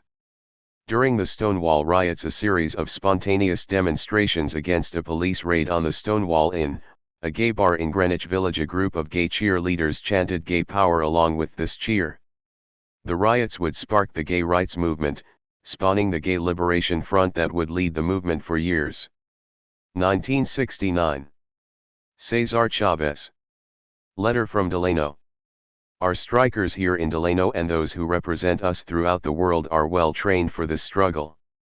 They have been under the gun, they have been kicked and beaten and herded by dogs, they have been cursed and ridiculed, they have been stripped and chained and jailed, they have been sprayed with the poisons used in the vineyards, but they have been taught not to lie down and die nor to flee in shame, but to resist with every ounce of human endurance and spirit.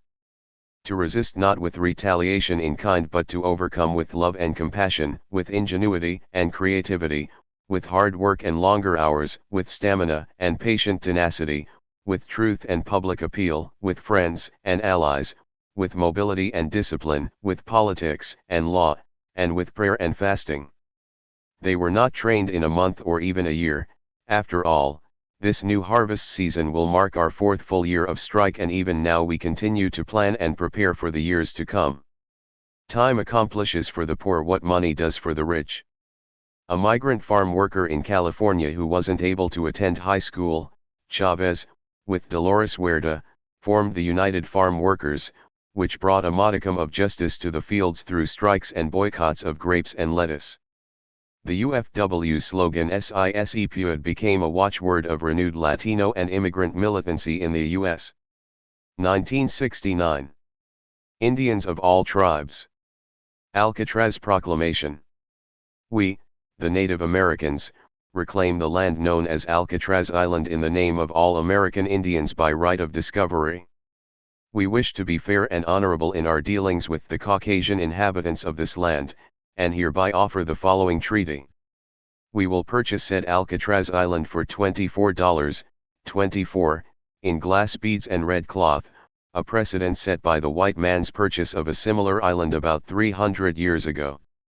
We will give to the inhabitants of this island a portion of the land for their own, to be held in trust by the American Indian government and by the Bureau of Caucasian Affairs to hold in perpetuity for as long as the sun shall rise and the rivers go down to the sea. We will further guide the inhabitants in the proper way of living. We will offer them our religion, our education, our life ways, in order to help them achieve our level of civilization and thus raise them and all their white brothers up from their savage and unhappy state. We feel that this so-called Alcatraz Island is more than suitable for an Indian reservation, as determined by the white man's own standards. By this we mean that this place resembles most Indian reservations in that it is isolated from modern facilities, and without adequate means of transportation. It has no fresh running water. It has inadequate sanitation facilities. There are no oil or mineral rights. There is no industry, and so unemployment is very great. The population has always been held as prisoners and kept dependent upon others. Further, it would be fitting and symbolic that ships from all over the world, entering the Golden Gate, would first see Indian land, and thus be reminded of the true history of this nation. This tiny island would be a symbol of the great lands once ruled by free and noble Indians. From 1969 to 71, the Indians of all tribes occupied Alcatraz Island, announcing their intent to establish education, ecology, and cultural centers. Although none of this was achieved, the occupation was successful in bringing negative publicity to the government's Indian termination policy, which had been adopted in the 1940s and sought to assimilate American Indians into mainstream society. The policy was subsequently rescinded by Richard Nixon. 1970s. Mutamatai Barnaby Joao. I, the people. I, the people. Know the strength of the earth which bursts like a bomb of grain. I make this strength a faithful friend. The wind blows with strength. The water runs with strength. The fire burns with strength. In my growing arms I'll spread out cloths of sail, to seize the wind and take its strength into production. My hands will grow until they make a circle of oars, to seize the strength of water and put it into production. My growing lungs will blow the forge of my heart, to seize the strength of fire in production. I, the people. I'm going to learn to fight at nature's side. I'm going to be comrade in arms to the four elements.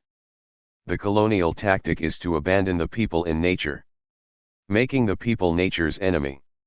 I, the Mozambican people. I'm going to know all my great strengths. Mutamatai Barnaby Joao is one of the pseudonyms of Portuguese-born poet and painter Grabado Dias, who was also a Marxist guerrilla fighter in Mozambique against the Portuguese. 1970. The Weather Underground. Communique #1. Freaks are revolutionaries and revolutionaries are freaks. If you want to find us, this is where we are. In every tribe, commune, dormitory, farmhouse, barracks, and townhouse where kids are making love, smoking dope and loading guns, fugitives from American justice are free to go. For Diana Oaten, Ted Gold, and Terry Robbins, and for all the revolutionaries who are still on the move here, there has been no question for a long time now we will never go back. Within the next 14 days we will attack a symbol or institution of American injustice. This is the way we celebrate the example of Eldridge Cleaver and H. Rap Brown and all black revolutionaries who first inspired us by their fight behind enemy lines for the liberation of their people. Never again will they fight alone. Taking their name from a Bob Dylan lyric, you don't need a weatherman to know which way the wind blows. A faction of students for a democratic society staged a series of confrontations with the Chicago police in 1969 under the rubric Days of Rage. After a number of weather people were killed working on bombs in a New York City townhouse, the remaining members, including Mark Rodd, Bernhardine Dorn, and Bill Ayers, declared a state of war against the U.S. government and carried out a score of bombings. 1970. Muhammad Ali. No Viet Cong ever called me nigger. I ain't got no quarrel with them Viet Cong. No Viet Cong ever called me nigger. Ali joined the Nation of Islam at 22, opposed the Vietnam War, was convicted for draft evasion and stripped of his title as heavyweight champion of the world as a result. Draft evasion reached a historic peak in the U.S. during the Vietnam War, with over 200,000 people reported delinquent over the span of the war, With no way of prosecuting such numbers, President Carter was forced to grant amnesty to all draft offenders in 1977. 1970. Radicalsbians. The woman-identified woman. Lesbian is the word, the label, the condition that holds women in line. When a woman hears this word tossed her way, she knows she is stepping out of line. She knows that she has crossed the terrible boundary of her sex role. She recoils, she protests, she reshapes her actions to gain approval. Lesbian is a label invented by the man to throw at any woman who dares to be his equal, who dares to challenge his prerogatives, including that of all women as part of the exchange medium among men, who dares to assert the primacy of her own needs. For a lesbian is not considered a real woman. And yet, in popular thinking, there is really only one essential difference between a lesbian and other women, that of sexual orientation, which is to say, when you strip off all the packaging, you must finally realize that the essence of being a woman is to get fucked by men. Lesbian activists staged a zap at the Second Congress to unite women in New York City to protest the exclusion of lesbian speakers from the Congress and distributed copies of this 10-paragraph manifesto, written by a group that included Rita Mae Brown and Artemis March. 1970. Pat Maynardi. The Politics of Housework. Liberated women very different from women's liberation. The first signals all kinds of goodies, to warm the hearts, not to mention other parts, of the most radical men. The other signals housework. Pat Maynardi was a member of Red Stockings, a New York-based Marxist feminist group that coined the phrase "the personal is political" and engaged in street theater and speak-outs on abortion and other subjects that were taboo at the time. 1971. Three Mariahs. Second letter 4. If a woman refuses to love the man who loves her, having been conditioned since the day she was born to lead her life hoping and waiting and most assuredly not fighting for the right to be strong-willed and express her wrath freely, since once these rights were secured, they would be considered as weapons being used against the man, such a woman will be accused of being ungrateful. Hence we three will be accused of being ungrateful, we will be regarded as peculiar creatures, and the courageous battles we wage will be dismissed as mere literary skirmishes, though their roots lie much deeper, the fruit of vines that have intertwined, grown, and been toughened as we have trained ourselves to be more conscious of ourselves as women, as something more than vineyards for men. We are deflowering myths, and we have allowed ourselves to be deflowered. But let men not take us to be willing victims. Let them take possession of me if they can. Or you, if you can. Let Mariana take possession of herself by writing of herself within her cloister, thus acquiring her measure of freedom and self-realization by way of her writing, a woman who writes and boasts of being a woman even though she is a nun, flouting the law, order, uses and customs, the habit that she wears. In 1972, the Portuguese feminists known as the Three Marias, Maria Velho da Costa, Maria Isabel Barano and Maria Teresa Horta, were arrested for their indictment of Portugal's machismo society in their book New Portuguese Letters. The nun referred to in the last sentence was Mariana Alcoforado, a Portuguese girl who in the 1600s was sent to a convent and struck up an affair with a French officer. The Three Marias used her letters to her lover, letters of a Portuguese nun, as a literary model. 1971. Rodolfo Corky Gonzalez. I am Joaquin. I have come a long way to nowhere. Unwillingly dragged by that monstrous, technical, industrial giant called progress. An Anglo success. In a country that has wiped out all my history. Stifled all my pride. In a country that has placed a different weight of indignity upon my age. Old. Burdened back. Inferiority is the new load. I sometimes sell my brother out and reclaim him for my own when society gives me token leadership in society's own name. Gonzalez, a former boxer, founded the first Mexican-American civil rights organization, Crusade for Justice. His epic poem brought to life key figures and events in Mexican and Mexican-American history, and was reprinted in barrio newspapers throughout the southwestern U.S., posted on telephone poles, and eventually adapted into a play. 1971. John Lennon. Power to the people. A million workers working for nothing. You better give 'em what they really own. We got to put you down when we come into town. Power to the people, right on. Lennon wrote Power to the People after an interview he gave to Tariq Ali and Robin Blackburn. I just felt inspired by what they said but later felt embarrassed about the song's simplicity, agreeing with Hunter S. Thompson's statement that the song had been written 10 years too late. Nonetheless, Lennon was one of the most successful leftist rockers, penning songs about Angela Davis, women's liberation, and working-class revolution. 1971. Antonio Agustin Nito. Farewell at the hour of parting. My mother. All black mothers whose sons have gone. You taught me to wait and hope, as you hoped in difficult hours. But life killed in me the mystic hope. I do not wait now. I am he who is awaited. It is I, my mother. Hope is us, your children, gone for a faith that sustains life. Tomorrow we shall sing anthems of freedom, when we commemorate the day of the abolition of the slavery. We are going in search of light. Your children, mother. All black mothers whose sons have gone.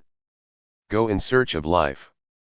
Nito, first president of Angola and leader of the movement for the liberation of Angola, wrote this poem to commemorate the 10th anniversary of the Angolan armed struggle for independence. Forced labor was abolished in 1961, the year the war began, after revolts on coffee plantations resulted in 50,000 deaths. 1971. Daniel Ellsberg. Mass murder. For me as an American to read, in our own official secret documents, about the origins of the conflict and of our participation in it was to see our involvement and the killing we had done and were still doing naked of any shred of legitimacy from the beginning. That strengthened and extended backward in time the conclusion I had drawn in May, in Ohio, the immorality of our deliberately prolonging the killing by a single additional day, or bomb, or death. If the war was unjust, as I now regarded it, that meant that every Vietnamese killed by Americans or by the proxies we had financed since 1950 had been killed by us without justification. I could think of no other word for that but murder. Mass murder. In 1971, U.S. military analyst Daniel Ellsberg leaked the Pentagon Papers, a top-secret document detailing U.S. government decision-making processes during the Vietnam War. Though he was tried for espionage, it came to light during the trial that Nixon's White House plumbers who would go on to orchestrate the Watergate break-in had broken into Ellsberg's psychiatrist's office and bugged his phones. The charges against him were dismissed. 1971. Marvin Gaye. What's going on? Father, father. We don't need to escalate. You see, war is not the answer. For only love can conquer hate. You know we've got to find a way to bring some love in here today. Gaye's What's Going On, one of the biggest hits of his career, indirectly addressed police brutality and popular protest in America. The album on which the track is found is a song cycle chronicling a Vietnam War veteran's disillusionment upon returning home. 1972. Ali Shariati. Red Shiism vs. Black Shiism. The history of Islam follows a strange path, a path in which gangsters and ruffians from the Arab, Persian, Turk, Tartar and Mongol dynasties all enjoyed the right to the leadership of the Muslim community and to the caliphate of the Prophet of Islam, to the exclusion of the family of the Prophet and the rightful imams of Islam. And Shiism begins with a no which opposes the path chosen by history, and rebels against history.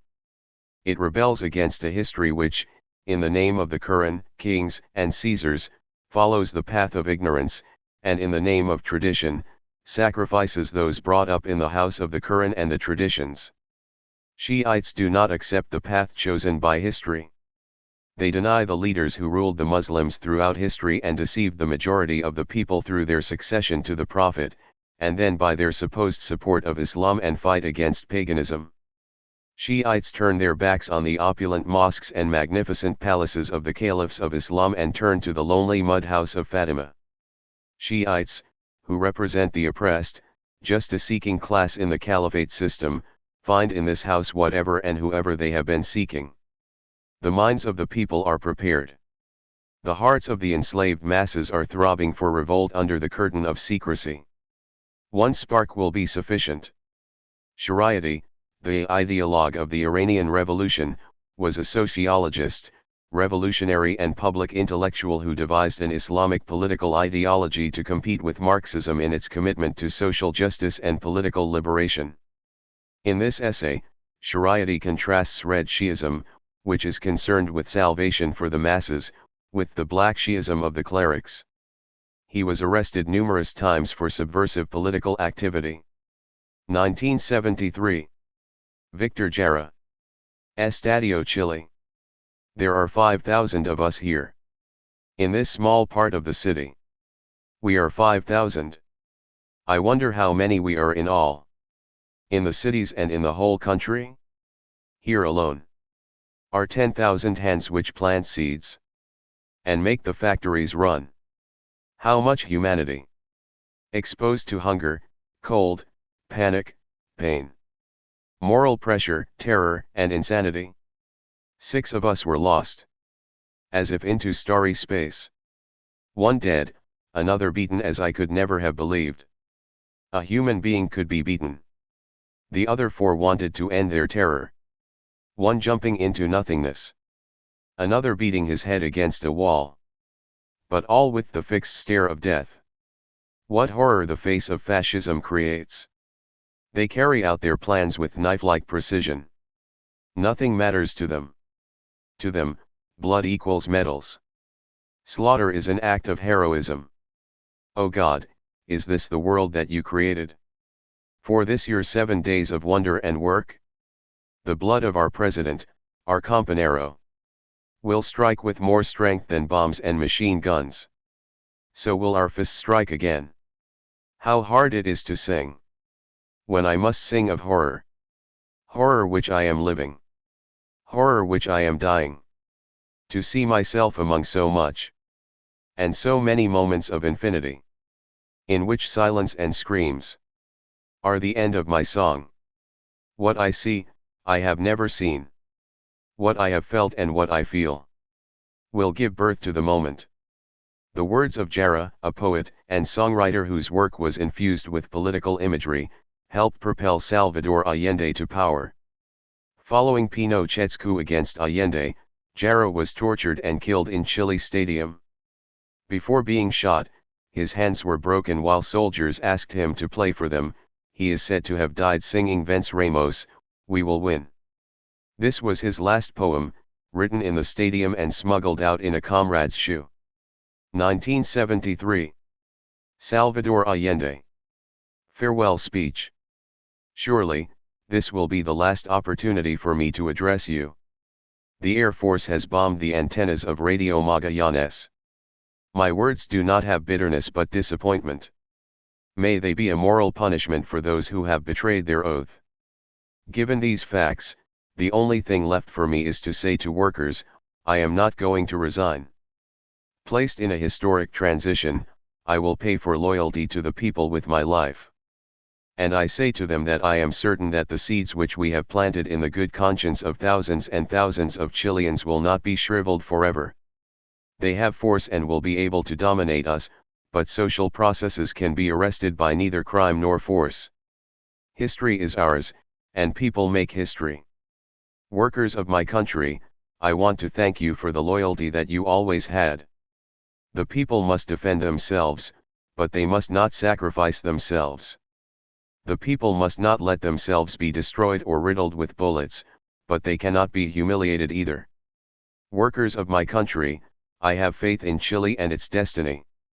Other men will overcome this dark and bitter moment when treason seeks to prevail. Keep in mind that, much sooner than later, great avenues will again be opened, through which will pass the free man, to construct a better society. Long live Chile! Long live the people! Long live the workers! Allende, the socialist president of Chile, gave this speech on live radio with gunfire and explosions audible in the background, following the US-backed coup d'état against him led by General Augusto Pinochet. He died moments later. 1973. Carlos Fonseca. Havana speech. Those of us who propose to wage a struggle to liberate our country and make freedom a reality must rescue our own traditions and put together the facts and figures we need in order to wage an ideological war against our enemy. This ideological war has to go step by step with the war we carry out arms in hand. I would even say that, to the same extent that we are able to use our rifles effectively, we will also be able to revive our people's historical traditions, and to the same extent that we master our popular traditions, we will also be able to find ourselves able to use our rifles successfully. Fonseca was a student of Augusto César Sandino and the founder of the Sandinista National Liberation Front, FSLN. He was killed by the Nicaraguan National Guard in 1976. Upon hearing of Fonseca's death, Nicaragua's dictator, Anastasio Somoza Debayle, is said to have cried, "Say it again! Say it again!" 3 years later, the FSLN overthrew Somoza. 1973. Samora Machel. The emancipation of women. The emancipation of women is not an act of charity, the result of a humanitarian or compassionate attitude. The liberation of women is a fundamental necessity for the revolution, the guarantee of its continuity and the precondition for its victory. The main objective of the revolution is to destroy the system of exploitation and build a new society which releases the potentialities of human beings, reconciling them with labor and with nature. This is the context within which the question of women's emancipation arises. After joining the Front for the Liberation of Mozambique, Frelimo, and commanding its troops in the war against Portuguese colonial rule, Machel, a committed Marxist with the support of the peasantry, became the first president of Mozambique in 1975.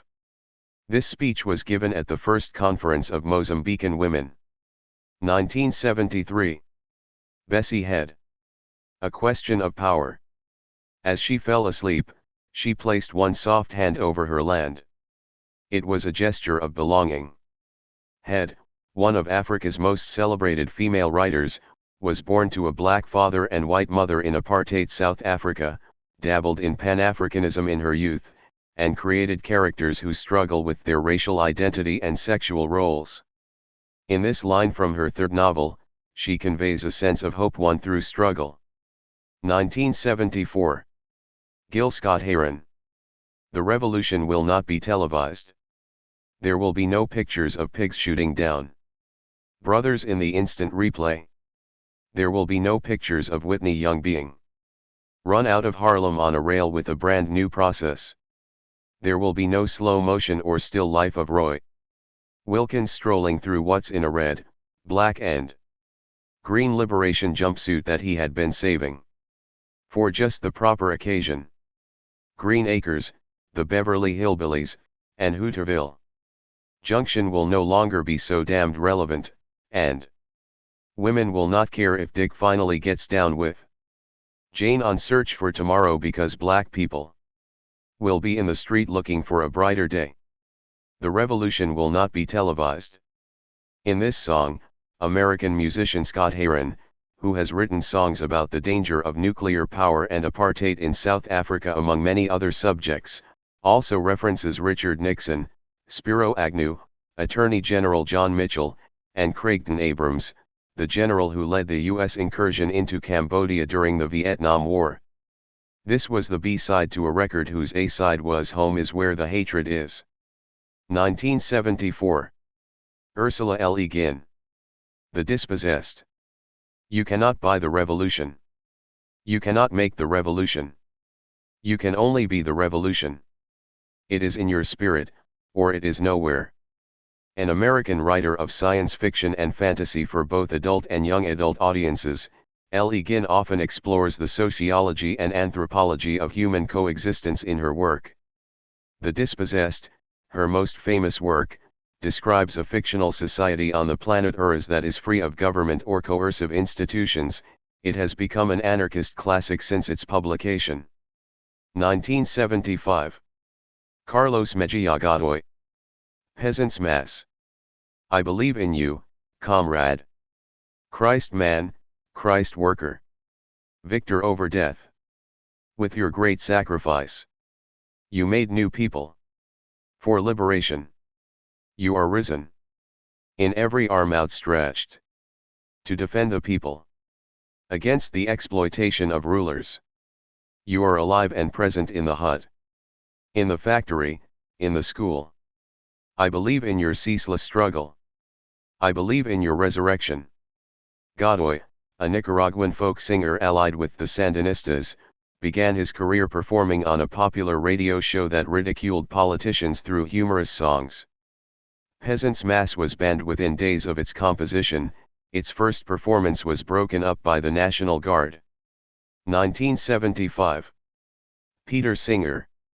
Animal liberation. Animal liberation will require greater altruism on the part of human beings than any other liberation movement. The animals themselves are incapable of demanding their own liberation, or of protesting against their condition with votes, demonstrations, or boycotts. Human beings have the power to continue to oppress other species forever, or until we make this planet unsuitable for living beings. Will our tyranny continue, proving that morality counts for nothing when it clashes with self-interest, as the most cynical of poets and philosophers have always said? Or will we rise to the challenge and prove our capacity for genuine altruism by ending our ruthless exploitation of other species in our power, not because we are forced to do so by rebels or terrorists, but because we recognize that our position is morally indefensible? The way in which we answer this question depends on the way in which each one of us, individually, answers it. Australian philosopher Singer's book popularized the term speciesism and became the founding philosophical statement of the animal liberation movement. 1976. Badeo. The answer. Debasement is the password of the base. Nobility the epitaph of the noble. See how the gilded sky is covered with the drifting twisted shadows of the dead. The ice age is over now. Why is there ice everywhere? The Cape of Good Hope has been discovered. Why do 1,000 sails contest the Dead Sea? I came into this world, bringing only paper, rope, a shadow, to proclaim before the judgment, the voice that has been judged. Let me tell you, world, I do not believe.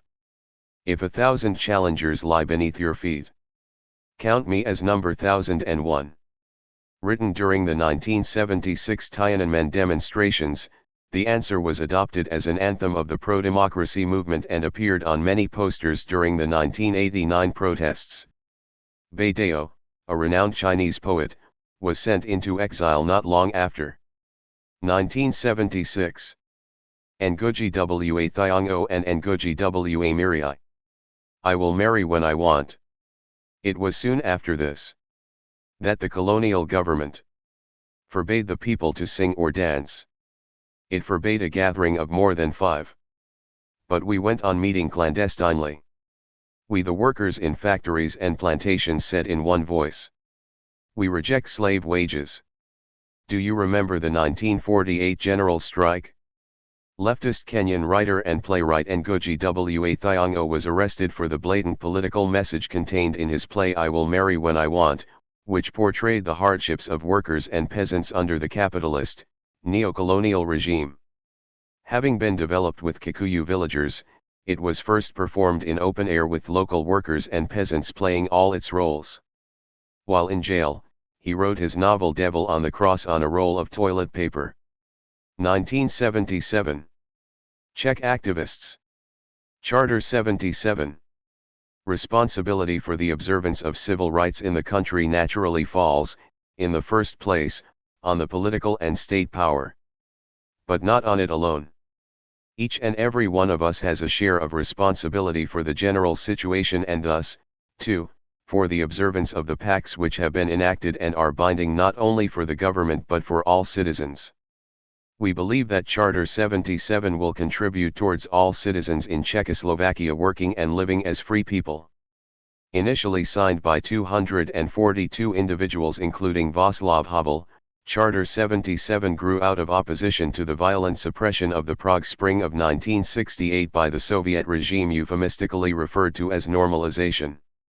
The charter, which criticized the government for its human rights record, was itself violently suppressed. This text is taken from the first draft of the charter. 1977. Felacuti. Zombie. Zombie no go go, unless you tell em to go. Zombie no go stop, unless you tell em to stop. Zombie no go turn, unless you tell em to turn. Zombie no go think, unless you tell em to think. Tell em to go straight Joro, Jara, Joro. No break, no job, no sense Joro, Jara, Joro. Tell em to go kill Joro, Jara, Joro. No break, no job, no sense Joro, Jara, Joro. Tell em to go quench Joro, Jara, Joro. No break, no job, no sense Joro, Jara, Joro. Go and kill. Go and die. Go and quench. Put M for reverse. Fela was the father of Afrobeat, founder of the political party Movement of the People and a frequent target of attacks by the Nigerian government. Zombie describes the army and police. Fela caused riots when he performed it in Accra, Ghana, in 1978, and was subsequently barred from entering the country. A year later, he campaigned for president but was denied. 1977. Seda Manebhai. Untitled. The prison is ugly. You draw it, my child. With black marks. For the bars and grills. You imagine that it's a place without lights. That scares little ones. Also, to show it. You say that it's over there. And you gesture with your little finger. To a point, a lost place. That you don't see. Maybe the teacher talked to you about it? The hideous prison. The correctional facility. Where mean people are put. Who steal children. In your little head you ask the question. How and why? Me, who was full of love for you. And all other children. Am I over there? Because tomorrow I want the prison to no longer be there. Manebhai was a Moroccan political prisoner under Hassan II's repressive regime. She was tortured and died in prison in 1977 from complications related to a hunger strike. Her poetry has been central in the nationwide attempt to recover the history of the thousands of people who were disappeared in the 1970s and 1980s. Untitled was written from prison just months before she died. 1977. Julius Cambarage Nyerere. Ujamaa, the basis of African socialism. African socialism did not start from the existence of conflicting classes in society. Indeed, I doubt if the equivalent for the word class exists in any indigenous African language, for language describes the ideas of those who speak it, and the idea of class or caste was non-existent in African society. We, in Africa, have no more need of being converted to socialism than we have of being taught democracy. Both are rooted in our own past in the traditional society which produced us.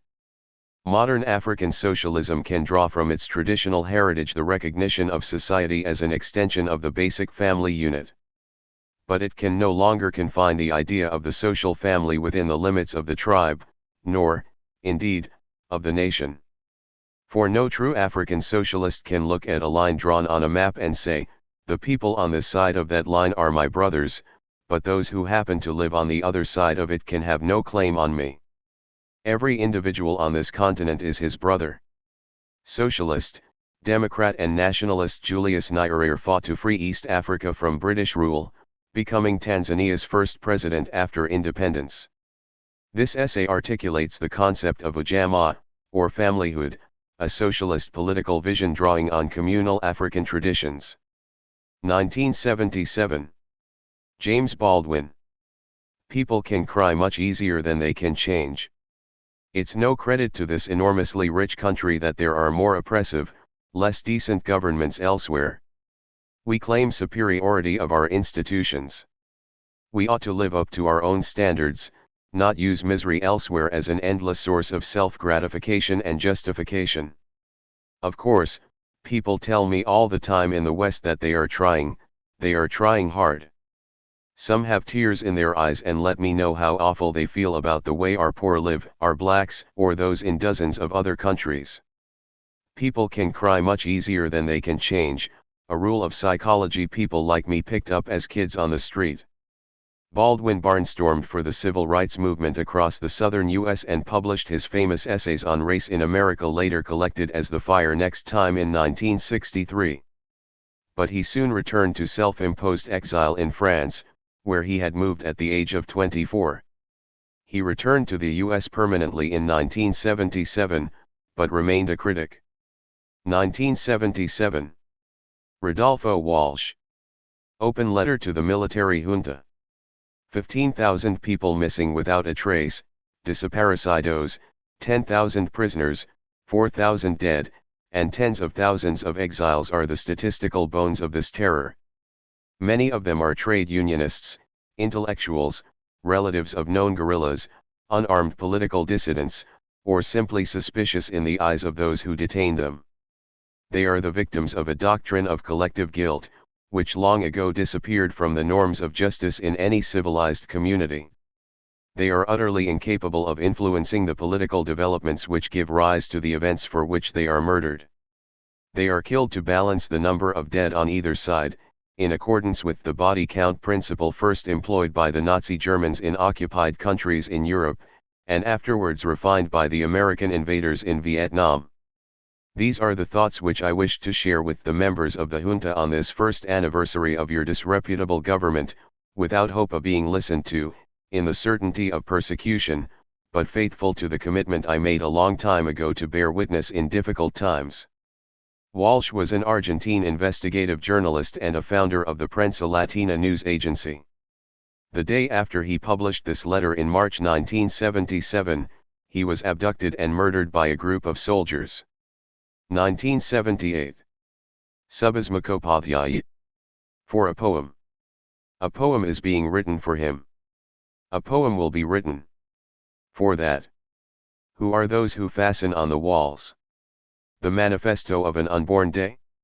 Leaving the fear of death on the hangman's noose. He marches forward. The air and the sky resound. In his booming voice. On his fingertips is drawn the face of the new earth, its endless happiness and love. A poem is being written for him. Bengali poet Mukhopadhyay was also a novelist, essayist, travel writer, and journalist, and edited a children's periodical with the filmmaker Satyajit Ray. A political activist and a member of the Communist Party for many decades, he was briefly a political prisoner in the 1960s. This poem is his tribute to the immortal rebel. 1978. Domitila Barrios de Chungara. Let me speak. The minor is doubly exploited, no. Because, with such a small wage, the woman has to do much more in the home. And really that's unpaid work that we're doing for the boss, isn't it? In my case, for example, my husband works, I work, I make my children work, so there are several of us working to support the family. And the bosses get richer and richer and the workers' conditions get worse and worse. But in spite of everything we do, there's still the idea that women don't work, because they don't contribute economically to the home, that only the husband works because he gets a wage. We've often come across that difficulty.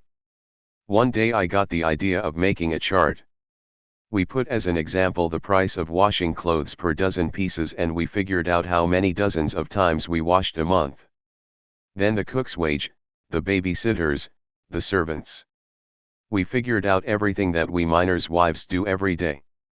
Adding it all up, the wage needed to pay us for what we do in the home, compared to the wages of a cook, a washerwoman, a babysitter, a servant, was much higher than what the men earned in the mine for a month. So that way we made our compañeros understand that we really work, and even more than they do in a certain sense. And that we contribute more to the household with what we save. So, even though the state doesn't recognize what we do in the home, the country benefits from it, because we don't receive a single penny for this work. And as long as we continue in the present system, things will always be like this. That's why I think it's so important for us revolutionaries to win that first battle in the home. And the first battle to be won is to let the woman, the man, the children participate in the struggle of the working class, so that the home can become a stronghold that the enemy can't overcome. Because if you have the enemy inside your own house, then it's just one more weapon that our common enemy can use toward a dangerous end. That's why it's really necessary that we have very clear ideas about the whole situation and that we throw out forever that bourgeois idea that the woman should stay home and not get involved in other things, in union or political matters, for example. Because, even if she's at home, she's part of the whole system of exploitation that her compañero lives in anyway, working in the mine or in the factory or wherever. Isn't that true? The wife of a miner and mother of 7 children, Barrios de Chungara rose to prominence as an activist with the militant Bolivian labor group Housewives Committee. She fought for the liberation of women, which she viewed as inseparable from socio-economic, political, and cultural liberation. 1978. Oscar Romero. We are your people. We are your people. The peasants you kill are your own brothers and sisters. When you hear the voice of the man commanding you to kill, remember instead the voice of God. Thou shalt not kill. In the name of God, in the name of our tormented people whose cries rise up to heaven, I beseech you, I beg you, I command you, stop the repression. Romero, the Archbishop of San Salvador, spoke these words a day before he was assassinated while celebrating Mass. Romero, once a conservative, had spoken out against the social injustice and violence that prevailed in El Salvador. The orders to kill were given by Roberto D'Aubuisson, organizer of death squads and later, president of El Salvador's Constituent Assembly, who was trained at the School of the Americas in the United States. 1978. Wei Jingsheng. The Fifth Modernization. In ancient China, there were such maxims as a cake in the picture can appease hunger and watching the plums can quench the thirst. For several decades, Chinese people have closely followed the great helmsman. Communist ideology has provided the cake in the picture, and the Great Leap Forward and 3 red banners have served as plums for quenching thirst. People tightened their belts and bravely forged ahead. 30 years soon passed and they have learned a lesson from experience. For 30 years people were like monkeys reaching out for the moon and feeling only emptiness. Someone has now given you a way out. Take the 4 modernizations as the key link and follow the principle of stability and unity and be brave, to serve the revolution, as an old ox does. Then you will find your way to paradise, namely the prosperity of communism and the 4 modernizations. I advise everyone not to believe such political swindlers anymore. Knowing that we are being deceived, we should implicitly believe in ourselves. We have been tempered in the Cultural Revolution and cannot be that ignorant now. Let us find out for ourselves what should be done. During the Beijing Spring of 1978-9, a period of political liberalization named to evoke the Prague Spring, many activists and intellectuals posted political critiques on a brick wall in the Xidan district of Beijing, which came to be known as the Democracy Wall. This manifesto was one such posting, targeting the top leaders of the Communist Party. Wei was imprisoned for 15 years as a result. The 4 modernizations were a set of reforms designed to make China an economic powerhouse. They signify modernization in agriculture, industry, national defense, and science and technology. 1978. Yolanda Lopez. Poster. Who's the illegal alien, pilgrim? Lopez, a Mexican-American painter, educator, and film producer whose work challenges ethnic stereotypes, is most well known for this political poster of an angry youth wearing an Aztec headdress and holding a crumpled piece of paper labeled Immigration Plans. 1978. Michelle Wallace. Black Macho and the Myth of the Superwoman. The white man had offered white women privilege and prestige as accompaniments to his power.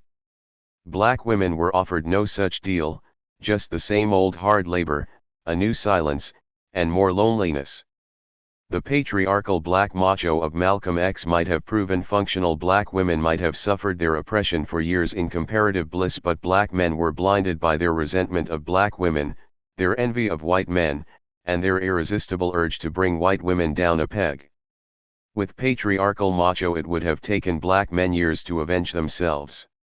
With the narcissistic macho of the black movement, the results were immediate. And when the black man went as far as the adoration of his own genitals could carry him, his revolution stopped. A big afro, a rifle, and a penis in good working order were not enough to lick the white man's world after all. Published when Wallace was only 27, Black Macho quickly found a wide audience and much controversy for its argument that black male revolutionaries asserted their manhood by pushing black women into domestic and submissive roles, and for its skewering of the U.S. Labor Department Moynihan Report, which blamed aggressive black women for the disintegration of black families and communities. 1978. Audre Lorde. A Litany for Survival. For those of us who were imprinted with fear, like a faint line in the center of our foreheads, learning to be afraid with our mother's milk. For by this weapon, this illusion of some safety to be found, the heavy-footed hope to silence us. For all of us, this instant and this triumph, we were never meant to survive. Black lesbian poet Lorde was a member of the American Communist youth group the Labor Youth League in the 1950s and an activist in the civil rights, feminist, and anti-war movements. 1978. Steve Biko. The Quest for a True Humanity. Black consciousness is an attitude of the mind and a way of life, the most positive call to emanate from the black world for a long time. Its essence is the realization by the black man of the need to rally together with his brothers around the cause of their oppression, the blackness of their skin, and to operate as a group to rid themselves of the shackles that bind them to perpetual servitude. Biko, the South African anti-apartheid activist and founder of the Black Consciousness Movement, coined the phrase "Black is beautiful." He died in police custody in 1977. 1978. Edward said. Orientalism. Orientalism is not only a positive doctrine about the Orient that exists at any one time, in the West it is also an influential academic tradition, as well as an area of concern defined by travelers, commercial enterprises, governments, military expeditions, readers of novels and accounts of exotic adventure, natural historians, and pilgrims to whom the Orient is a specific kind of knowledge about specific places, peoples, and civilizations. For the Orient idioms became frequent, and these idioms took firm hold in European discourse. Beneath the idioms there was a layer of doctrine about the Orient. This doctrine was fashioned out of the experiences of many Europeans, all of them converging upon such essential aspects of the Orient as the Oriental character, Oriental despotism, Oriental sensuality, and the like. For any European during the 1800s, and I think one can say this almost without qualification, Orientalism was such a system of truths in Nietzsche's sense of the word. It is therefore correct that every European, in what he could say about the Orient, was consequently a racist, an imperialist, and almost totally ethnocentric.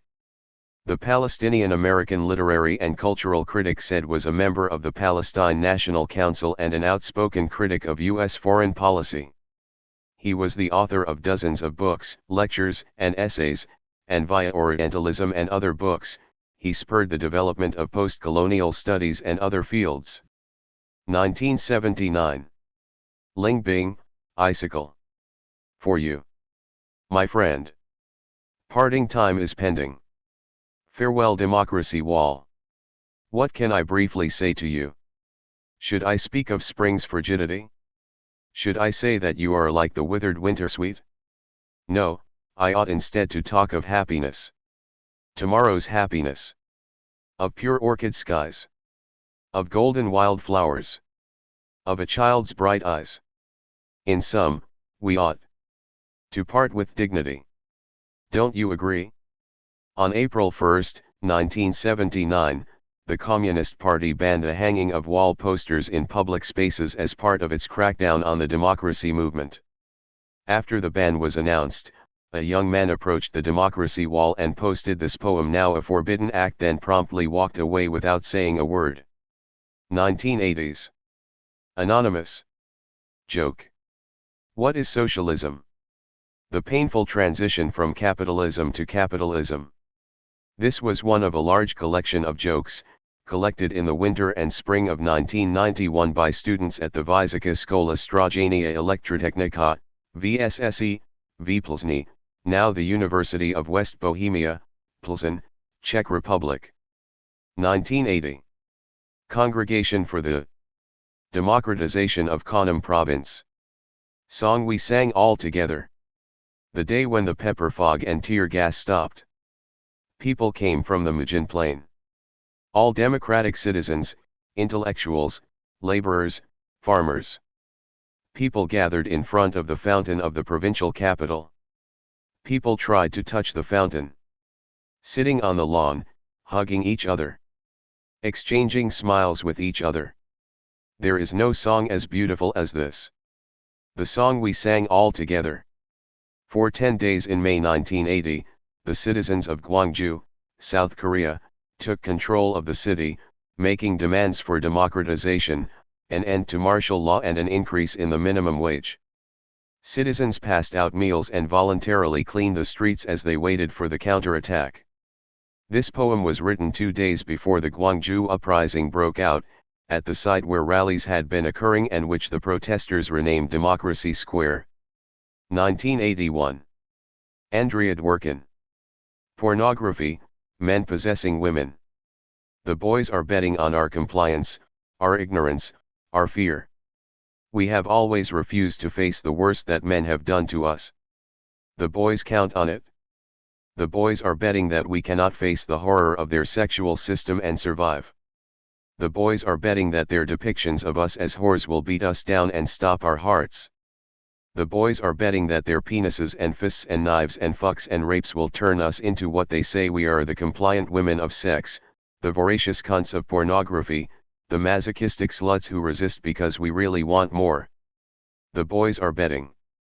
The boys are wrong. Dworkin was an anti-war activist and anarchist in the late 1960s. In the 1970s and 1980s, she wrote 10 books of radical feminist analysis.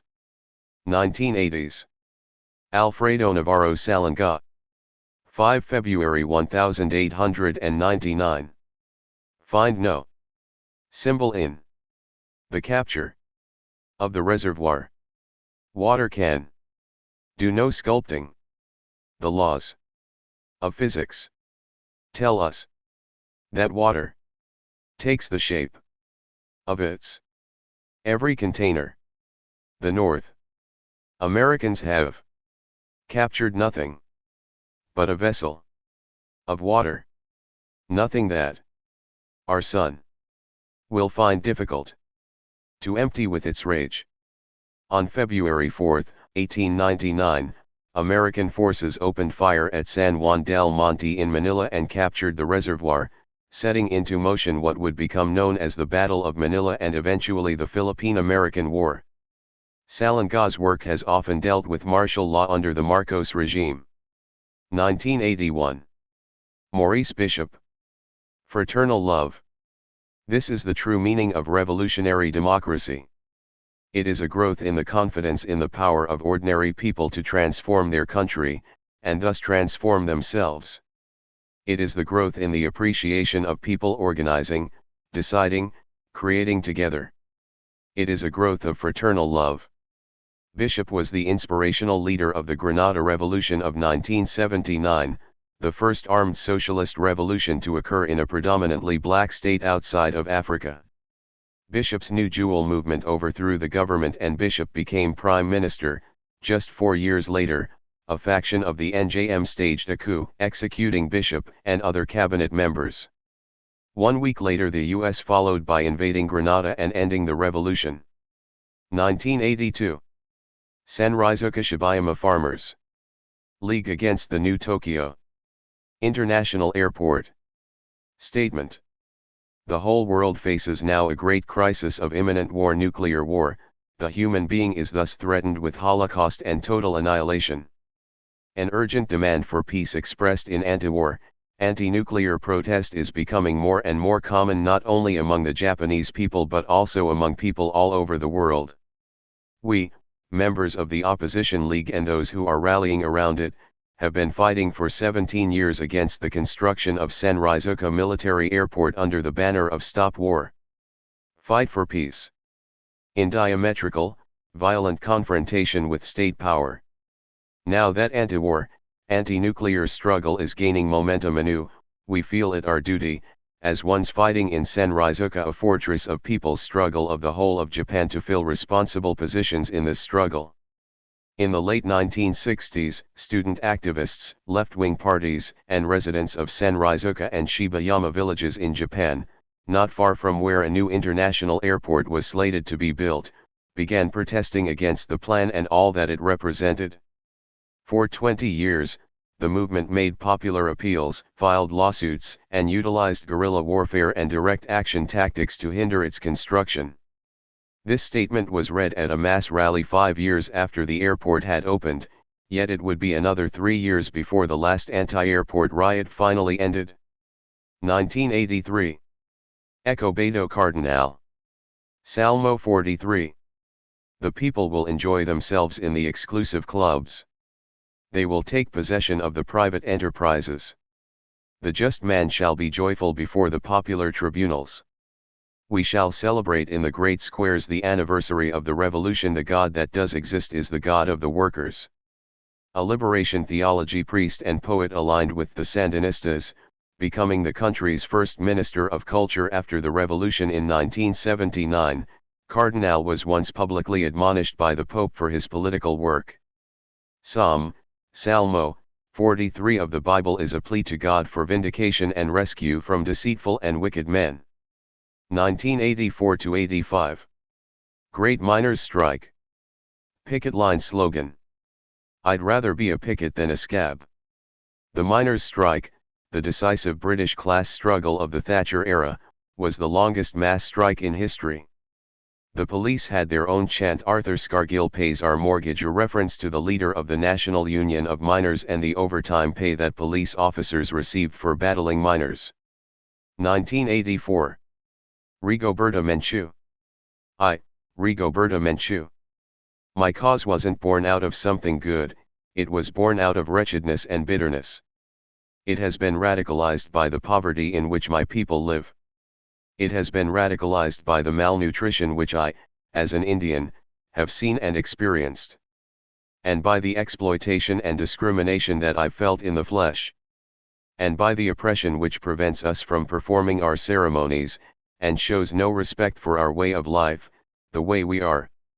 At the same time, they've killed the people dearest to me, and here I include my neighbors from my village among my loved ones. Therefore, my commitment to our struggle knows no boundaries nor limits. This is why I've traveled to many places where I've had the opportunity to talk about my people. Of course, I'd need a lot of time to tell you all about my people, because it's not easy to understand just like that. And I think I've given some idea of that in my account. Nevertheless, I'm still keeping my Indian identity a secret. I'm still keeping secret what I think no one should know. Not even anthropologists or intellectuals, no matter how many books they have, can find out all our secrets. Menchú's memoir, about her life as an indigenous Guatemalan who lived through the Guatemalan Civil War, drew global attention to the massacres carried out by the Guatemalan armed forces. 200,000 people were killed and 40,000 to 50,000 disappeared during the 36-year war.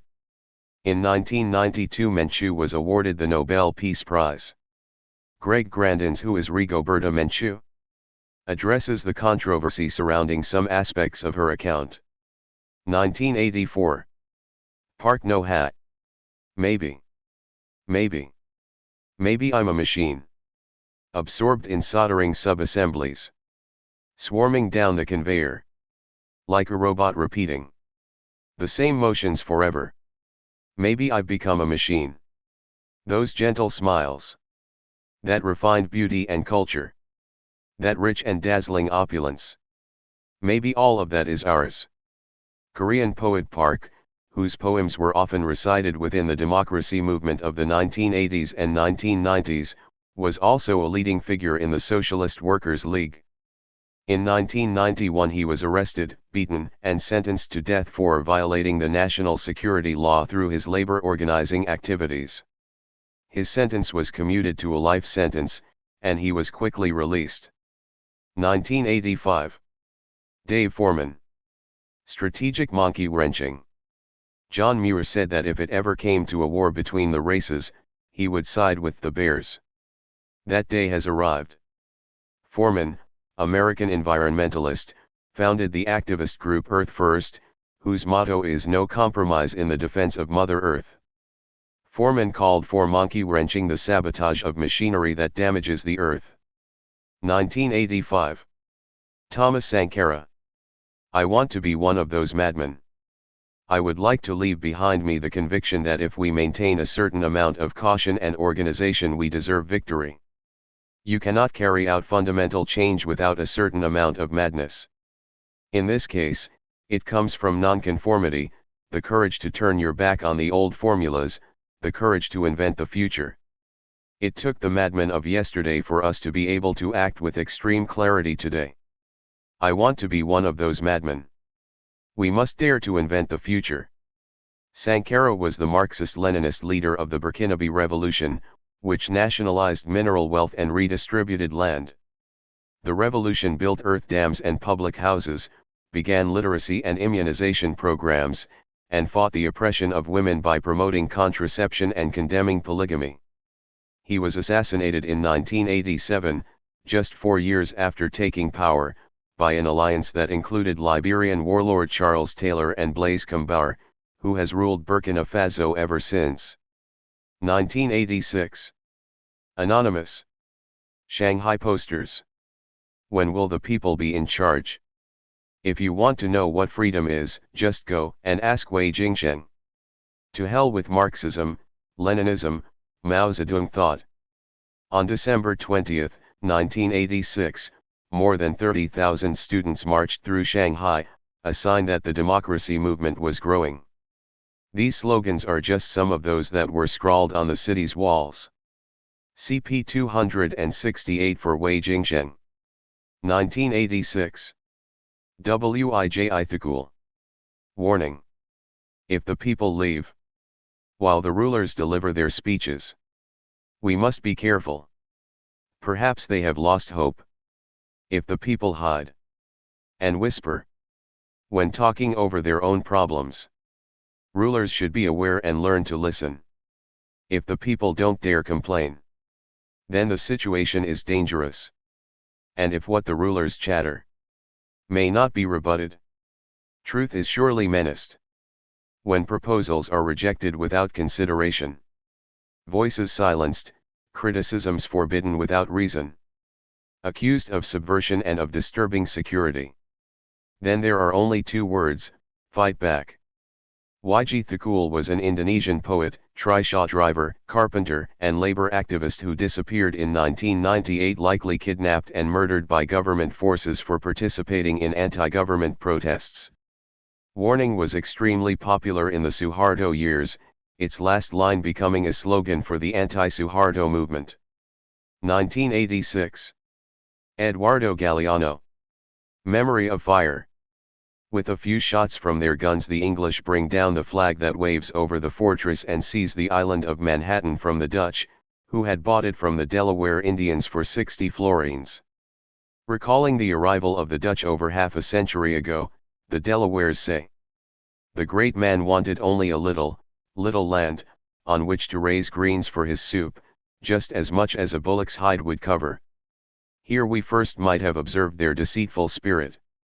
New Amsterdam, the most important slave market in North America, now becomes New York, and Wall Street is named after the wall built to stop blacks from escaping. Galeano was imprisoned after a 1973 military coup in his native Uruguay.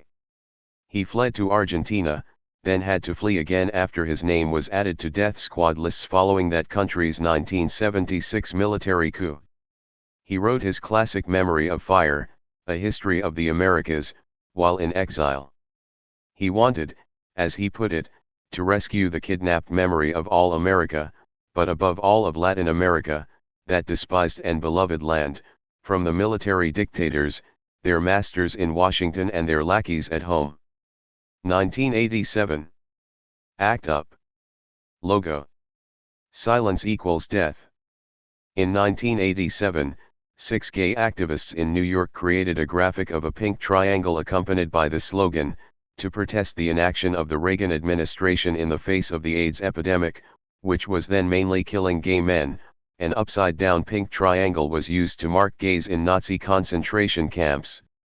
The activists soon joined the AIDS Coalition to Unleash Power, which adopted the logo, and would go on to stage raucous protests at government offices, media outlets, Wall Street, and elsewhere.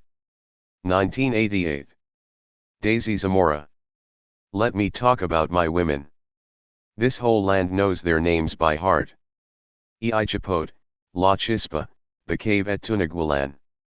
Remember their names and sometimes entrust them to the wind. Who could forget any of our women? Without them, the war would have been impossible. My army's invisible column. They have spread love between ambushes. And extended their love to the boys. No single book would suffice to recount their deeds. Nor would all the stars in the Segovian sky suffice for comparison. But the wind of this earth knows their names, echoes their names, speaks their names, while it plays the pine groves as if strumming a deep dark guitar. Nicaraguan poet, editor, translator, and teacher Zamora was a member of the Sandinista National Liberation Front, participated in an armed assault on the National Palace, and became the voice of Radio Sandino as well as Vice Minister of Culture in the new Sandinista government. 1988. Mahmoud Darwish. Those who pass between fleeting words. Oh, those who pass between fleeting words. From you the sword, from us the blood. From you steel and fire, from us our flesh. From you yet another tank, from us stones. From you tear gas, from us rain. Above us, as above you, are sky and air. So take your share of our blood and be gone. Go to a dancing party and be gone. As for us, we have to water the martyrs' flowers. As for us, we have to live as we see fit. Oh, those who pass between fleeting words. Pile your illusions in a deserted pit, and be gone. Return the hand of time to the law of the golden calf. Or to the time of the revolver's music. For we have that which does not please you here, so be gone. And we have what you lack. A bleeding homeland of a bleeding people. A homeland fit for oblivion or memory. The poems of Darwish, Palestine's national poet, speak of dispossession, exile, and the loss of homeland in terms of the fall from Eden. Shortly after its publication, Those Who Pass Between Fleeting Words was denounced in the Knesset for demanding that Jews leave Israel.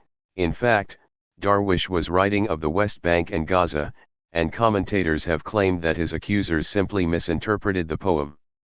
Darwish joined the Palestine Liberation Organization in 1973 and has become a symbol of Arab resistance against Israel. 1989. EMS Nambudiripad. History, Society, and Land Relations. The dark age of all-round backwardness has slowly been coming to an end. Hard knocks have already been given to the socio-political forces which kept the mass of toilers under subjection. The alien rulers who did this job of destroying the old have been forced to quit India. Democratic forces have been rising as a united army fighting for freedom. India's freedom movement came to be linked with the forces of the International Revolution for Peace, Freedom, Democracy, and Socialism. Marxist theoretician and politician Nambudiripad was the head of the socialist wing of the Indian independence movement. In Kerala state in 1957, he became the first democratically elected communist minister in the world. 1989. Hodijian. Heirs of the Dragon. In the far-off east flows a river called the Yangtze. In the far-off east flows the Yellow River, too. I've never seen the beauty of the Yangtze, though often have I sailed it in my dreams. And while I've never heard the roar of the Yellow River, it pounds against its shores in my dreams.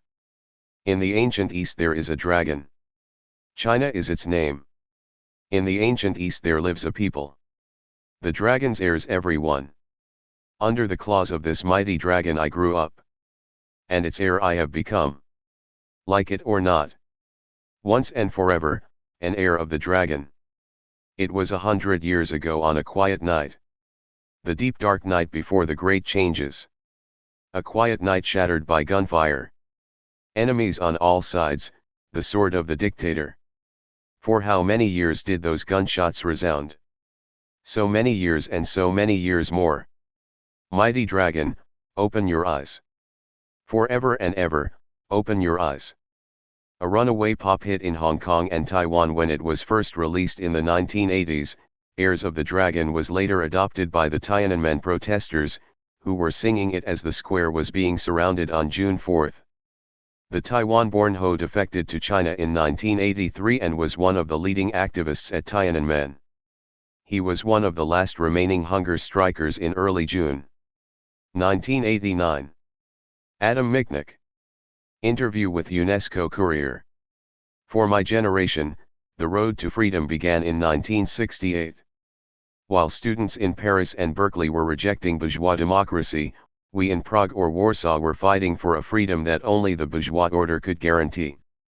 In appearance, everything divided us.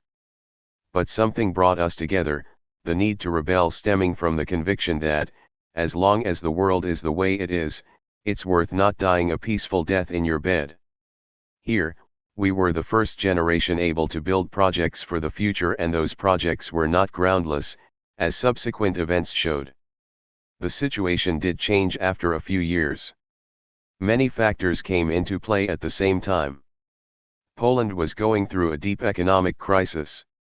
The changes taking place in the Soviet Union also had an impact. Lastly, the communist nomenclatura itself was evolving, becoming more pragmatic. It was the end of the utopian dream, and it enabled us to dismantle the dictatorship by negotiation. The Polish activist Michnik was jailed following student protests in 1968, worked with the opposition group Workers' Defense Committee, edited illegal underground newspapers through the 1980s, and advised the Union Federation Solidarity, which organized a series of strikes in 1988 that brought Poland to a standstill and helped precipitate the fall of the Polish communist regime. The collapse of socialist states throughout Eastern Europe would follow not long after.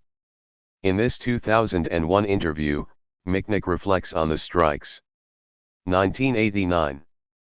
Public Enemy. Fight the Power.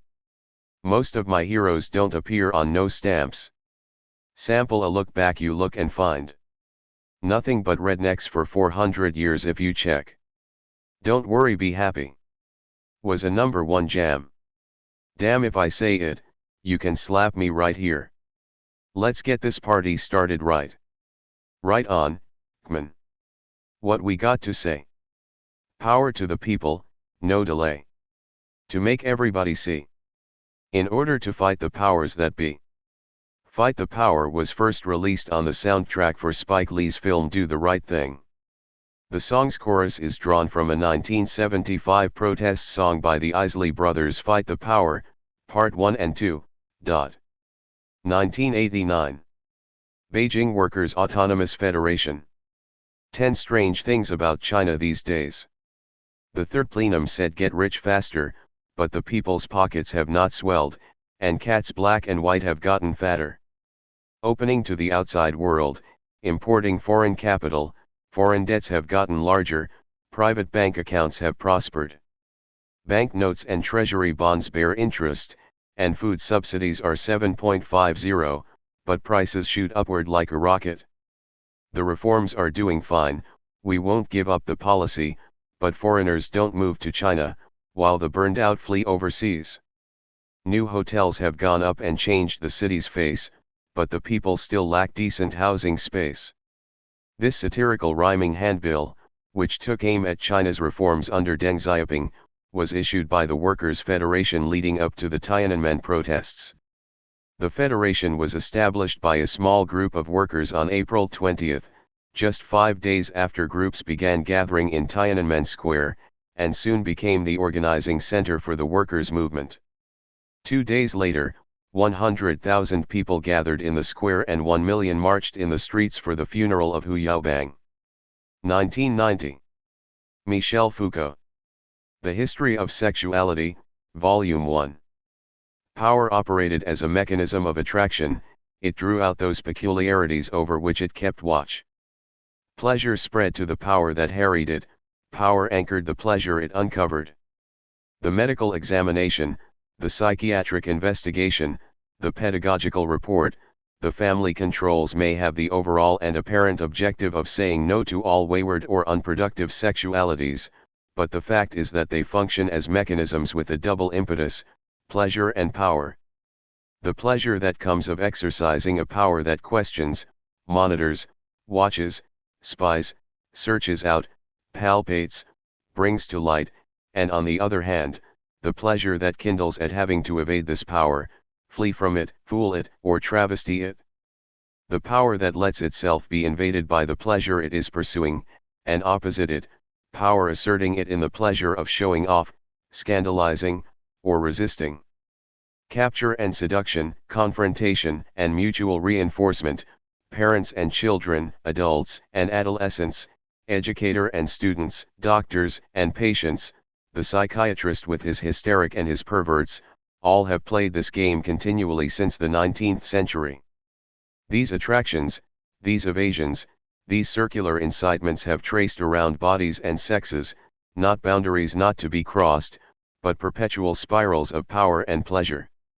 The political activist and historian philosopher Foucault was at one time a member of the French Communist Party, co-founded the Prison Information Group, a venue for prisoners to articulate their needs and concerns, and reported in Iran for the Italian newspaper Corriere della Sera following the revolution in 1979. He conceptualized knowledge and discourse as expressions of power, tracing the origins and evolution of modern discipline and punishment, and of sexuality. He died from AIDS in 1984. 1990. Aung San Suu Kyi. Freedom from fear. It is not power that corrupts but fear. Fear of losing power corrupts those who wield it, and fear of the scourge of power corrupts those who are subject to it. The people of Burma had wearied of a precarious state of passive apprehension where they were as water in the cupped hands of the powers that be. Emerald cool we may be, as water in cupped hands. But oh that we might be as splinters of glass in cupped hands. Saints, it has been said, are the sinners who go on trying. So free men are the oppressed who go on trying, and who in the process make themselves fit to bear the responsibilities and to uphold the disciplines which will maintain a free society. Within a system which denies the existence of basic human rights, fear tends to be the order of the day. Fear of imprisonment, fear of torture, fear of death, fear of losing friends, family, property, or means of livelihood, fear of poverty, fear of isolation, fear of failure. Yet even under the most crushing state machinery courage rises up again and again, for fear is not the natural state of civilized man. Aung San Suu Kyi, Nobel Prize winner and leader of the Burmese democracy movement, has spent much of the past 20 years under house arrest. She is the daughter of Burmese nationalist revolutionary Aung San and was propelled to fame during the 8888 uprising, a series of mass riots and protests that began on August 8, 1988 after calling openly for democracy. The uprising was violently crushed by government troops, who some have estimated killed 10,000 people. 1990. Paul Foot. The Thatcher bubble has burst. The Thatcher bubble has burst. The polls reflect a deep and angry shift of mood. The anger has flared up over the hated poll tax, which attacks everyone except the rich and has succeeded in uniting opposition to the Thatcher government for the first time. From the north of Scotland to the Isle of Wight, the biggest movement of civil disobedience in Britain this century has persuaded hundreds of thousands of people to resist the tax by not paying it. Their mood was summed up by a woman who defied a court summons for not paying her tax in terms which echoed the great protests of the poor, homeless, and unemployed 100 years ago. You are asking us for more money, us, the scum or rebels as you call us, who work hard for every penny. I want food in my stomach and clothes on my child's back. But the new anger does not stop at the poll tax. It has become the symbol of all the other Tory plans and policies. Foote was a prominent campaigning journalist and a well-known member of the Socialist Workers' Party. His assessment of the prospects for socialists at the end of the Thatcher decade is characteristically optimistic. 1991. Wangari Maathai. Until you dig a hole. Until you dig a hole, you plant a tree, you water it and make it survive, you haven't done a thing. You are just talking.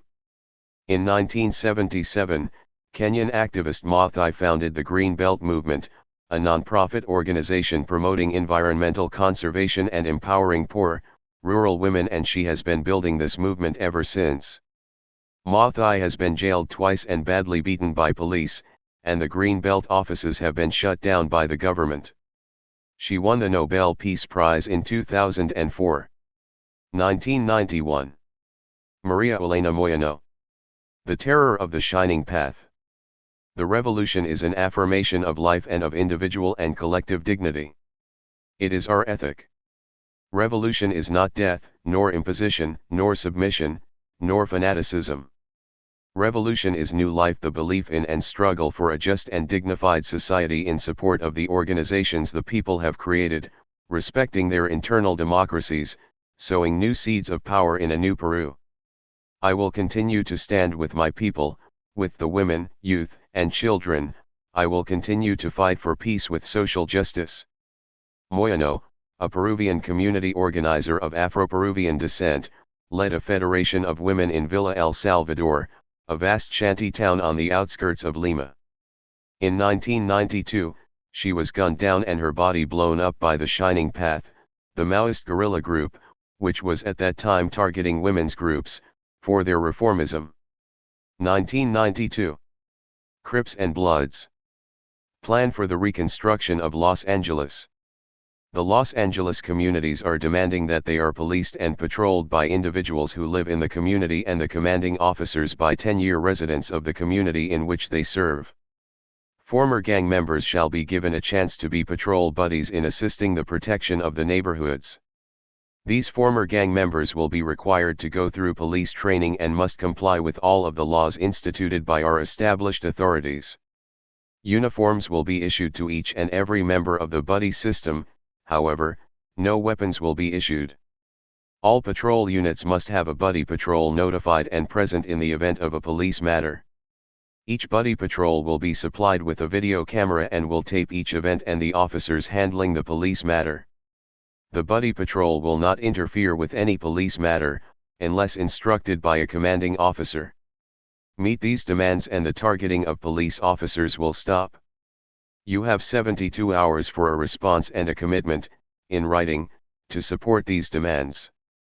Additionally, you have 30 days to begin implementation.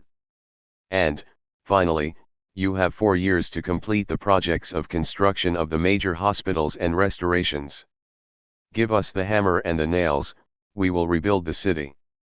Following the acquittal of the LAPD officers who beat Rodney King, which set off some of the worst urban rioting in U.S. history, rival Los Angeles gangs the Crips and the Bloods formed a truce and issued this plan, which also included provisions for neighborhood upkeep, improving health, welfare, and education in economically deprived areas, economic development, and commitments from the Bloods and Crips to match government funds for construction efforts and building a minority-run AIDS awareness center. 1993. Grace Lee Boggs. Living for Change. Rebellion is a stage in the development of revolution, but it is not revolution. It is an important stage because it represents the standing up of the oppressed. Rebellions break the threads that have been holding the system together and throw into question its legitimacy and the supposed permanence of existing institutions. A rebellion disrupts the society, but it does not provide what is necessary to make a revolution and establish a new social order. To make a revolution, people must not only struggle against existing institutions. They must make a philosophical/spiritual leap and become more human beings. In order to change/transform the world, they must change/transform themselves.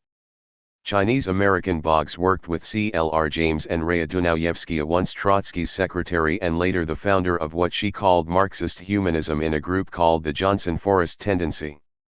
She married the black radical James Boggs and became so identified with Black Detroit that, after riots in the city in 1967, she was described by the FBI as Afro-Chinese.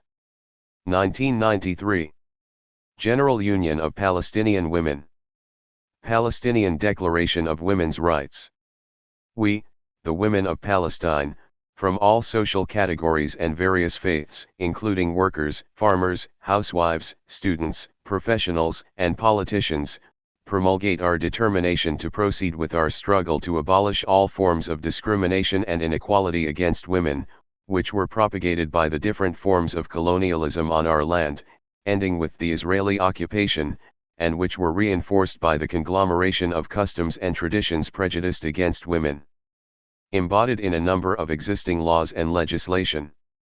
Released by a coalition of women's organizations just as the Palestine Liberation Organization was drafting its constitution, this declaration was meant to highlight the importance of including provisions guaranteeing women's rights. 1994. Zapatista Army of National Liberation. First Declaration of the Lacandon Jungle. Today we say, enough is enough. We are millions, the dispossessed, who call upon our brothers and sisters to join this struggle as the only path, so that we will not die of hunger due to the insatiable ambition of a 70-year dictatorship led by a clique of traitors who represent the most conservative and sellout groups. They are the same ones that opposed Hidalgo and Morelos, the same ones that betrayed Vicente Guerrero, the same ones that sold half our country to the foreign invader, the same ones that imported a European prince to rule our country, the same ones that formed the scientific Porfirista dictatorship, the same ones that opposed the petroleum expropriation, the same ones that massacred the railroad workers in 1958 and the students in 1968, the same ones that today take everything from us. Absolutely everything.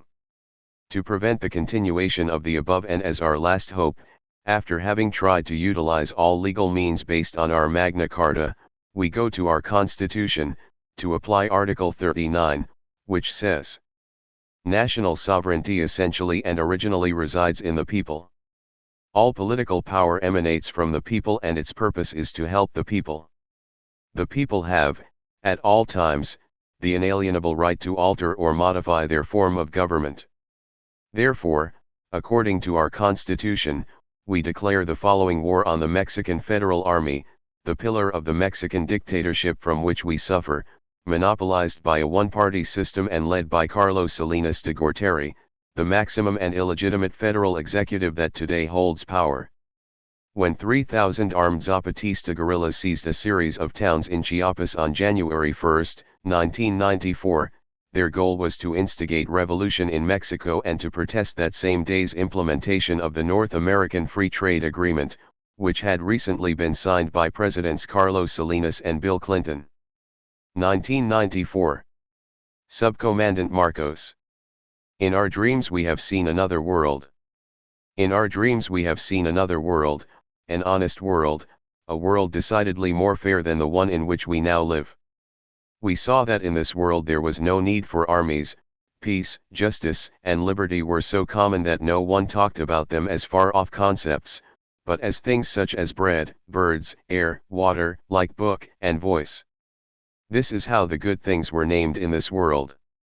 And in this world there was reason and goodwill in the government, and the leaders were clear-thinking people, they ruled by obeying. This world was not a dream from the past, it was not something that came to us from our ancestors. It came from ahead, from the next step we were going to take. And so we started to move forward to attain this dream, make it come down and sit at our tables, light our homes, grow in our cornfields, fill the hearts of our children, wipe our sweat, heal our history. And it was for all. This is what we want. Nothing more, nothing less. Now we follow our path toward our true heart to ask it what we must do. We will return to our mountains to speak in our own tongue and in our own time. Thank you to the brothers and sisters who looked after us all these days. May your footsteps follow our path. Marcos, spokesperson and anti-leader of the Zapatistas, has become an icon of the global anti-capitalist struggle of postmodern Che Guevara, as one journalist put it. He's refused to disclose his identity, though the Mexican government says he is Rafael Sebastián Guillén Vicente, formerly a professor in Mexico City. He has written more than 200 essays and stories and published more than 20 books. 1995. Ken Saro WIWA. Statement of the Oganai people to the 10th session of the Working Group in Indigenous Populations. This time last year, the Nigerian military invaded our land, clamped our leaders into jail and muddled all our planned activities, all in an attempt to frighten our truth into the care of despair. Yet we danced in celebration of our new power, in defiance of their abuse of power. In the last year, Nigeria's military leaders have stumbled from one Oganai ditch into another. From passing a decree, the Treason and Treasonable Felony Decree in 1993, aimed specifically at the Oganai nation, to the detention and torture of our leaders, from the devastation of our peaceful villages to the declaration of war on Oganai babies, pregnant women, and unarmed men, from the use of armed troops to stop our representation at the National Constitutional Conference, to the extortion of money from the poor citizens of our shell-shocked land. Yet they have not succeeded in destroying our truth, our morale. The Oganai is a plain of agony, the disgrace of the Nigerian military, a people, no matter how few, who are aware of their rights and determined to reclaim them in a nonviolent manner, cannot be crushed by military might. Oganai is on the map of the world. Therefore, my brothers and sisters, my beloved children, dance, dance, dance, this January 4, 1995, as we inaugurate the United Nations Decade of the World's Indigenous Peoples. Dance your anger and your joys, dance the military guns to silence, dance their dumb laws to the dump, dance oppression and injustice to death, dance the end of Shell's ecological war of 30 years. As the power of our truth finds wing and spreads over Nigeria, the oppressors shall flee, and a new, restructured Nigeria emerge sick, wherein every ethnic group shall be allowed to develop at its own pace, using its intellectual and material resources. Oganai is the plain of hope. Saro Wiwa was a Nigerian environmental activist and writer who led the movement for the survival of the Oganai people in a prolonged nonviolent campaign against Shell oil. In November 1995, Saro Wiwa was executed by hanging along with 8 other members of MOSOP. This statement was smuggled out of his prison cell and was read to a crowd of 200,000 on January 4, 1995, in celebration of Oganai Day. 1996. John Perry Barlow. A Cyberspace Independence Declaration. Governments of the industrial world, you weary giants of flesh and steel, I come from cyberspace, the new home of mind. On behalf of the future, I ask you of the past to leave us alone. You are not welcome among us. You have no sovereignty where we gather. We will create a civilization of the mind in cyberspace. May it be more humane and fair than the world your governments have made before. Barlow's declaration was written in response to the Communications Decency Act, passed by the U.S. Congress and signed by President Bill Clinton in 1996. The law was supposed to regulate pornography on the Internet, but was widely seen as threatening to chill online speech dramatically, and was partially struck down by the Supreme Court the following year. 1997. Anti-Suharto Movement. Anthem during May 1997 elections. This is our country, where rice is piled in abundance, its ocean seething with wealth, our land made fertile by God. In this jewel of a country, millions upon millions of the people are covered with wounds. Hungry children unschooled. Village youth with no work. Their rights have been stolen. Thrown out of their homes and hungry. Mother, bless us if our blood is spilled in struggle. We take a vow to you, Mother. Rumored to have been written by two students at Gajah Mada University, John Tobing and Dame Julian Thurot, this song became the anthem of the anti-Suharto protest movement ahead of the 1997 election and was sung at many protests, gatherings, and strikes. Beginning in the late 1980s, anti-Suharto activists had begun to revive tactics such as street protests, factory strikes, and land occupations, which had been banned since 1965. Eventually, the movement grew to become 1 million strong and toppled the Suharto dictatorship in 1998. 1997. Musa Abu Marzuk. The Oslo Agreement will not work. From the outset, Hamas has said that this type of agreement will not work. The Oslo Agreement is a very obscure document which, because of its special nature, will never be able to free Palestine from Israeli occupation.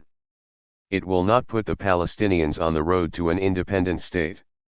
Declarations in Oslo will always be made by the stronger party, which in this instance is Israel. The Palestinians will achieve nothing from the Oslo Agreement, and we told Yasser Arafat so from the outset. Abu Marzuk, who lives in exile, is a leading figure in Hamas's political wing. Hamas opposed the Oslo Accords and the peace process that was initiated in secret between Israel and the Palestine Liberation Organization in 1993, and continues to wage armed struggle against Israel throughout the 1990s, partially in response to the inadequacies of the Accords. 1997. Hassan Nasrallah. We take pride in our sons. In the past, we used to take pride and still do and forever will in the fact that ours is a forward march, a resistance force and a jihadi movement, some of whose leaders and great men, like the martyr Sheikh Ragab Harb, have been martyred. We used to hold our heads high for the fact that our leader, master, and beloved Secretary General, Sayyid Abbas Musawi, his wife, and his child were among our martyrs. Today, however, we wish to tell this enemy, we are not a resistance movement whose leaders want to enjoy their private lives and fight you through the sons of their loyal followers and their good and true supporters from among the ordinary citizens. The martyr Hadi's martyrdom is the proof that we in Hezbollah's leadership do not spare our own sons, we take pride in them when they go to the front lines, and hold our heads high when they fall as martyrs. In 1993, 9 Hezbollah supporters died at the hands of the Lebanese army. 4 years later, and just hours before giving this speech to commemorate those deaths, Nasrallah, the leader of Hezbollah, received news that his son and 2 friends had been killed by the Israeli army. Hezbollah, a Lebanese Islamist political organization, is widely considered to be a resistance movement in the Arab and Muslim world and, apart from its military actions, also provides social services to thousands of Lebanese Shiites. The U.S. considers it a terrorist organization. 1998. Abdullah Öcalan. We shall achieve a state.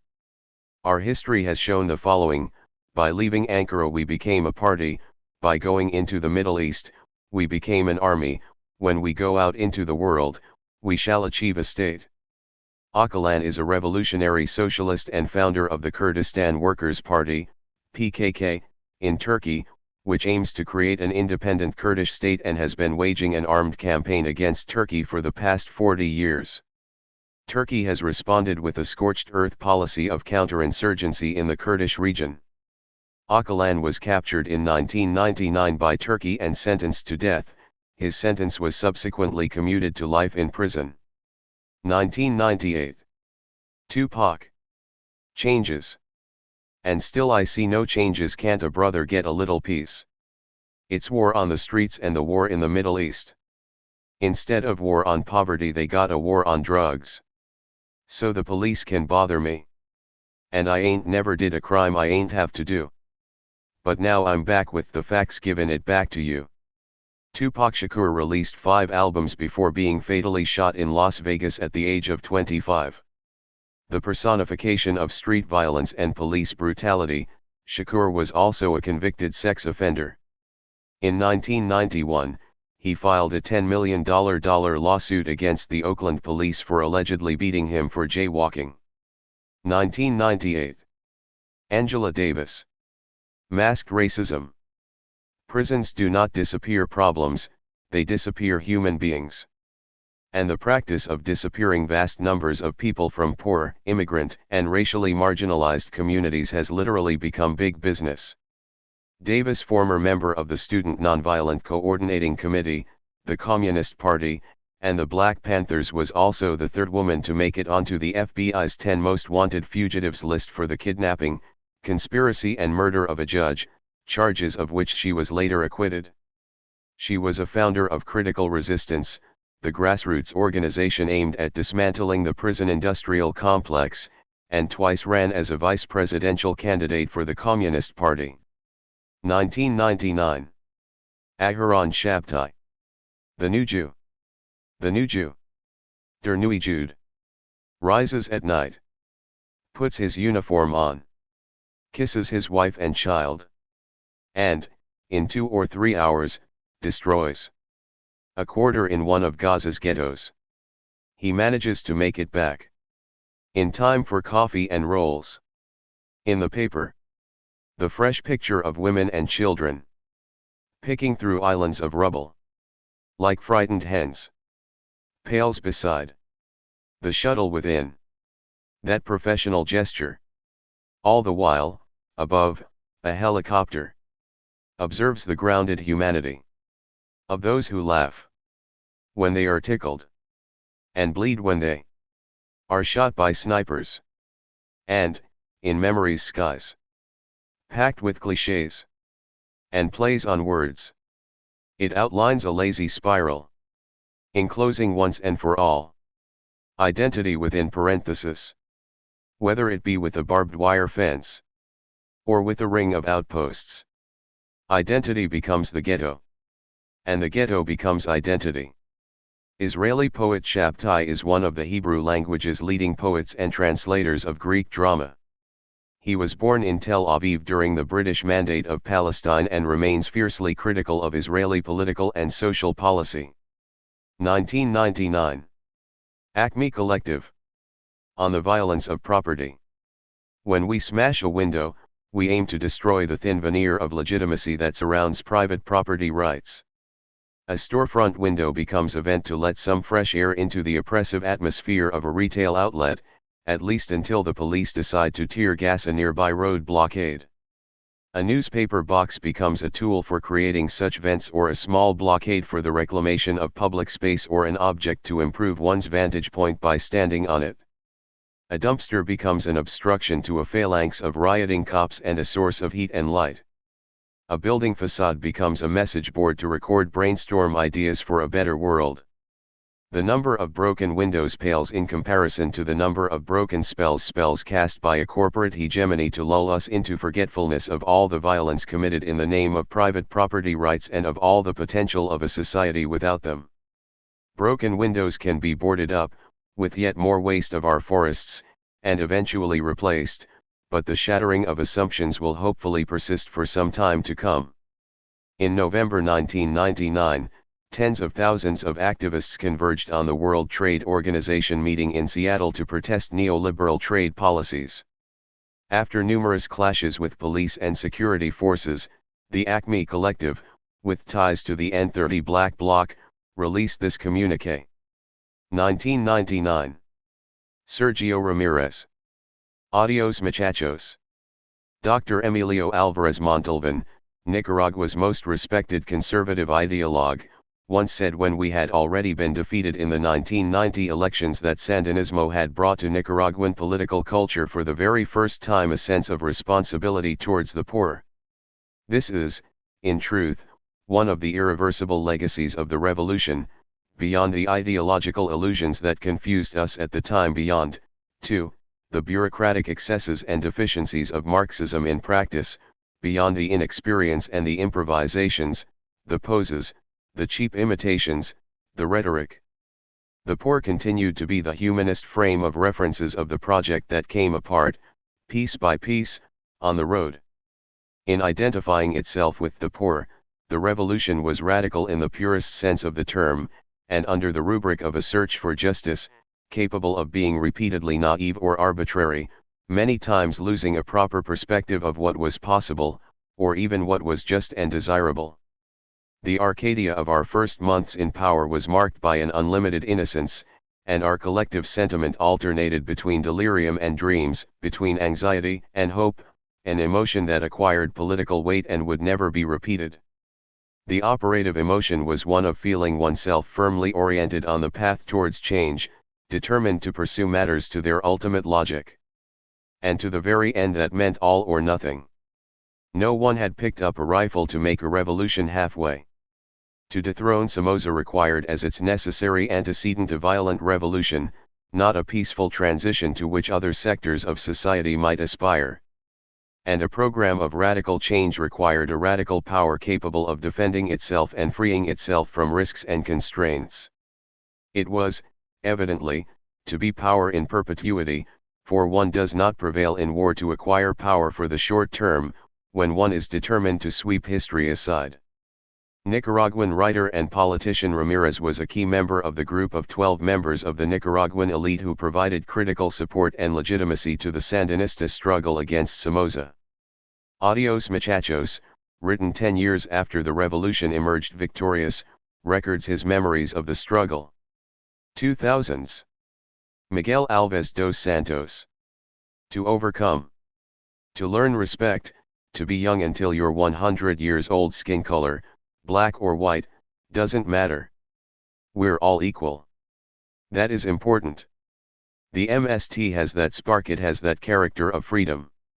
So this is why I have joined the MST, with a destiny destined for something that was to come again, destined to go back to that old process, that struggle together, to commit to that common alliance.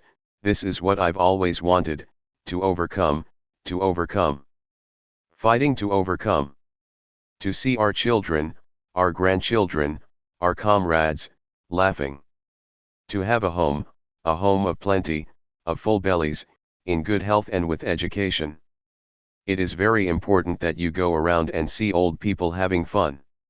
A rural and industrial worker who was tortured and imprisoned for being an alleged communist and spent 2 years homeless in the streets of São Paulo, Alves dos Santos has since become a leader of Brazil's Rural Landless Workers Movement, MST. The organization has roughly 1.5 million members. Currently, 1.6% of Brazil's landowners control nearly half of all arable land. 2000. Leonard Peltier. Prison Writings. I don't know how to save the world.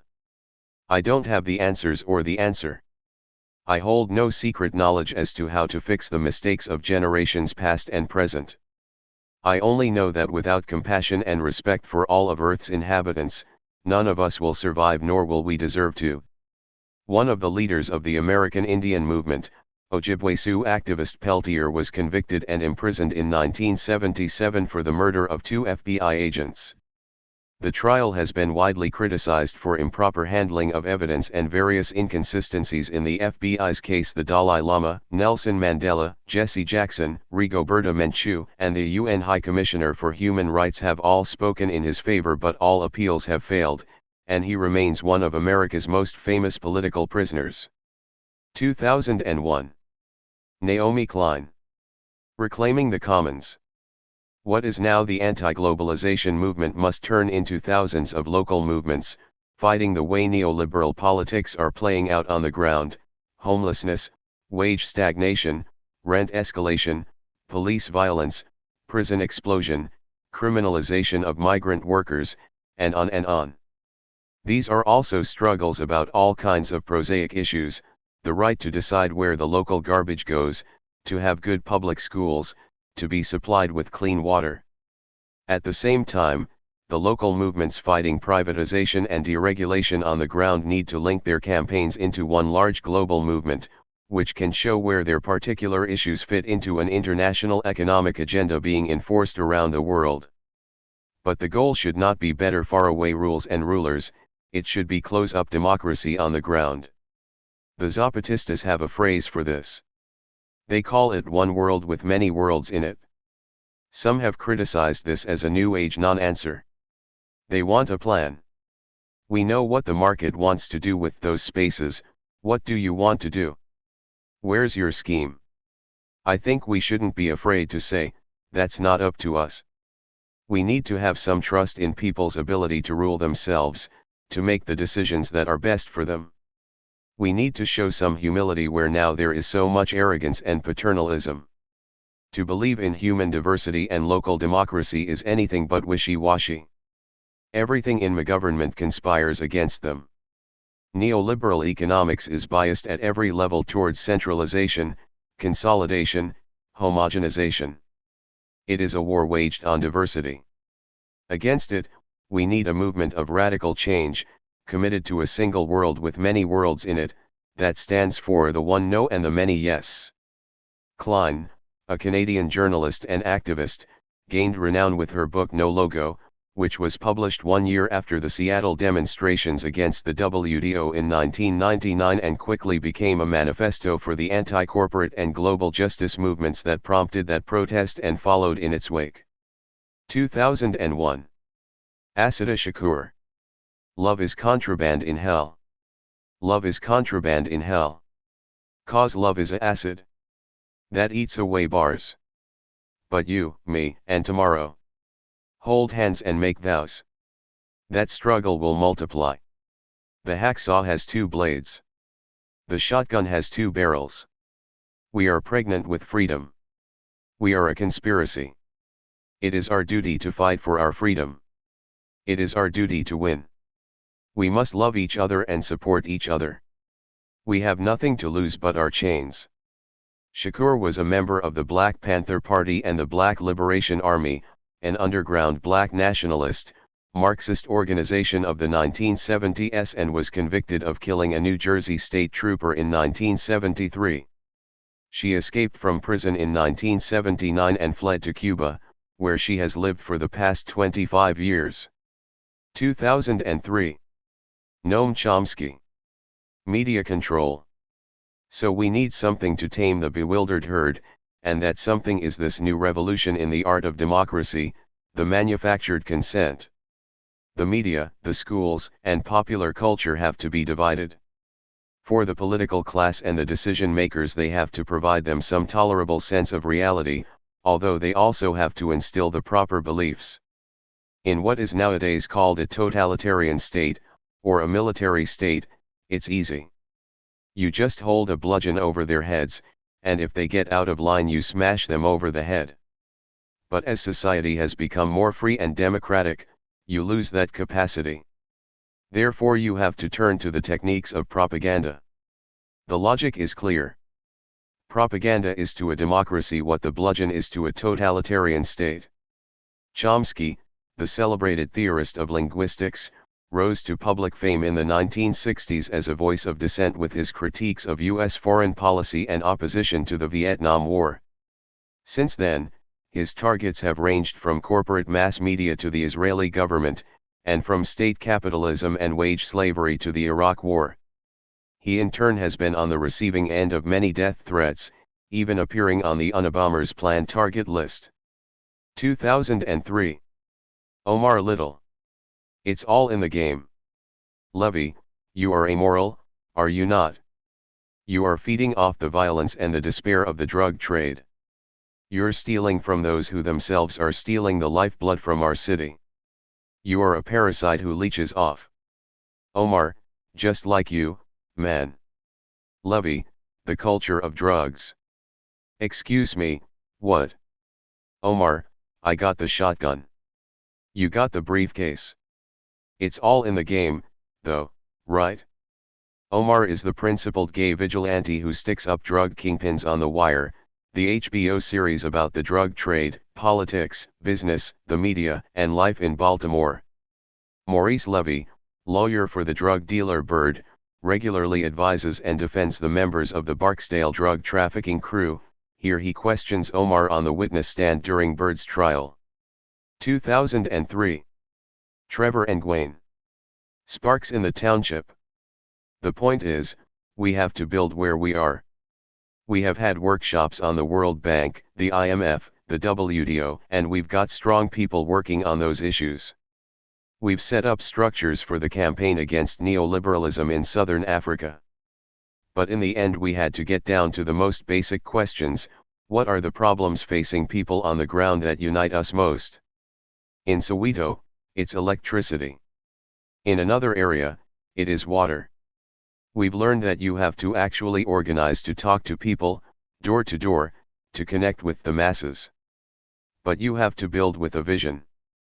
From day one we argued that electricity cuts are the result of privatization.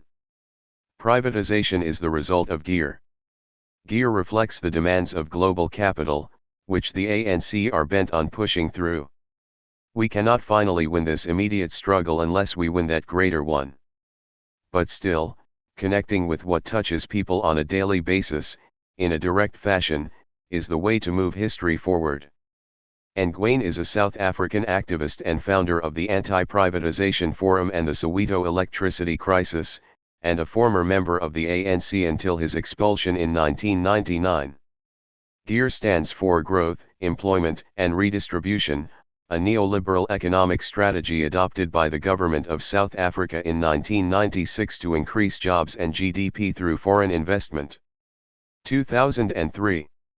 Saadi Youssef. The Jackal's Wedding. Oh, Mudaffar al-Nawab. Today isn't yesterday. Truth is as evanescent as the dream of a child. Truth is, this time we're at their wedding reception. Yes, the Jackal's wedding. You've read their invitation. For though we trudge past Dana empty-handed, we depart Doreen our purses lined with gold, while the townsfolk attend to their affairs. Now, Zurayk, fleece them, quick as a fox. Oh, Mudaffar al-Nawab. Let's make a deal. I'll go in your place. Damascus is too far away from that secret hotel. I'll spit in the jackals' faces. I'll spit on their lists. I'll declare that we are the people of Iraq. We are the ancestral trees of this land, proud beneath our modest roof of bamboo. The Iraqi poet in exile Youssef composed The Jackal's Wedding on the eve of the 2003 invasion by coalition forces. The poem's title refers to the unpleasant noise and stench caused by jackals congregating at night, which local Iraqis sarcastically refer to as a wedding. Mudaffar al-Nawab, whom he addresses, is a fellow poet in exile, living in Damascus. 2004. Arundhati Roy. Public power in the age of empire. When language has been butchered and bled of meaning, how do we understand public power? When freedom means occupation, when democracy means neoliberal capitalism, when reform means repression, when words like empowerment and peacekeeping make your blood run cold, why, then, public power could mean whatever you want it to mean. A biceps building machine, or a community power shower. So, I'll just have to define public power as I go along, in my own self-serving sort of way. In India, the word public is now a Hindi word. It means people. In Hindi, we have Sarkar and public, the government, and the people. Inherent in this use is the underlying assumption that the government is quite separate from the people. This distinction has to do with the fact that India's freedom struggle, though magnificent, was by no means revolutionary. The Indian elite stepped easily and elegantly into the shoes of the British imperialists. A deeply impoverished, essentially feudal society became a modern, independent nation-state. Even today, 57 years on to the day, the truly vanquished still look upon the government as my babe, the parent and provider.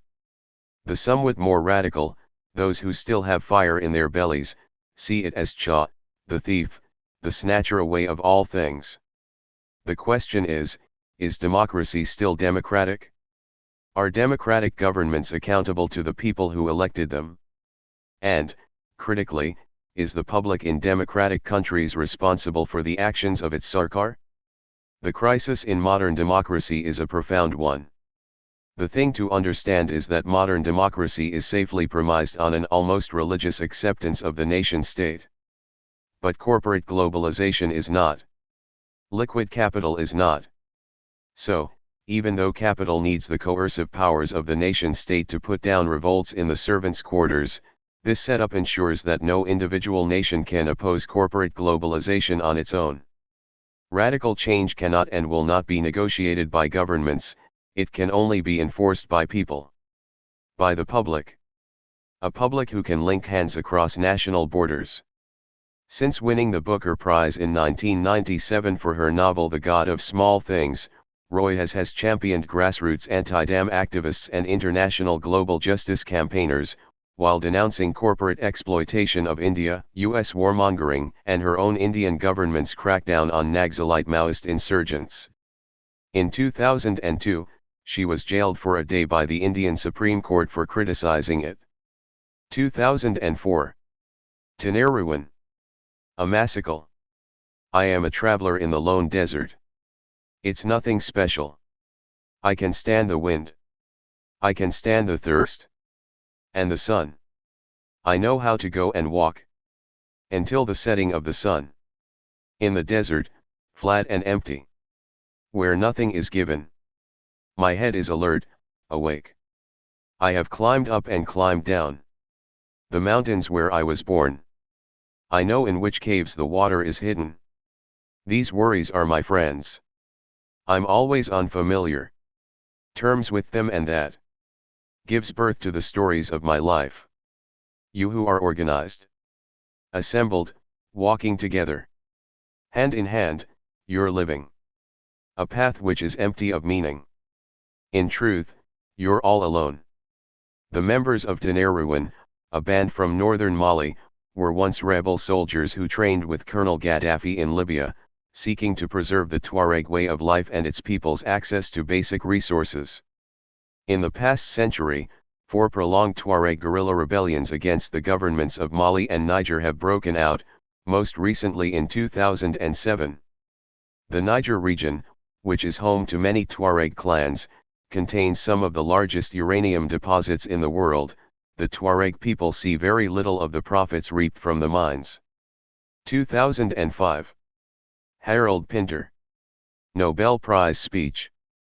As every single person here knows, the justification for the invasion of Iraq was that Saddam Hussein possessed a highly dangerous body of weapons of mass destruction, some of which could be fired in 45 minutes, bringing about appalling devastation. We were assured that was true. It was not true. We were told that Iraq had a relationship with Al-Qaeda and shared responsibility for the atrocity in New York of September 11, 2001. We were assured that this was true. It was not true.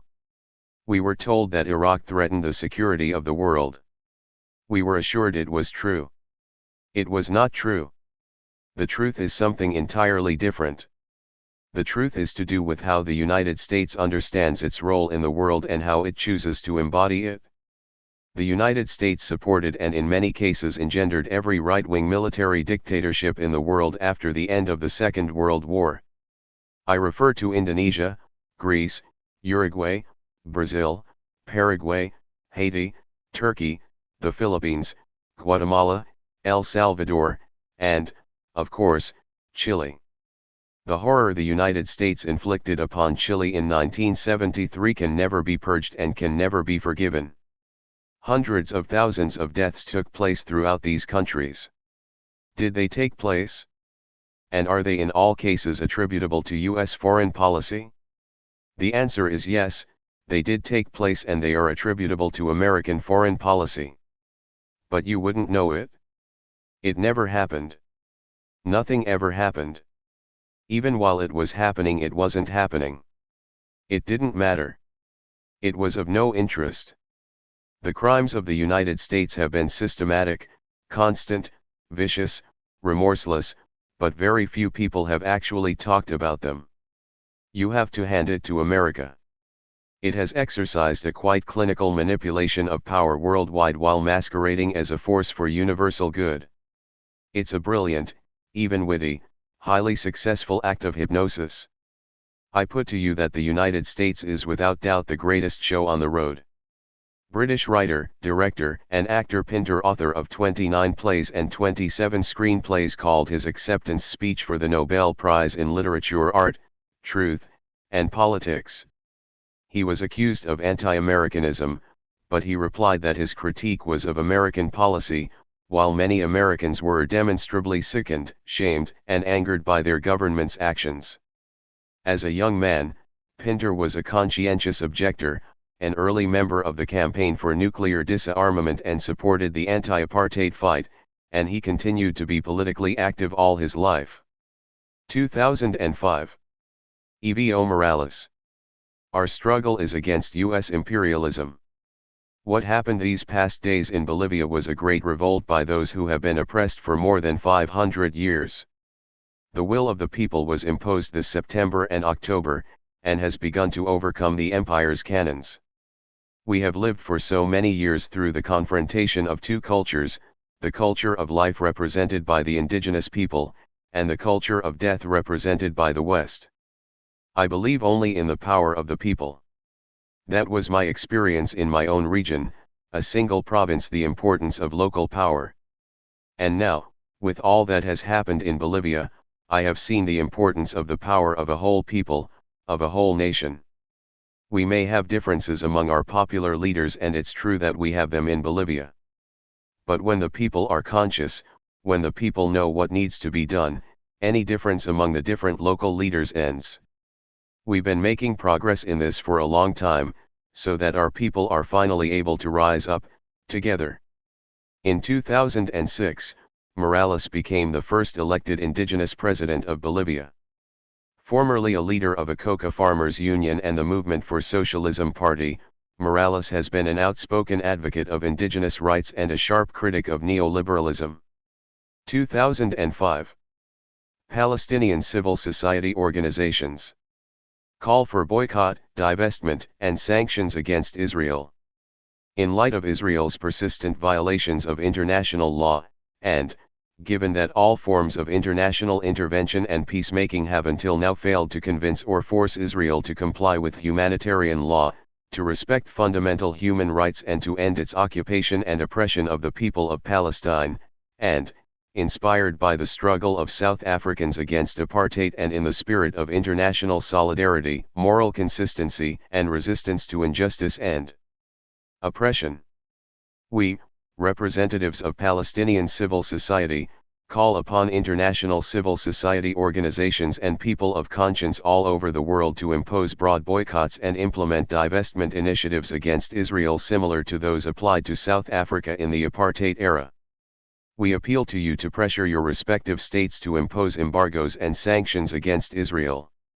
We also invite conscientious Israelis to support this call, for the sake of justice and genuine peace. This call, which helped spur an international movement for boycott, divestment, and sanctions, was endorsed by over 170 Palestinian civil society organizations, trade unions, political parties, and other associations representing Palestinian refugees, Palestinians in the occupied West Bank and Gaza Strip, and Palestinian citizens of Israel. 2005. Bulletin. We are the third force. The shack dwellers movement that has given hope to thousands of people in Durban is always being accused of being part of the third force. What is it and who is part of the third force? Well, I am third force myself. The third force is all the pain and the suffering that the poor are subjected to every second in our lives. The 16th of February 2005 was the dawn of our struggle. On that day the Kennedy Road Committee promised us the vacant land on the Clare estate for housing. But then we were betrayed by the most trusted people in our city. Just 1 month later, without any warning or explanation, bulldozers began digging the land.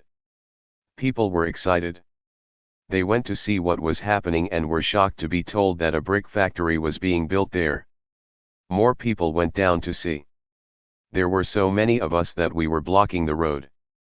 The man building the factory called the police and our local councillor, a man put into power by our votes and holding our trust and hopes. The councillor told the police, "Arrest these people, they are criminals."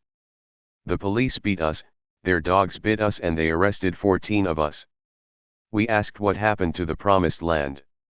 We were told, "Who the hell are you people to demand this land? This betrayal mobilized the people. The people who betrayed us are responsible for this movement. Those people are the second force. We are driven by the third force, the suffering of the poor. Our betrayers are the second force. The first force was our struggle against apartheid. The third force will stop when the fourth force comes. The fourth force is land, housing, water, electricity, healthcare, education, and work. We are only asking what is basic, not what is luxurious. This is the struggle of the poor. Esbuletin Zikode is a leader of the Abahlali Base Mjondolo, shack dwellers, movement. In the later years of apartheid, third force was a pejorative term used by the ANC to describe black security agents fomenting violence against them, the implication being that these black Africans were victims of white manipulation. An estimated 12 million South Africans live in shack dwellings or informal settlements. 2006. Alejandro Quiroga. Zanin is no longer a laboratory. Zanin is not an isolated experience or crazy idea, it is a concrete experience that a group of workers have put into action. Many people talk about Zanin as a laboratory for experimenting with workers' dreams. After 5 years, this is no longer a laboratory, we are demonstrating an economic alternative to what the capitalist model proposes. When the 2001 financial crisis destroyed the Argentinian economy, leading many factories and businesses to shut down, a wave of workers reoccupied their workplaces and formed workers' cooperatives. Their slogan was Occupy, Resist, Produce. Zanin Ceramics was one such factory. Today, it operates under the name Face and Pad Factory without a boss, and Quiroga is one of its workers. As of 2007, 10,000 Argentinians were employed in self-managed businesses. 2006. Hugo Chavez. Address to the UN General Assembly. The devil came here yesterday, right here. It still smells of sulfur today. Yesterday on this rostrum the President of the United States, whom I refer to as the devil, talked as if he owned the world. It would be appropriate to have a psychiatrist analyze yesterday's address by the President of the United States. As the spokesman of imperialism, he came to share his prescriptions for preserving the current pattern of domination, exploitation, and pillage of the peoples of the world. It was like an Alfred Hitchcock movie. I would even propose a title, The Devil's Recipe. American imperialism is doing all it can to consolidate its hegemonistic system of domination. We cannot allow it to do that. We cannot allow the establishment and consolidation of world dictatorship. The address of the world tyrant, cynical and full of hypocrisy, shows the imperialists' intention to control everything. They say that they want to impose a democratic model, but it is the democratic model of their own conception, the false democracy of elites, and furthermore an original democratic model imposed by bombs, bombardments, and invasions. What a strange democracy! It would be necessary to revise the ideas of Aristotle and the other Greek pioneers of democracy in the face of this model, imposed by marines, invasions, aggression, and bombs. It is not that we are extremists. What is happening is that the world is waking up and people everywhere are rising up. I tell the world dictator, I have a feeling that the rest of your days will be a living nightmare, because everywhere you will see us rising up against American imperialism, demanding freedom, equality of peoples and respect for the sovereignty of nations. Yes, we may be described as extremists, but we are rising against the empire, against the model of domination. Now we must define the future of the world. The dawn is breaking all over, Latin America, Africa, Europe, and Oceania. I want to emphasize that optimistic vision, so that we may strengthen our will and our readiness to fight to save the world and build a new and better world. Venezuelan President Chavez, who describes his movement as the Bolivarian Revolution, addressed the General Assembly the day after President George W. Bush spoke. Chavez's attempted coup of 1992 failed, but he was elected president in 1998, re-elected in 2000 and 2006, and prevailed over a US-backed coup in 2002. 2007. Dig and Internet Geeks. Spread this number. 09F911-029D74 times 10 cubed 5BD 840 156 C5 63 56 88 C0. When the Motion Picture Association of America and the Advanced Access Content System Licensing Administrator tried to prevent the spread of a proprietary DVD encryption code on the Internet, the code for Blu-ray and HD DVD discs, Internet geeks reposted it over 700,000 times, peppering the Internet in what has been described as a digital riot. Considered the first instance of Internet geeks using social networking to defeat major corporations, the code has since become code among Internet activists for the idea that information should be free. 2007. Jamal al-Dosari. Death Poem. Take my blood. Take my death shroud and the remnants of my body. Take photographs of my corpse at the grave, lonely. Send them to the world. To the judges and to the people of conscience. Send them to the principled men and the fair-minded. And let them bear the guilty burden before the world. Of this innocent soul. Let them bear the burden before their children and before history. Of this wasted, sinless soul. Of this soul which has suffered at the hands of the protectors of peace. Al-Dosari is a Bahraini citizen who was captured in Pakistan and handed over to U.S. troops as bounty, falsely accused of terrorist activity, held in detention at Guantanamo Bay for 5 years, and subjected to torture. He spent 3.5 of those years in solitary confinement. During the 5 years, he appears to have made at least 10 suicide attempts. Since his release, he has spoken publicly about the conditions in Guantanamo. 2008. Sampatpal Devi. Interview. I am the commander of the Gulabi gang. I visit numerous villages every day and meet the various members of the gang. We have gang meetings where we decide the plan of action if we hear of something that we oppose going on. First we go to the police and request that they do something. But since the administration is against the poor people of our country, we often end up taking matters into our own hands. We first speak to the husband who is beating his wife. If he doesn't understand, then we ask his wife to join us while we beat him with lathis. Our missions have a 100% success rate. We have never failed in bringing justice when it comes to domestic problems. Dealing with the administration is the tricky part since we cannot always take the law in our hands, especially with such corrupt lawmakers. We did beat up some corrupt officials, but we were ultimately helpless. The goons of the corrupt officials and the political parties constantly threaten me. Once, a few goons came and threatened to shoot me down, but the women came to my rescue and threw bricks at them and they ran away. They haven't come back since. Sampatpal is the founder of the Gulabi gang, Pink Sari gang, a group of women from one of the poorest districts of the Uttar Pradesh province of India, who, armed with sticks, battle against those who abuse women, and seek to empower the poor, the underprivileged, and the lower castes. 2008. Chinese writers. Charter 08. China has many laws but no rule of law. It has a constitution but no constitutional government. The ruling elite continues to cling to its authoritarian power and fights off any move toward political change. The stultifying results are endemic official corruption, an undermining of the rule of law, weak human rights, decay in public ethics, crony capitalism, growing inequality between the wealthy and the poor, pillage of the natural environment as well as of the human and historical environments, and the exacerbation of a long list of social conflicts, especially, in recent times, a sharpening animosity between officials and ordinary people.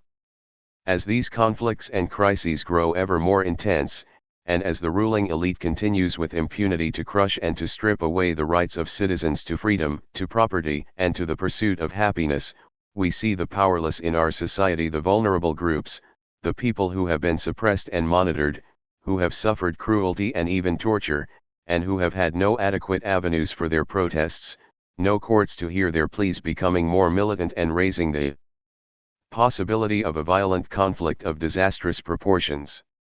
The decline of the current system has reached the point where change is no longer optional. Initially signed by 303 Chinese writers, Charter 08 promotes greater reform and democratization. It was released on the 60th anniversary of the Universal Declaration of Human Rights and just a few months before the 10th anniversary of the Tiananmen Square protests, and was named after Charter 77, signed by Czechoslovakian dissidents fighting for human rights. Its signatories include Wozer and Hsiao. 2008. Athens School of Economics and Business students. Occupation statement. We are here / we are everywhere / we are an image from the future.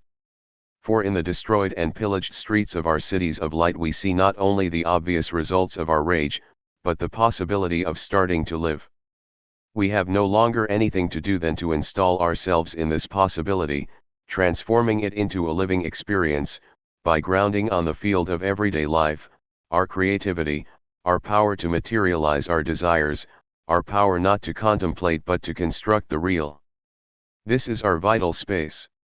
All the rest is death. Those who want to understand will understand. Now is the time to break the invisible cells that chain each and everyone to his or her pathetic little life. And this does not require solely or necessarily one to attack police stations and torch malls and banks. The time that one deserts his or her couch and the passive contemplation of his or her own life and takes to the streets to talk and to listen, leaving behind anything private, involves in the field of social relations the destabilizing force of a nuclear bomb. And this is precisely because the, till now, fixation of everyone on his or her microcosm is tied to the traction forces of the atom.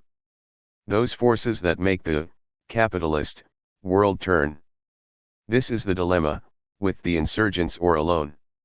And this is one of the really few times that a dilemma can be at the same time so absolute and real.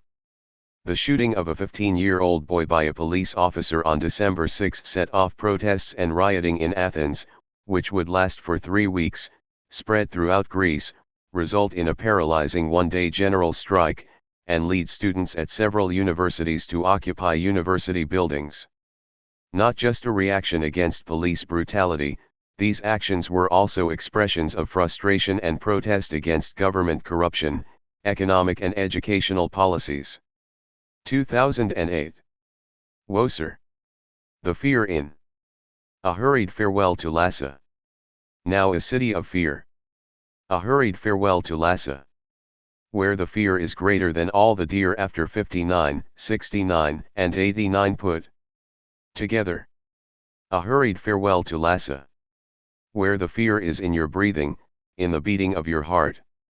In the silence when you want to speak but don't. In the catch in your throat. A hurried farewell to Lhasa. Where constant fear has been wrought by legions with their guns. By countless police with their guns. By plainclothesmen beyond counting. And still more by the colossal machinery of the state that stands behind them night and day. But you mustn't point a camera at them or you'll get a gun pointed at you. Maybe hauled off into some corner and no one will know. A hurried farewell to Lhasa. Where the fear is now minutely scanned by the cameras that stud avenues and alleys and offices, and every monastery and temple. Hall. All those cameras. Taking it all in. Swiveling from the outer world to peer inside your mind. Zap zap je. They're watching us among Tibetans. This has become a byword, furtively whispered. A hurried farewell to Lhasa. The fear in Lhasa breaks my heart. Got to write it down. Wozer, a prominent Tibetan poet and blogger, was placed under house arrest after speaking to reporters during the 2008 Tibet uprisings, which began with demonstrations to commemorate the failed 1959 uprising against Chinese rule. Both were suppressed by Beijing. Wozer writes in Chinese. 2009. Muntazer al-Zaidi. Why I threw the shoe. I am free. But my country is still a prisoner of war. There has been a lot of talk about the action and about the person who took it, and about the hero and the heroic act, and the symbol and the symbolic act. But, simply, I answer, what compelled me to act is the injustice that befell my people, and how the occupation wanted to humiliate my homeland by putting it under its boot. I say to those who reproach me, do you know how many broken homes that shoe which I threw had entered? How many times it had trodden over the blood of innocent victims? Maybe that shoe was the appropriate response when all values were violated. When I threw the shoe in the face of the criminal, George Bush, I wanted to express my rejection of his lies, his occupation of my country, my rejection of his killing my people, my rejection of his plundering the wealth of my country, and destroying its infrastructure, and casting out its sons into a diaspora. Al-Zaidi is an Iraqi journalist whose act has since inspired many others to launch their shoes in political protest around the world. Ironically, one such act, performed by a reporter in Paris, was aimed at Al-Zaidi himself. The number of violent civilian deaths due to the occupation of Iraq has been estimated at between several 100,000 and over 1 million between 2003 and 2010. 2009. Green Movement. My dear school friend. My dear school friend. You are with me on the same road. The wooden stick is held over our heads. My unbearable grief, you are my memory of pain. Carved are our names, mine and yours, on the body of this blackboard. The wounds of the whip of oppression and injustice still remain on our flesh. Our field, deserted for lack of principle, is corrupted everywhere with weeds. Good if good, bad if bad. In this field the heart of the people has died. Your hands and mine must destroy these curtains. For if not you and I, who will be able to heal our pain? My dear school friend, a Persian pop song written and performed by Mansur Tehrani from the 1980s, has been adopted by Iranian anti-regime movements of all strips and became the anthem of Iran's pro-democracy Green Movement in 2009, when protesters sang it loudly while marching through the streets. The June 15 protest in Tehran, which opposed the allegedly fraudulent presidential election results that gave Mahmoud Ahmadinejad a landslide victory, drew an estimated 2 to 3 million people. 2009. Hsiao. My self-defense. Whether in China or elsewhere in the world, in antiquity or in the modern and contemporary era, literary inquisition through the criminalization of speech is an act against humanity and human rights. The first emperor of the Qin dynasty achieved the unification of China, but the tyranny of his burning books and burying Confucius scholars alive lived on in infamy. Emperor Wu of the Han dynasty was a man of great talent and vision, but his decision to have the grand historian Sima Qian castrated brought him blame and shame. In terms of objective effect, it is more dangerous to stop people's mouths than to dam a river. The tall prison walls cannot hold back free expression. A regime cannot establish its legitimacy by suppressing different political views, nor can it maintain lasting peace and stability through literary inquisition. For the problems that come from the barrel of a pen can only be resolved by the barrel of a pen. A participant in the Tiananmen Square protests who has campaigned for human rights in China ever since, Hsiao was sentenced in 2009 to 11 years imprisonment for organizing and signing Charter 08. 2010. Henning Mankell.